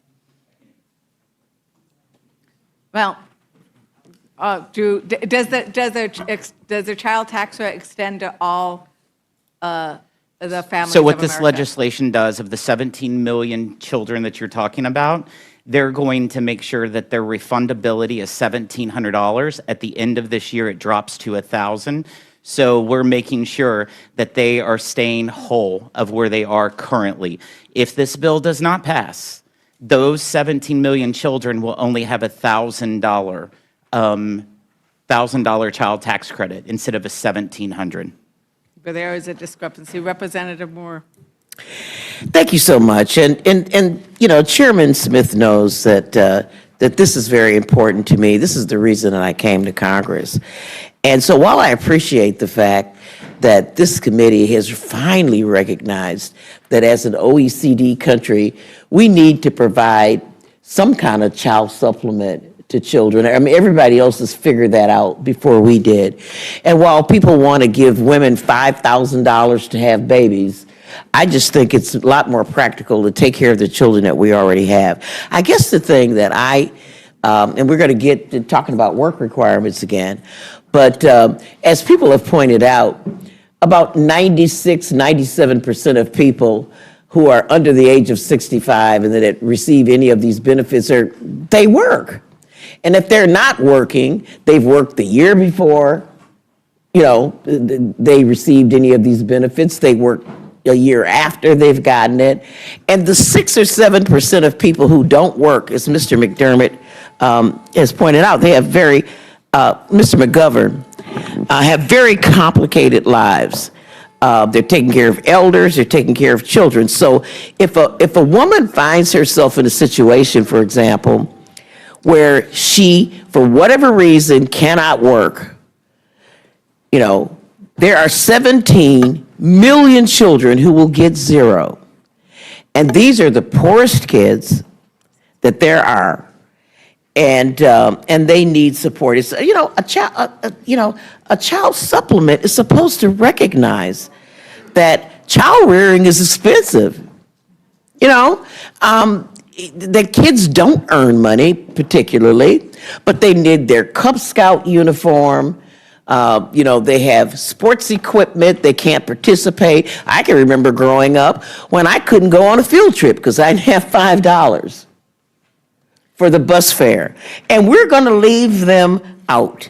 And, you know, because of this work requirement, the poorest children, 17 million of them, who have no control over whether or not employers will provide their parents with work, parents who perhaps don't have a high school diploma.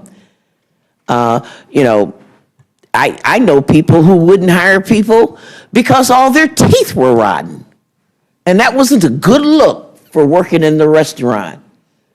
And these are children, the most needy will not receive any money whatsoever. And you have to earn at least $2,500, is that right, Mr. Chairman, to get the lowest amount of the tax credit. So someone, you know, the mayor of Milwaukee, you know, he's got 3 beautiful children, he'll get the maximum tax credit, and kids who live down the street will get nothing. It's that disparity. You know, there are so many bad things in this bill that we really need another 3 or 4 days. The Inflation Reduction Act, what they are doing to clean energy, what they are doing in so many different areas, condemning the United States to be so far behind, condemning us to be, you know, second to China on renewable energy in so many different ways. But, you know, I think that we will just continue to talk about these other things because it's really important. But with that, I want to yield just a really quick few seconds to my colleague. Yes, I just wanted to seek unanimous consent on an article. My colleague mentioned the issues with respect to rural hospitals, but there's a Philadelphia Inquirer article from May 19th entitled "Pennsylvania Hospitals Like Crozier-Chester with a lot of Medicaid patients keep closing. Budget cuts would speed up that trend." And it discusses how half of our adult hospitals in southeastern Pennsylvania have closed due to lack of adequate Medicaid funding. Without objection. Thank you. And with that, Madam Chair, I yield back. Thank you. Ms. Houchin, do you have a question? Thank you, Madam Chair. I appreciate the panel being here and for long hours and testifying. I do want to offer to my chairman of Energy and Commerce, Chairman Guthrie, to just touch on anything that you would like to cover out of the many accusations that have been leveled about the bill. But my one question to you, since high school diplomas were mentioned, if somebody doesn't have a high school diploma, then they might not be able to get a job per the work requirements that we have in the bill. Doesn't participating in some sort of education program count toward those requirements? Yeah, if you're working towards a GED program, that would count towards your work requirement. So if you want to go through, I'll yield time to you to cover thanks a the lot. many accusations. Thanks a lot, and I come from a product of hard work too. My whole life growing up, my childhood up through high school, my dad worked in a Ford foundry. That's pretty hard in Alabama, so that's pretty hard work when you're in the heat of the summer. So I come from that as well. And if you look at, they talked about the coverage loss. I always say, look at ineligible, illegal, and able. So if you look at the coverage loss that comes from the Medicaid requirement, it's people that aren't eligible to participate in the Medicaid program by the rules set up by people who voted for the Medicaid program. The other are the people that are not here in a legal presence. And the other is the able-bodied. And when we talk about able-bodied, well, one, I know that we talked about the maternal health program. That was actually bipartisan. I think Doc Burgess was really engaged in doing that. It was extended for a year. And that, if it's anywhere in the bill, I want somebody to point that out because it's not in the bill that's affected. But the work requirement does not apply to you if you're a pregnant woman, if you're under 19 or over the age of 64, if you're a tribe member, if you're a parent, guardian, caretaker, relative of a disabled individual, or have a dependent child. Veterans with a disability rated as total. Individuals who are medically frail, which includes but is not limited to people with the following conditions: blind, disabled, substance use disorder, disabling mental disorder, physical and intellectual development disability, serious or complex medical condition, or other conditions identified by the state or approved by the secretary, or you're for compliance with TANF or SNAP, which SNAP's had them, we argue, since the 1970s. So we think we can do this. People have brought up Georgia and Arkansas. Those were problems. People were working and could not get Medicaid. And that is absolutely not what we want. That's why we took great pains to make sure we simplify the reporting requirements. People have due process rights. We want people to have Medicaid, but if they're not working and able to work, but we don't want to use the work requirement to deprive people of Medicaid. So we feel that is there. The other number, because they throw up 13 million, there's like over 5 million, but that comes from an expiring provision in the Inflation Reduction Act. And it was brought up by my friend from Wisconsin and others that, well, why don't we make all these other things permanent? That wasn't made permanent. It's expiring, and because it's expiring, that's where the 5 million comes from. So there were decisions that I don't know why y'all decided in the IRA to spend $32 billion or $27 billion on the Green Energy Fund when you could have made this last longer.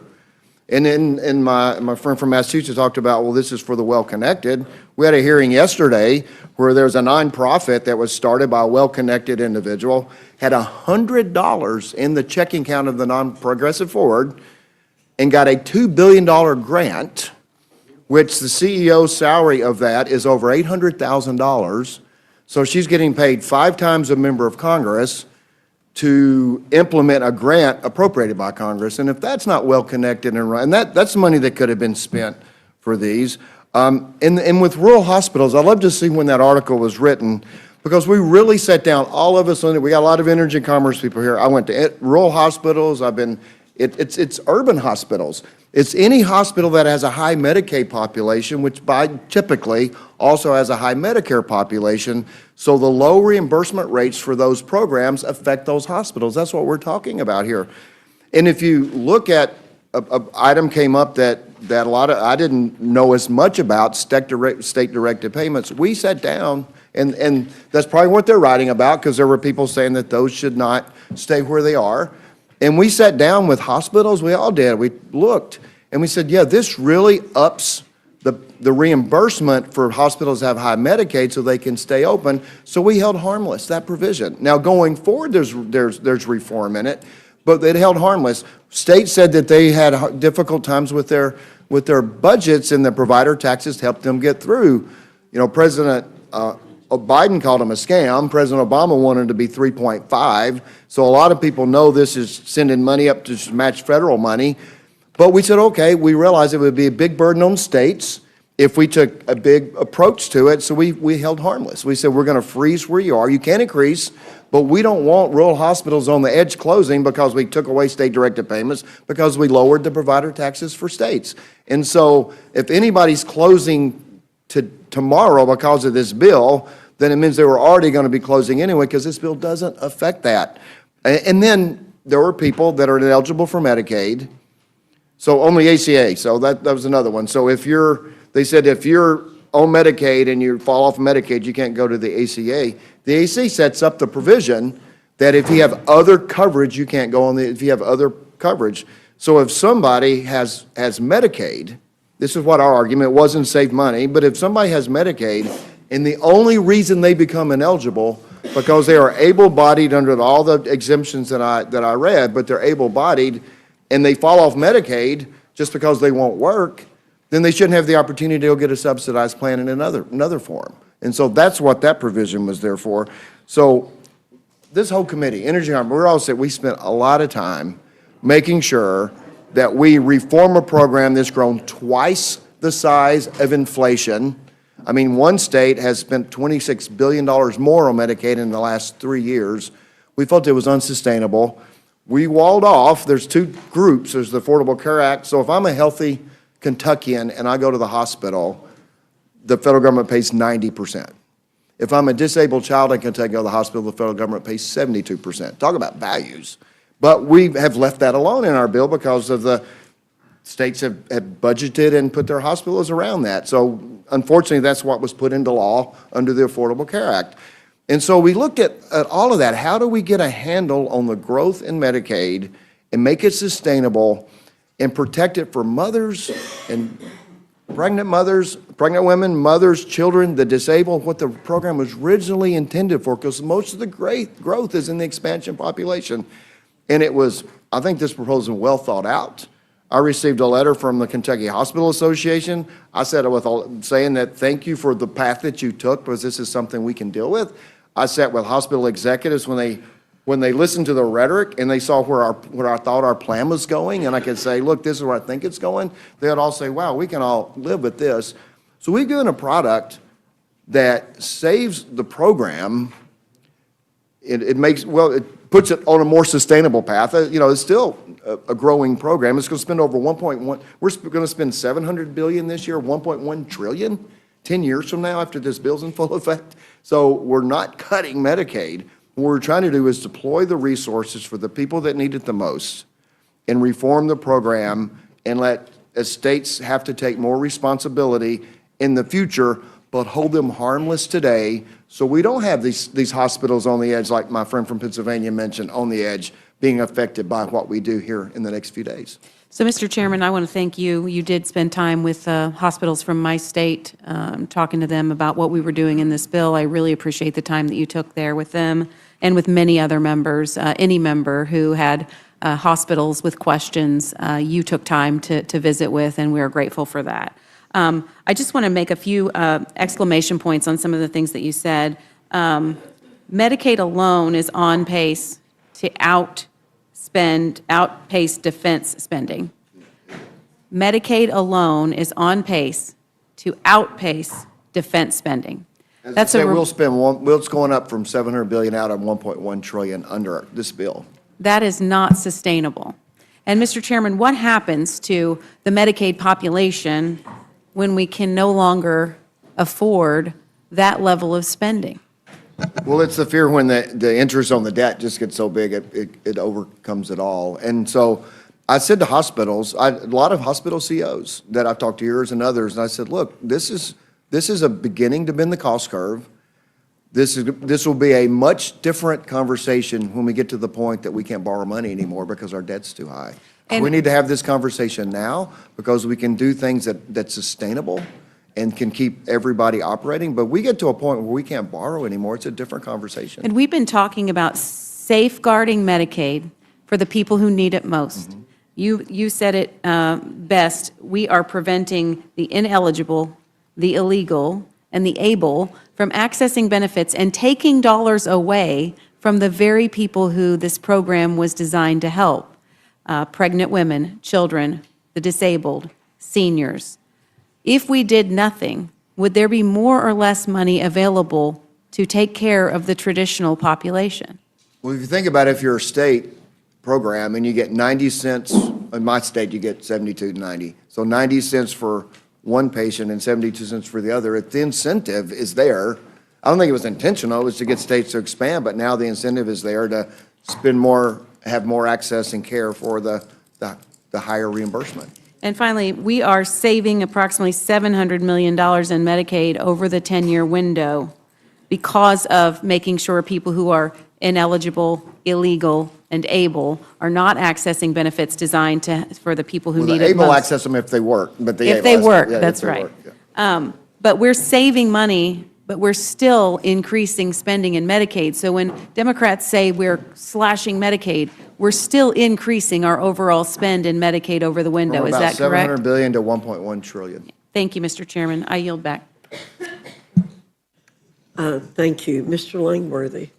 Thank you very much, Madam Chair. A lot's been said here today. I would like to offer the opportunity for Chairman Thompson from my neighboring district to offer, in similar fashion, anything that he would like to rebut based on what's been said here today.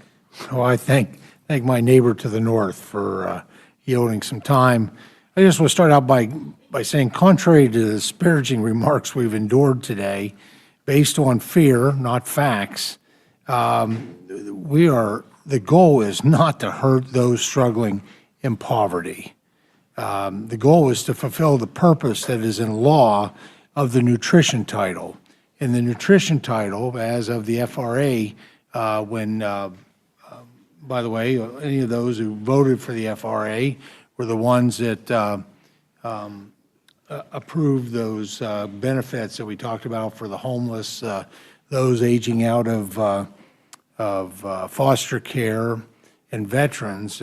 You that voted for that were the ones that voted to have those expire in 2030. There was a question during some of the questioning of where that came from. So, but within the FRA, we obviously food security has always been a part of the nutrition title. Really important. But it has a dual purpose. It is officially codified and in law, and that is workforce development.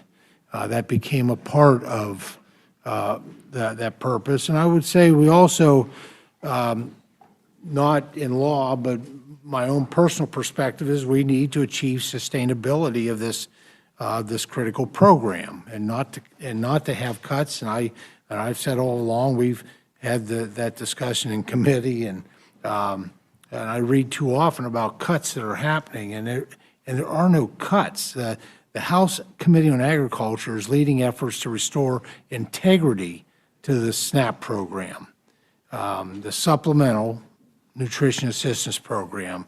The committee's reforms ensure that SNAP works the way that Congress intended it to, going back to the 1970s. We're really proud of that program. It has been a program that has restored rungs in a ladder of opportunity for folks to be able to pull themselves out of poverty, while at the same time providing supplemental nutritional assistance.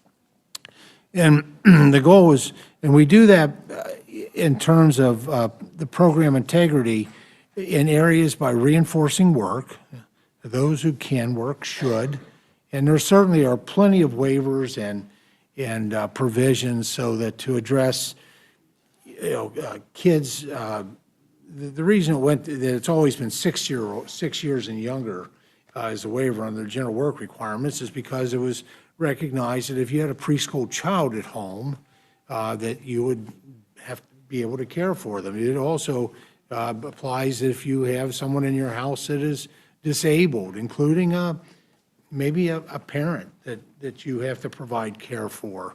Always those exemptions are there. But by reinforcing work, rooting out waste, and instituting long overdue accountability incentives to control costs and end executive and state abuse and overreach. Because when the executive branch and specifically the states do things the wrong way, it is the SNAP participants, those individuals, those families are the ones that are hurt most. So the the reason for this reform, it's intended to intent to supplement the food budget for low-income individuals. That's what SNAP is. The SNAP has ballooned in cost. Since 2019, SNAP rolls have increased by 17%, from 36 million to, in 2019, to 42 million. And a lot of that has occurred at the state level.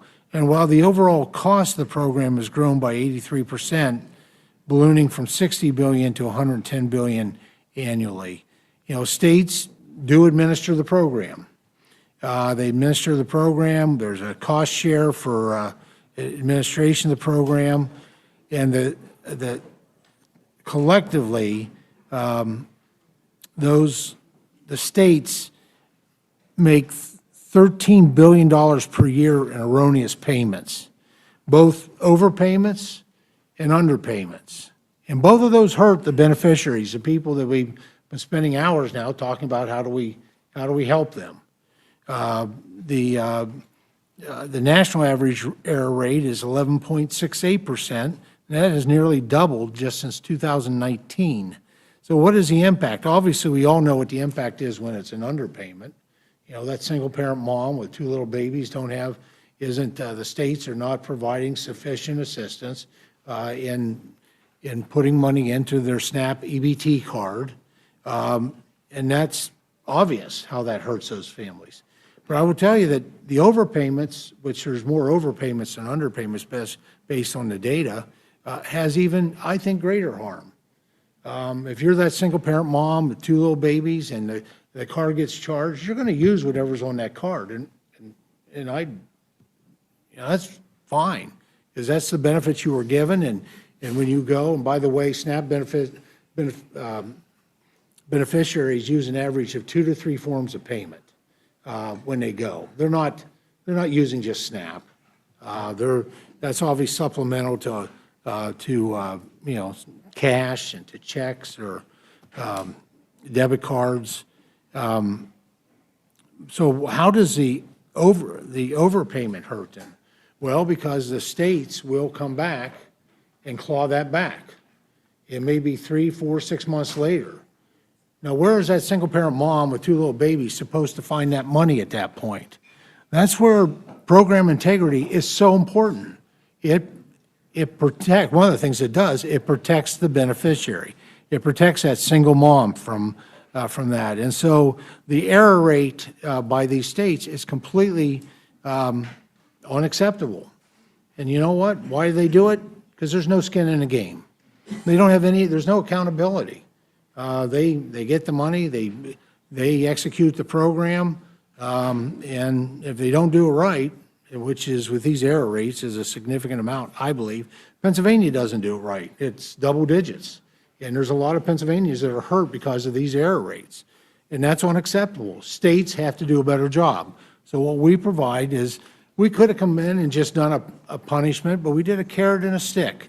And we put it at just 5% cost share, but it's based on their error rates. And I happen to believe that looking over the past couple decades, every state can get their error rate down below to be at that 5% mark. Only 28% of able-bodied adults without dependents on SNAP have earned income from work. That's largely because of not because of the law that and the regulations that Congress passes and the executive branch writes, it's because of how it's poorly administered by the states. The USDA and states have intentionally limited enforcement of the SNAP work requirement for adult without dependent children, able-bodied adults, through waivers, leaving 40% of these work-ready individuals today under a waiver of the ABOD work requirement, and remaining on the SNAP rolls long after the 3-month time limit for compliance with the work requirement. So because of the SNAP benefit, unlike other entitlement benefits, is 100% funded by the federal government, there is minimal, I would say no incentive for states to control costs, to enhance efficiency, and improve outcomes for recipients. The gentlelady showed the Medicaid paperwork. That is not paperwork that comes, I don't believe, comes from the federal government, because I know in the SNAP program, it is the states determine that bureaucracy. And there are problems with states that will take months in order to process those applications under the nutrition title. That's unacceptable, and that's why we need to hold states accountable.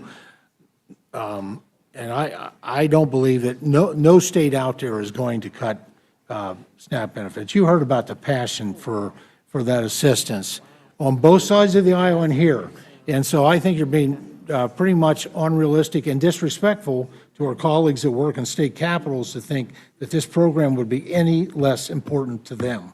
And we're talking 5%, that I believe that they can all get there. So with that, I thank the gentleman for yielding. Mr. Langworthy, would you yield a moment? I think, Mr. Thompson, you brought up a very significant word in your comments, and that's integrity.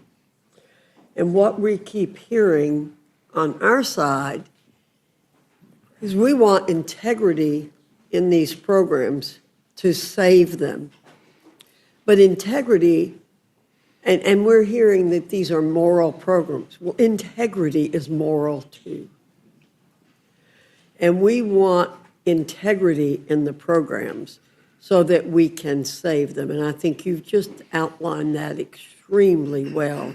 And it's a word we have not heard enough of in this debate here, and I think probably in the committees, because we keep hearing about cuts when we're talking about having integrity in the programs.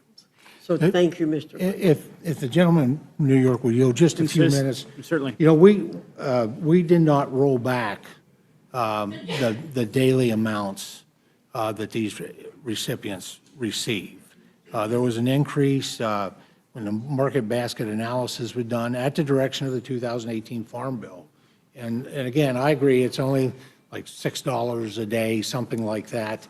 That amount was not rolled back within this, nor are we preventing going forward adjustments based on inflation, because that is the current law. And so I think those corrections are really important to make, and I thank the gentleman from New York for yielding. And I yield back to you, Madam Chair. Thank you. Mr. Griffith, you're recognized. Thank you very much, Madam Chair. Fake news, misinformation, it has long existed in human societies. And today we heard several folks reference Marie Antoinette and let them eat cake. She never uttered those words. As historians will tell you, there's no evidence that she ever said it.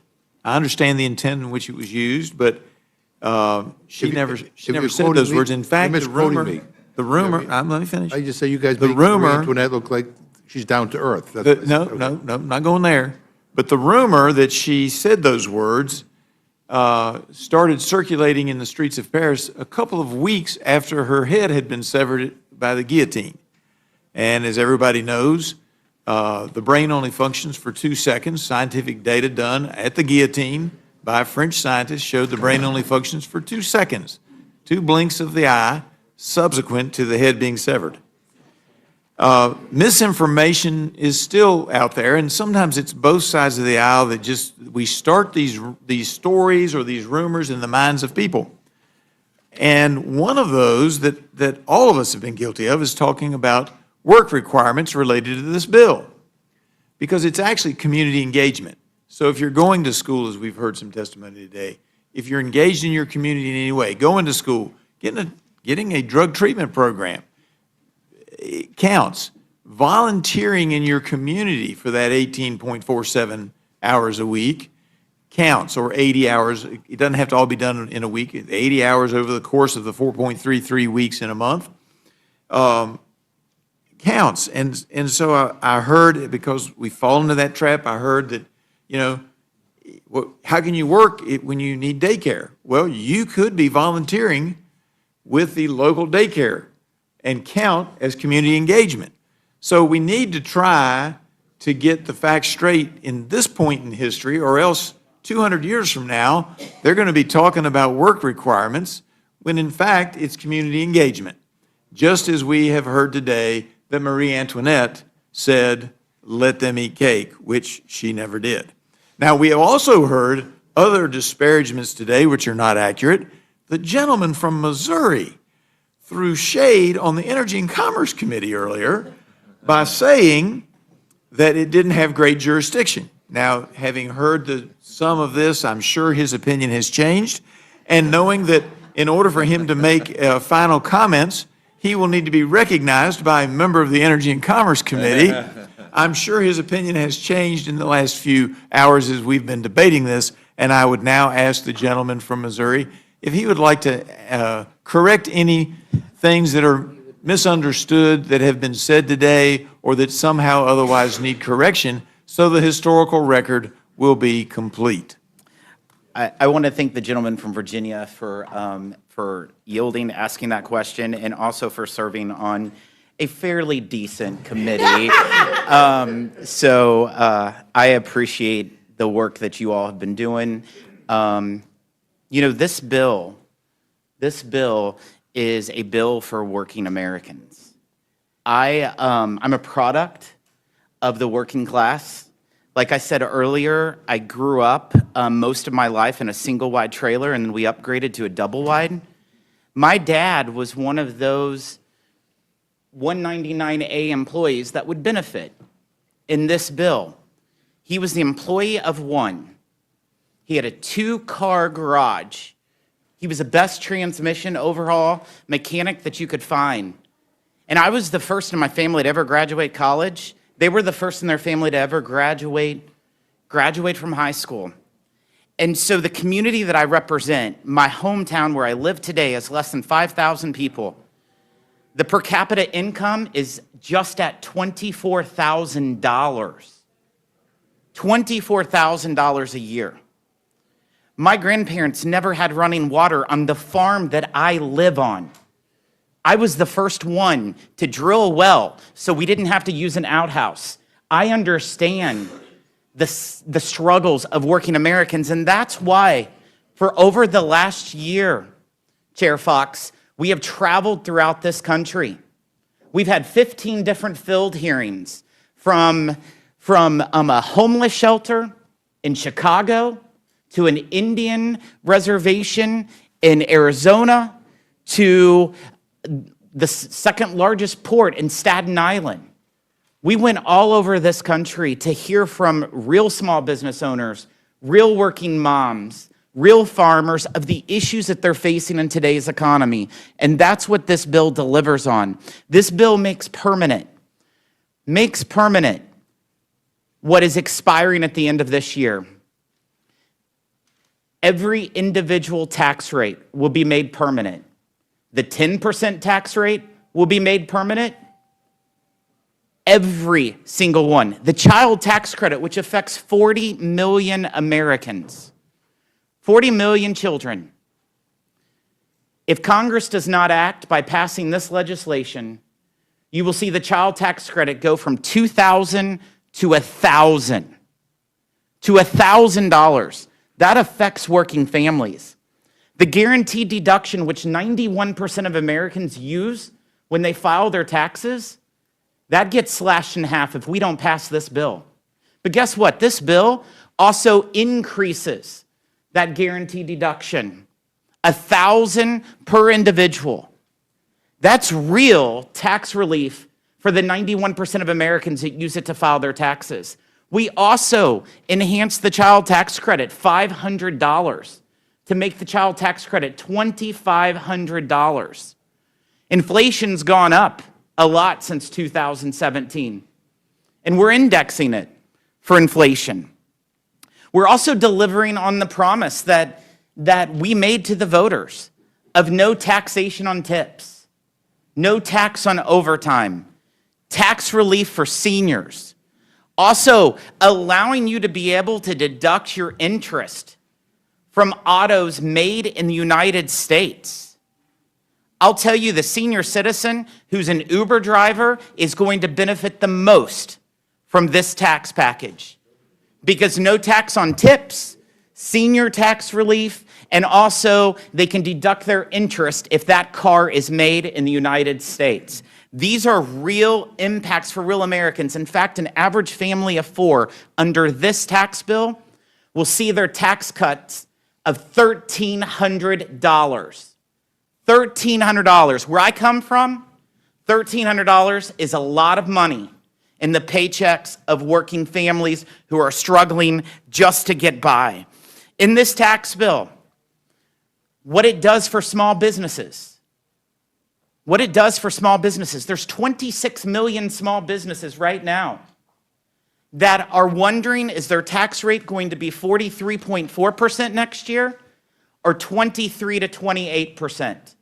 And these are those mom and pops on Main Street that are just surviving. That's my parents' auto repair shop in Southeast Missouri. They're deciding of how to invest, how to grow right now with the uncertainty, and this bill will provide that certainty. In fact, we also enhance the small business deduction to 23%, allowing them to have more parity with the big corporations with having a lower tax rate as a small business owner. We also go after special interest tax provisions that were passed in the IRA. We eliminate more than $500 billion of bad green scam policies. And those policies will be redirected for the working class Americans, those tipped employees, those linemen working overtime, those seniors who are living paycheck to paycheck. That's what we're going to do with those green credits. We're also going to hold elite universities accountable. We're going to make sure that they pay their share of revenues coming from endowments. Corporate tax rate's 21%. The top tax rate will be 21%. If an endowment can have $55 billion, more than most countries, I think that they're not really paying their fair share. We're always talking about paying their fair share, but we're going to make sure those elite universities pay their fair share. It's the same way with woke non-for-profits. We're holding them accountable. We're also saving $140 billion in the tax code to make sure illegals aren't benefiting from the tax code. And this is all to deliver real relief for the average, everyday American who sent us to Washington for this mandate. I appreciate you for allowing us to be here today. Madam Chair, I Still yield your back. time. I yield back. Thank you. Mr. Jack, you're recognized. Thank you, Madam Chair, and I will engage Mr. Wahlberg. I appreciate your patience throughout this hearing. I can relate that it's a little lonely when you sit at the edge of the table, but would welcome any closing thoughts and comments from you and the incredible work that your committee members produced at the Education and Workforce Committee. Well, Mr. Jack, I appreciate that.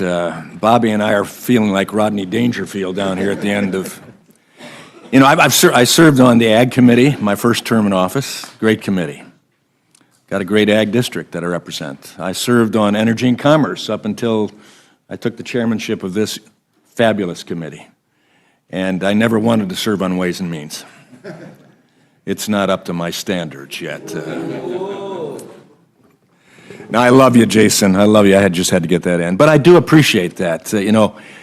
Education workforce, and I don't want to belabor this, but we did some amazing work, I believe. $350 billion of savings that will, I think, foster better opportunity for students in higher education at lower costs. In the Northwest Ordinance, that's probably included in some of your state's constitutions, it says religion, morality, knowledge being necessary to good government and the happiness of mankind, schools and the means of education shall forever be encouraged. I don't think we've been encouraging education as we ought to, and for that reason, my ranking member, Scott, and I, and Representative Neguse, I'll respond to your question, which was a legitimate question. We started at 10:15 in the morning on our markup. 5.5 hours later, after 33 or 34 amendments that we debated together, we completed it. And I turned to Bobby and I said, Bobby, what happened? He said, what do you mean? I said, it's still light out. I think that shows how a committee can work together to get things done, whether we agree or not on everything, and we didn't. But I think the passion is there for education. So what we did in this bill, seeing that right now, 40% of master's degree programs and a quarter of bachelor's degree programs leave students worse off than if they'd never started in higher education because of the costs and the debt that they have. Within the next 10 years, if we don't do something, we have $300 billion of debt to the students that they're going to lose over the next 10 years. Taxpayers lose 20 cents on every dollar that they lend to post-secondary education right now. That's not a winning formula. So in our legislation, Mr. Jack, we attempted to reduce from 5 disparate loan programs, some without, well, most without any limit on them, down to 2. And we put reasonable caps in for undergrad, for grad, and for professional grad students. Why did we do that? To give incentive to colleges, universities, trade schools, community colleges, to live within their means, and ultimately we gave them something they've asked for many years, and now they have the opportunity to counsel their students on the basis of what their program will afford to them once they graduate, what they should take as a loan and no more. For that reason, we have a chance to give them skin in the game, that if students come out at the end of the pipeline and they are paying off their student loan, keeping on track to do that, and they have advanced in their ability to earn, we give them a special carrot called a promise grant. If they don't, and the students are defaulting and not achieving what they ought to achieve, then we give them a portion of risk sharing to contribute, that carrot and stick approach. Bobby and I agreed on a very significant portion of the bill, and that's workforce Pell, short-term Pell. We know our manufacturing entities, our trades, need people in the jobs these days. And why not give them certification programs, apprenticeship programs, short-term degrees that we can use workforce Pell for, to bring them out of that pipeline with a skill, with a job, and without huge student loan debt. And Bobby and I are going to continue to work on other workforce programs to ramp up that deal, but we did get that into this bill as well. So I won't belabor the point, but that $350 billion of savings is all being put in to make it more accessible for students to come out of the end of the pipeline.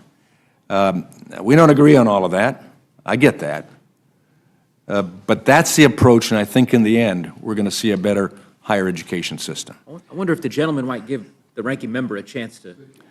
Well, he already had a chance to address one of your concerns, You were but speaking a lot yeah. for him. I just heard a lot of references to Bobby. Respectfully, Mr.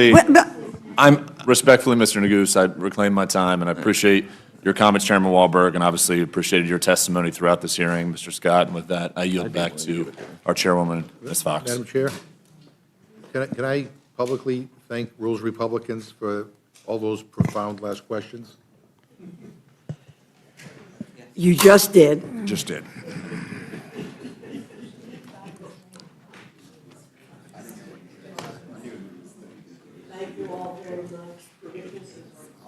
Madam Chair, Madam Chair? Excuse me, I'd Mr. like to thank you and the gentleman from Colorado for your kind words about Jerry Conley as the Dean of the Virginia delegation. Several people said very nice things, and I'd like to thank you for those. I want to say, I think it's important we always acknowledge each other because we all work hard, and it's important that we do that, no matter the party.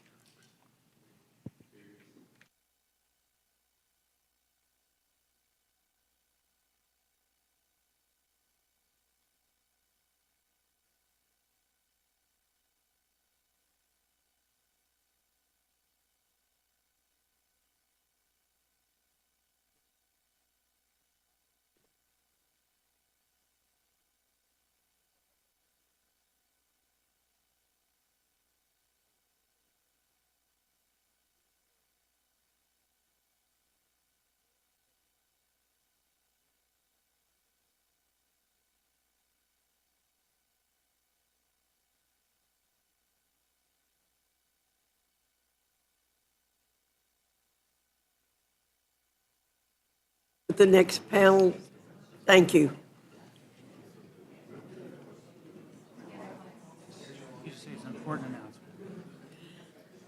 I have an important announcement to make.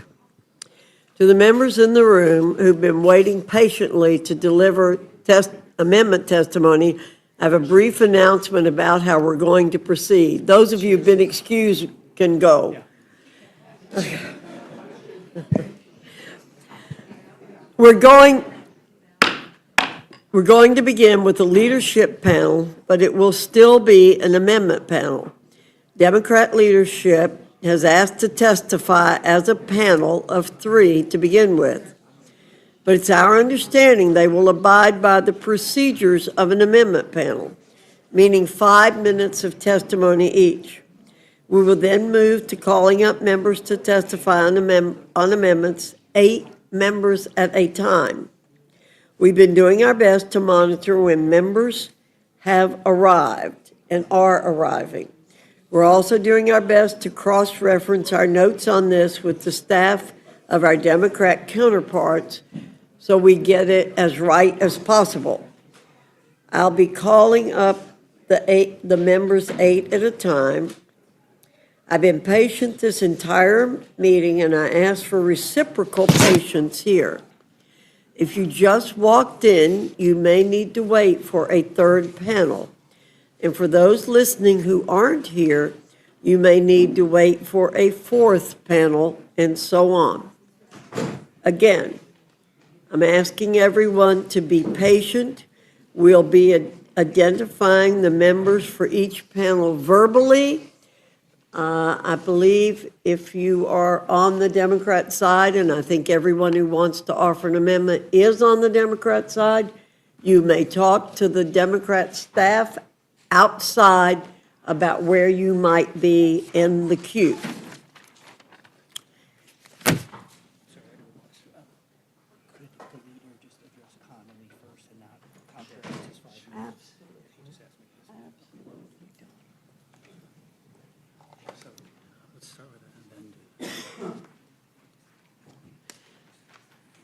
Mr. Jeffries, I understand you want to address the group in terms of the loss of Mr. Connolly first, and then I'll identify you for your testimony. Well, Madam Chair, thank you so much, and thank you so much for the moment of silence and the kind words of remembrance on behalf of our dear colleague, Jerry Conley, who really was a member's member, someone who conducted himself with the highest degree of intellect, brilliance, resilience, integrity, humor, and wit. It's a great loss for his family, great loss for his district, great loss for the Commonwealth of Virginia, great loss for us as House Democrats, but certainly a great loss for the Congress and for the country, given just the depth of his representation, the relationships that he had on both sides of the aisle, on both sides of the Capitol, and the fierce representation that he provided to the people that he's been privileged to represent for decades. Thank you for giving me the opportunity to share some brief words of reflection on behalf of the House Democratic Caucus. Well, I'm reminded of an old poem, "For Whom the Bell Tolls." Thank you, Madam Chair. Thank you, Mr. Jeffries. Now, I'd like to recognize that we have Minority Leader Jeffries, Leader Clark, and part of the leadership, Mr. Aguilar, at the witness table for our first panel. So I now will recognize each of you. Will you be going first, Mr. Jeffries? Thank you, Madam Chair. Good morning. Thank you, Chairwoman Fox and Ranking Member McGovern, for the opportunity to testify at this incredibly important Rules Committee meeting. I also thank my colleagues, Whip Catherine Clark and Caucus Chair Pete Aguilar, for partnering with me on this amendment. Come before you today with an amendment to strike the unacceptable, unconscionable, and un-American cuts to the health care and food assistance of the American people. America is the wealthiest country in the history of the world. We are better than this. The great American middle-class dream is that when you work hard and play by the rules, you should have the ability to provide a comfortable life for yourself and for your family, a good-paying job, educate your children, purchase a home, and have access to high-quality and affordable health care, as well as be able to put food on your kitchen or dining room table. Unfortunately, we are here today discussing a bill that would make that American dream harder to reach for millions by increasing costs for families, hardworking American families, and gutting the things that they need to survive and thrive. This reckless budget would take health care and food assistance away from millions of people in order to provide tax cuts to the wealthy, the well-off, and the well-connected. It would hurt children, hurt seniors, hurt families, hurt women, hurt people with disabilities, and hurt our nation's veterans. If enacted, the GOP tax scam would represent the largest cut to health care in American history and the largest cut to nutritional assistance in American history in order to provide the largest tax breaks to billionaires like Elon Musk in American history. So let's begin with the health care component of this amendment. Everyone should have access to high-quality and affordable health care in the United States of America. In 1965, Congress created both Medicare and Medicaid. In the intervening decades, Congress passed legislation to expand and strengthen these important programs. In 2010, this Congress, under the leadership of Speaker Nancy D'Alessandro Pelosi, passed the historic Affordable Care Act, which created new protections for people with pre-existing conditions and expanded health care for tens of millions of people who couldn't otherwise afford it. Since then, we have managed to achieve the lowest uninsured rate in history. Why would we go backward? Which is what the GOP tax scam would do. We know, however, that our health care system is not perfect. Too many Americans continue to be unable to pay their medical bills and struggle to get access to the care that they need. As Democrats, we are ready to work in a bipartisan manner to address these challenges, but we will never support any Republican effort to rip away health care from the American people. This GOP tax scam will force nearly 14 million people to lose their health coverage and cause millions more to pay higher copays, premiums, and deductibles. Hospitals will close, nursing homes will shut down, and people will die in all of your districts. Now, prior to the modern SNAP program being created in 1964, there was vast hunger and food insecurity across this country, including in low-income communities, rural areas, and communities of color. Thanks to public investigations, community-based organizations, and some good journalism, these challenges were spotlighted, and the need for an expansion of federal food assistance was highlighted. The American people were moved by images of children with distended bellies rummaging around in garbage and families going hungry. Finally compelled Congress to act. And over the last 60 years, we as a country have made significant progress to reduce hunger and help people afford nutritional food. Unfortunately, the policies in this GOP tax scam threaten to undo this progress and return us to an age where far too many children or veterans or seniors are struggling to eat and get access to the nutrition that they need. It's also important to recognize that SNAP is a vital part of providing opportunity for our farmers, who we stand with, food makers, small businesses, truckers, independent grocers, and the entire supply chain. So for the Republicans who have promised to love and cherish Medicaid, I ask you to support this amendment. For the Republicans who believe we should not rip food away from the mouths of children, seniors, and veterans, we ask you to support this amendment.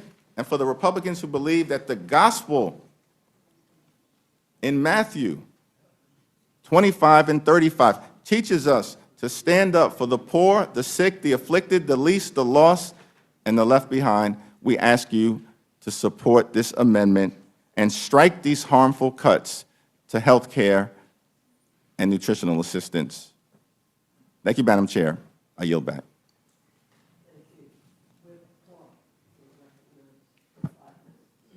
Thank you, Madam Chair, and the Ranking Member McGovern, the members of this committee.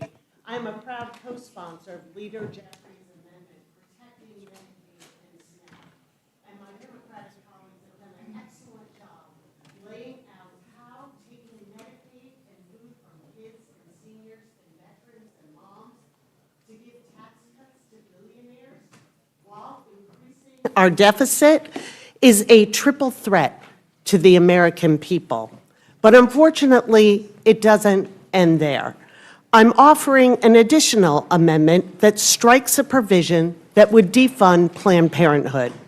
Speaker Johnson recently said about this provision, it is about going after, quote, big abortion.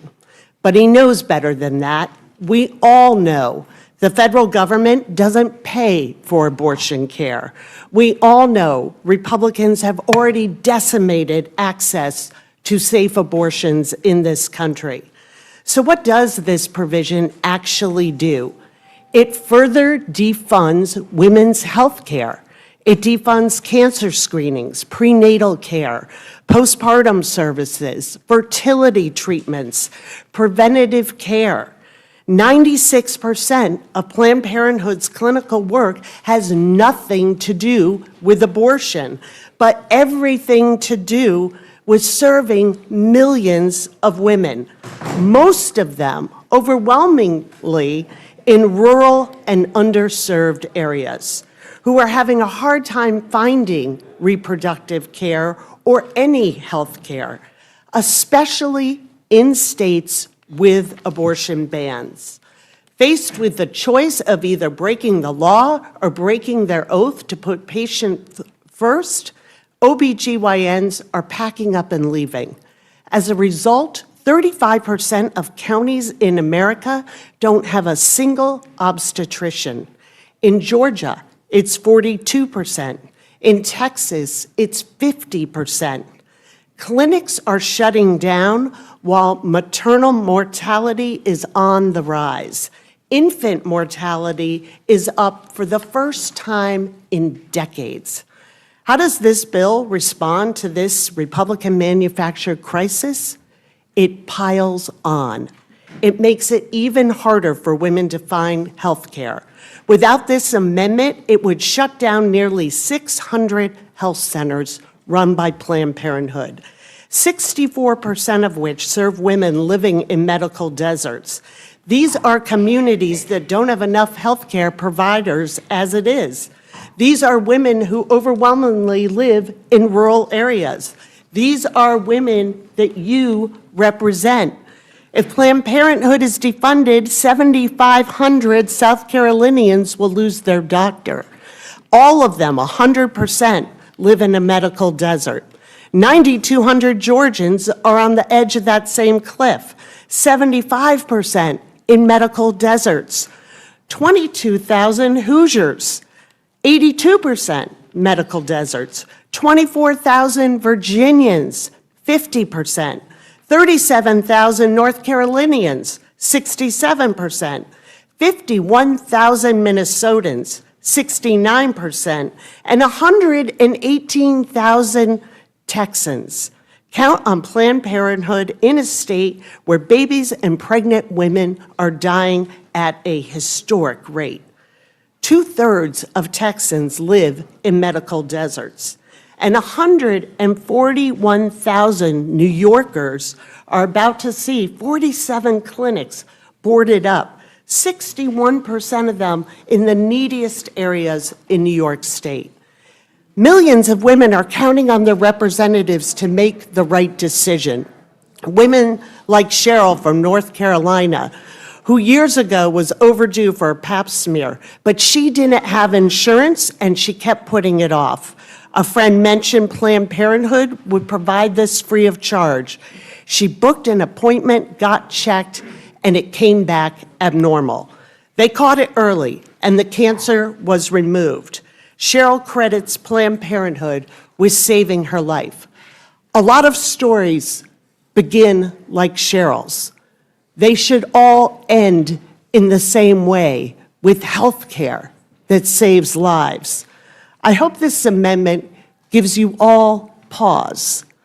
When the women in this country deserve health care, and I hope you will think about the moms struggling to get by and stay healthy for the sake of their children and their families. It is not too late. Do right by them. Make this amendment in order for floor consideration. Thank you, Madam Chair. Thank you. Mr. Aguilar. Thank you, Madam Chair. Ranking Member McGovern, distinguished colleagues on the committee. I appreciate your kind words about our colleague, Mr. Connolly, as well, Madam Chair. I'm grateful for the opportunity to introduce amendments that would strengthen SNAP, a program that helps families across the country meet their basic needs. I'm also proud to co-sponsor Leader Jeffries' amendment. State governments can't afford to take on the extra costs that this legislation would impose on them. It would force leaders in red states and blue states to either raise taxes or remove people from SNAP, leaving even more Americans hungrier and poorer. I wish more Americans had the opportunity to hear from our prior panel's testimony during the workday, but this committee made the choice to hide from the public and keep hidden what's actually in this bill. In fact, we're still told that managers' amendments are still being negotiated and are incomplete. It is outrageous that this committee is debating these policies under the cover of darkness, but it shouldn't be surprising. Legislation you intend to pass, started at some ungodly hour, kicks millions of Americans off their health insurance and takes away food assistance for families who need it most.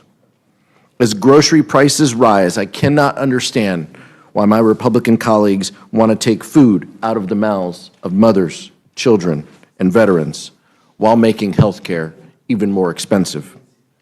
House Democrats are eager to take on waste, fraud, and abuse throughout the federal government, but we cannot find a willing partner on the other side of the aisle because of our colleagues' single-minded focus on cutting health care for people who need it most.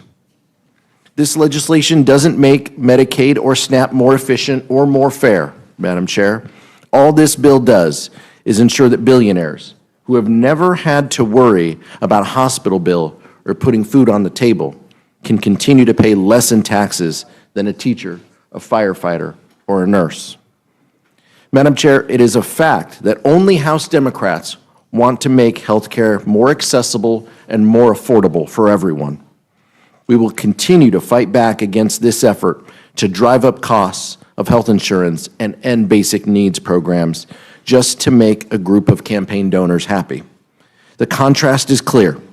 House Republicans are making health care more expensive and less accessible.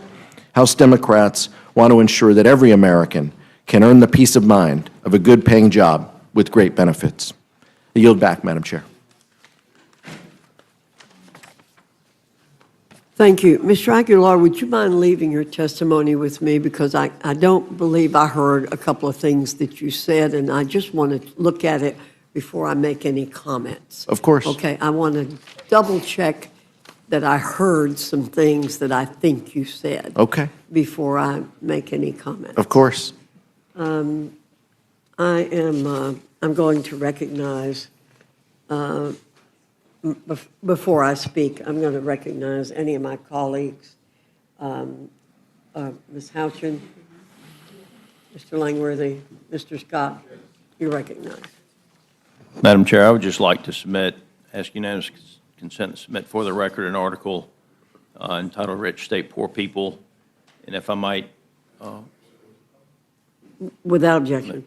If I might just read from it, the oil and gas boom has helped New Mexico has become the nation's second biggest oil-producing state. Taxes paid on the state's oil production will generate, and in quotations, more money than we know what to do with, according to Democrat State Senator and Legislative Finance Committee Chair George Munoz.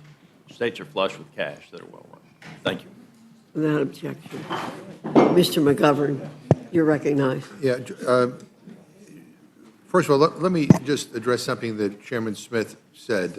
He went through all the things in the tax section of the reconciliation bill that, quite frankly, most of us support. I mean, the child tax credit, the no tax on tips, the middle-class tax cuts. But what he omitted was the tax cuts for billionaires. What he omitted were the cuts to Medicaid that will throw people off of health care, or the cuts to SNAP.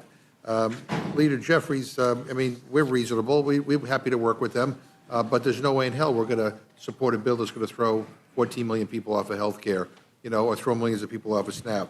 Maybe you can maybe comment on how would children, how would seniors be impacted by the legislation that is before us? Well, thank you, Mr. McGovern.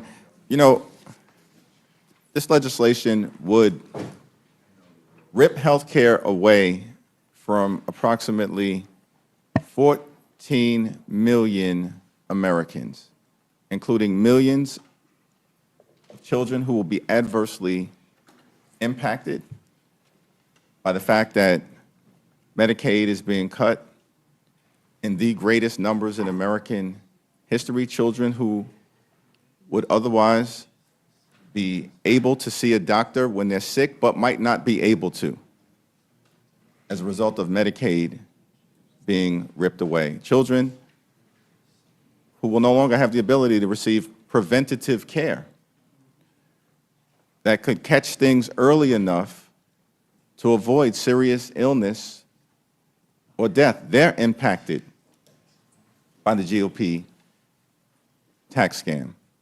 Seniors, of course, who will have their Medicaid ripped away from them will also be adversely impacted because the majority of seniors who receive nursing home care in America or home care in America, these aren't statistics, it's our parents, our grandmother, our grandfather, our great-grandmother and grandfather. The majority of people who receive nursing home care in America or home care in America, which allows people to maintain dignity and respect in their amazing golden years, they rely on Medicaid to receive that assistance. And that, of course, is at risk of being ripped away from them. And Mr. McGovern, it's all being done in service of enacting the largest tax breaks for billionaires in American history.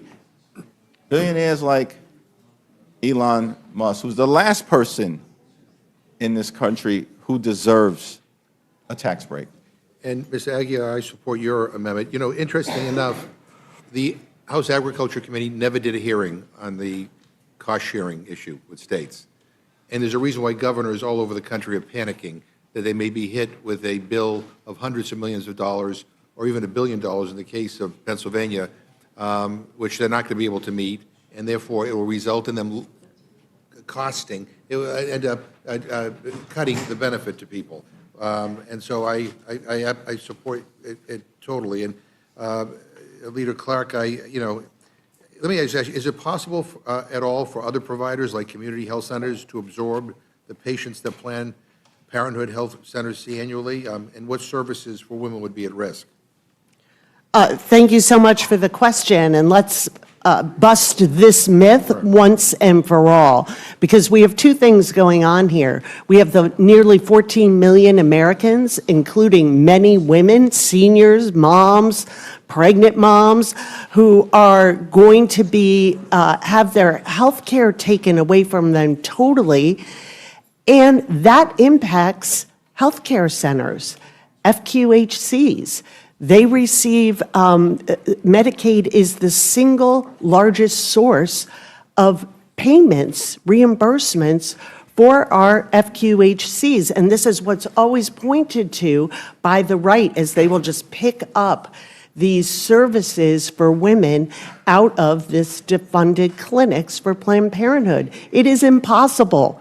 At the same time that you are cutting Medicaid to these clinics, in Massachusetts alone, that'll be a almost $1.2 billion cut to these health centers, and saying if you're going to pick up what Planned Parenthood provides, you would have to increase the capacity of our FQHCs by 56%.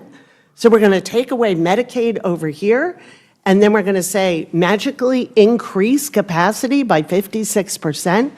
To serve the women who will no longer have a place to get the cancer screenings, the prenatal care, the fertility treatments, contraception, reproductive health care that they need, and that is increasingly difficult to find.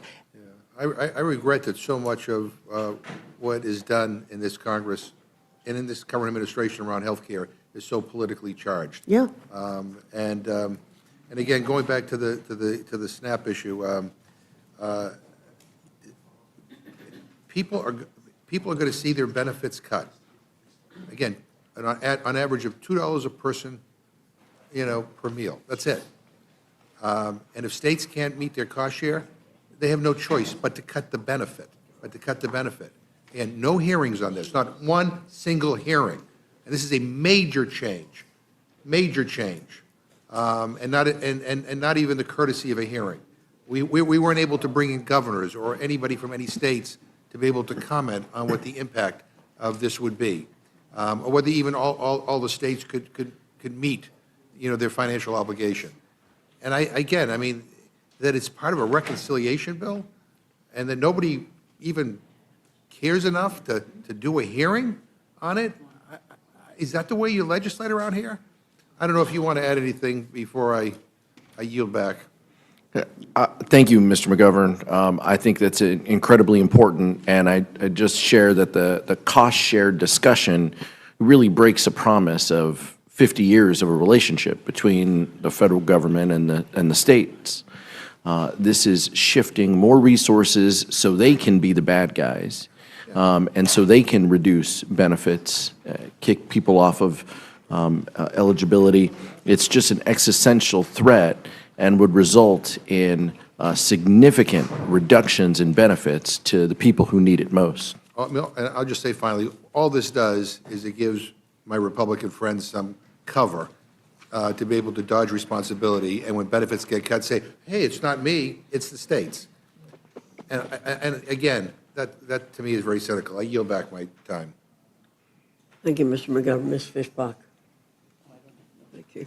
Ms. Scanlon, you're recognized. Thank you. I think we just heard a little bit about myth busting, so Leader Jeffries, I was wondering if you could address the myth which we have had thrown at us repeatedly throughout all the committee hearings on this bill, that somehow these proposals are going to be paid for by kicking undocumented immigrants off federally subsidized food and health care. Is that true? Are undocumented immigrants getting federal health care and federal food benefits? Yeah, it's a great question. Under current law, undocumented immigrants are already ineligible for Medicaid, the ACA exchanges, and for SNAP benefits. Not a single undocumented immigrant in this country gets a dime in federal taxpayer dollars for any part of comprehensive Medicaid coverage. Not one. And so when we're talking about nearly 14 million people who are going to be thrown off their health insurance, millions of others who are going to be jammed up by this aggressive cut to SNAP, the largest cut to food assistance in American history, we're talking about American children. We're talking about everyday Americans. We're talking about Americans with disabilities. And when it comes to nutritional assistance, we're talking about veterans who have served this country, sacrificed, risked it all, and they're going to lose access to the food assistance they need to live a life of dignity and respect. Those are the facts. That's why we're fighting hard to stop this GOP tax scam that will hurt everyday Americans dead in its tracks. I appreciate that because we've heard this gaslighting, for weeks now, and we knew it wasn't true, but I appreciate your clarifying that as well. And of course, to the extent that anyone was trying to game the system and get benefits to which they were not entitled, we have inspectors general who were tasked with rooting out fraud, waste, and abuse, but unfortunately have been fired by this administration. So, don't preach about wanting to ferret out fraud, waste, and abuse when you're pulling the watchdogs whose job it was. Thank you. I yield back. Thank you, Mr. Scott. I already came to you. Mr. Neguse, you're recognized. Thank you, Madam Chair. Thank you, Leader Jeffries, Whip Clark, and Chairman Aguilar for your leadership and for the amendments that you submitted before the committee today. As you all know, we started at 1 a.m., so this hearing's been going now for about 10 hours. We've heard from many Republican chairmen. We have, of course, many members of our caucus who are here that we'll hear from. The only person, and of course we have all the leadership of the House Democratic Caucus, and we're so grateful that each of you came forward to testify in this fashion. The one person we haven't heard from is the Speaker, who came here briefly earlier but was not willing, I guess, to testify in the way that you all have. Mr. Leader, I know you offered to debate the Speaker on the floor. I believe sent a letter to him about a month and a half ago on this particular reconciliation bill. And I wonder if you might expound a bit on why you think that is important for the American people to be able to hear that debate and that dialogue. Well, I thank the distinguished gentleman from the great state of Colorado. And first of all, let me thank all of the members of the Rules Committee, certainly my colleagues on the Democratic side who have done a tremendous job on behalf of the American people, Jim McGovern, Mary Gay Scanlon, you, Joe Neguse, and of course, Teresa Leger-Fernandez. Let me also thank the chair, Chairwoman Fox, from the great state of North Carolina by way of New York City.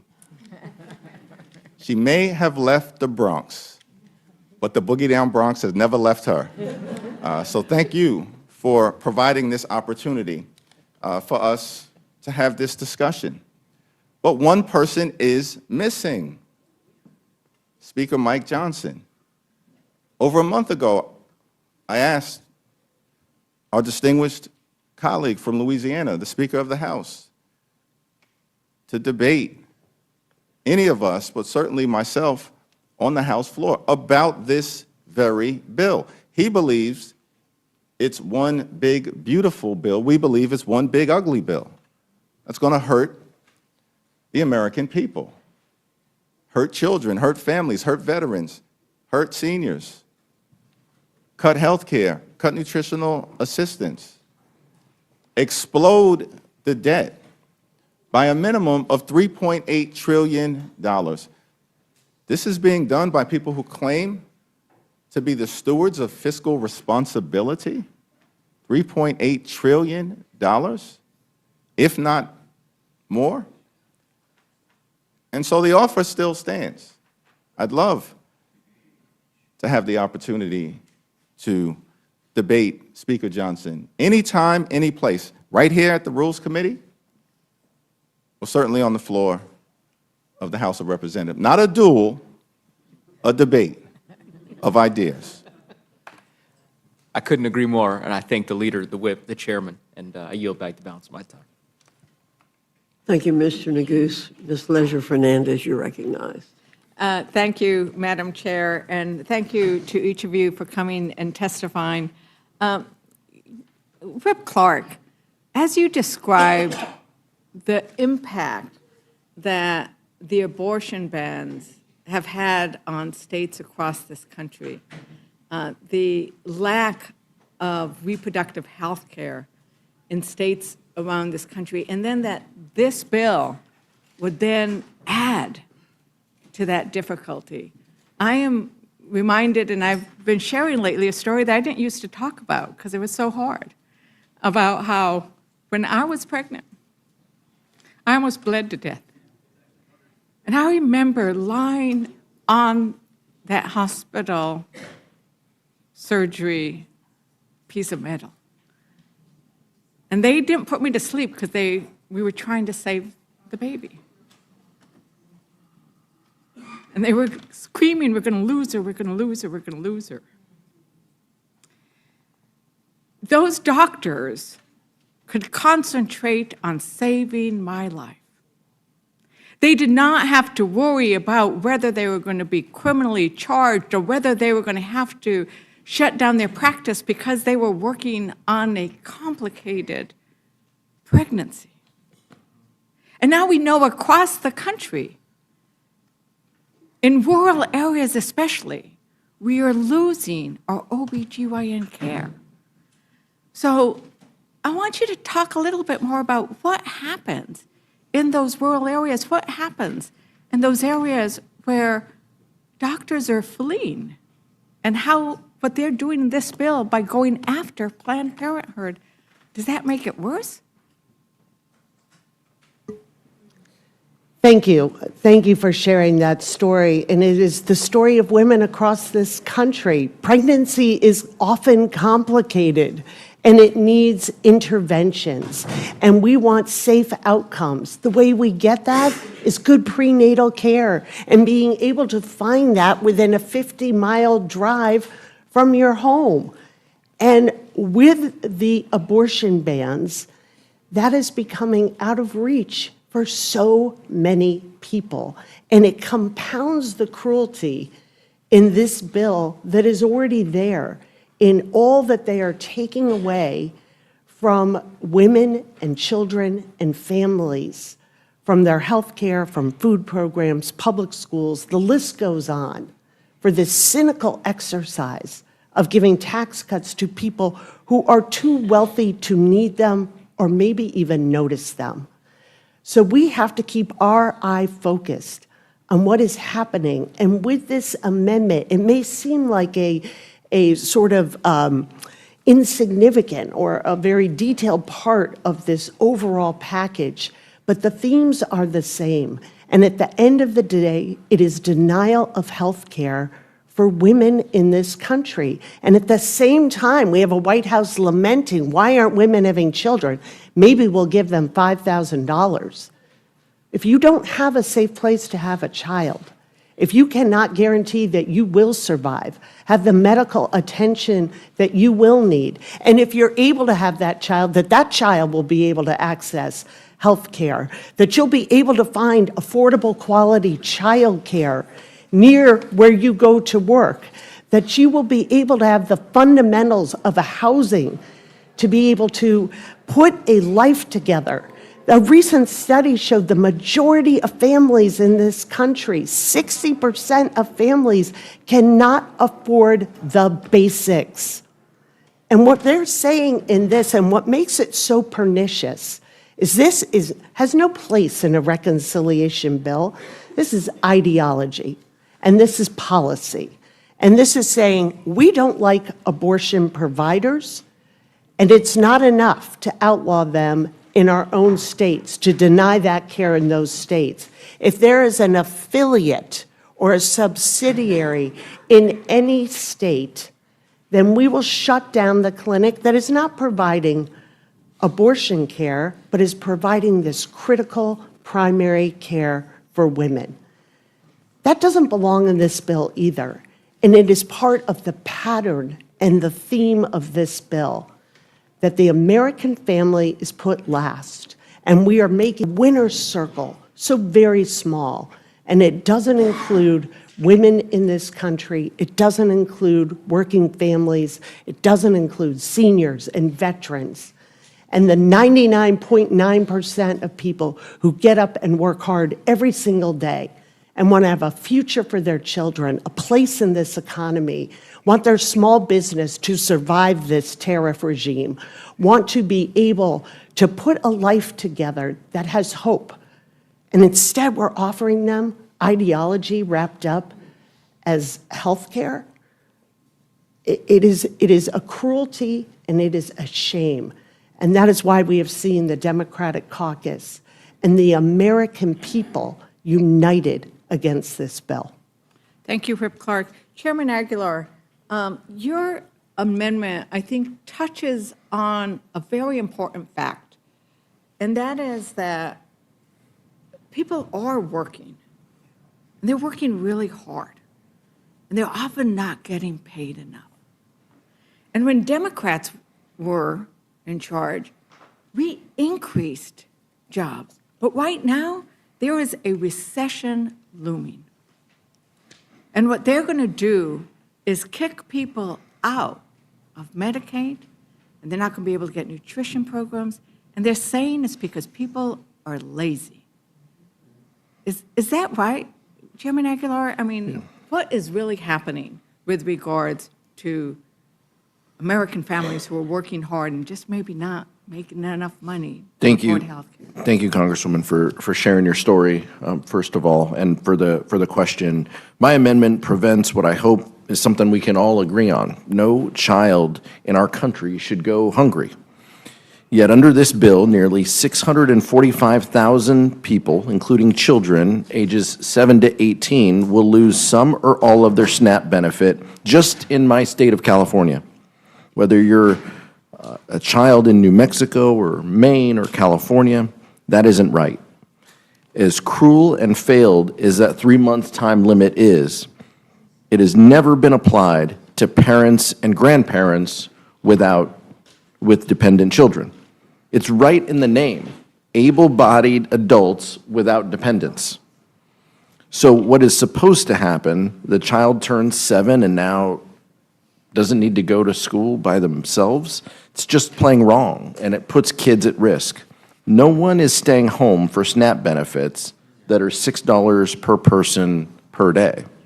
If my colleagues were serious, we wouldn't be providing child care and transportation and fair wages to help families make ends meet rather than cutting these important benefits.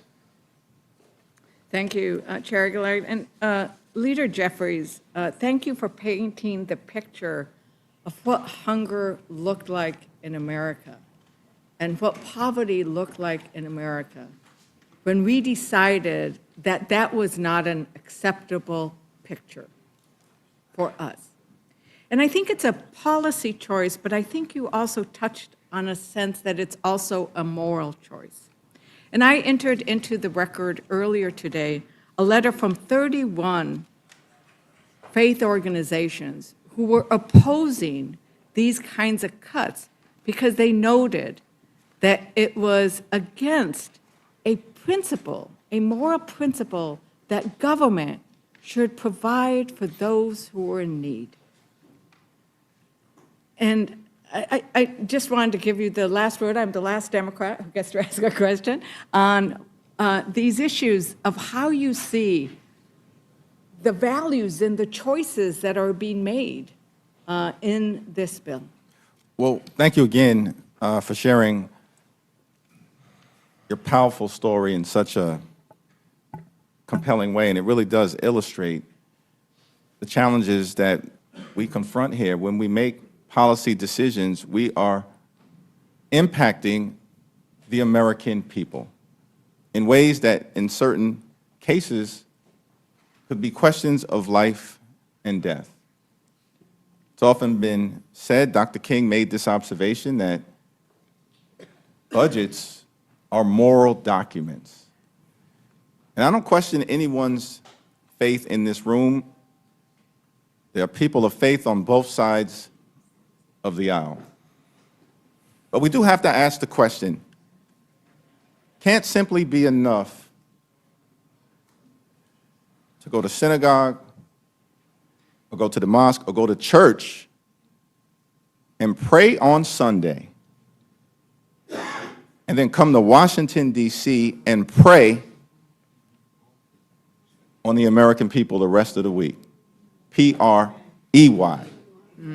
Pray on the poor, pray on the sick, pray on the afflicted, pray on working families, pray on everyday Americans, pray on our children, pray on our veterans, pray on older Americans. It can't be sufficient to go to church and pray on Sunday,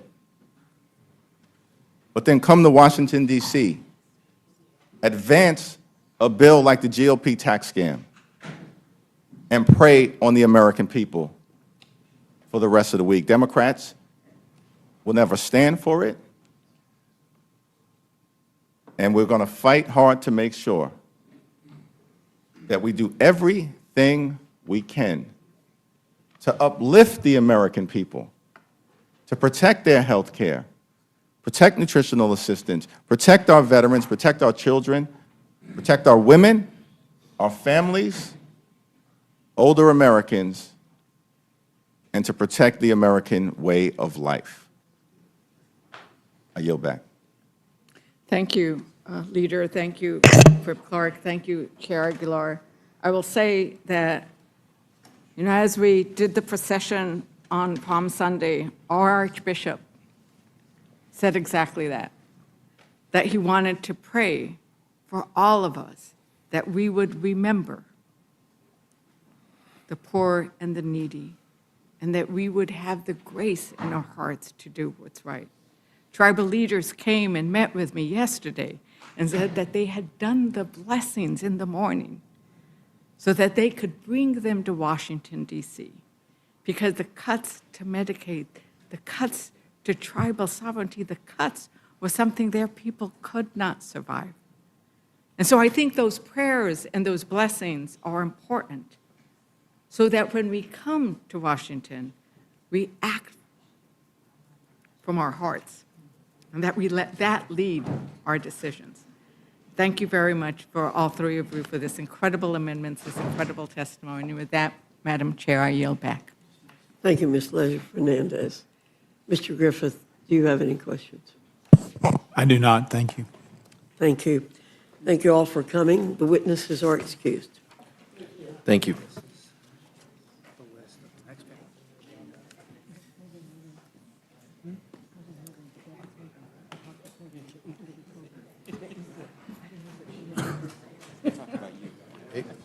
Madam Chair?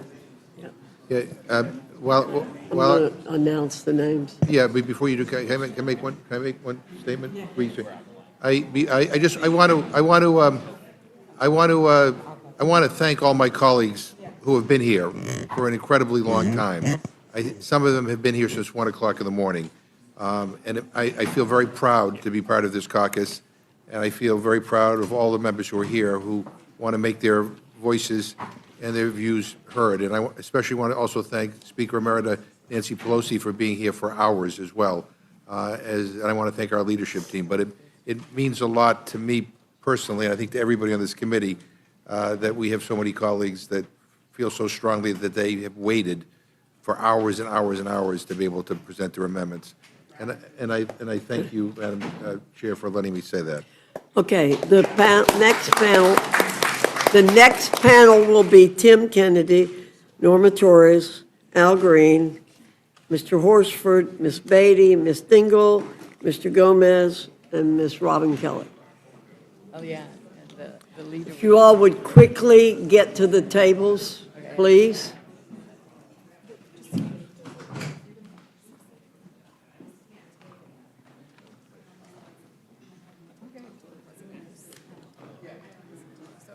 Great. No.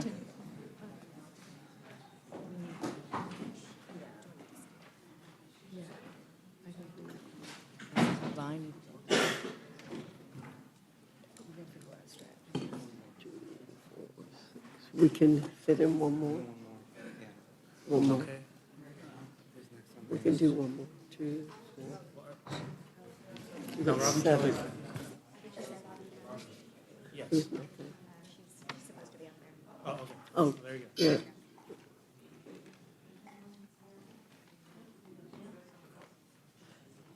May I suggest, if you're here for the next panel, start down here and move up here. It makes it a lot easier to get people seated. Okay.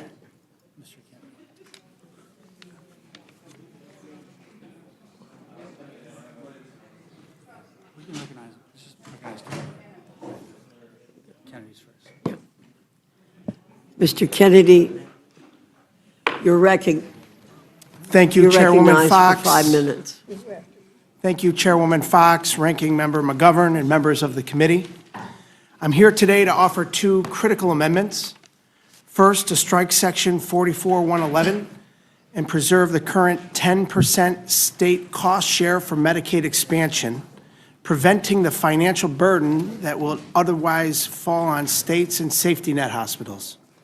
Second, to strike Section 44-126, which targets and defunds community health centers that provide family planning services. Taken together, these provisions in the underlying bill, in addition to the massive cuts to Medicaid that this bill ensures, would decimate access to care for millions of Americans, particularly low-income women, children, and seniors. As members of the majority attempt to shove this bill down the throats of the American people, and frankly, some members of their own party, in a process that started in the middle of the night while America slept, my Democratic colleagues and I are here to stand up and shed light on what you're hoping to hide from the American people. As an occupational therapist myself, the husband of a physical therapist, the son of a nurse, and the representative of a community with 285,000 people who depend on these services, including 110,000 children, let me focus on what's at stake with the Medicaid provisions outlined in this bill. Since the passage of the Affordable Care Act in 2010, nearly 25 million Americans nationwide have gained access to care through the Medicaid expansion. That means moms have access to prenatal and postnatal care, children can get regular checkups, and people struggling to put food on the table can still see a doctor before minor issues become emergencies. It means those in rural areas, often far from major hospitals, can visit clinics, access telehealth services, or get prescriptions filled without having to travel hours for basic preventative care. States that expanded Medicaid saw the uninsured rate among low-income adults decrease by more than half. It is so popular that even in states where the legislature and governor opposed it, like Oklahoma, when put to the voters, it was approved. In New York, the state I represent, expanding Medicaid has given over 1 million people access to care. With this bill, New York will face nearly $1 billion in new costs, while other states could see their expansions repealed entirely. As I've been here since the wee hours of the morning, participating in a broken process that started at 1 a.m., I cannot fathom why members of this majority would choose to rip life-saving care away from your own constituents in the name of tax breaks for billionaires aside from the fact that the president told you to do so. As an occupational therapist, again, I've worked with patients, young and old, people who rely on Medicaid for necessary care. I've seen what happens when patients delay care because they cannot afford it. Minor conditions become chronic, emergency room wait times lengthen, and hospitals cannot absorb the cost. As a result, our healthcare system becomes destabilized.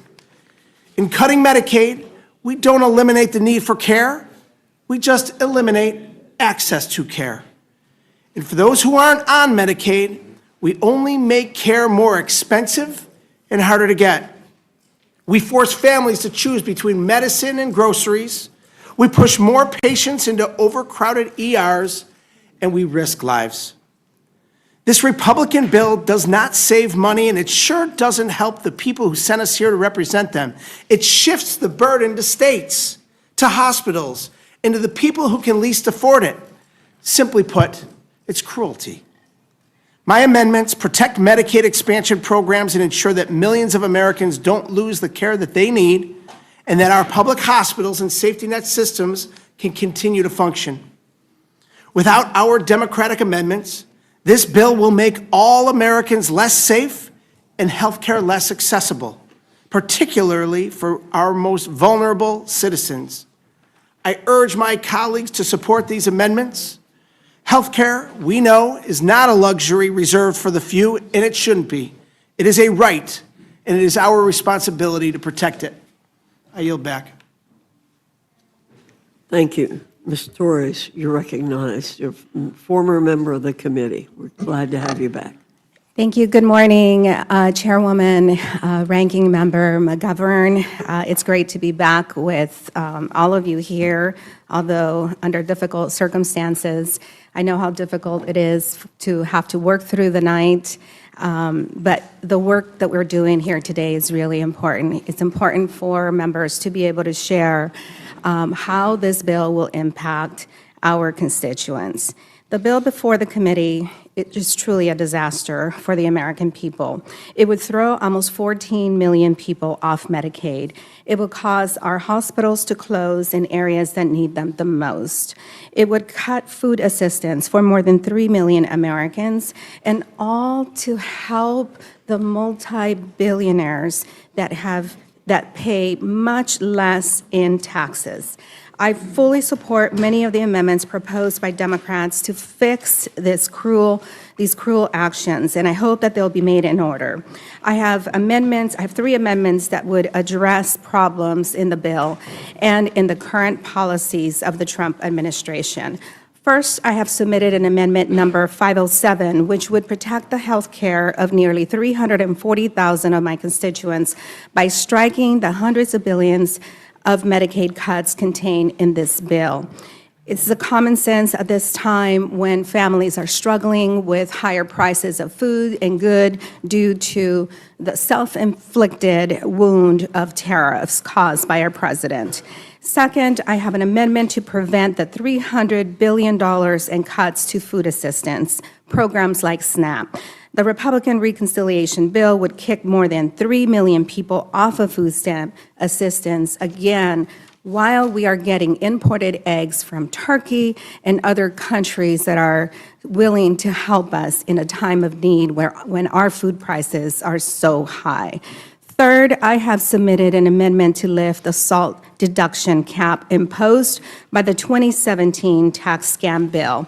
The reality is that this simply shifts more federal taxes to Californians when California already contributes much more than many of your states. For example, California is a donor state. We send $692 billion to the federal government, and we receive back $609. That means we send $83 billion to many of your states to help fund the quality of life that all of you enjoy. Representative Griffin, Virginia they pay $107 billion. They receive more than in federal government that they give. Chip Roy of Texas gets back $71 billion more. Chairwoman Fox, North Carolina, gets $53 billion more. Representative Norman of South Carolina, you receive $35 billion more. Representative Austin Scott of Georgia and Brian Jack of Georgia receives $35 billion more. And Representative Hutching of Indiana receives $30 billion more. So if we want to talk about welfare and welfare to the very poor, let's start with your states. Maybe your states should pay their fair share.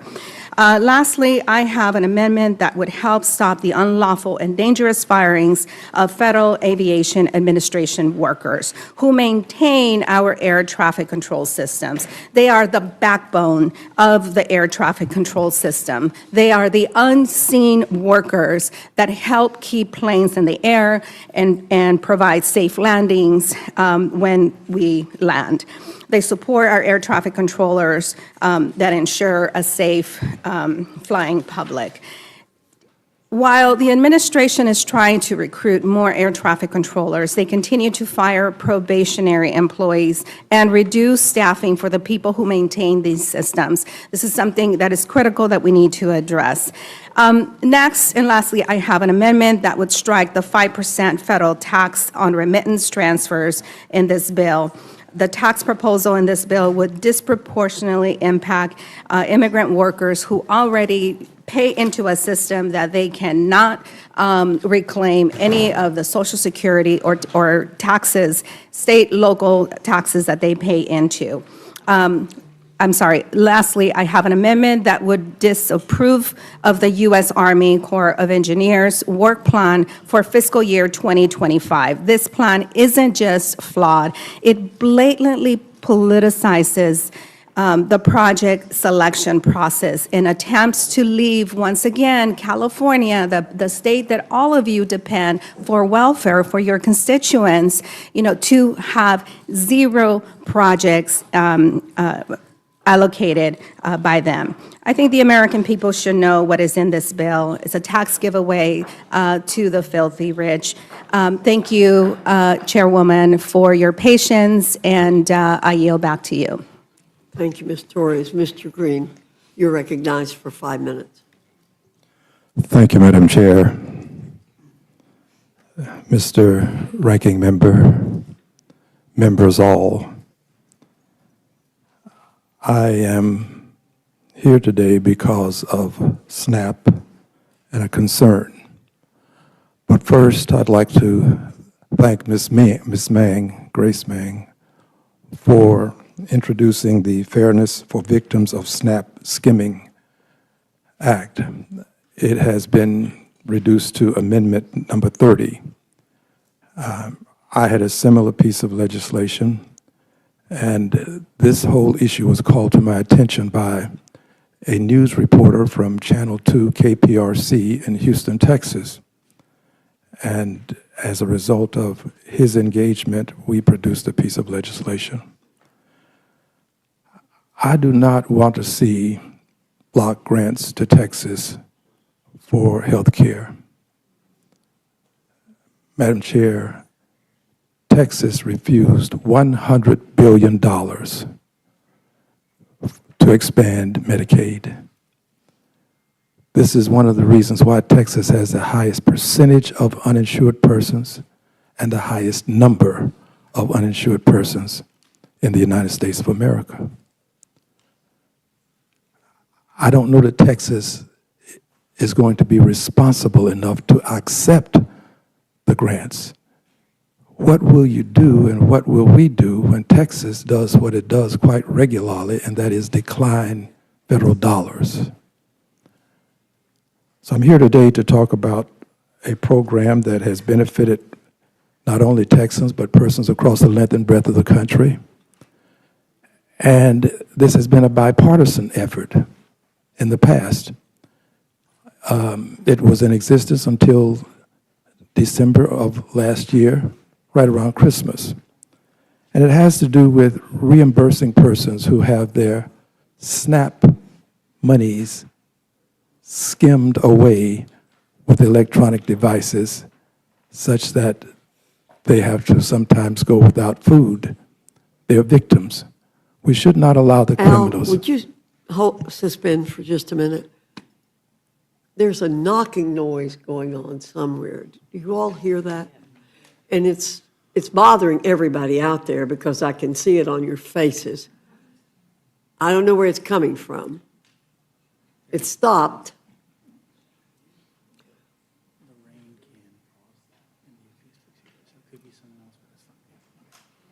All right. Okay. It stopped, so I don't know what's causing it, but it was hard, making it hard to hear you and understand you. So I want to make sure we can hear you, and it's also distracting. So we'll start again. You didn't lose any time. Thank you. I will elevate the level of my voice. If you if I would may. speak up a little bit. Thank you, I shall. Thank you. As I was indicating, this has been bipartisan. It has prevented criminals from causing persons to lose food. And I think that it should be bipartisan now in terms of reinstating this program such that people who need food and cannot afford the necessity of life will be able to acquire the food that they merit. I would also add this, that this program is one that has been sponsored by Republicans. So Republicans and Democrats should be able to agree to prevent criminals from taking food. Finally, this. There's been talk about work and how work is good, and I agree, work brings dignity. But the thing, Madam Chair, that hit a nerve with me was when our dear brother, whose name I cannot call because it's not appropriate to do so, but if I could call Mr. Norman's name, I would. This dear brother said that work built America, and he's right. It did. Over 10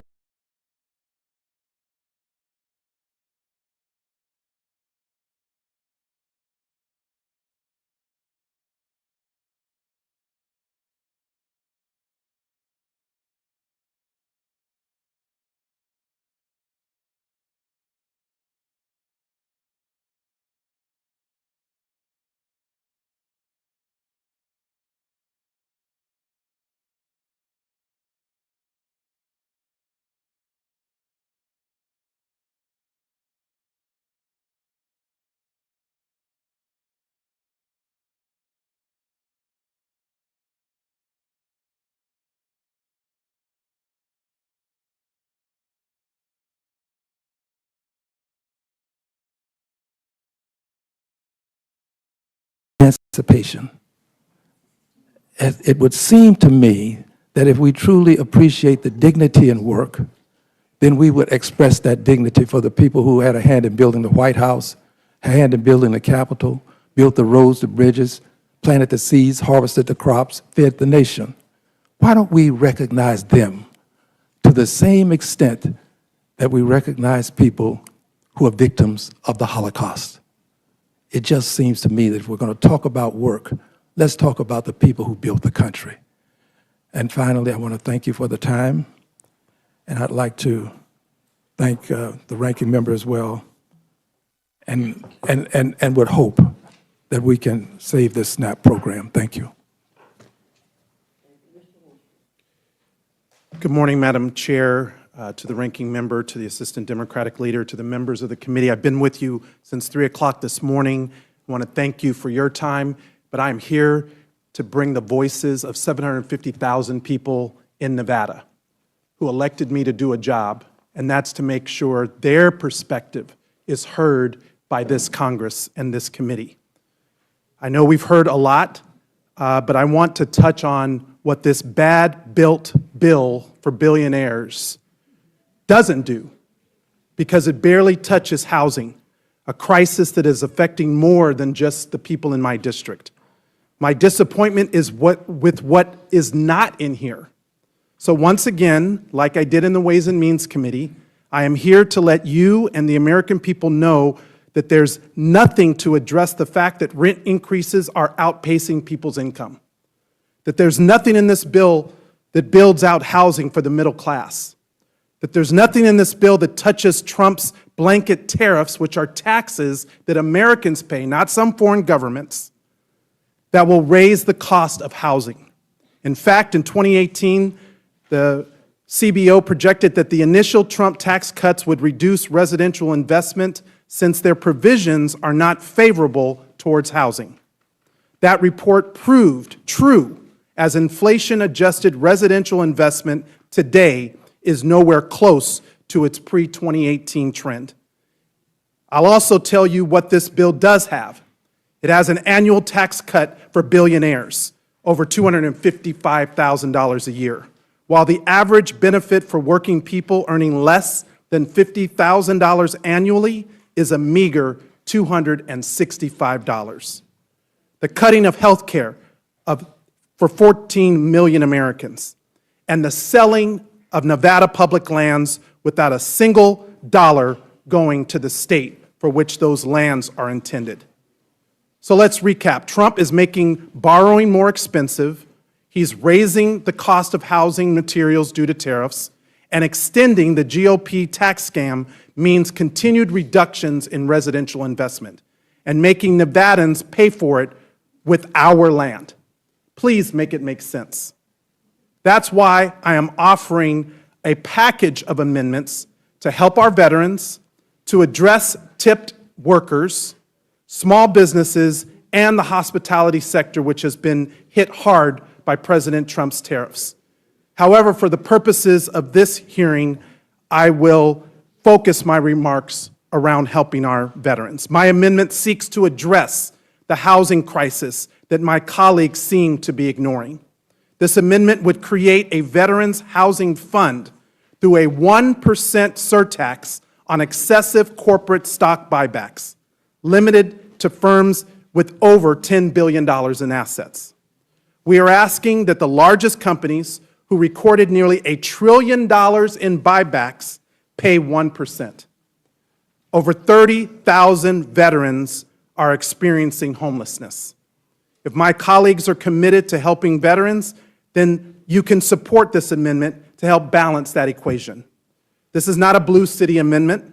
According to HUD's 2024 Annual Homelessness Assessment Report, nearly half of veterans experiencing homelessness are in suburban or rural communities. And my colleagues on the other side of the aisle in this committee represent 8 states that total around 6,000 veterans who are experiencing homelessness.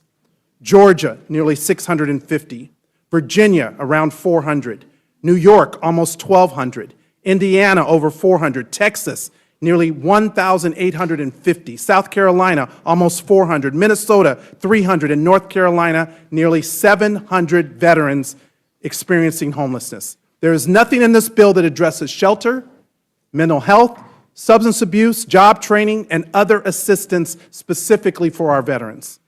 So I'm urging my Republican colleagues to work with us now to fix this bill before it goes to the floor. We want to work with you to address the problems facing our constituents. Earlier this month, I introduced 3 bills that can help address the housing crisis.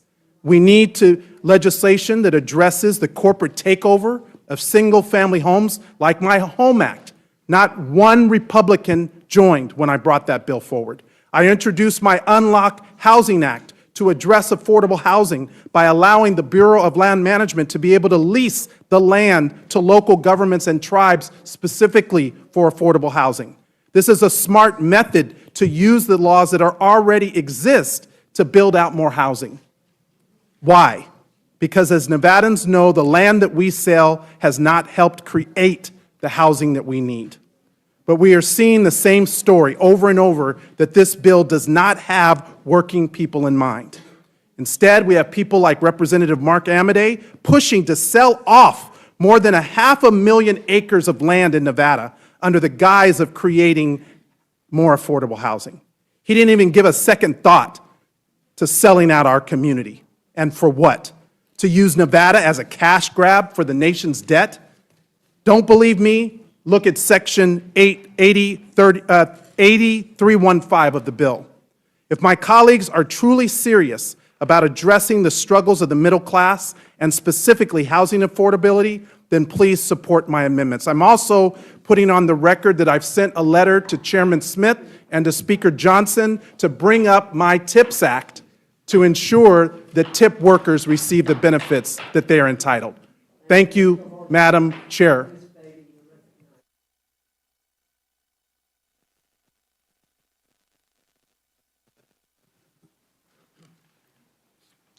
Thank you, Chairwoman Fox, Ranking Member McGovern, and members of the Rules Committee. I urge you to make in order my amendment, amendment number 280. This amendment is simple. It would stop the implementation of the Reconciliations Bill's massive cuts for the wealthy if the bill's other provisions result in reduction in funding of Medicaid, Social Security, or SNAP. Let me just put it in simple terms. It says no tax breaks for the wealthiest Americans if you cut the programs that everyday Americans, families, seniors, and others rely on. If you believe that is true, then you should have no problem supporting my amendment, which would make no changes if the bill does not cut Medicaid or food assistance. We are here to serve our constituents, and I know I'm not the only one here who has received thousands of letters and calls demanding that Congress protect health care, food assistance, and other critical programs. Constituents are saying, what are we doing? Well, I'm telling you, this panel shows you what Democrats are doing. We are fighting. And despite what the title of the Republican budget reconciliation bill would have you believe, it is not one big, beautiful bill. It's a big billionaire's bankroll bill. And it is one of the biggest and most reckless and heartless attack on American families. It would rip away health care from almost 14 million Americans and 11 million children with food assistance. And the worst part of it is none of this is necessary. It is only being done to bankroll a billionaire's tax cut. That is why I am offering this amendment. I am offering this amendment for the 2.4 million Ohioans who rely on Medicaid to access critical health care services like blood pressure, diabetes screenings, mammograms, mental health services, and other life care situations. I am offering this amendment for the millions of women across the country who rely on Medicaid to cover birth of their child and to keep them and their babies healthy before and after birth. I am offering this amendment for the more than 42 Americans without federal food assistance that they might not eat tomorrow. I am offering this amendment for Anisha, an Ohioan, a constituent mother of two, and a recent cancer survivor who relies on Medicaid. She's scheduled for surgery that Medicaid makes affordable. Her family also depends on SNAP to put healthy food on the table. Losing these benefits would be devastating. In short, I'm offering this amendment for Americans who are struggling to get by, who are counting on us, Democrats and Republicans, to lower their costs and to improve their lives, not enrich billionaires. Unfortunately, families I'm fighting for will not benefit from the tax cuts in this package. The top 0.1% of earners, billionaires, will see a tax break of some $278,000 per year. And that is a tax break of $762 per day, almost twice the weekly salary of someone making minimum wage in Ohio. It is clear that this bill is an attempt to sell out hardworking American families who are just trying to make ends meet to benefit the few.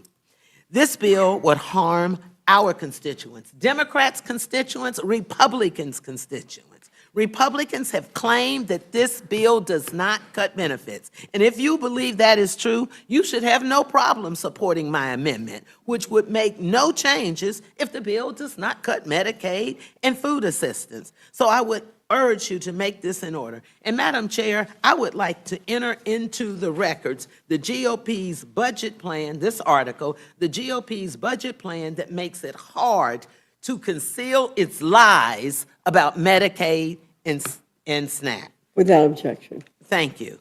Lastly, let me just say to the American people, we have been here all night, and we're here because of you. They planned this hearing at 1 a.m. in the morning to 5, and here we are now in the first panel at 11:45. Is this the way our country should run?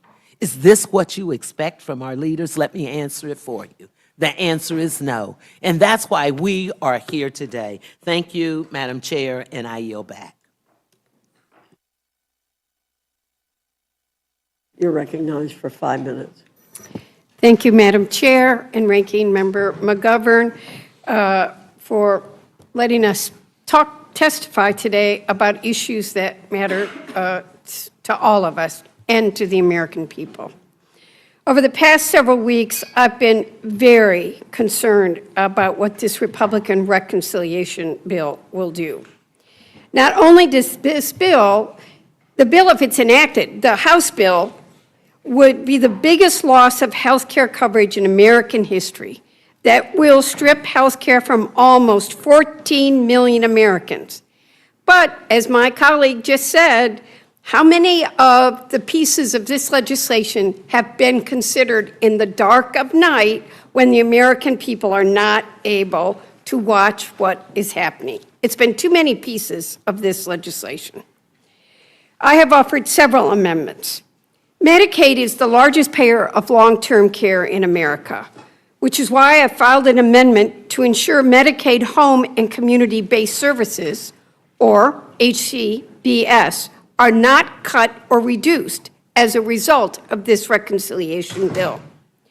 We know that the majority of seniors and individuals with disabilities would prefer to receive care in the comfort of their homes, in the communities that they've known, where they can maintain an independent life, remain engaged in their communities, and aged with dignity. And in fact, it is less expensive than in nursing homes, which is where most long-term care in America is paid for by Medicaid. Yet hundreds of thousands of Americans are already sitting on state wait lists to access home-based care, and this bill will exacerbate this issue. No one should have to sit for years on a waiting list to get the care that they deserve, and caregivers shouldn't live in poverty to do this critical work. Let's be honest. The long-term care health system in this country is broken. And until someone you've loved or you yourself are in it, you don't know how bad it is. And this system, this bill, is going to break the system even more. I'm asking that my Republican colleagues change course on this misguided bill that would harm seniors and individuals living with disabilities. I'm also strongly supportive, and am a co-sponsor of Representative Riley's amendment regarding President Trump's Most Favored Nation executive order that was issued May 12th. In fact, I offered this exact amendment during the Energy and Commerce Committee markup last week. This amendment supports President Trump's executive order that aims to lower medication costs for Americans by preventing pharmaceutical manufacturers from charging Americans higher prices while giving discounts to other nations, when we, in fact, pay 2, 3, 4, 10 times as much as other countries do, and spend more on the research for these drugs than any other country in the world. No one in America should have to pay higher prices for medications than patients in other countries, which I have to admit to you, was shocked that every single Republican on the Energy and Commerce Committee voted against this amendment that supports their own president's prescription drug pricing plan. And I have to say, I was very surprised after being up for all night when I watched President Trump Wednesday night say this provision was going to be in this bill. So I think there's some communication issues too. Simply doesn't make sense. This logic is backwards and, quite frankly, absurd. And on top of this, we had a bipartisan deal that opened the door for a solution to lower drug costs for Americans last Congress. But thanks to Elon Musk, Republicans tanked that agreement and are now trying to pass a bill with no meaningful change that would not only fail to lower drug costs, but would also rip coverage away from 14 million Americans. I'm going to end by expressing my concerns with this legislation's impact on our environment and natural resources, which is why I filed 3 amendments that I offered during the natural resources markup 2 weeks ago. Taken together, these amendments would preserve judicial review. I think too many people forget we are a system of checks and balances in this democracy.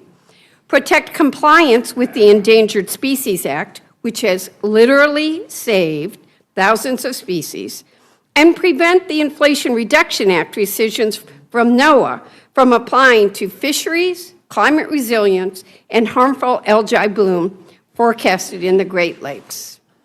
I'm getting that look, so thank you, Mr. Chairman, and I yield back. I thank the gentlelady. She yields back, and I recognize Mr. Gomez of California for 5 minutes. Republicans are playing Russian roulette with the American people. That's right, I said it, Russian roulette. And that's because either you're going to lose your health care, that could probably save your life, or not. You can get a tax increase or not. This is serious business. According to the Joint Committee on Taxation, Congress's nonpartisan scorekeeper says families making $30,000 or less will pay an average of $200 billion more in taxes because of this bill. Families making $50,000 a year, you have a 50-50 chance of seeing a real change in your taxes. But you'll have to wait till April to see how lucky you were. Now the billionaire establishment has nothing to worry about. They'll get a tax cut of $270,000 a year. Right here in this committee, the American people are witnessing one of the biggest transfers of wealth in American history.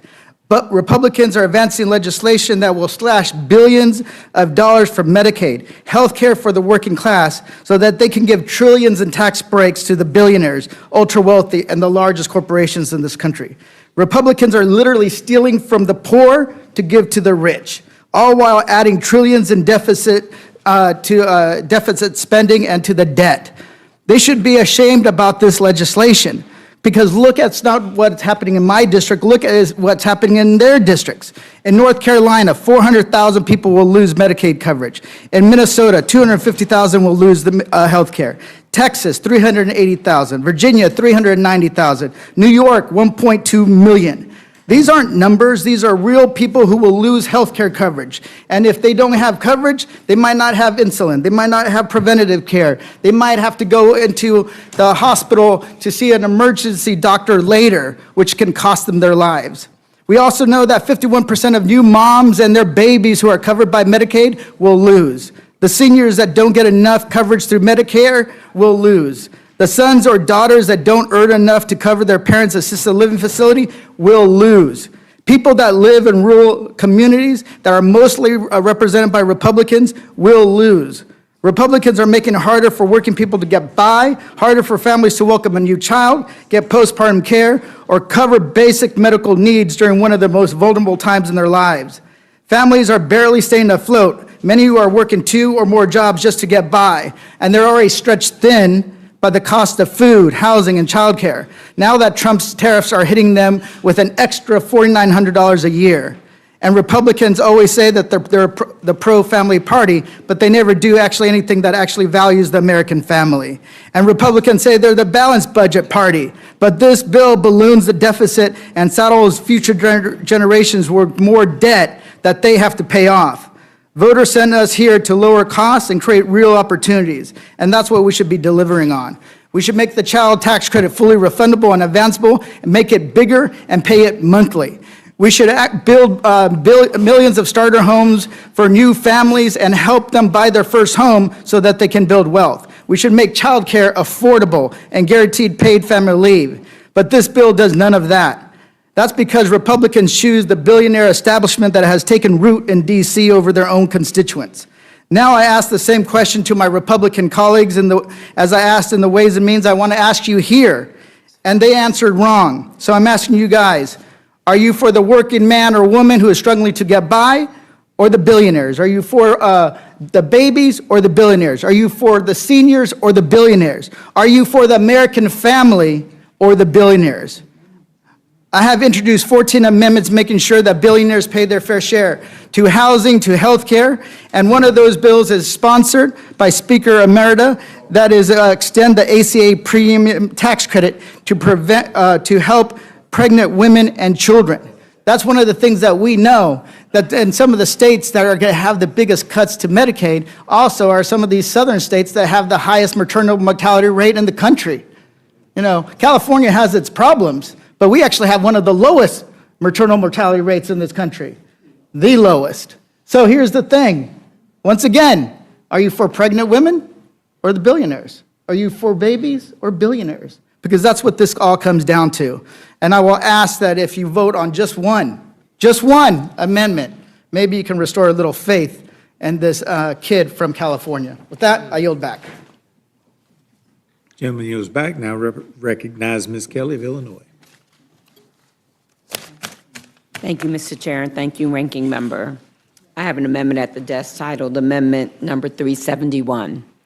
My amendment is simple and requires 12 months of continuous Medicaid and CHIP coverage of full benefits for pregnant and postpartum women. We've heard a lot about that. I've dedicated 10 years to this topic. This amendment will codify what we already know is essential, that 1 year of postpartum care is not just medically necessary, it is a matter of life and death. Let's remember that the United States maternal death rate remains far higher than other high-income countries, and nearly 2 out of 3 maternal deaths occur during the postpartum period. Our nation is facing a maternal health crisis, and it has been for years. It's shameful, and it has worsened. The maternal mortality and morbidity epidemic is particularly dangerous for people with disabilities who face a maternal death rate that is 11 times higher than the rate for non-disabled people. Black women are 3 times more likely to die from pregnancy-related causes than white women. And American Indian and Alaska Native women are twice as likely to die of complications. Medicaid improves maternal health outcomes and ensures access to vital pregnancy services. Medicaid covers almost half of all births in this country, and in many states it's more than that. And it covers more than half of all births in rural communities. Consider a new mom from Arkansas who was finally approved for Medicaid in her 3rd trimester following a delay in her eligibility determination. Her Medicaid coverage was invaluable during complicated labor and delivery. Her baby was not receiving enough oxygen, and she ultimately needed an unplanned cesarean section. Without Medicaid, that procedure would have resulted in profound medical debt, given the cost of a C-section in Arkansas is estimated to be close to $10,000 without insurance. Ensuring 12-month coverage can give women the peace of mind that they have stable coverage and access. Cutting funding means cutting care for moms and babies during their most vulnerable time. That means fewer prenatal checkups, more life-saving deliveries, and forcing states to choose between vital programs. Waivers aren't enough, especially during major budget cuts like those in this bill. In Michigan, 12-month postpartum Medicaid coverage reached nearly 45,000 moms, reducing maternal deaths from 36 to 22 per 100,000 births in a year. Most maternal deaths occur after childbirth. 1 in 3 happens 1 week and 1 year postpartum, between 1 week and 1 year postpartum. In Colorado, 89% of maternal deaths were preventable. Continuous guaranteed year-long coverage saved lives. Overall, over 80% of maternal deaths are preventable. This amendment codifies 12 months of full Medicaid and CHIP benefits to postpartum individuals, no more state-by-state patchwork, no more expiration dates on care, no more new mothers being dropped from coverage just 60 days after giving birth, right when they're still at high risk for complications like infection, postpartum depression, and more.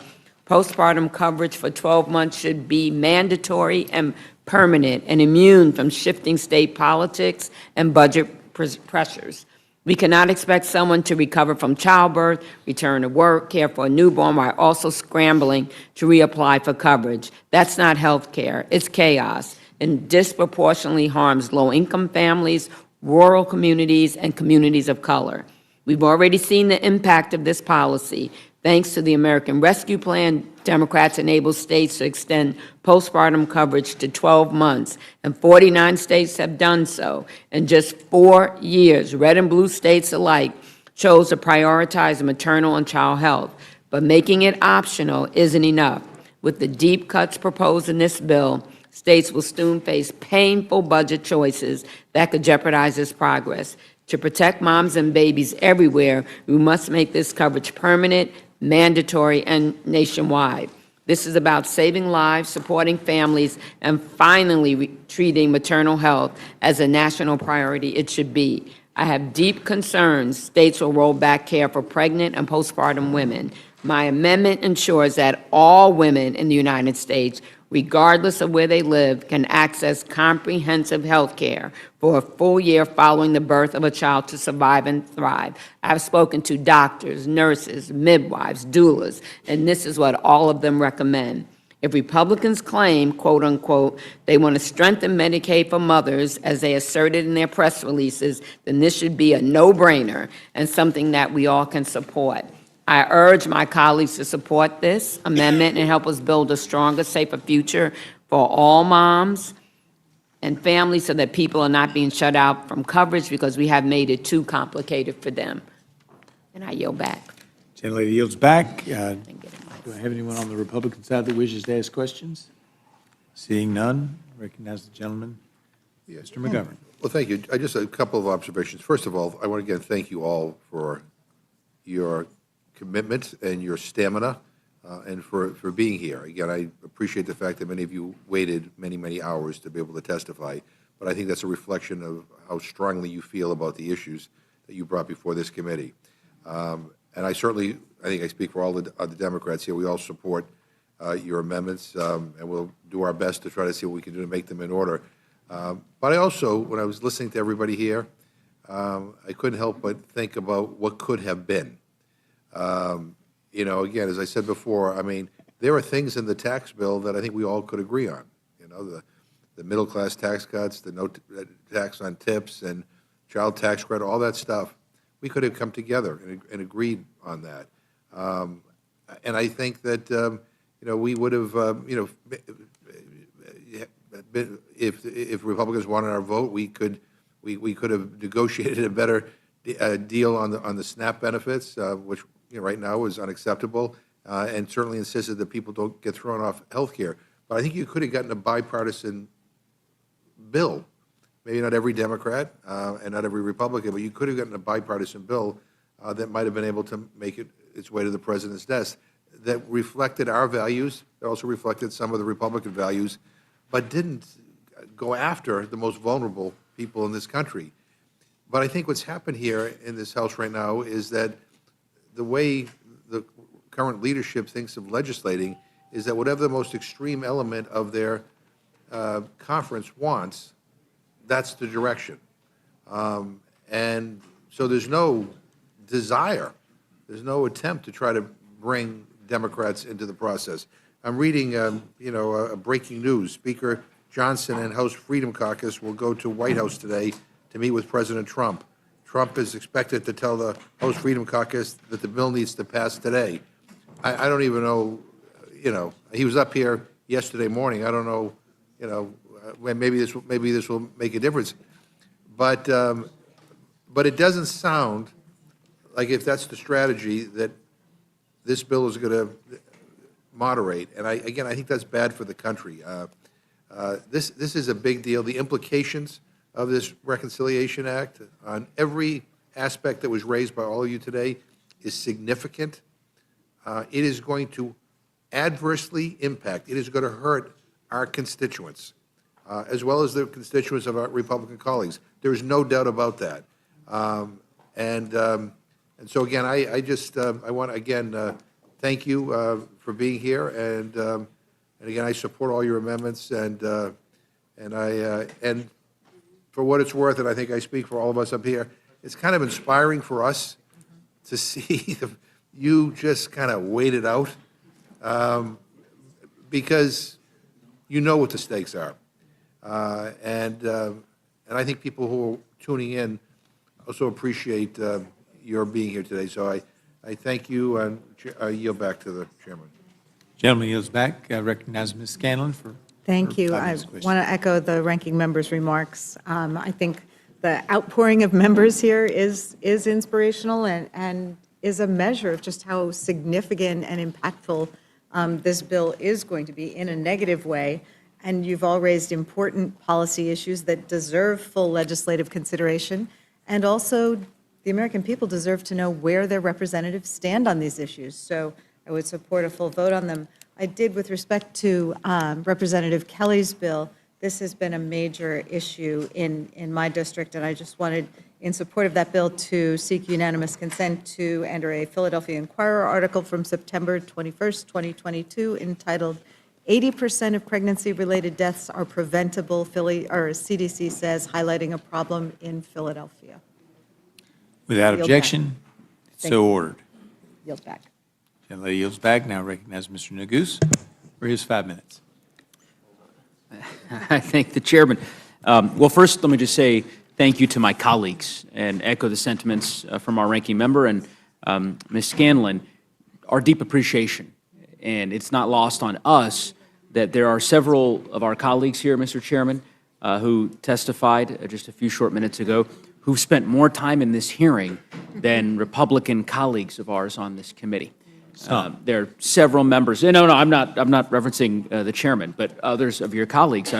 Mr. Horsford has been here literally since we arrived and convened. And we have members who, as has Mr. Kennedy, I'll go down the whole list, but every member here has been here for literally going on 7, 8, 9, 10 hours for 5 minutes, to be able to speak for 5 minutes on behalf of the people that they represent. And I think that's a testament to their convictions and their passions for their constituencies. I want to ask just a few questions of Mr. Horsford and Mr. Gomez as the two members who serve on Ways and Means. Mr. Horsford, you heard me earlier, if you might, maybe at 4 in the morning or 3 in the morning, I don't remember exactly when, in my exchange with the chairman of the Ways and Means Committee regarding the tax on tips. And I'm still trying to understand why the Republicans on the committee don't just put your bill on the floor, given that there's bipartisan support for it, given that this seems to be an issue that they're passionate about. I struggle to understand why that's not the case. And I know you have fought vigorously on behalf of the people that you represent in Nevada for that particular policy, but I want to give you an opportunity to expound upon it if you're interested. Thank you to the Assistant Democratic Leader. Look, to be clear, I've been working with a coalition of workers, the Culinary Workers, Unite Here, One Fair Wage, and others to bring legislation to provide relief to tip workers. 6 million tip workers in America today make as little as $2.13 an hour. $2.13. 70% of those workers are women, and women of color in particular.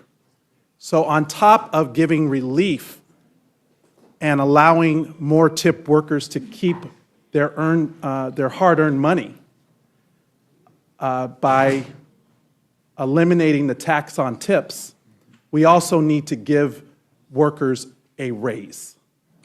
And that is what my bill does. No other bill does that. My bill also has important safeguards so that people continue to pay into Social Security, so that hedge funds are not able to grift off of the policy, so that we define what a tip worker is, so that it's not abused under our tax law.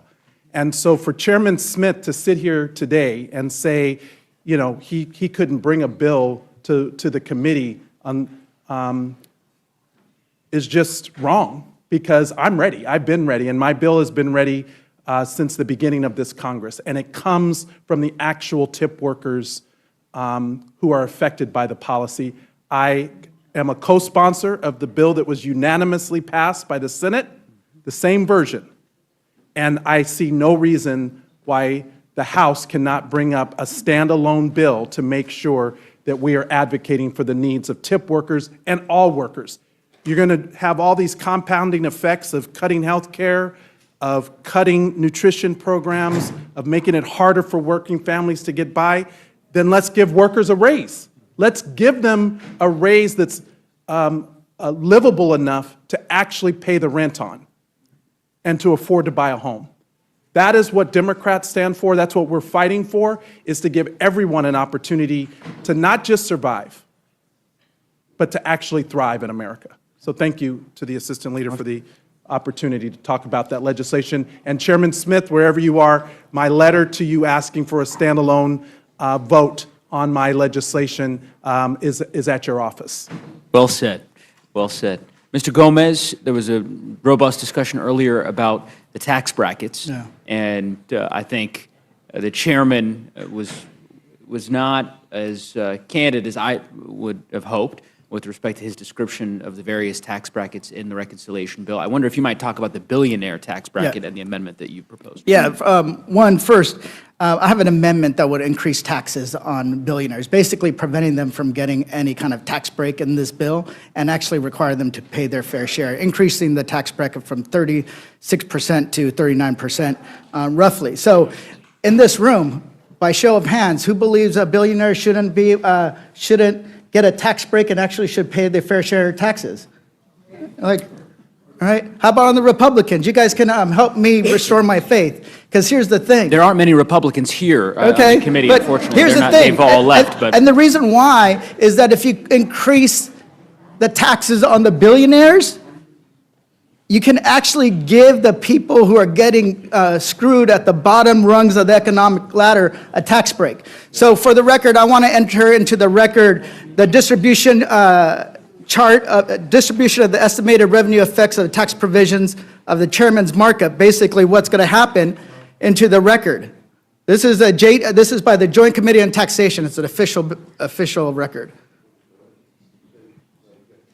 What's it on?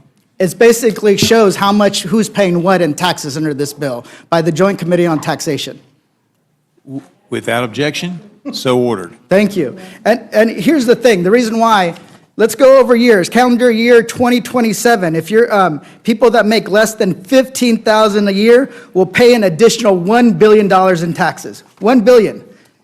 And here's the thing, in the year 2029, people that are making less than 15 million are going to pay 15,000 will pay another $2.6 billion in taxes that year. People that are making 15 to 30,000, 2.5 billion in additional taxes that year. And we go on to year 2031. They're actually less than 15,000. They're going to pay another $3.6 billion that tax year. 3.6 billion. And if you're making 15 to 30,000, you're going to be, all those people will be ponying up another $4.5 billion. $4.5 billion. And by the year 2033, let people that are in that tax bracket of less than 15,000, $3.7 billion just that year. And then the people making 15 to 30,000, $3.8 billion. So anybody that says that the people at those low rungs of the economic ladder are not getting screwed or not going to be paying more in taxes are just absolutely wrong. And with that, I yield back to Mr. Nagus. Thank you, Mr. Gomez. I yield back. I did. Gentleman yields back. Seeing no one else wishing to ask questions, I thank this group for presenting your amendments. Thank you for being with us, and we will move on to the next group, and I'll need the names. All right, as they're leaving, our next panel will be Ms. Dexter, Mr. Carter, Ms. Takuda, Ms. Bonamici, Ms. Barragan, Mr. Tonko, Ms. Goodlander, and Ms. Stansberry. She's raising her hand. I don't know the answer to this. She wants to know why she's not. Wow. Talk to them.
All right, if Ms. McLean Delaney can join as well.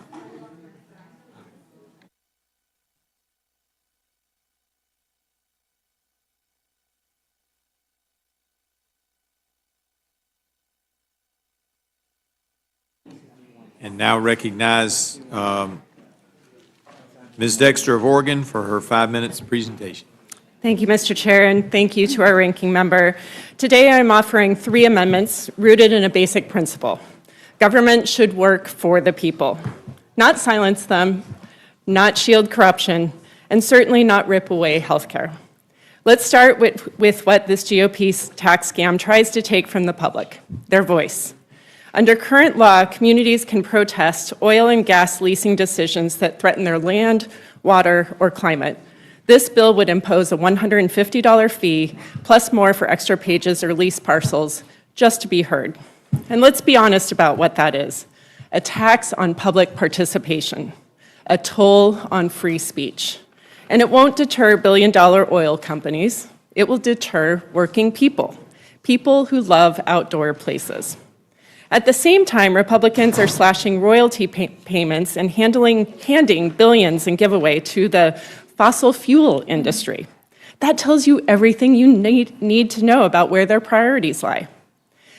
My amendment would strike this unjust protest fee from the bill and protect the public's right to be heard. Second, we must ensure accountability. I'm offering an amendment to allocate a modest 0.5% of new funds to the Department of Interior's Office of the Inspector General, a nonpartisan watchdog that saves taxpayers money by rooting out waste, fraud, and abuse. This should be easy for Republicans to support. It's the same bipartisan provision they themselves championed by our current House Natural Resources Chair in 2021. It's simple. Let's ensure transparency and pass this amendment. And now I want to speak to what I believe is the most urgent and dangerous part of this legislation, its impact on healthcare. Before I came to Congress, I spent nearly 20 years caring for some of the sickest patients in our community. I've worked in emergency rooms. I know what happens when a system doesn't have the resources that it needs to serve its patients.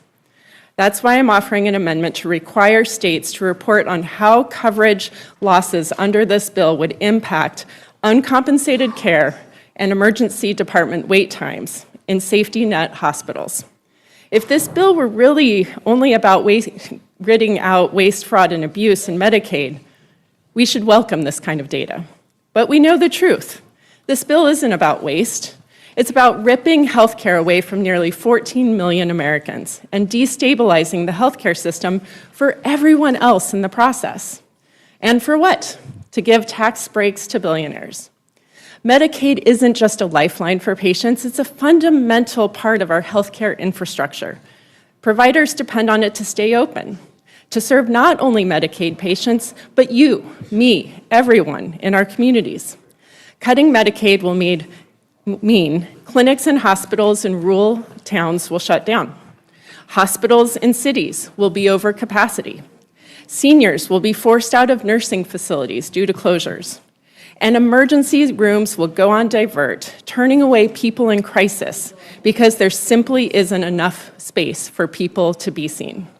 We're talking about longer wait times for pediatric care, delays for life-saving cancer treatment, people suffering and dying, not because we don't have the tools to help them, but because we've made a political choice to take those tools away. These cuts will be devastating, and the consequences won't be statistics on a spreadsheet. They will be lives lost, futures cut short, and suffering that could have been prevented. And again, for what? Tax breaks for billionaires. I urge my Republican colleagues, show courage in this moment. Stand with the constituents who cannot afford to lose their voice and their health care. Support these amendments and defeat this outrageous and dangerous bill. Thank you, Mr. Chair. I yield back. Gentlelady yields back. Now recognize the gentleman from Louisiana for 5 minutes, Mr. Carter.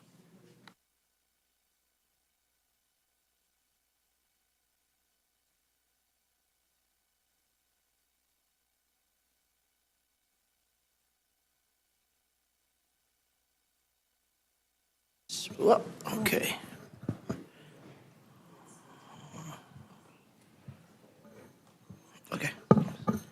Let's start again. Thank you, Mr. Chairman. Thank you, Mr. Chairman and Ranking Member. My first amendment, number 299, preserves environmental justice block grants that improve public health. The EPA has provided grants for more than 50 years that protect our constituents' public health and enhance their environment. This is especially true for the Environmental and Climate Justice Block Grant Program, which provides valuable funding that serves community centers, environmental rehabilitation projects, and public health revitalization initiatives that would otherwise not be possible. These projects are providing environmental and public health benefits in Democratic and Republican districts alike. However, this bipartisan bill ruthlessly claws back these funds and eliminates this vital program. Not only is this bill stealing people's health care, it's also making them sicker. My amendment will ensure that environmental and climate justice block grant projects that improve the health outcomes in low-income communities do not lose critical funding. If Republicans truly prioritize their constituents, they should easily agree with me that this funding is valuable and must be protected. My second amendment is amendment number 358, which would add to the text the bipartisan Next Generation 911 Act to the Republican budget reconciliation legislation before us today and fully fund programs using the proceeds from future spectrum auctions. Because of technology advances the telecommunications from the past 50 years, Americans can communicate today in ways weren't even contemplated when 911 system was first created. Yet, our 911 systems are stuck in the past. Our first responders are unable to utilize these tools we take for granted in this digital age. We are far behind. Police officers, firefighters, and emergency medical technicians who serve communities we represent deserve better. I cannot think of a better use of dollars raised from auctioning off public airwaves than to upgrade old, outdated public safety communication systems. I hope my colleagues will vote yes on this amendment to modernize our 911 systems for the 21st century. Congress should give FCC the authority to begin spectrum auctions now. Those proceeds need to help our constituents and first responders not pay for tax cuts for the ultra-rich. My third amendment is Amendment 373, which states no funds can be used to effectuate the detention or removal of United States of citizens of the United States or any non-citizen whose legal status was determined or visa revoked due to exercising simply their right to speech, free speech, not breaking any laws, simply their right to free speech. Last month, I led a delegation of House and Senate members to 2 ICE processing centers in Louisiana to meet with individuals who had their legal status revoked and remain in immigration detention simply because they exercised their right to free speech. If these individuals can be jailed for exercising their First Amendment rights, any person in this country is under the same threat. Now, let me be clear. I do not support any hate speech of any kind. Speech that supports anti-Semitism or calls for violence, I am totally opposed to. The individuals we met with were very clear. They don't support these matters either. My fourth amendment and last amendment is number 357, which states that 100% of Medicaid cuts resulting from waste, fraud, and abuse will go directly back into programs to strengthen Medicaid for generations to come. My Republican friends say that they want to help the people that Medicaid was, quote unquote, intended for, the most vulnerable. And to that I say, put your money where your mouth is. But we all know they won't. It's always been about enriching billionaires while ripping health care away from seniors, children, mothers, and those with disabilities. Republicans now say that Medicaid shameful. We will put the most vulnerable at risk. That's why we keep spinning false narratives about waste, fraud, and abuse. But don't take my word for it. Take it from Republican Senator Josh Hawley, and I quote, "Will Republicans be the majority of the people or a permanent minority speaking only for C-suite?" So, if the goal is to protect Medicaid and root out waste, fraud, and abuse, we should have no opposition to support my amendment to reinvesting these funds into Medicaid. I have one final quote, ma'am, and I know I'm shortly over, but I want to remind people. I'm told yesterday that our president, Donald Trump, said, and I quote, please forgive my language, "Don't fuck with Medicaid." I hope he was serious, and I hope this committee takes it serious too. I yield. Carter, Mr. Kuda, you're recognized for 5 minutes. Thank you, Madam Chair. Ranking Member McGovern, I submit one amendment today, 159, protecting rural Americans from SNAP cuts. Every day, millions of Americans go to bed hungry. For 14 straight years, the United States has led the developed world in food insecurity. In 2023, over 1 in 4 Americans reported struggling to afford food. Think about that. In the richest nation on earth, 85 million people are missing meals. And where is this pain felt most deeply? Rural America, small towns, farming communities, places like Hawaii's 2nd District, where food is grown, but life is hard. 87% of the counties with the highest food insecurity are rural. Families face fewer job opportunities, fewer doctors, fewer grocery stores, and now even fewer lifelines. And Republicans want to make it worse. This isn't just a bad bill. It's a big bad bill. It's a big ugly bill, a brutal assault on rural families, working parents, seniors, kids. The GOP plan is to slash $313 billion from SNAP, gut Medicaid, rip lifelines out of the hands of people just trying to survive, and hand billions in tax breaks to the ultra-wealthy. All this as part of the GOP tax scam 2.0, a reckless giveaway to billionaires that will add $5 trillion to our national debt. $5 trillion in tax breaks for the rich, paid for by taking food off tables and putting health care out of reach for working Americans. This isn't fiscal policy. It's moral failure. It's the wealthiest 10% cashing in at the expense of the poorest, most vulnerable, hardworking people who labor every day to hold on to life in communities too often forgotten. Let me tell you about Anna, a constituent of mine from the rural west side of Oahu. She and her husband run a small family business. Last year, just $200 more in monthly sales pushed them over the limit for SNAP. $200. That tiny increase cost their children meals.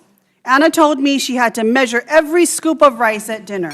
She couldn't say yes when her youngest child asked for a second helping of food. She sent her kids to school hungry. Months later, after their sales dropped again, Anna reapplied. They were approved, and she cried. But now Anna and her husband wonder every day, should we sell our home? Should we leave our community? That's the America we're creating, where a family's survival depends on a spreadsheet and, sadly, declining sales. Anna isn't a cheat. She isn't lazy. She's not gaming the system. She is the system, the engine and the heart of rural America, working, sacrificing, raising kids, building a future, and yet this bill punishes her. SNAP works. It feeds families and fuels local economies. Every SNAP dollar we know generates over $1.50 in economic activity. It supports farmers, grocers, small-town businesses. It breaks cycles of poverty. And Medicaid keeps rural hospitals open, keeps parents and kids healthy. It keeps people alive. Cutting these programs isn't just cruel, it's anti-American. But here's the truth. The cruelty is the point, because this bill is about priorities. The GOP's priorities is clear. Cater to the billionaires, crush the working families, and let's call it policy. They're ready to hand out massive tax breaks to the wealthiest Americans while robbing the rest of the country of food and care. That's not a budget. That's a betrayal. So yes, this bill will devastate rural America. It will mean more hunger, more closed clinics, more families like Anna's forced to consider giving up their homes, their communities, their dignity, so that billionaires can buy a third yacht and pay even less in taxes. But we have a choice. We can do the right thing. We can stand with the families who work hard and ask only for a fair shot. We can vote for policies that invest in people, not punish them. We can reject the GOP tax scam. We can protect SNAP. We can defend Medicaid. And we can refuse to balance budgets on the backs of people who can least afford it. This amendment is our choice. If you are confident rural America will not see SNAP cuts or decreased benefits, as the chair of the Agriculture Committee has claimed, then this amendment will do no harm. Vote yes. But if you have a concern, and quite frankly, a conscience, vote yes. Reject this big, bad bill. Thank you, Madam Chair, and I yield back. Ms. Bonamici, you're recognized for 5 minutes. Thank you, Madam Chair. My amendment, which is number 24, is pro-family, pro-children, and pro-mom. It guarantees that this bill will not take away nutrition benefits for moms and hungry kids in the Special Supplemental Nutrition Program for Women, Infants, and Children, or WIC. Federal nutrition programs like WIC and SNAP and school meals are investments in the health, learning, and development of children and young adults in communities across the country and are some of the most successful tools we have for reducing child hunger. These nutrition programs have been associated with improved educational outcomes and reduced food insecurity, which is especially important for children from low-income and food-insecure families. And it's widely known that WIC contributes to healthier births, nutritious diets, and improved infant feeding practices, better health care for children, and higher academic achievement. The benefits are indisputable. So WIC has served as a lifeline for many mothers and their young children, and I urge my colleagues to support my amendment. I would now like to make a few comments on amendments that I am either co-sponsoring or supporting. There is one by Ranking Member Bobby Scott, to protect American children from going hungry with regard to the proposed cuts to SNAP. Yesterday, the Urban Institute released a new report highlighting that as many as 18.3 million children could lose access to free school meals as a result of the harmful provisions in this bill. And we know that every congressional district has children who are hungry. Families are working hard, but the income isn't keeping up with the cost. So I hope we can adopt Mr. Scott's amendment number 184. I also want to speak in support of a amendment that is going to be introduced or has been introduced by Representative Sykes to strike the language in the bill that cuts Medicaid. In Oregon, 1 in 3 people are covered by Medicaid, including 57% of Oregon children, and make no mistake, if you rip away health care from millions of Americans, people will die. Rural hospitals will close, cancer patients will go without treatment, and I will support this amendment, and proud to support this amendment. I also want to raise an issue in the amendment that is introduced by Representative Rivas, number 215. This is an amendment that will fix a catastrophic policy that's tucked quietly into this bill that would let the world's most powerful technology go unchecked for the next decade. This is a blank check for big tech. It would, and the bill, as written, will block state and local governments from regulating artificial intelligence for 10 years. That is a long time. That is a decade of risk. Let's be clear, we do not have federal policies or governance laws on data privacy, security, and bias. And I served on the bipartisan House AI task force, and we spent a long time studying these issues. And our report that was signed by both Republicans and Democrats explicitly warns against blanket and impulsive federal preemption of state AI policy. And I quote, "Without comprehensive federal AI or data privacy laws, states are well positioned to address gaps, tailor protections, and respond to emerging harms." But this bill ignores that bipartisan advice. Yesterday, 40 state attorneys general, including Oregon's Dan Rayfield, sent a bipartisan letter opposing this provision because of the unchecked harm it will cause. And let's talk about what that could look like. An algorithm that denies a disabled person access to housing and no state agency could intervene. A company that designs generative AI to imitate voices or faces without consent. States couldn't stop it. A hiring platform that discriminates by race or gender. Under this bill, if a company deliberately designs an algorithm that causes foreseeable harm, they'd be legally unaccountable, and it would leave policymakers and the public flying blind as a handful of corporations consolidate power over rapidly advancing technology. And I'm not talking about machines. I'm talking about civil rights, consumer safety, child protection, elections, employment, and more. The House AI Task Force made it clear we should empower good AI policy at the state level, not block it. This amendment strikes the provision and gets government out of the way so states can protect their people.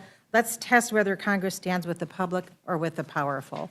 I also have a few bills I want to mention that, or excuse me, a few amendments that I'm co-sponsoring.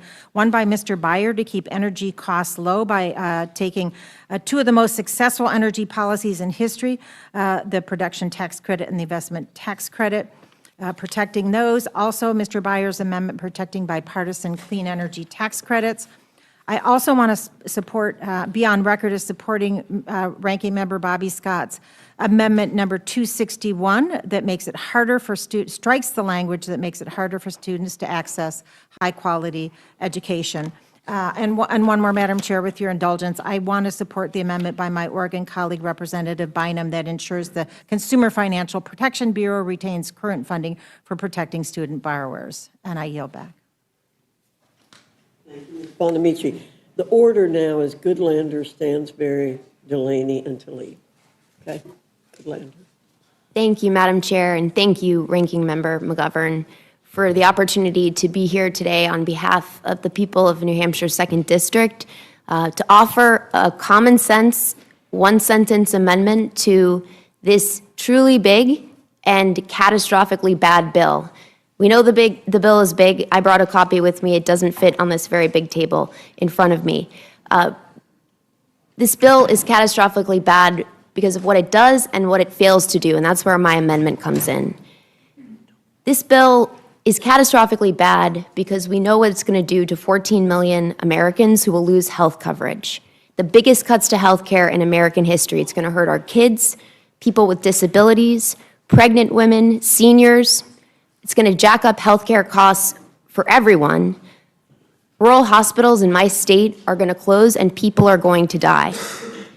We know this bill is catastrophically bad because of what it's going to do to the more than 10 million Americans who are at risk of losing access to food because of the biggest cuts to SNAP in American history. We're talking about kids, about veterans, about hardworking people all across our country and in the most rural parts of my district, in Berlin, in Stewartstown, in Winchester. People are going to lose access to food. And for what?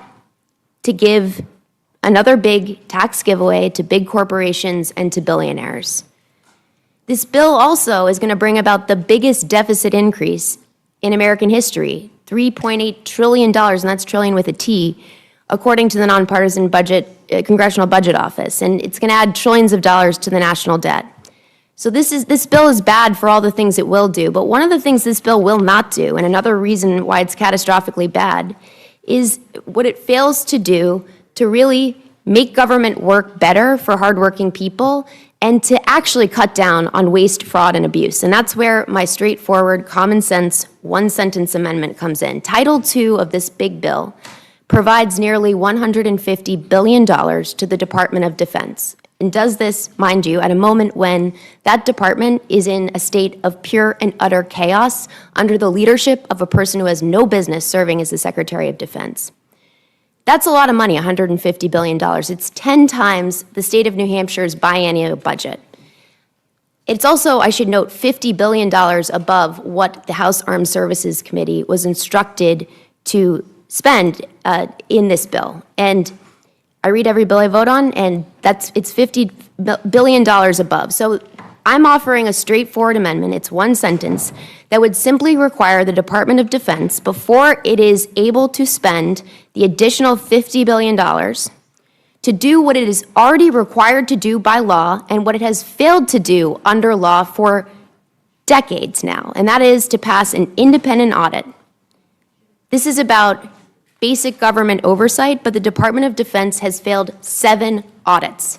It is the only federal department that has failed an audit, and it also accounts for more than half of our discretionary spending. We're talking about $1 trillion. This is not right. If you really want to talk about cutting waste, fraud, and abuse, I'd ask the question, isn't ensuring a clean audit of the Pentagon a top priority? If you want to know whether we're actually wasting money, an audit is going to help us do exactly that. So look, at the end of the day, this is about It's about military readiness, and that's something that our national security depends upon. It's something our economic security depends upon. It's also about the public's trust. Small businesses across this country, people across America, have got to pass an audit to keep doing what they do. The Pentagon should be held to the same standard. And it's the public's trust that our democracy depends on. And so with that, I would say this big, truly big and catastrophically bad bill cannot be cured with one amendment, but this is a step towards progress on what I think we all share, a goal we all share, cutting waste, fraud, and abuse. That is not what this bill does. And with that, I yield back. Thank you. You're recognized for 5 minutes. Madam Chair, Ranking Member, members of the committee. Before I get started, I just want to observe that we've been here for almost 12 hours, and I want to take a moment to thank all of the staff who've been holding it down for the last 12 hours in this room. And I want to also observe that I count exactly 2 Republicans in this room, while literally dozens of Democrats have sat here all night and all day to have 5 minutes in front of this committee to speak our piece on behalf of the American people. So I have a lot of ground to cover. If it's not obvious already, not only am I a no on this bill, I am a hell no. Let me tell you why.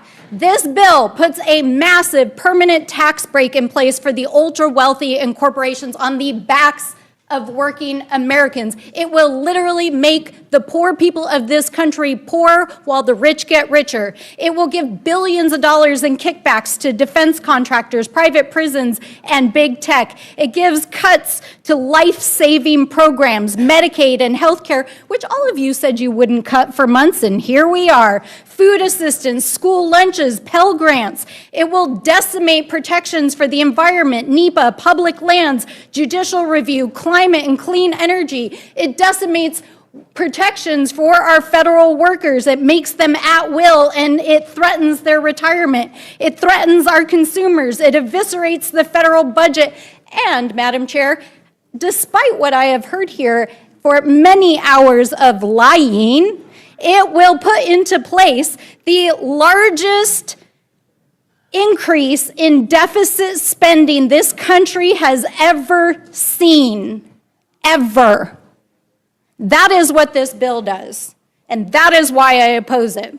I'm here to present 6 amendments, one of which was voted down by the Republicans in Oversight that would actually protect Medicaid, Social Security, veterans benefits, and food assistance. I'm also here to fight for a bill, an amendment to this bill that would make it impossible for people like Elon Musk and special government employees to self-deal and exploit the government for their own personal gain. I'm also here to present an amendment that would restore the protections for our tribal nations, because notwithstanding what I heard the chairman say in the dark of night in this room, this bill takes away the judicial rights of our tribal nations to defend their sacred lands and their tribal trust and treaty responsibilities, and it is shameful.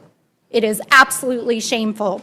I am also here to offer an amendment to restore climate funding that was cut out of our national budget, and I am here to present an amendment which the Republicans have already voted on in a number of different places and spaces that would make it impossible for our foreign adversaries to mine here in the United States and take advantage of our system. These are but a small offering to a 1,000-page bill that will literally kill Americans. This is but a small offering in the 500 amendments that my colleagues and I have waited all night and all day to present in this committee. So let me be perfectly clear. This bill will hurt the American people. It will raise the debt. It will give permanent tax breaks to the ultra-wealthy. It will put billions of dollars into the pockets of Donald Trump's friends. It will cut life-saving programs. It will decimate protections for our communities. And it is happening on your watch, and we are here to fight it every step of the way in this committee, on the floor, in our communities, and we will not stop fighting. And with that, I yield back.